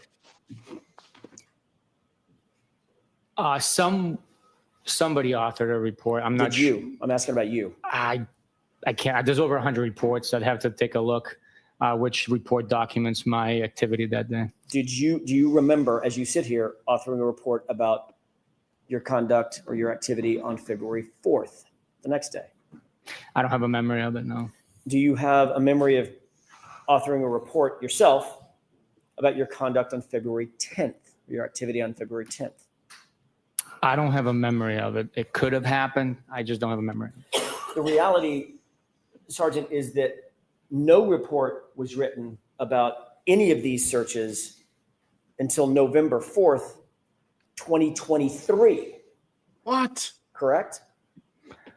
That could be possible, yes. So literally the documentation of these 3 searches about which you've testified today, the documentation did not exist until, what is that math, 17, 18 months later? That is not true. Each bag that the evidence went into was documented, the time, location, who recovered it, where it was recovered, and brief description of the items that were recovered from the scene. And by the way, we're going to get to that in a second, the evidence bags. A report is designed to memorialize exactly what happens, when it happens, why it happened, who was there, what time it happened, things of that nature, correct?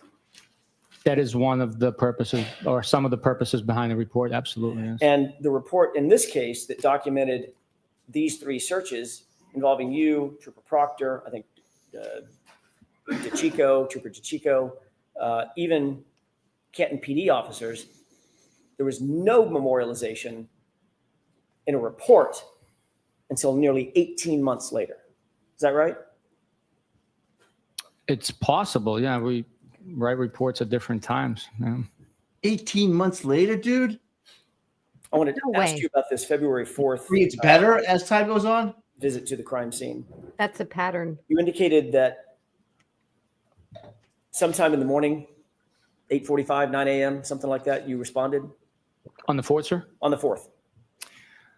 I was driving to work, so I would have to say 8:45 or so. Yeah, I mean, I don't have the exact timestamp, but if you know, if you have something to refresh my memory, I could tell you if that's accurate. I'm not going to hold you to the exact time. It was in the morning on the 4th. It was. All right.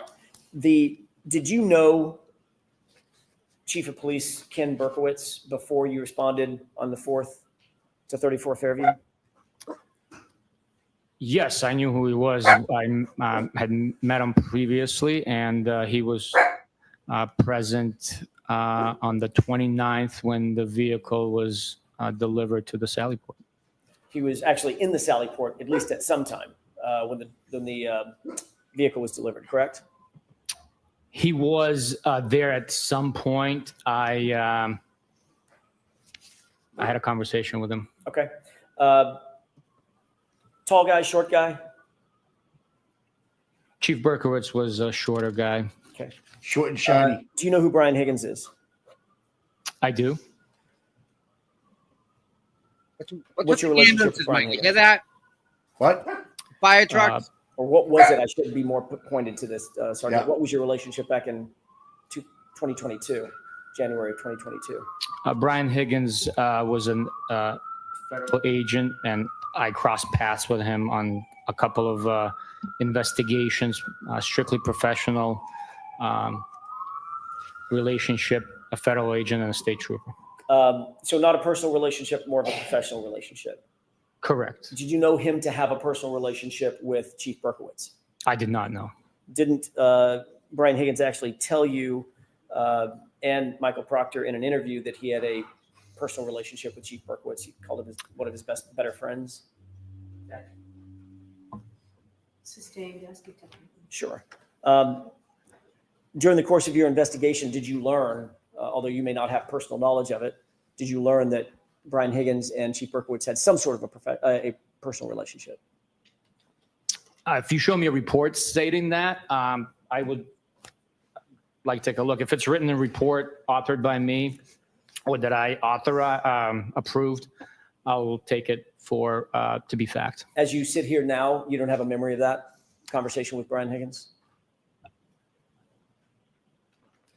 Do I have a memory of having a conversation with him No, and him sharing that information with me? That's it. I don't have a memory of him sharing that information, but if you have a report that was authored by me or Michael Proctor or any trooper in our office that says that, I will take it as gospel and testify to it. Okay. Well, I don't want to take up the time to look for it. We'll put our hands on that. But in the meantime, let me ask you a few other questions. You were contacted and told to respond to 34 Fairview because Chief Berkowitz had been driving by and saw something while he was driving by, correct? On which day, sir? February 4th. I'm sorry? February 4th. Yes, he indicated he was driving by and saw piece of potential evidence. And he was driving by in a car at speed, correct? I would take that to be factual. I mean, if he's Okay. driving by, I would take it to be in the car And at speed. did you question Chief Berkowitz about, by the way, about how old was Chief Berkowitz when you met him out at 34 Fairview in 2022? How old? How old? Estimate. Was he in his 50s, 60s, 70s? I have no idea how old Chief Berkowitz was.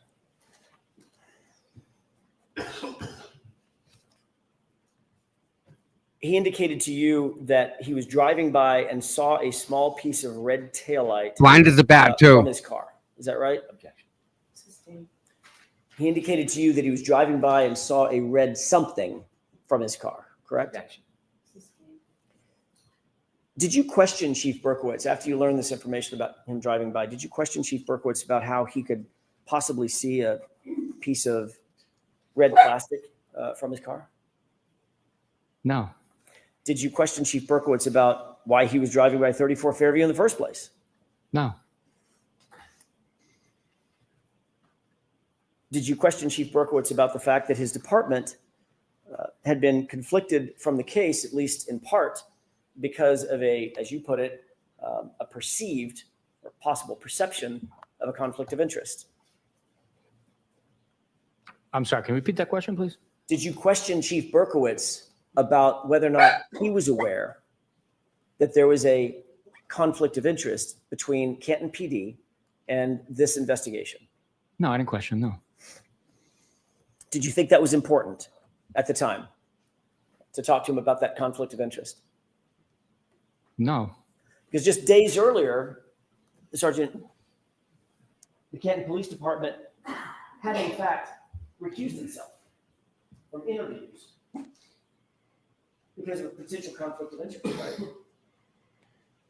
right? To prevent any perceived conflict of interest, they recused themselves from being involved in interviews. I wasn't pairing up with Chief Berkowitz to interview the taillight piece. I mean, I don't. No, I didn't figure that you were going to interview the taillight piece. We all get the comment. I'm trying to get to a point. 3 or 4 days after, 5 days after, 6 days after, Canton PD recuses itself from the investigation, at least parts of the investigation, because of a perceived conflict of interest. The brother of the homeowner, being a detective, the chief of that department drives by in a car and supposedly sees a piece of plastic. Right? I'm sorry? I object.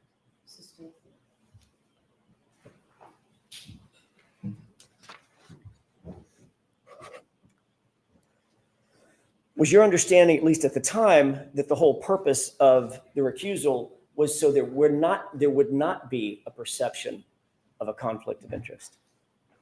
To avoid that? I didn't give him much thought of the understanding why there was a recusal.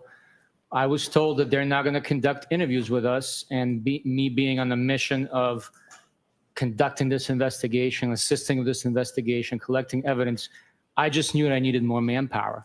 And the Canton police, being, having recused themselves, weren't going to be available to provide that manpower to conduct interviews. And yet it was the chief of that very department that was standing out in front of 34 Fairview when you pulled up that morning. With his detectives, they were at the location. They weren't standing outside. They were in their vehicles because it was raining really heavily. Well, Can we end at this? we can, Your All Honor. right. Sure. All right, so Sergeant, we'll be bringing you back tomorrow. Thank you, Your Honor. Folks, that's it for today. Those same cautions, please do not discuss this case with anyone. Don't do any independent research or investigation into the case. If you happen to see, hear, or read anything else about the case, please disregard it and let us know. Be very careful with your social media use.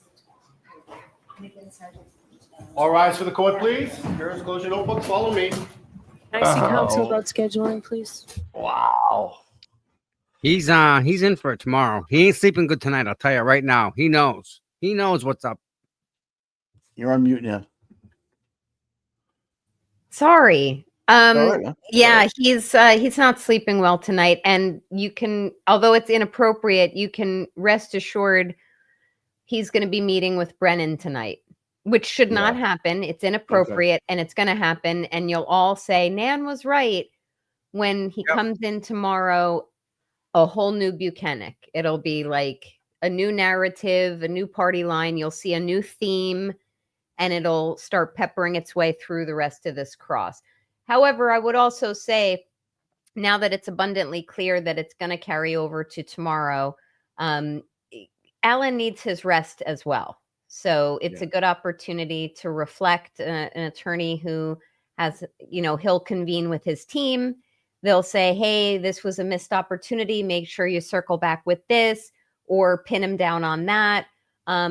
Refreshing Alan's recollection and notes as to key areas that should not be missed.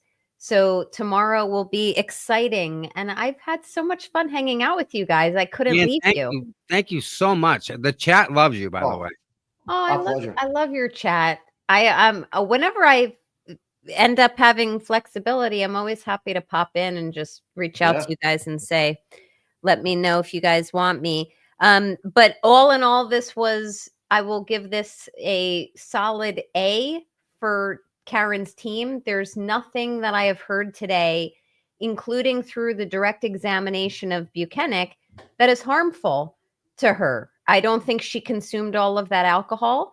I don't think that the way the evidence was presented through the videos in a very disjointed fashion concerning the purchasing and serving and consumption of alcohol was clear. I don't think it was. I think Yuri is coming off, in my personal take on him, is that he's a slippery individual and kind of smirky. And that, without him opening his mouth, lends itself to a belief that I can't believe him. Then when you have him give really resistant answers to simple questions and say things like, well, what do you mean by many? And I don't know, I said the word always, but you know what? I don't know what always means. And when you say things like, well, he didn't say it, but he certainly implied it, that Proctor was not the lead investigator. He's just the case agent and wouldn't make the most elemental concessions to very basic questions asked of him. The takeaway to the average juror is that he's hiding something. And it's Alan's job, and I know he'll do it, to just keep picking away at it. Pick. But the biggest and best takeaway from today, if anyone's going to take something, is that by Buchanan not conceding that Proctor was the lead investigator, and as I said, they've thrown him under the bus already. You can't do it partially. By not conceding that one point that he is the lead investigator, he opened the door for Alan to run his A train right up through him and show him exhibit by exhibit by exhibit, of tab by tab by tab, of all of the things, all of the reports, subpoenas, requests for warrants that Proctor signed. And that would not, in my view, have been as easy and facile for AJ to have gotten out of Proctor if he's limited to basic direct examination of Proctor and not cross-examination when they call Proctor in the defense case in chief. It's genius. It's a gift. You're not going to see this very often if you guys watch a lot of trials moving forward. So that is the biggest takeaway. Awesome. Yeah. Dynamite. I got that too. I mean, just in simple terms, I just felt like Buchanan was just holding back, beating AJ into like a confrontational back and forth. AJ's not going to fall for that. AJ's too smart for that. I thought Buchanan thought he was the smartest guy in the room at one point, and you got to get humbled and shown. Show me I can do this. But in his direct, he was very confident in what he was saying. 100%. obviously that's the route they want to go. But Yeah. you get taken apart in 2 hours.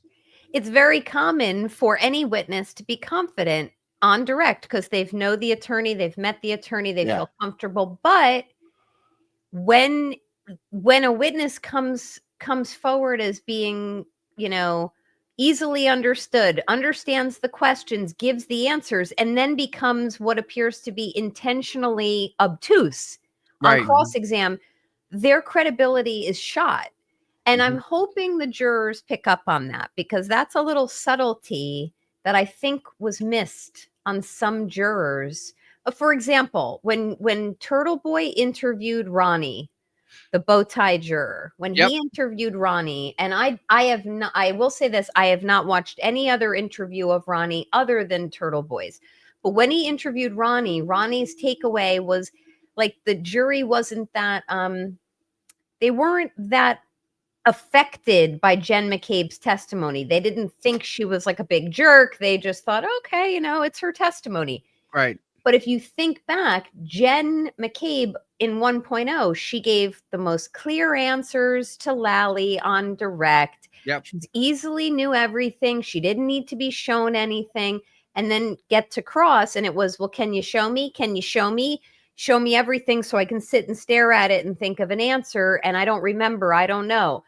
That I'm surprised that the first jury, and I know we only really heard from Ronnie, but I'm surprised that the first jury didn't find that to be indicative of deception. It's a big tell. I'm sure you're going to see people like Larry, the DUI guy, and he's a lawyer, and then the behavioral interpreters who kind of look at Buchanan's testimony today and tomorrow and say, this is so readily apparent that he's being evasive and deceptive. Right. And this is Massachusetts' finest, folks. Your taxpayer dollars at work.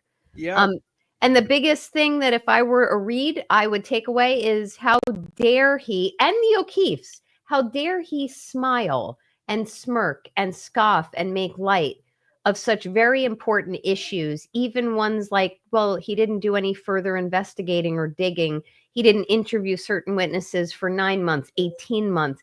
That's ridiculous. And there should be no smirking, no chuckling whatsoever. It's not nervous laughs. It's a complete disrespect to both the O'Keefe and the Read families, as well as to all of you up there. So I agree. I Totally agree. agree. Absolutely. I'm glad you see it from down there. I really am, because we question ourselves all the time, Nan, because we're in the middle of it. Like, I know you do. This is normal. This to us, okay, buffer zone, no problem. Yep. And you guys like, that ain't right. I want you to see my dog before I go. Okay. Come here. Up, up. This is Jesus. Big boy. He ain't hopping up on you. Hi. This is what a happy. This is Roselle. She's a 80-pound Bernedoodle, which is a Bernese mountain dog and a poodle. But she's often sitting outside my office. Waiting for you to get it done, right? She's often sitting outside my office when I'm working and when I'm streaming. But I brought her in to say goodbye to you all. Alrighty. Nice. All right, guys. So Nan, happy thank you. evening. Thank you so much for spending the time with us. We appreciate it a lot. We'll see you soon. Fireworks tomorrow. No doubt. Yes. Thank you, Nan. Bye. Bye, dear. Ain't that awesome? Yeah. Amazing day. Amazing guy. Amazing. I don't believe Buchanan is acting that way with his attitude. Fucking A, what a pompous asshole, huh? Like, this pissed me off. Ugh. O'Keefe should be pissed that they're talking about this. Now, to your point about showing that ripped jean, because I believe that might be true, and why is everything in the plexiglass as last year it wasn't, kind of thing, Right. you know what I mean? Yep. You got a point. Yeah, I don't believe anything, so let's take apart the plexiglass and hold those pants up. Honest to goodness, I would. I'd be like, okay, I just want to make sure no rock is not uncovered here.